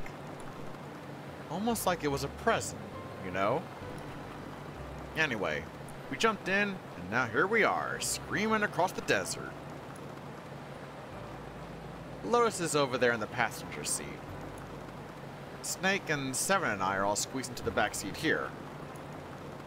I still can't believe we let her drive. Woohoo! This is so fun! We're about to die. This is so awesome! Driving is so great when there's nothing around, and there's no speed limit. We are about to die. Hey, Clover, watch those bumps, all right? Ow! Have some bitties for getting through this crazy ride. Oh, sure. Thanks for the 105 biddies. And thank you so much. Yeah, this has been a fucking trip. My God. The fucking... The Junpei and Akane vision. That was so expertly done. That's fucking awesome. This car jumps even a little, and I think I'm gonna get crushed to death. Hey, shut it. I can't help if I'm big, all right? Suck it up. Why don't you drive, Seven? I'm I'm a cop. I ain't gonna break the law. He doesn't have an international license. Yeah, but you could have sat in the passenger seat. Oh, hell no. There's no way I'm giving this seat up.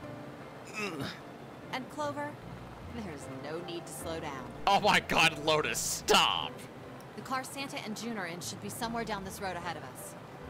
Yeah, I saw some fresh tire tracks going out. There's no doubt about it. Then we've got to hurry if we want to catch them, don't we? Sure thing. Oh, shit! God damn it, she doesn't have to drive so fast!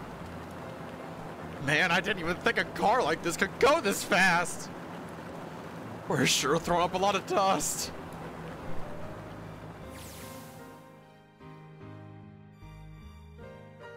It was a couple hours after we'd run into the junior high students. They'd been hiding in the bushes on the back of one of the hills, drenching a kitten in gasoline. Oh my god. The moment we saw what they were doing, Jumpy ran up to them, furious. Hey! What the hell are you doing? Thanks for the pet, Tajira. Then he jumped on them. He quickly scooped the kitten and tossed it to me. I caught it and ran for the police station as fast as I could. Help me! Officer, please! You have to come with me! The policeman and I headed back to the hill. All we found was Jumpy, sprawled on the ground with a face covered in big, swelling lumps. You couldn't run away after you threw the kitty to me? I asked him. He stuck his tongue out through the hole in his mouth where a tooth had fallen out. Yeah, I guess I coulda. Then why didn't you? I didn't want to. I wanted to beat him up. Beat him up real good. Because of what they were doing to the kitty. Yeah, that too, but I think they were the ones behind those murders our first semester. Remember? The chickens? Oh. Or rabbits? You mean the bunnies? Yeah, the bunnies. He plucked some grass from the ground and tossed it into the wind. They asked me what elementary school I was from, so I told them. And then they said they'd do the same thing to you that they did to the rabbits. I couldn't forgive them for that, so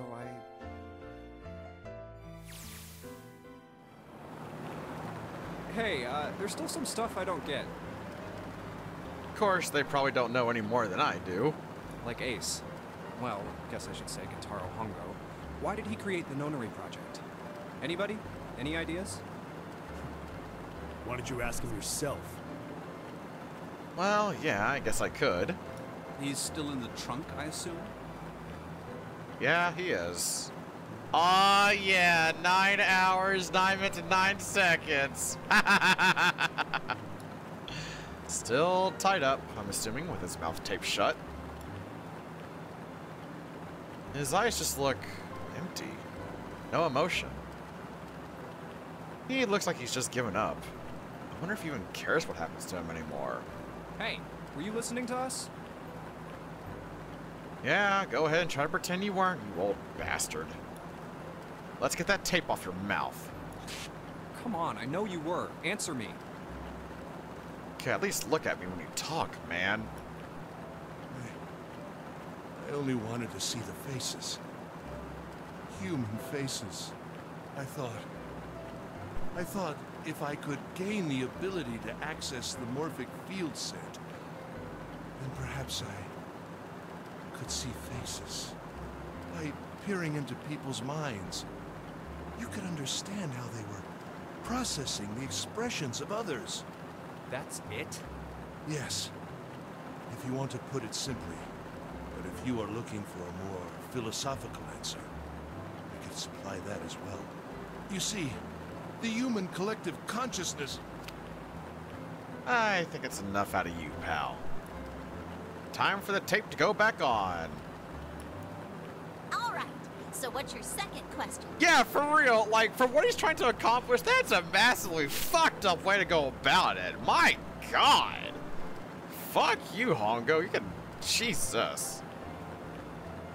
You said there were some things you didn't get, didn't you?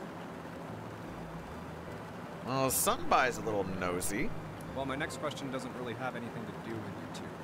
This is for you, Seven. It's about the whole Alice thing. What's the deal with that? Well, see, 9 years ago, after I escaped from the Gigantic, I I kept going after Hongo on my own, hoping I'd catch him when he finally slipped up. And during the course of my investigations, I learned a lot more about the Gigantic. I also found out about Bourdain and Alice. You're not really answering my question. Was there actually a girl who wouldn't melt at room temperature? Sounds like Hongo has something to say. Alright, fine. I'll let you talk, but you gotta behave. What? Alice doesn't exist. 9 years ago, I found Alice's coffin behind the library on the bottom deck. There was nothing in it but the root of a peculiar plant. My research determined that it was a member of the genus Mandragora, of the family Solanaceae. What? I was able to extract a particular alkaloid from it. I used that extract to create Soperin. Oh my god! Its creation was a tremendous boon to my firm, and we grew rapidly. Shit, this is gonna go on forever. Tape's going back on, Hongo.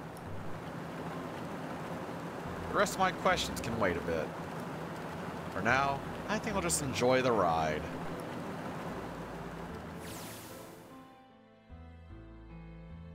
Here, this is for you. What's this? This is for you, doll.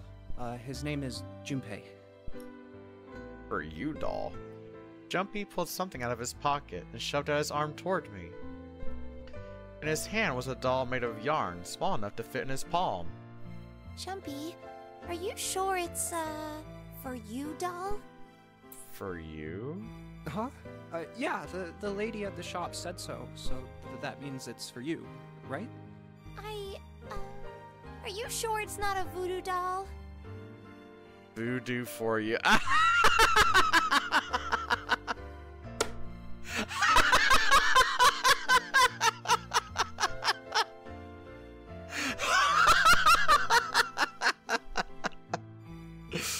Oh my fucking god, this game.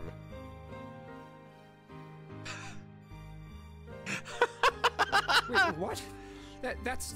Oh, man. Oh, man. Well, it sure looks like a voodoo doll. I mean, you do know what a voodoo doll is used for, right? Yeah, I guess calling it Junpei isn't a very good idea. Why are you giving me this anyway? It just seems really sudden. Oh my fucking god. Well, you know how after June, we aren't gonna get to see each other too much? I mean, we're gonna be in different schools, and I just thought I'd, you know, Oh, okay, well, how about we call it June, then? Okay. So, I wanted to give you this. You sound like some sort of tribal chief in a bad movie. Yes. I, head of tribe. Oh, Jesus. This doll, traditional charm of tribe. Oh, boy. So I give this. It me. So we always together. Oh, Jumpy. If something bad, then hold and pray. I go wherever you are. So here, take. I reached my hand out and picked up the doll gently. Thank you. Thank you so much, Jumpy. Before I knew it, I was crying. Tears streamed down my face and fell into June's tiny yarn body. Oh, Jumpy. I'll never forget you. I promise. Jumpy looked straight into my eyes and said just 5 words. I'll never forget you either. The sky was a beautiful crimson red as it melted down toward the horizon. The last golden rays of sunlight stretched out across the city and painted themselves across the hills. We sat, bathed in the warm light of evening. Just the two of us, leaning gently against one another, shoulder to shoulder. The sun set, and we still didn't leave. We watched in silence as the darkness deepened, and one by one, the lights of the town began to flicker on.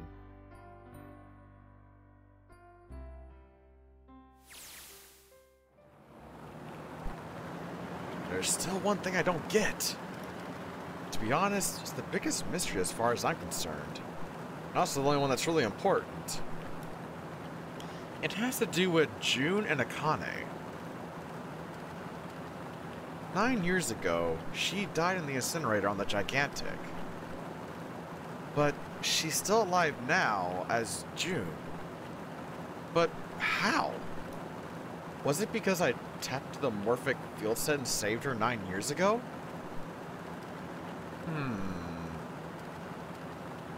Alright, let's say that makes some kind of insane sense. If I did that, then how do I make sense of what Seven remembers? Snake makes sense. He's blind. He couldn't have seen her body anyway. But Seven, he said he was sure he saw it. Does that mean there's some kind of historical discrepancy? Or, wait, maybe that's not it at all. There is one other logical explanation. Was what you told me the truth, Seven? You look satisfied. No way. He couldn't. Hey, look! Over there! There's somebody next to the road. Huh? What? Hmm?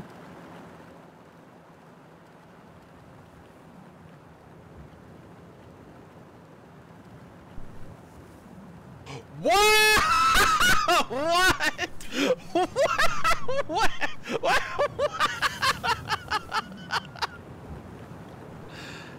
The burning gaze of the Nevada sun pounded down on her head. You can't be serious.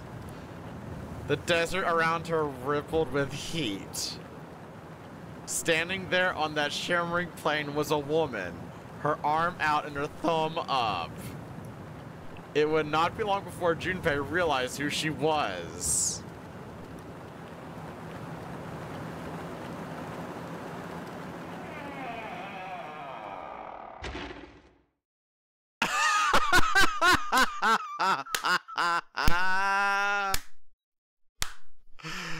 Oh my god. Don't forget your towel. Oh my god. Would I like to save my info? Yes, please. I would love to save here.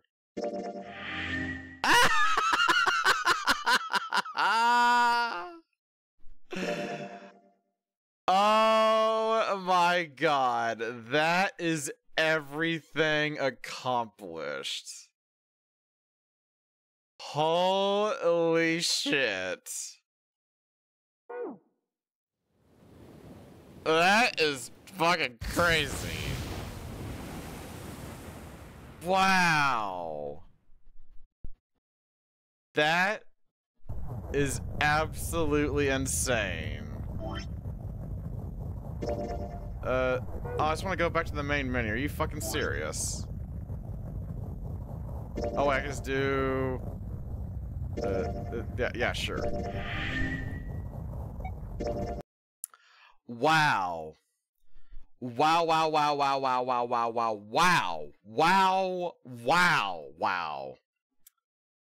I think with that, chat, this is a wonderful time to, wrap up. And man, you cannot ask for a more fitting ending. Congratulations! Congratulations! Congratulations! Congratulations! Congratulations! Congratulations! Congratulations! Holy shit. Alright.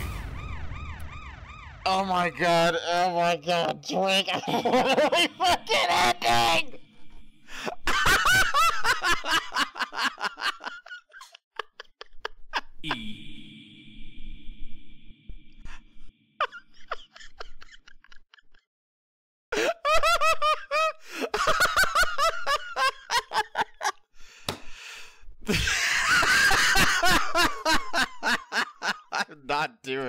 9 more fucking hours of stream.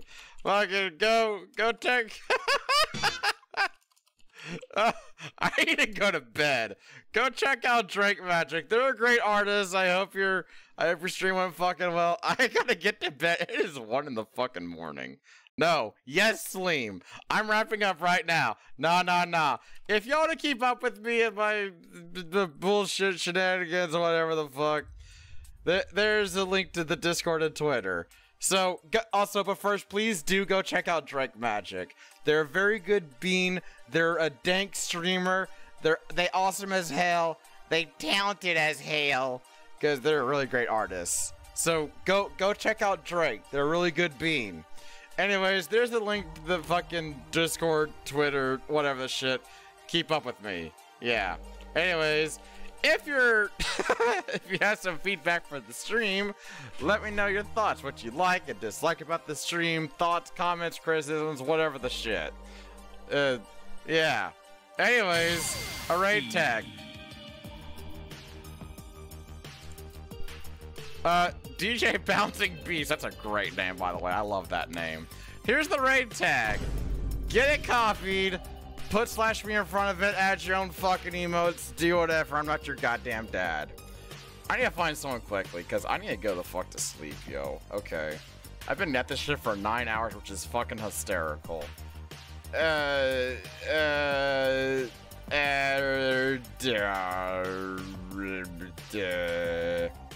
already did this a lot recently. Bye!